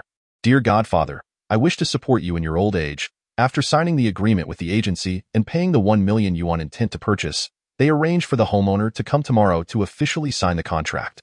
At this point, the other salespeople began to regard Qin Feng with newfound respect, while simultaneously feeling envious of Zheng Daji for encountering such a wealthy big brother. Damn, he's really smooth. Calling someone father so easily. I wouldn't even want a commission from a deal like that. How did this foolish dog get so lucky, casually attracting a wealthy buyer? Xiaozheng probably has a different background. He must know wealthy people. True, it's disgusting. In the end, he's only succeeding because of family connections. The surrounding salespeople's discussions were laced with envy, as they were green with jealousy over Zheng Daji potentially earning tens of thousands from this deal. Reluctant to exert himself as diligently as he did, they secretly conspired to ostracize him. After all, finding reasons to slander others is far more pleasurable than acknowledging their superiority. Hence, those who are less fortunate in appearance must inherently toil harder than their peers. Fortunately, there exists a gentleman by the surname of Ma, who has set a commendable example for these individuals. Upon witnessing Qin Feng sign the agreement and ascertain his wealth, Luziki's demeanor transformed into one of increased warmth. Mr. Qin, do you have time this evening? We still have some commercial properties and office buildings for sale, if you're interested. Shall we dine together and have a brief discussion? As she spoke, she was pouring tea for Qin Feng. Bending low in her office, where only Wang Gang was present, Qin Feng glanced indifferently at the woman's attire, and indeed, the view within was rather appealing. Her curves were quite discernible, delicate and fair, captivating to the eyes. Strangely, since acquiring wealth, such sights have become significantly more frequent. After merely a cursory glance, Qin Feng withdrew his gaze, harboring no particular thoughts regarding the not-so-grand bun. He decided to postpone discussions about the office building for now, as he was not inclined to engage in such matters at this moment. Maintaining her posture while pouring tea, Luziki flicked her hair by her ear and suggested, Then let us simply enjoy a meal together. Without discussing work, shall we? She presumed Qin Feng was the type of man who would not act without tangible benefits, thus intending to invest a little effort.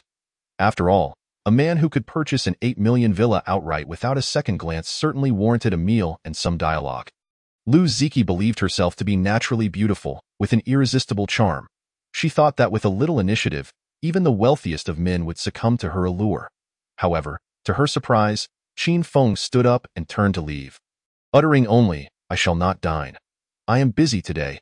Alas, Luziki reached out, staring blankly at the man as he vanished through the office door, her eyes wide in disbelief, wearing an expression of utter shock. He hadn't even mentioned when he would be available. Chapter 85. Shifuya's coastal battle attire. Dear adoptive father, should you have any instructions in the future, just give me a call, and I assure you I will be at your service. Zhang Daji exclaimed excitedly, patting his chest as he escorted Qin Feng out. There was indeed one matter Qin Feng pondered briefly before stating, I would like you to find a wedding planning or event organizing company to help me set up that villa romantically. So I can surprise her. Do you understand? Absolutely. I am well versed in creating romantic atmospheres. Back in university, all three of my roommates relied on my assistance to win over their girlfriends, Zhang Daji boasted proudly. Oh? Do you have a girlfriend then? Qin Feng inquired curiously. Zhang Daji's smile suddenly turned strained, and he awkwardly replied, let us not delve into that. Due to his appearance and impoverished family circumstances, his pursuit of romance was exponentially more challenging than for others. After graduation, he was preoccupied with work, constantly focused on selling houses, working overtime to find listings, mastering sales techniques and oratory skills, and filming videos to attract attention on various platforms. At times, he was so busy that he barely had time to eat, let alone pursue relationships. He planned to save enough for a down payment and purchase a house before considering a partner, believing that having property would bolster his confidence in conversations with women. However, given his current salary, it would take at least another 3 to 4 years of hard work to afford a down payment on a house. His parents had little savings and could not assist him, so he was left to rely solely on himself. Noticing Zhang Daji's awkward expression, Qin Feng refrained from further inquiries. It was quite normal for adults to face challenges, and not having a girlfriend was hardly unusual. After a few brief instructions, he emphasized that as long as the results were satisfactory, money was no object. He then got into the car, heading towards Shifuya's neighborhood. Shifuya had been busy all night and only woke up around noon. After picking up Yi from her parents, she had planned to take her out, but the little girl insisted on being taken out by her uncle. Thus, Shifuya sent Qin Feng a message, inquiring if he could accompany Yi. Upon receiving a positive response, she held Yi's hand at the entrance of the community, waiting for Qin Feng. The mother and daughter duo donned matching white floral t-shirts and shorts, standing out vibrantly. Passing men couldn't help but marvel at how fortunate this woman's husband was, having such a beautiful wife and a similarly stunning little girl. If only they could have such attractive partners. They would work 3 jobs a day just to provide for them. Amidst the admiring glances, Shifuya gently reminded Yi, when outside, do not eat indiscriminately, do not run about, and do not shout. Before she could finish her sentence, a domestic SUV slowly approached in the distance. Uncle Yi, recognizing Wang Gang's vehicle, immediately released her mother's hand and dashed towards it, calling out loudly. Shifuya shook her head, feeling helpless. From afar, Qin Feng also spotted Yi racing towards him. Quickly exiting the car to greet her as she reached him, he squatted down to embrace the little princess. Did you think of me? Yes, I did, Yi replied, raising her small hand and cheerfully stating, I thought of you once before bed. Once when I woke up, and just now, I thought of you again. Seeing Yi's earnest expression, Qin Feng felt his heart melt. He lifted her up, playfully attacking her with his stubble, causing her to giggle uncontrollably. With a tender smile, he said, Yi, you are truly wonderful. How about I take you to the beach to catch crabs today? Yay, Yi exclaimed, bouncing excitedly in his arms, her little feet kicking joyfully. Observing the two of them so gleeful, Shifuya couldn't help but reveal a slight smile, stepping forward to say, Yi, don't move around too much. Be careful not to fall. Unfazed by her mother's caution, Yi replied cheerfully, I won't fall. Uncle won't let me. Qin Feng assured her with a grin, Sister, don't worry. I'm as steady as a rock. Shifuya sighed in resignation, do as you please, but if you fall, don't come crying to me. With a giggle, Yi danced about, confidently demonstrating her perceived stability. After some playful antics, the 3 of them settled into the back seat of Wang Gang's car. Yi, did you greet the people? Shifuya instructed. Hello, Uncle Wang, Yi obediently called out, her sweet voice successfully softening Wang Gang's typically stern expression. Good girl, he responded, his demeanor warming as the car began to move. Yi grew increasingly mischievous. She stood up at times, leaning over the front seat to ask Wang Gang how much longer it would take. After receiving an answer, she would rush to the left window to gaze at the scenery, only to dash to the right side moments later, creating a delightful commotion. Meanwhile, Shifuya conversed with Qin Feng about the plans for the bar, asking whether they should change its name, consider a renovation, or remove certain staff members. Qin Feng, being merely a delivery person, had no knowledge of bar management, Such decisions, which could significantly affect revenue, had both pros and cons, and he refrained from feigning expertise, opting instead for vague responses. Shifuya observed how Qin Feng deferred entirely to her, allowing her to take the lead, which left her feeling both amused and somewhat appreciated. She initially thought he was merely adhering to his previous promise of only enjoying the bar without engaging in management. Feeling trusted and valued, she shifted the conversation, asking, "Brother, are we really going to the beach?" "Yes, I promised E yesterday, but such a sudden trip to the beach means E doesn't have her swimsuit, nor did we bring sunscreen. Those items can easily be found at the shops nearby." "Money is no object," Qin Feng replied. Suddenly, Shifuya reminisced about her youthful desire to stroll along the beach in a white dress. Now, looking at the extravagantly confident Qin Feng, a faint blush crept across her cheeks. "All right then, I'll follow your lead." Jiangxing, being a coastal city, attracts countless tourists with its stunning seaside scenery, delectable seafood, and pleasant climate. The beach was not far. The nearest coastal area was just over an hour's drive, accessible by bypassing a few mountains. Upon arriving, they found a row of shops selling beach toys along the street. An assortment of water guns, plastic shovels and buckets, swimming rings, flip-flops, swimsuits, swim trunks, and sun hats. They casually selected a shop, rummaging through and purchasing everything they deemed necessary, piling it all onto Wang Gang. They then moved to a neighboring clothing store to buy several outfits suitable for the beach. Once everything was set, Qin Feng held Yi's hand as they skipped along the path leading to the beach. Shifuya, beside them, discreetly took photos with her phone. Behind them, Wang Gang cautiously carried an armful of items. With 2 water guns slung over his shoulder, taking careful steps to avoid dropping anything. They reached the edge of the beach, where a dedicated bathing facility had been constructed, allowing patrons to change clothes. It cost 10 yuan per person for public showers, or 100 for a private room. To save money, Qin Feng opted for a private shower room, initially intending to share it with Shifuya. But to his surprise, she and Yi together pushed him out, leaving him with no choice but to use the public facilities. After a quick shower, he donned a floral shirt and loose shorts, stepping out of the bathing area and waiting at the door of Shifuya's room. Moments later, the door swung open, revealing Shifuya dressed in a newly purchased white spaghetti strap dress. The dress flowed down to her knees, revealing her smooth, elongated legs, while the limited fabric showcased a generous expanse of her pristine back, barely concealed by her chestnut hair. The alluring off-shoulder design subtly reveals her exquisite collarbones, while the soft fabric clings to her skin, accentuating her delicate and enchanting figure.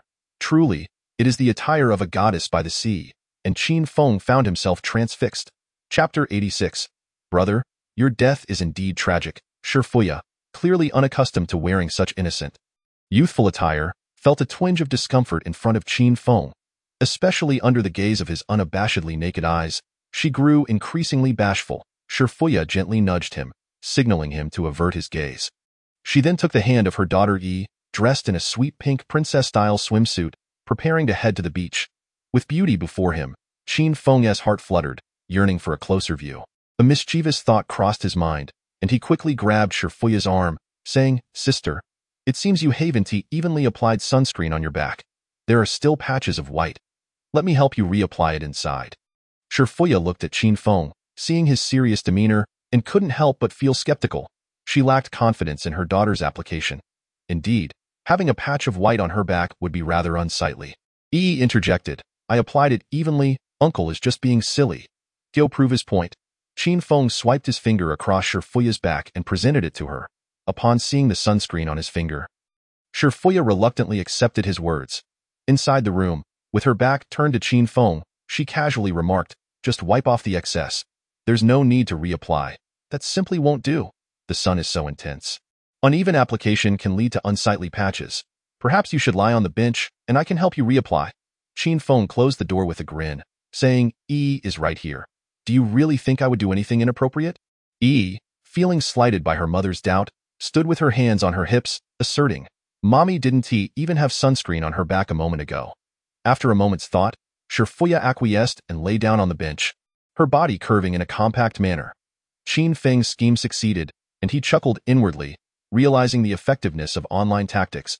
He squeezed out some sunscreen, rubbed it between his hands, and applied it to Shifuya's back. Feeling the smoothness and coolness of her skin, he distinctly noticed her body tense slightly, prompting him to say, "Sister, relax. You won't get an even application like this." His hands glided gently over her back, as tender as if he were caressing a precious jade artifact. Shifuya inhaled deeply, gradually relaxing, though her body remained sensitive to such intimate contact, perhaps due to the prolonged absence of male touch. Causing her heart to race in an attempt to ease the atmosphere, she said nonchalantly, "Your technique is quite skilled. Which girl taught you? Aside from you, I've never applied sunscreen for any other girl." Qin Feng replied cheekily. "Oh, do you truly believe that?" he continued. "Regardless, my first time was with you. You can interpret that as you wish." Shifuya chuckled softly, ignoring his banter. She turned her face away, slowly closing her eyes to savor the sensation of his hands, feeling an inexplicable comfort, and couldn't help but whisper, "You can apply a bit more pressure." Encouraged by her words, Qin Feng's touch transitioned from gentle caresses to firm kneading, to ensure an even application. He even slipped his fingers beneath her clothing, gliding towards her ribs. "Stop!" Shifuya exclaimed, immediately halting him. She sat up, swatting his hands away and shooting him a glare. "Hey, weren't you the one who asked for a massage?" Qin Feng scratched his head, laughing. Shifuya, though not genuinely angry, lightly chastised him. "Yi is still here." Qin Feng's heart soared at the thought. If Yi weren't present, he could indulge further. However, he understood that abandoning Yi alone outside would surely provoke Shifuya's ire. Thus, the child served as both a bond and an obstacle in their relationship. With a smirk, Qin Feng mused about the situation, yet he knew he couldn't act further at that moment. He decided to wait until evening when he could drop Yi off at her grandmother's house to reconsider his options. The four of them arrived at the beach. Though a popular tourist destination, it was early in the school season and not yet the peak travel period, resulting in fewer visitors. The September weather was pleasantly warm, with a gentle sea breeze providing relief. At 2 in the afternoon, the golden coastline arched into a crescent shape. The distant sea lay tranquil, shimmering under the sun, merging seamlessly with the sky, a vast expanse of blue. Closer to shore, the waves danced playfully, rushing onto the sand and crashing against the rocks, creating a joyful melody. The sand, further from the water, had absorbed the sun's heat, reaching temperatures of 60 to 70 degrees, making it unbearably hot to walk on barefoot. Yi, barefoot, dashed toward the shore only to leap back, demanding Qin Feng carry her. Wearing flip-flops, he scooped her up and took Shifuya's hand, strolling leisurely towards the water's edge. Gazing at the boundless ocean, Qin Feng was awed by its majesty. On the other side of the sea, he mused, lay another world. The waves caressed their feet, leaving a trail of moisture before retreating shyly. The sand here was wet enough to mold, and several children nearby were busy constructing sandcastles. Qin Feng set Yi down in a safe spot to dig in the sand and hunt for crabs, instructing Wang Gang to keep an eye on her. He then strolled along the beach with Shifuya, moving closer to the water where the sea cooled the sand and also quelled his desires. As they talked about mundane matters, most of the conversation revolved around Yi. With the ocean beside them, the sea breeze brushed against their faces, bringing a hint of coolness mixed with a faint salty scent, instilling a sense of tranquility and peace. "Sister, do you live in Jiangxing? Have you never visited the seaside?" "Never. You should experience the beauty of the world. When I was younger, I wished to visit, but opportunities never arose. After Yi was born, I had even less chance to play. Does no one take you out for fun?" "No, what about him?" "That man is consumed with ambitions, always busy with grand endeavors. He has no time for such frivolities." "Your brother had a dangerous profession?" Qin Feng asked, surprised. "Yes, he died during a brawl," Shifuya replied calmly, as if discussing someone else's husband. "Impressive," Qin Feng remarked, acknowledging the inherent risks of that line of work. Had he lived, he would have undoubtedly become wealthy, much like Brother Luo. "What a pity. It's all right. It's merely a matter of winning or losing. What about you?" "What about me? You seem like you've never visited here either." "Haha, indeed. I have not. I only glanced at this place while passing through, dreaming of one day bringing someone I care for to stroll along the beach." "Have you found someone you like now?" Currently holding her hand, Qin Feng replied, grinning. Shifuya's eyes sparkled as she gently asked, "Aside from your sister, do you have other interests?" Without hesitation, Qin Feng named a girl, Xiating. "Anyone else?" "None."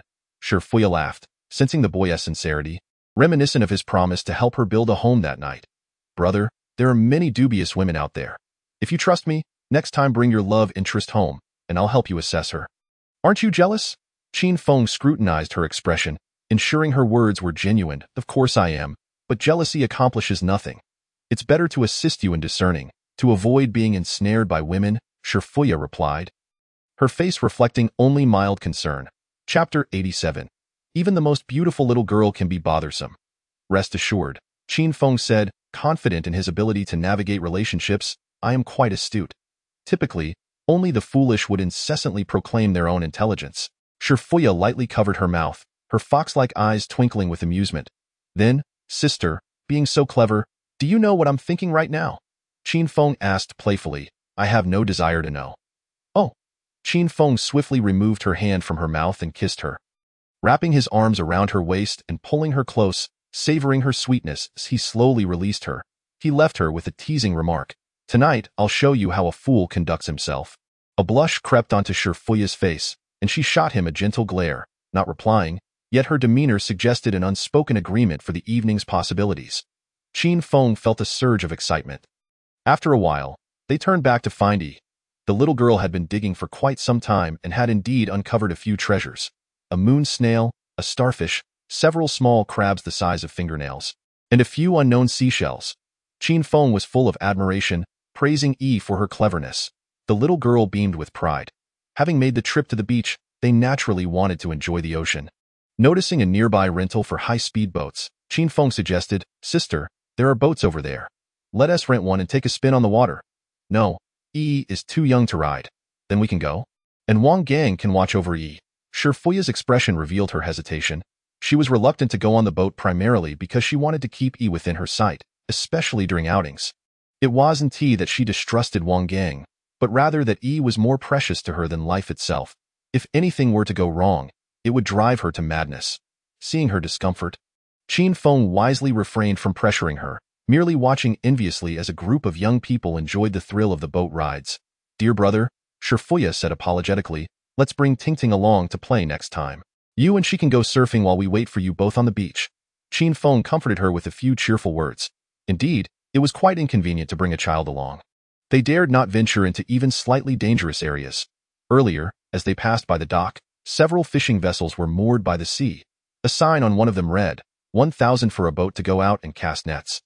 All seafood caught can be taken home. That moment, Qin Feng contemplated asking Shifuya if she wanted to go, but upon seeing the little one in his arms, he quickly extinguished that thought. What if an accident occurred? Would he choose to save the mother or the daughter? Such a dilemma was unfathomable. The most critical aspect was that Qin Feng himself could not swim. He would be waiting to be rescued. This realization sparked within him the desire to learn how to swim. After playing in the sand with Yi for a while and digging numerous holes without finding anything, Yi managed to catch a crab. Frustrated, he dropped his shovel and, along with Shifuya, made their way to the sunlit beach behind them, where they rented a shade canopy for 100 coins, lounging on chairs to bask in the sun. The canopy was furnished with 2 lounge chairs and a small round table. Wang Gang approached, placing chilled drinks from his bag onto the table before quietly retreating to watch the children. Shifuya donned the sunglasses she had brought from the car, resting her hands gently on her abdomen, and reclined on the chair, closing her eyes to soak in the serenity. The sunlight was just right. A gentle breeze caressed her, and the wind playfully lifted the hem of her skirt, revealing her alluring legs. Her exquisite features, accentuated by the sunglasses, emanated a cool elegance. The white dress she wore added a touch of fresh sweetness to her overall appearance. Qin Feng recalled the first time he met Shifuya. She had coldly ordered others to strip, exuding an air of authority. Yet now, she lay quietly beside him, occasionally glancing at Yi, embodying the essence of a devoted wife and mother. This contrast captivated Qin Feng immensely. Sister, how about I buy you a villa with a swimming pool? You could sunbathe like this every day without worrying about Yi running off and no need. Yi enjoys playing outside. Then I'll buy you a car. What brand do you prefer? Porsche, Benz. What's wrong? Does it embarrass you that your sister drives? Not at all. I simply wish to provide you with a better quality of life. Hee hee, silly brother. If I were after a luxurious lifestyle, I would have had plenty of wealthy benefactors over the years. Shifuya pushed her sunglasses back into her hair, turning to Qin Feng with a smile. Having a car and a house is sufficient. I'm not the type of woman who seeks indulgence. My greatest wish now is for Yi to grow up happily and for you to live a safe life. Her tone was gentle yet resolute, her laughter imbued with hope, as if she were articulating a simple, ordinary desire. Yet it was this very ordinary wish that stirred something within Qin Feng. He could not deny that he was drawn to this woman. Since graduating high school, no one had cared about his personal life, nor had anyone wished for his well-being. Everyone only cared about how high and far he could soar and whether he had wealth. Shifuya's attitude, where as long as nothing tragic happened, everything else was acceptable, moved him inexplicably, akin to a true family bond. I want to give you a better life, to buy you a nice car and house, and hire a maid and servants to make you more comfortable. Shifuya smiled tenderly. Silly brother, have you forgotten that you still owe me 20 million? I'll buy what I like when I see it. So don't worry, I won't scrimp on you. Qin Feng understood that he should not rush her into accepting his gifts. Pursuing a woman was an art, and with someone like Shifuya, who seemed indifferent to material wealth, he was unsure how to make her fall completely in love with him. As he lay back in his chair, lost in thought, he heard Shifuya's voice call out, "Come here and give your sister a massage." He immediately sprang up, grinning as he approached her, mimicking Pang Jinyan's technique, gently scratching from her chin to her earlobes. Shifuya closed her eyes, relishing the unusual comfort. Qin Feng's hands moved from her neck to her shoulders, then gradually downwards. After being playfully swatted away, he went to the side to help Shifuya with her leg muscles. Her fair, delicate legs bent slightly, evading Qin Feng's mischievous hands. By the time they returned from the seaside to Shifuya's home, it was past 5. The three of them were somewhat dirty from the sea. Shifuya took to shower first, while Qin Feng idly sat on the sofa, messaging the injured Xiating for comfort. Xiating sent a voice message, sniffling, "I just said, this is my man who bought it for me. It's none of your business. And my dad hit me 555. My mom didn't help when she came back. And she even said my car was ugly, worse than a yachty. I can't stay in this house for another day. Brother, take me away." Qin Feng speculated that she might have been beaten over the household registration booklet. Putting himself in her shoes, if his daughter returned home late at night driving a luxury car, demanding the household registration, and declaring that her man was wealthy and it was none of anyone's business. Well, it was hard to judge. There were many ways to court disaster, and Xiating had chosen the most direct one. He hoped her father wouldn't die from anger. After comforting her for a while, Qin Feng thought about how exhausting it was to raise a daughter. He had to treat her like a princess from a young age, and as she grew, he would worry about her being taken advantage of. However, raising a son seemed equally troublesome. Mischief, fighting, causing trouble, and getting into enormous debts could be just as worrisome. Qin Feng sighed, contemplating the troubles of parenthood, feeling a bit hesitant about having children. At that moment, Shifuya emerged from the bathroom, clad only in a blue ice silk camisole nightdress. The satin fabric was smooth and soft like milk, its cool tones accentuating her porcelain skin. The lace neckline highlighted her sensual elegance. And as the hem swayed, it splashed droplets of water, revealing her enchanting femininity. Qin Feng felt a surge of excitement. If only that pesky little child weren't around, he would have seized the moment to approach her without hesitation. Chapter 88. Unexpectedly, it succeeded in the end. The little one, dressed in a Pikachu-themed children's pajama, burst out of the room and pounced into Qin Feng's embrace, exclaiming, "Uncle, help me dry my hair." Qin Feng glanced helplessly at Shifuya, who shrugged with a smile, indicating she could not assist. He had no choice but to fetch the hairdryer to dry the little girl's hair. Is growing up. She will have to dry her hair herself in the future. I don't want to grow up. When you grow up, you can play outside by yourself without mom watching over you. I don't want to. When you grow up, you can eat ice cream, wear pretty clothes, and have many people to play with you. Will Uncle play with me too? Uncle has to accompany your mom. Then doesn't he want to grow up? Sitting on the stool, swinging her little feet, tilted her head back to look at Qin Feng, seriously stating, wants to be with you forever. That's not up to you. Qin Feng muttered to himself, contemplating sending her to a boarding school later, so he could take her mother out and enjoy themselves without the risk of her being a third wheel. Does Uncle not like anymore? Sensed his impatience, her expression shifting as she pouted. Looking at him with big, watery eyes, the little girl was playing the sympathy card, and nobody could resist that. Qin Feng was defeated by her pleading gaze, helplessly coaxing, "Of course I do. Uncle likes the most. Then why doesn't Uncle want to be with Uncle misspoke earlier. After much coaxing, he finally managed to placate the little imp. He carefully dried her hair, then found a tutorial on how to style little girl's hair on his phone, following along to create a simple butterfly knot. This made her smile even more radiant. Seeing the two getting along well, Shifuya's brows arched with satisfaction as she quietly made her way to the kitchen to boil some noodles. She set 2 large bowls on the table and called the two to eat. Qin Feng took to sit down.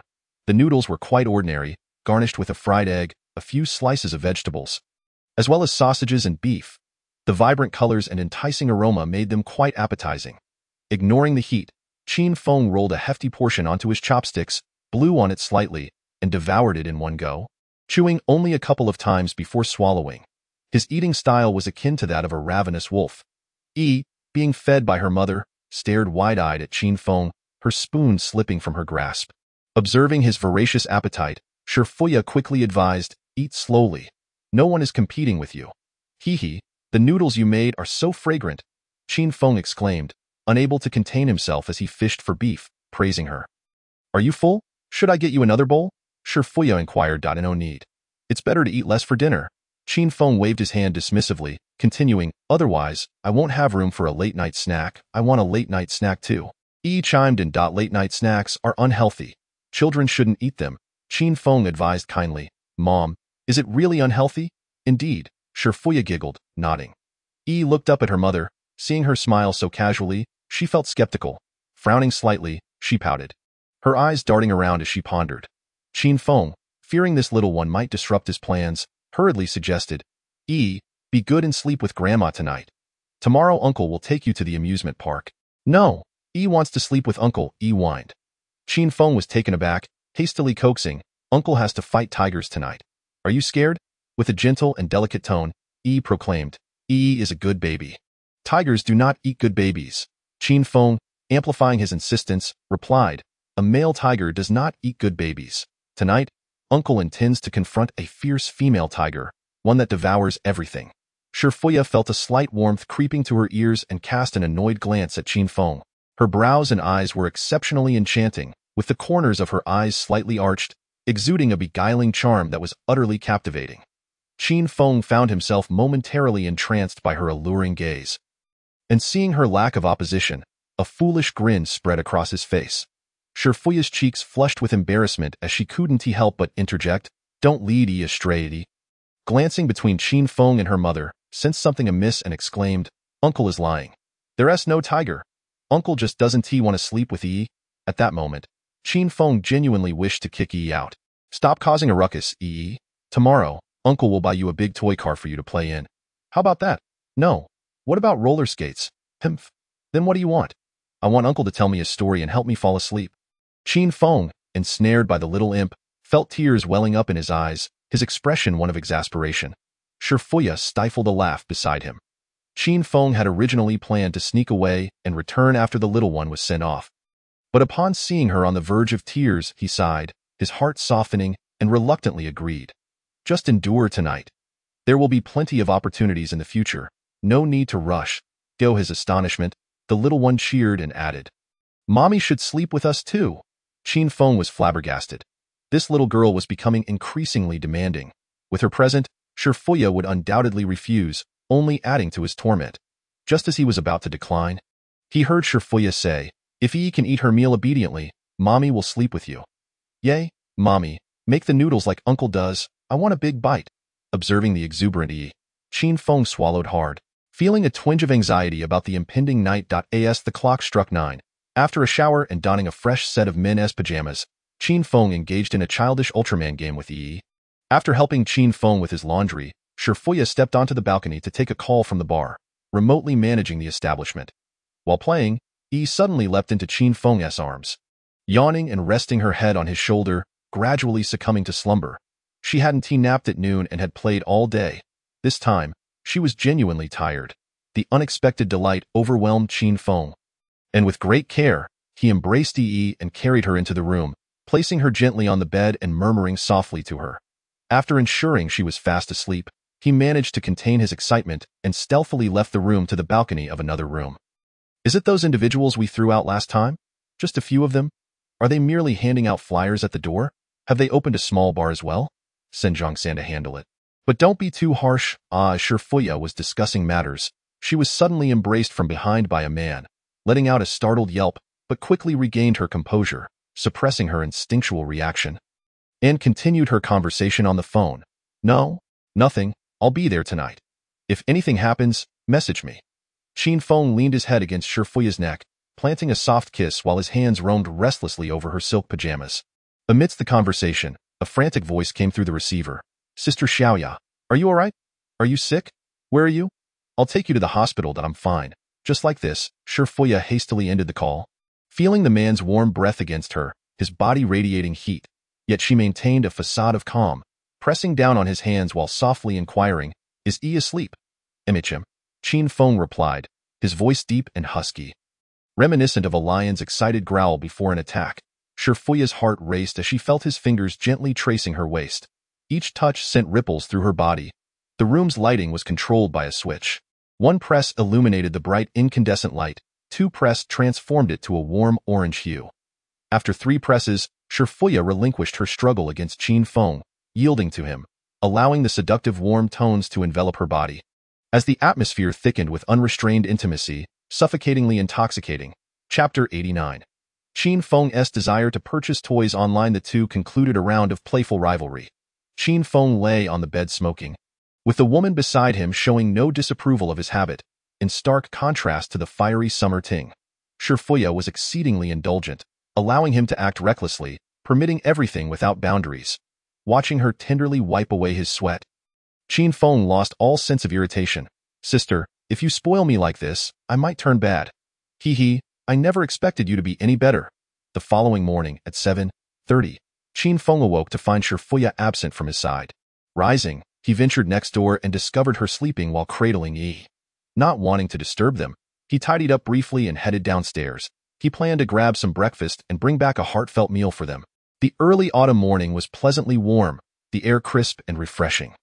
The sun rose early, casting a gentle warmth upon him as he stepped out onto the bustling street, filled with workers rushing to their jobs.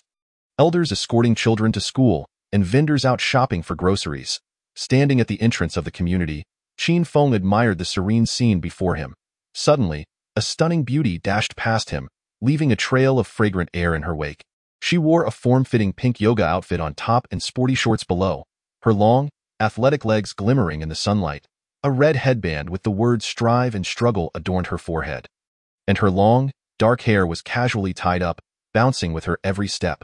Her profile was striking, with delicate features, a perfectly shaped nose, and rosy cheeks, akin to a blooming flower in spring. As he watched her retreating figure, a vibrant hue seemed to enhance the beauty of the morning. The more he observed, the more captivating she appeared, evoking a sense of déjà vu. It felt as though he had encountered her before. However, unable to recall her identity based solely on her profile, he activated a scanning feature from a distance. Name. By seeing, age, 22, charm, 91, number of relationships, 8. The name rang no bells, and given her youth, she was unlikely to be a classmate or anything of the sort. Yet, considering her age, she certainly possessed ample romantic experience, suggesting she was quite open-minded. While Qin Feng harbored no particular thoughts about her, he found her running form rather appealing. His lower back had been aching these past few days, and after a vigorous night, he felt a slight increase in fondness. Fearing for his stamina, he whimsically decided to exercise and went after her.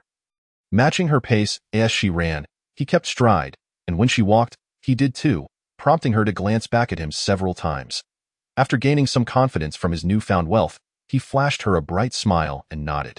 This caused her to feel a little bashful, her gaze evasively dropping as she hurried away. Qin Feng assumed he had frightened her off, shaking his head in resignation and halting his chase. He merely found the girl attractive and admired her graceful movement, so he had followed her for a bit. But if she was uninterested in interacting, he saw no need to pursue it further. He began to stroll leisurely, scanning the streets for a breakfast shop. Soon, he noticed that Bai Seeing was slowing down, glancing back at him, as if signaling for him to catch up. Qin Feng smiled but chose not to rush, continuing at his own pace. When Bai Seeing saw that the man had ceased his pursuit, she paused, waiting for him to approach. When he did, she cheerfully initiated conversation. "Hey there, you look familiar. Have we met before?" As Qin Feng stepped closer, he beheld her captivating face, reminiscent of a rose just blooming, exuding charm and allure. Her bright, peach blossom eyes sparkled with a flowing allure, creating an enchanting spectacle.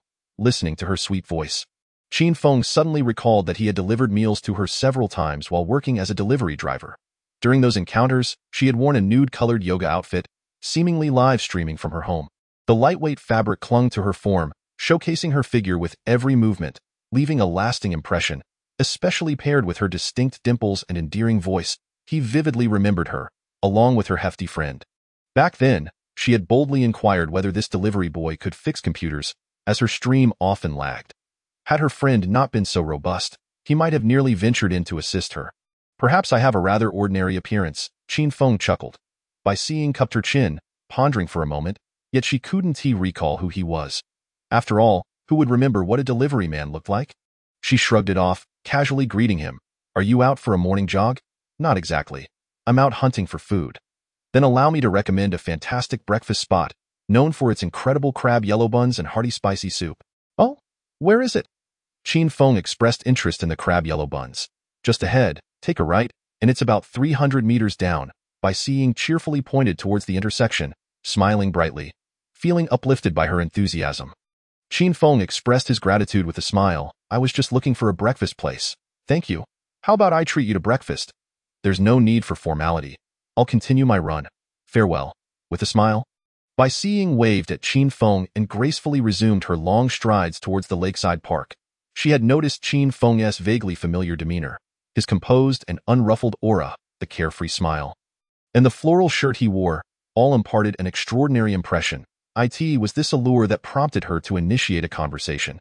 The chance encounter felt somewhat awkward, akin to dining out with a stranger. If she were to easily acquiesce to his invitation, it would likely lead him to perceive her as an indiscreet young woman. Thus, she politely declined and hurried away, hoping he would pursue her and extend his invitation once more, which would indeed reflect sincerity. After all, her admirers tended to shower her with such flattery. Chapter 90. How could I possibly fall here? Qin Feng noticed that the girl frequently glanced back at him with a smile. As if enticing him to follow, he responded with a faint smile and waved back at her.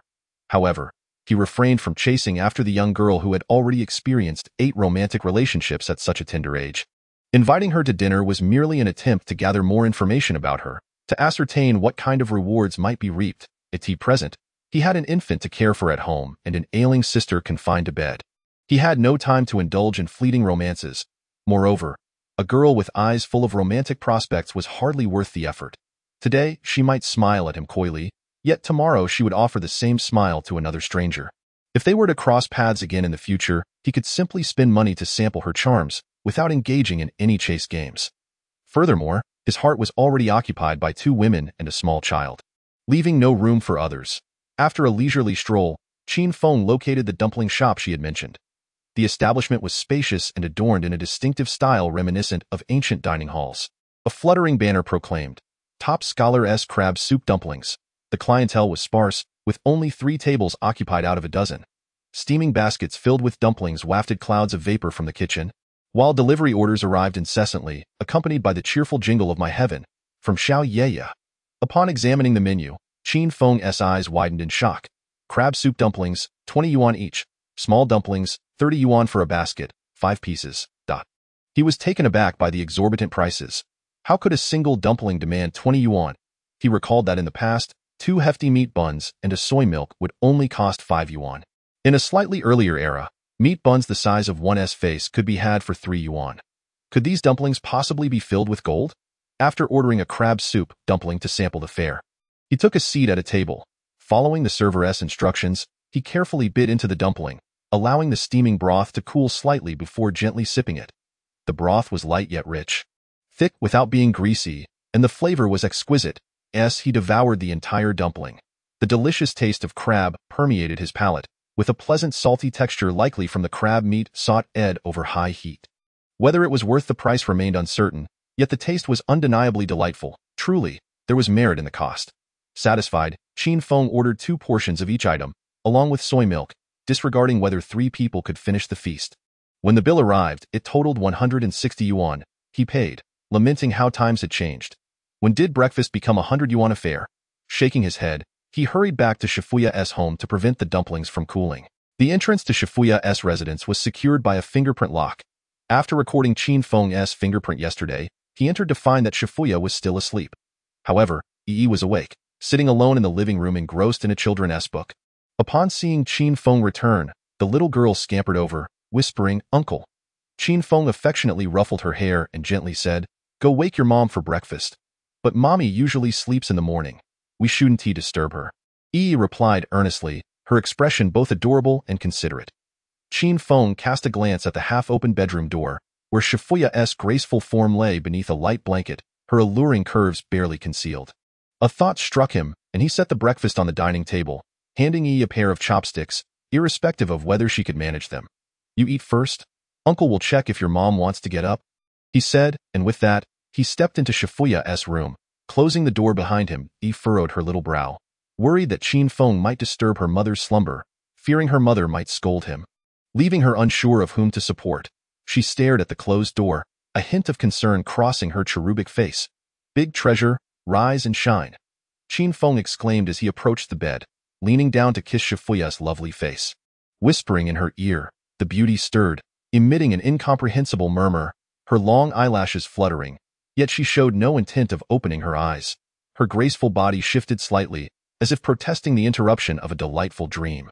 With her eyes closed, she lacked the captivating allure but exuded an indescribable softness and gentleness. Her phoenix-like eyes held glimmers of amber, and her ruby lips resembled cherries. Qin Feng gazed upon her exquisite features and the faint marks of kisses on her collarbone. Unable to resist lifting the blanket to place his hand on her, that moment, Shifuya was in a deep slumber, sensing someone's gentle touch. She slowly opened her eyes, recognizing her man. She first glanced at the closed door, then, extending her delicate hands, she wrapped them around Qin Feng's neck, her enchanting fox-like eyes meeting his as she softly murmured, "Brother, don't tease." Qin Feng inhaled the faint fragrance of her body, gradually pulling the thin blanket away and rolling onto the bed. Shifuya lightly protested, "Too much frequency is too good for your health." "It's nothing. This is merely the beginning," Qin Feng replied confidently. "It's not good to be hungry either.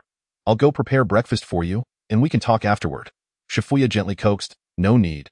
I've already bought breakfast," Qin Feng declared proudly. Shifuya, left with no choice, playfully pinched his cheek. Just then, a voice called from outside the door. "Uncle, open the door quickly. Yi wants to wake mommy up," a mischievous child shouted from outside. "Let Yi eat first. Once she is full, she can come call," Qin Feng shouted back, startled. "But Yi wants mommy to feed her," the little girl continued to shout. Frustrated, Qin Feng decided to disregard it and lunged toward Shifuya. She playfully blocked him with her knee. Giggling, "Brother, let us eat first."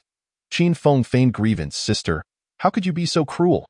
Shifuya, using a bit of playful strength, gently pushed Qin Feng down, soothingly saying, "Yi is still small. She shouldn't go hungry. After she finishes eating, I'll take her to her grandmother's, okay?" Qin Feng, exasperated, retorted, "Sister, didn't you mention that private international school is a boarding school starting from elementary?" "Yes, but I don't plan to send Yi there right now," she replied. "Why?" "Because sister has money now," Shifuya said as she embraced Qin Feng, planting a kiss on his forehead, smiling as she added, "Now that I have time to accompany her, I don't need to worry about the elite or not. As long as she is happy, any school will do. You will help me take care of her, right?" Shifuya affectionately nuzzled Qin Feng's face, softly asking. As he contemplated the days ahead, with Yi shadowing Shifuya, he realized he must engage in a battle of wits with the little girl to maintain a joyful relationship with her mother. A profound sense of despair washed over him, and he managed a strained smile that resembled a cry yet bore no tears. Replying, "Of course, I will cherish her as if she were my own daughter." Shifuya chuckled lightly, kneeling before Qin Feng, her beautiful eyes sparkling with mischief. "Then should I let Yi call you daddy?" Qin Feng froze, caught off guard by Shifuya's unexpected proposal. Chapter 91. Such matters cannot rest solely on the woman's shoulders. Qin Feng cherished Yi. The little girl was both adorable and innocent, her playful antics bringing joy to his heart. Sometimes, he yearned for a daughter like her. However, time was too fleeting. He wasn't prepared for the responsibilities of fatherhood. Being an uncle required only pampering her to the skies, whereas being a father entailed concerns about her well-being, education, and future. One had to be diligent and responsible. Qin Feng felt incapable of fulfilling such a role. He couldn't make promises he couldn't keep. Thus, he chose silence once more. Shifuya, sensing his struggle, suddenly laughed lightly, saying, "Silly brother, I was merely joking. Don't overthink it." Qin Feng understood she was not jesting. If they were to be together, the matter of her daughter would eventually surface. Rather than allowing her to conceal her worries, it was better to address them openly. "Sister, I would love to be Yi's father," but Shifuya gently placed her hand over his mouth, halting his explanation, smiling, "No need to say anything. I understand your predicament. I don't have any unrealistic expectations." As long as Yi has her uncle, that is enough. Shifuya comprehended well that wealthy young men, regardless of their willingness, would face familial opposition to adopting a child who wasn't their own. Their relationship was destined to remain in the shadows. Perhaps he would agree to let Yi call him daddy at home. But outside, he would only be the uncle. This, undoubtedly, would be cruel to Yi. It would be better for her to maintain the title of uncle. The reason she had tentatively posed that question was laced with a glimmer of hope that he might truly become Yi's father, allowing them to emerge from the shadows and live openly in the sunlight. How wonderful it would be.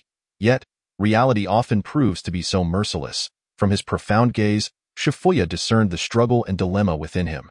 She hesitated, realizing that her uncle was quite good. She should be content. Qin Feng remained oblivious to Shifuya's thoughts.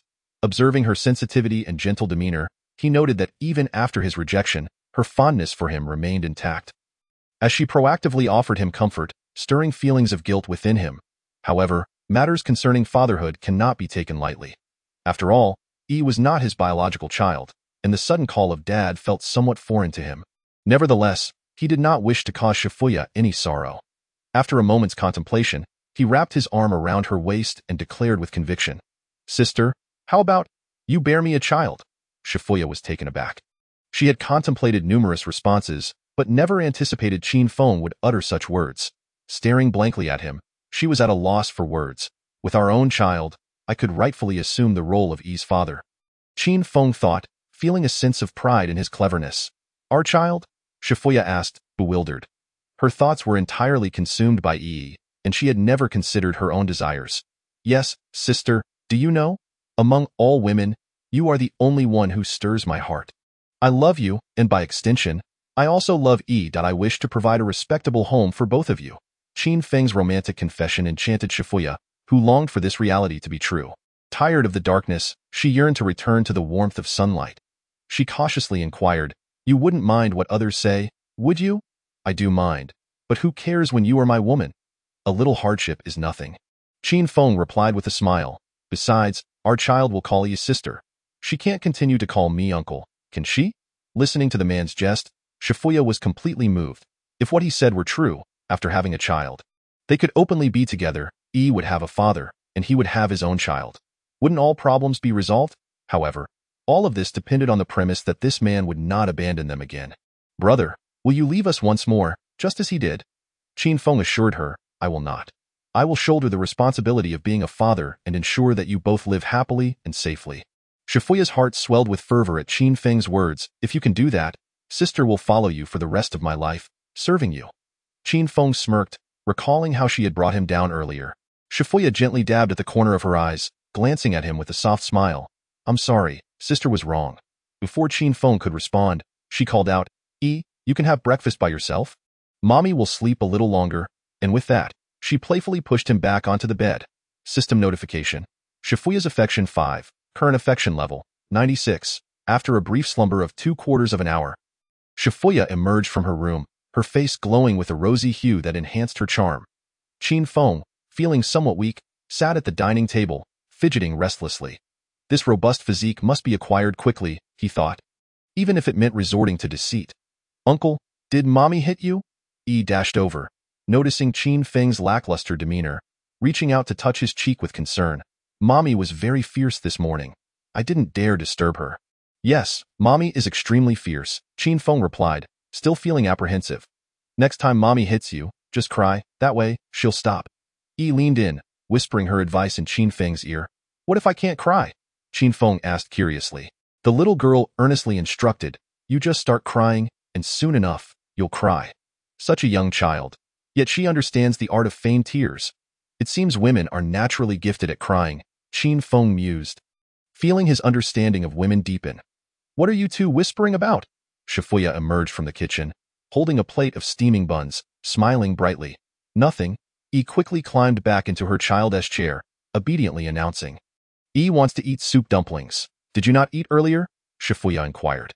"Yi wanted to wait for mommy to eat together," Yi sweetly replied. Shifuya picked up a dumpling, tested its temperature, and placed it on Yi's plate, gently saying, "Yi is growing up now. You must learn to eat by yourself." Yi shook her head vigorously, insisting, "Yi doesn't want to grow up." Qin Feng watched with envy as Shifuya wiped Yi's mouth and peeled a tea egg for her. Overwhelmed by sentiment. Being a child is indeed wonderful, carefree, indulging in food, and being fed by others. Any problem can be resolved with a few tears. Shifuya caught a glimpse of Qin Feng's gaze and playfully peeled an egg for him. Brother, you should eat one too. It will do you good. Useless Qin Feng, step aside. Let me take over. Qin Feng rubbed his waist, biting into the egg with fervor, declaring, you just wait. One day I will make you supplement as well. His masculinity felt questioned, and he was eager to prove himself. Shifuya giggled, suddenly recalling something, and with a flirtatious glance advised, don't take medication indiscriminately. It's not good for your health. Rest assured, I have no need for medication. Qin Feng retorted stubbornly. He noticed that Shifuya seemed to have become much more cheerful.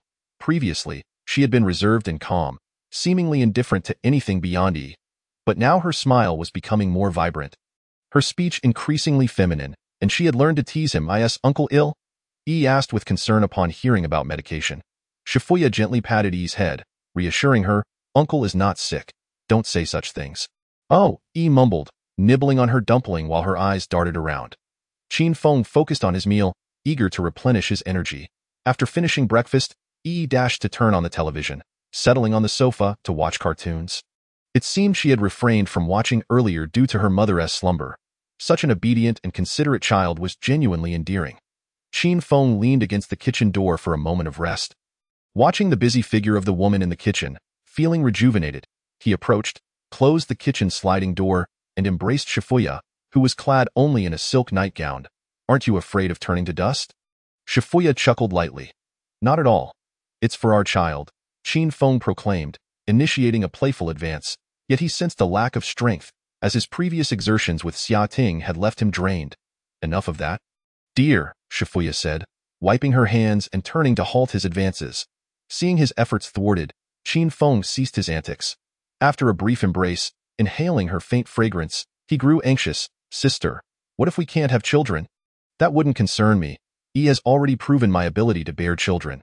If there were an issue, it would certainly lie with you, Shifuya teased, her eyes sparkling with warmth.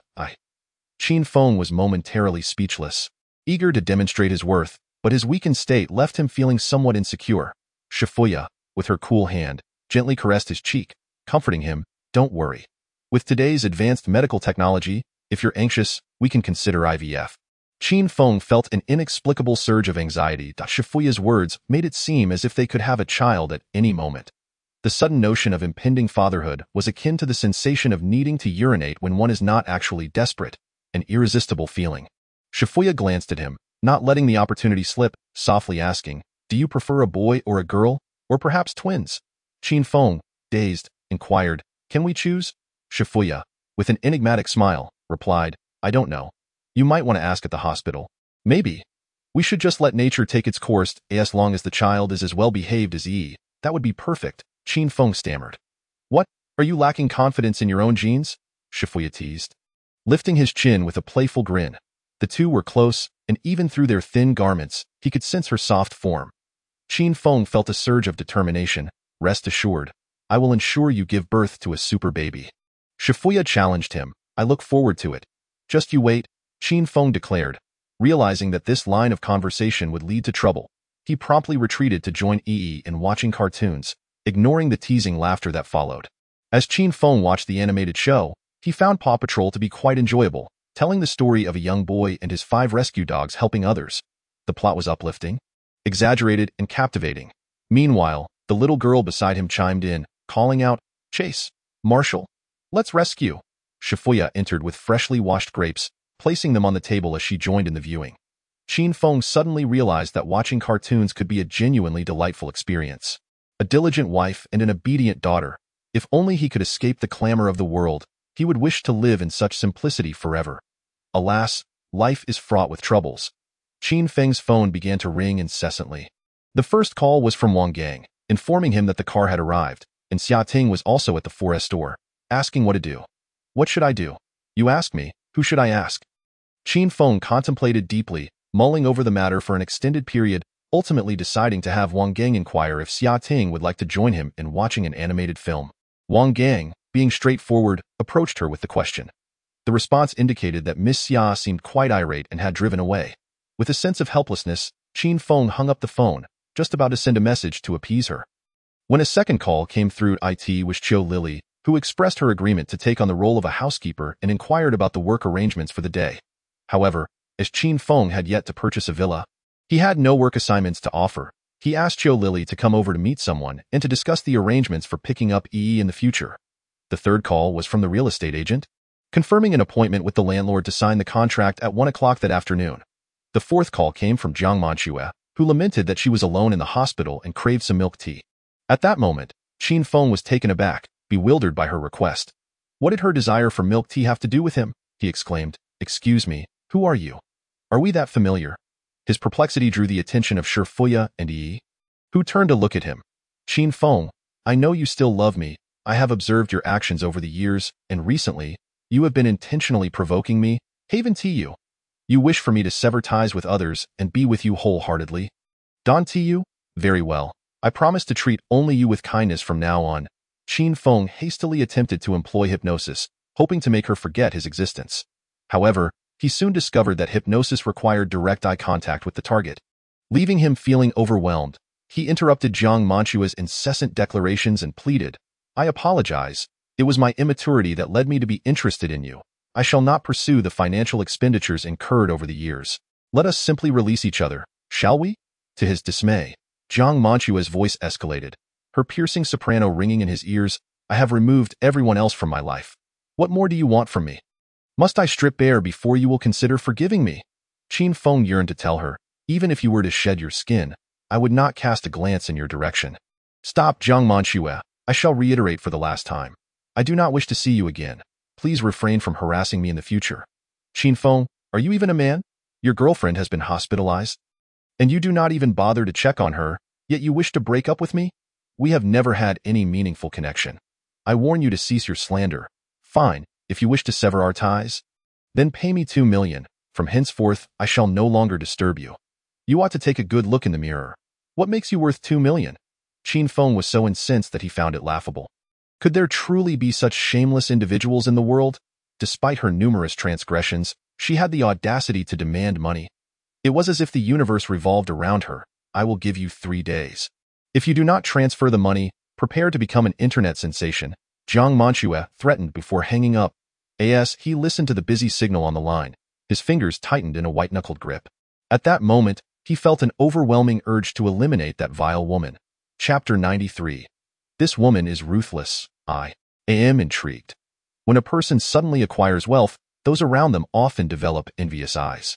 Those with the closest relationships frequently feel entitled to reap the benefits of this newfound fortune. In the ordinary ward of the first hospital, Jiang Manchue lay in her hospital bed, seething as she flipped through old records. She could not accept that her devoted admirer had cast her aside upon acquiring wealth. She believed that even if they had never been in a romantic relationship, the years spent conversing with Qin Feng had allowed him to fantasize about her. Hence, he ought to compensate her for the loss of her youth. What she asked for was not excessive. After all, he had 190 million. What was 2 million to him? If Qin Feng refused to pay, she contemplated approaching his parents to accuse their son of abandoning her. She even envisioned causing a scene at Qin Feng's doorstep. She was determined to find every possible means to ensure that, in the end, if he still refused to part with any money, she would disseminate their chat records to everyone around him, exposing how despicable he had once been. Is it that woman again? Shifuya asked with concern upon noticing Qin Feng's troubled expression. Qin Feng furrowed his brow and nodded. Would you like me to assist you in dealing with this? Shifuya offered with a faint smile. How would you handle it? Qin Feng inquired, puzzled. You need not worry. I assure you, she will not trouble you again, Shifuya replied nonchalantly. She had already devised a plan to teach that woman a lesson during their last encounter, but had refrained from acting out of respect for Qin Feng. Now that the woman had presented herself, there was no reason to let her off the hook. When it came to dealing with such loathsome individuals, any means were justifiable. Qin Feng gazed at the woman before him, who wore a beaming smile, and felt a surge of trepidation. It dawned on him that this seemingly gentle and virtuous woman had once been involved with his elder brother and possessed a multitude of tactics. After a moment of contemplation, Qin Feng chose to decline her offer, not out of compassion, but due to concerns for Shifuya's safety. Some matters, once delved into deeply, could lead to dire consequences. As a law-abiding citizen, He could not act recklessly. Moreover, Jiang Manchue was far from a respectable individual. She undoubtedly had skeletons in her closet, and it would be prudent to investigate further before proceeding. Qin Feng held his phone, contemplating who would be the most suitable person to handle this situation. Coincidentally, Qiu Lily arrived at the door just in time. Qin Feng promptly opened the door. "Good day, boss," Qiu Lily greeted, dressed impeccably in professional attire, her hands clasped delicately in front of her as she slightly bowed. "Good morning, Qiu Jia. Please come in and have a seat. I have some inquiries for you." Qin Feng smiled at her. Qiu Lily cautiously changed into slippers before stepping into the modest yet immaculate home, which bore the unmistakable signs of a woman's touch. A quick glance at the beautiful woman lounging on the sofa, accompanied by the child nearby, instantly informed Qiu Lily of the situation. She surmised that this was likely the boss's concealed romantic interest, and perhaps one of his partners. She immediately bent forward with a smile, saying, "Good day, Mrs. Qin. I am the housekeeper for Mr. Qin. I look forward to your guidance. Hello." Fuya, casting a glance at the well-dressed Qiu Lily, smiled and returned the greeting before beckoning to Yi. "Come here and greet your aunt." "Hello, Auntie," Yi chirped sweetly, her big, sparkling eyes fixated on Qiu Lily without a hint of shyness. After introducing the two women, Qin Feng invited Qiu Lily to take a seat. "There's no need for formalities, Mr. Qin. I'm used to standing. Please feel free to give me any tasks," Qiu Lily replied with a cheerful demeanor. "All right, then I shall be direct. Having worked in sales for some time, you must know a few reputable private detectives, correct?" Qin Feng queried. "Who does Mr. Qin wish to investigate?" Qiu Lily asked, intrigued. "A woman attempting to extort money from me," Qin Feng replied coolly. "I understand. How would you like to proceed?" Qiu Lily nodded, comprehending the situation. There were numerous individuals who sought to prey on the wealthy, and she, as a supervisor at a 4S dealership, was well acquainted with such scenarios. "Go play in your room?" Fuya interjected, not wishing for Yi to overhear the ensuing conversation, promptly sending her to her room. Yi complied, clutching her book and obediently retreating. Qin Feng, watching the door close behind her, spoke with composure. "From what I understand, that woman has likely been involved with a group of men in a promiscuous manner. I would like to hire a private investigator to gather evidence of her past illegal activities and present it to her current boyfriend for legal action. Do you understand my intent?" Qiu Lily's expression turned serious as she nodded solemnly. "I understand. As long as she has indeed engaged in unlawful conduct, I can certainly procure the relevant evidence to ensure she faces the consequences she deserves." As a supervisor, Qiu Lily had an extensive network, and dealing with such unscrupulous women posed little difficulty, especially if they were not from affluent backgrounds or aristocratic families. "Excellent, I entrust this matter to you. Can you manage it within 3 days?" Qin Feng stated calmly. "The time frame is a bit tight. It may prove somewhat challenging," Qiu Lily expressed hesitantly. Investigating was straightforward, but if no evidence surfaced, they would have to devise a new plan. "How long do you think it will take?" Qin Feng inquired. "Approximately a week," Qiu Lily estimated. "I prefer not to wait. Is there a way to expedite the process? If the budget is sufficient and everyone is motivated to work overtime, it could be completed sooner," Qiu Lily subtly hinted. Qin Feng recognized that finances were a key factor. Without adequate compensation, one could hardly expect diligence. He chuckled and asked, "How much would it require?" "If all goes smoothly, around 100,000 should suffice. Private detectives are not overly expensive, and gathering information does not cost much." However, Qiu Lily patiently explained, if unexpected complications arise, it could escalate to tens or even hundreds of thousands due to various expenses. Qin Feng extended 2 fingers and calmly inquired, 2 million. "Can you complete it in 3 days?" "Absolutely," Qiu Lily assured him without hesitation. 2 million is more than sufficient. There are plenty of people willing to work overtime. "Very well, I will send you the money along with her personal information. You may commence your work right away." Qin Feng smiled. "Thank you for your trust, boss." Despite knowing that a person capable of affording a Rolls-Royce was not short on funds, Qiu Lily could not suppress her excitement at having such a generous and trusting employer. Sometimes, being associated with the right person was far more valuable than mere hard work. Qin Feng picked up his phone to make a transfer and leisurely added, "I won't check your accounts, nor do you need to send me an invoice. Just ensure my matters are handled properly.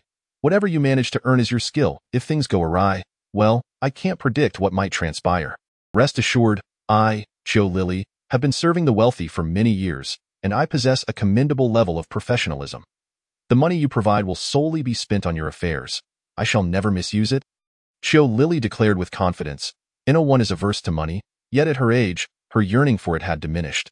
She merely wished to toil for a few more years to secure her retirement funds. After all, at her age, she could hardly withstand the rigors of life.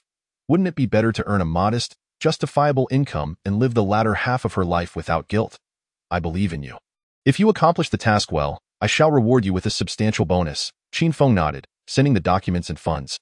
Thank you, boss. I shall get to work now and report back to you tonight. Zhou Lily said, glancing at her phone with a smile before taking her leave.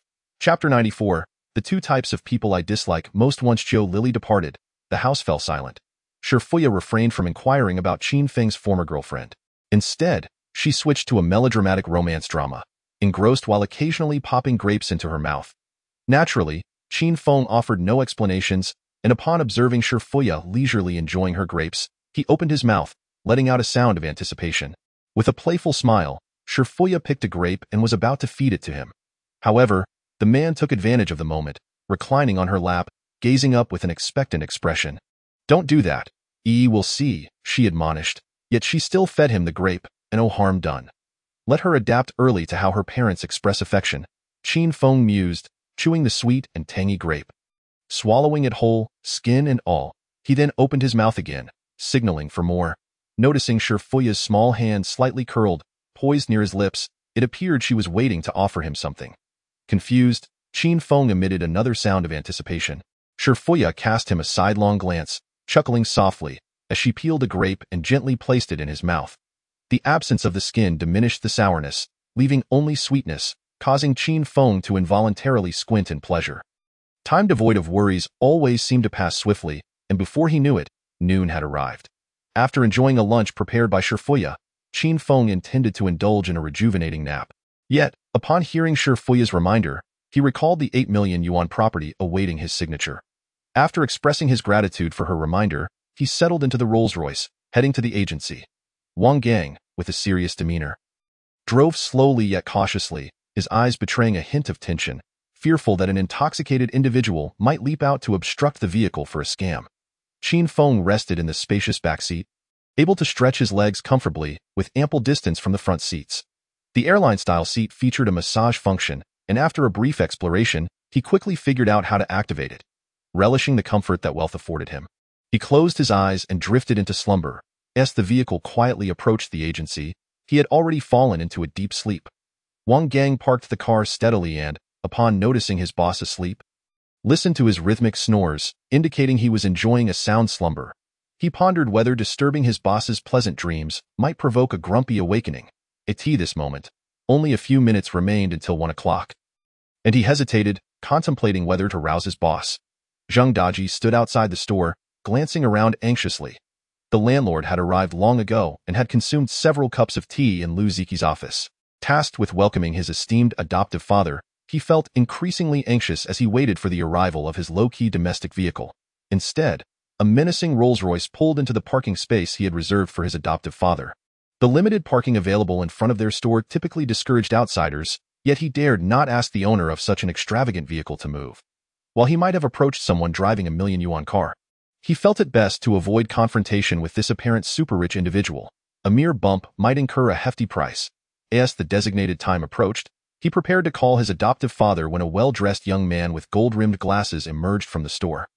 Exuding an air of arrogance, Ms. Lu, weren't we supposed to meet at 1 o'clock? What time is it now? My time is valuable, the man complained loudly, his voice resonating with impatience. Following closely behind, Lu Ziqi smiled apologetically. I am sorry, Mr. Wei. Mr. Qin may have encountered some unforeseen circumstances. Let me find out. This man was the seller for the day, and Zhang Daji couldn't fathom why he was so upset. He quickly turned to his supervisor, attempting to placate him. Mr. Wei, I'm making the call now. Please hold on. Wei Fan frowned, speaking sternly. How do you conduct your business? Do you have any idea how much time your negligence is costing me? Lu Ziqi calmly replied, Mr. Wei, please calm down, it's still early. Perhaps they hit traffic and will arrive shortly. What good does that do? Time waits for no one. A missed appointment is a missed appointment, Wei Fan declared. Turning to head toward his car. Observing this, Zhang Daji rushed to stop him, saying, Mr. Wei, grant me a minute to inquire about the situation, if you would. Wei Fan shrugged off Zhang Daji's hand, declaring loudly, I detest two types of people in this world. Those who are tardy and those who show off in front of me. What is the big deal about a 1 million yuan deposit? At that moment, not far away in the Rolls-Royce, Qin Feng was awakened by the ringing of his phone. Glancing at the time, he noted it was already 2 minutes past 1. Without hesitation, he shifted the blame onto Wang Gang, exclaiming, "Brother Wang, didn't I instruct you to wake me at 1? Wang Gang felt wronged. Had Qin Feng actually made that request, he wouldn't have spent so long deliberating. "I apologize," he replied, his expression one of deep regret. "Forget it. I'll be more mindful next time," Qin Feng said, exiting the vehicle. Seeing a group of individuals outside engaged in a heated discussion, he approached with a smile. Cheerfully greeting, "Xiao Zheng, Sister Lu. I'm sorry for arriving late." The group fell silent, staring in astonishment at the man who had emerged from the Rolls-Royce. No one dared to respond. Zhang Daji, momentarily dazed, had not previously dared to look at the car. Thus he hadn't seen Wang Gang. Now recognizing that it was indeed his adoptive father's vehicle, he was utterly stunned. He could never have imagined that his adoptive father, who had driven a domestic SUV yesterday, would today arrive in a Rolls-Royce, a staggering leap in luxury. After a brief pause, he finally regained his composure, ready to approach, but someone else was quicker on the draw. Mr. Qin, it's an honor to finally meet you." Wei Fan approached briskly, extending his hand with an overly enthusiastic grin. "I'm the seller of the villa you're interested in. You can call me Xiao Wei or Xiao Fan. Hello. I sincerely apologize for my tardiness. It was the driver who forgot to wake me," Qin Feng replied with a smile as they shook hands. "You're not late. Our timing was simply off." Mr. Qin arrived precisely on time, Wei Fan flattered, his tone excessively obsequious. The reason for his eagerness to please was clear. He recognized the Rolls-Royce as the latest extended Phantom model, valued at 18 million yuan to in Jiangxing. The number of individuals who could afford a Rolls-Royce could be counted on 2 hands, and their status was invariably affluent. While his own father owned an older model, he understood the necessity of ingratiating himself with someone of Qin Feng's caliber. Liu Ziqi's eyes lit up upon seeing Qin Feng's vehicle, and she rushed over to grasp his hand, cooing, "At last, we've awaited your arrival, Mr. Qin. We've all been on tenterhooks." Without releasing his hand, she affectionately wrapped her arm around Qin Feng's, beckoning, "Come in and have a seat. I'll brew you some tea." Feeling the overwhelming warmth of their enthusiasm, Qin Feng smiled and exchanged pleasantries as he was ushered inside the store. Zhang Daji found himself unable to voice adoptive father. The words lodged in his throat as he turned crimson with embarrassment.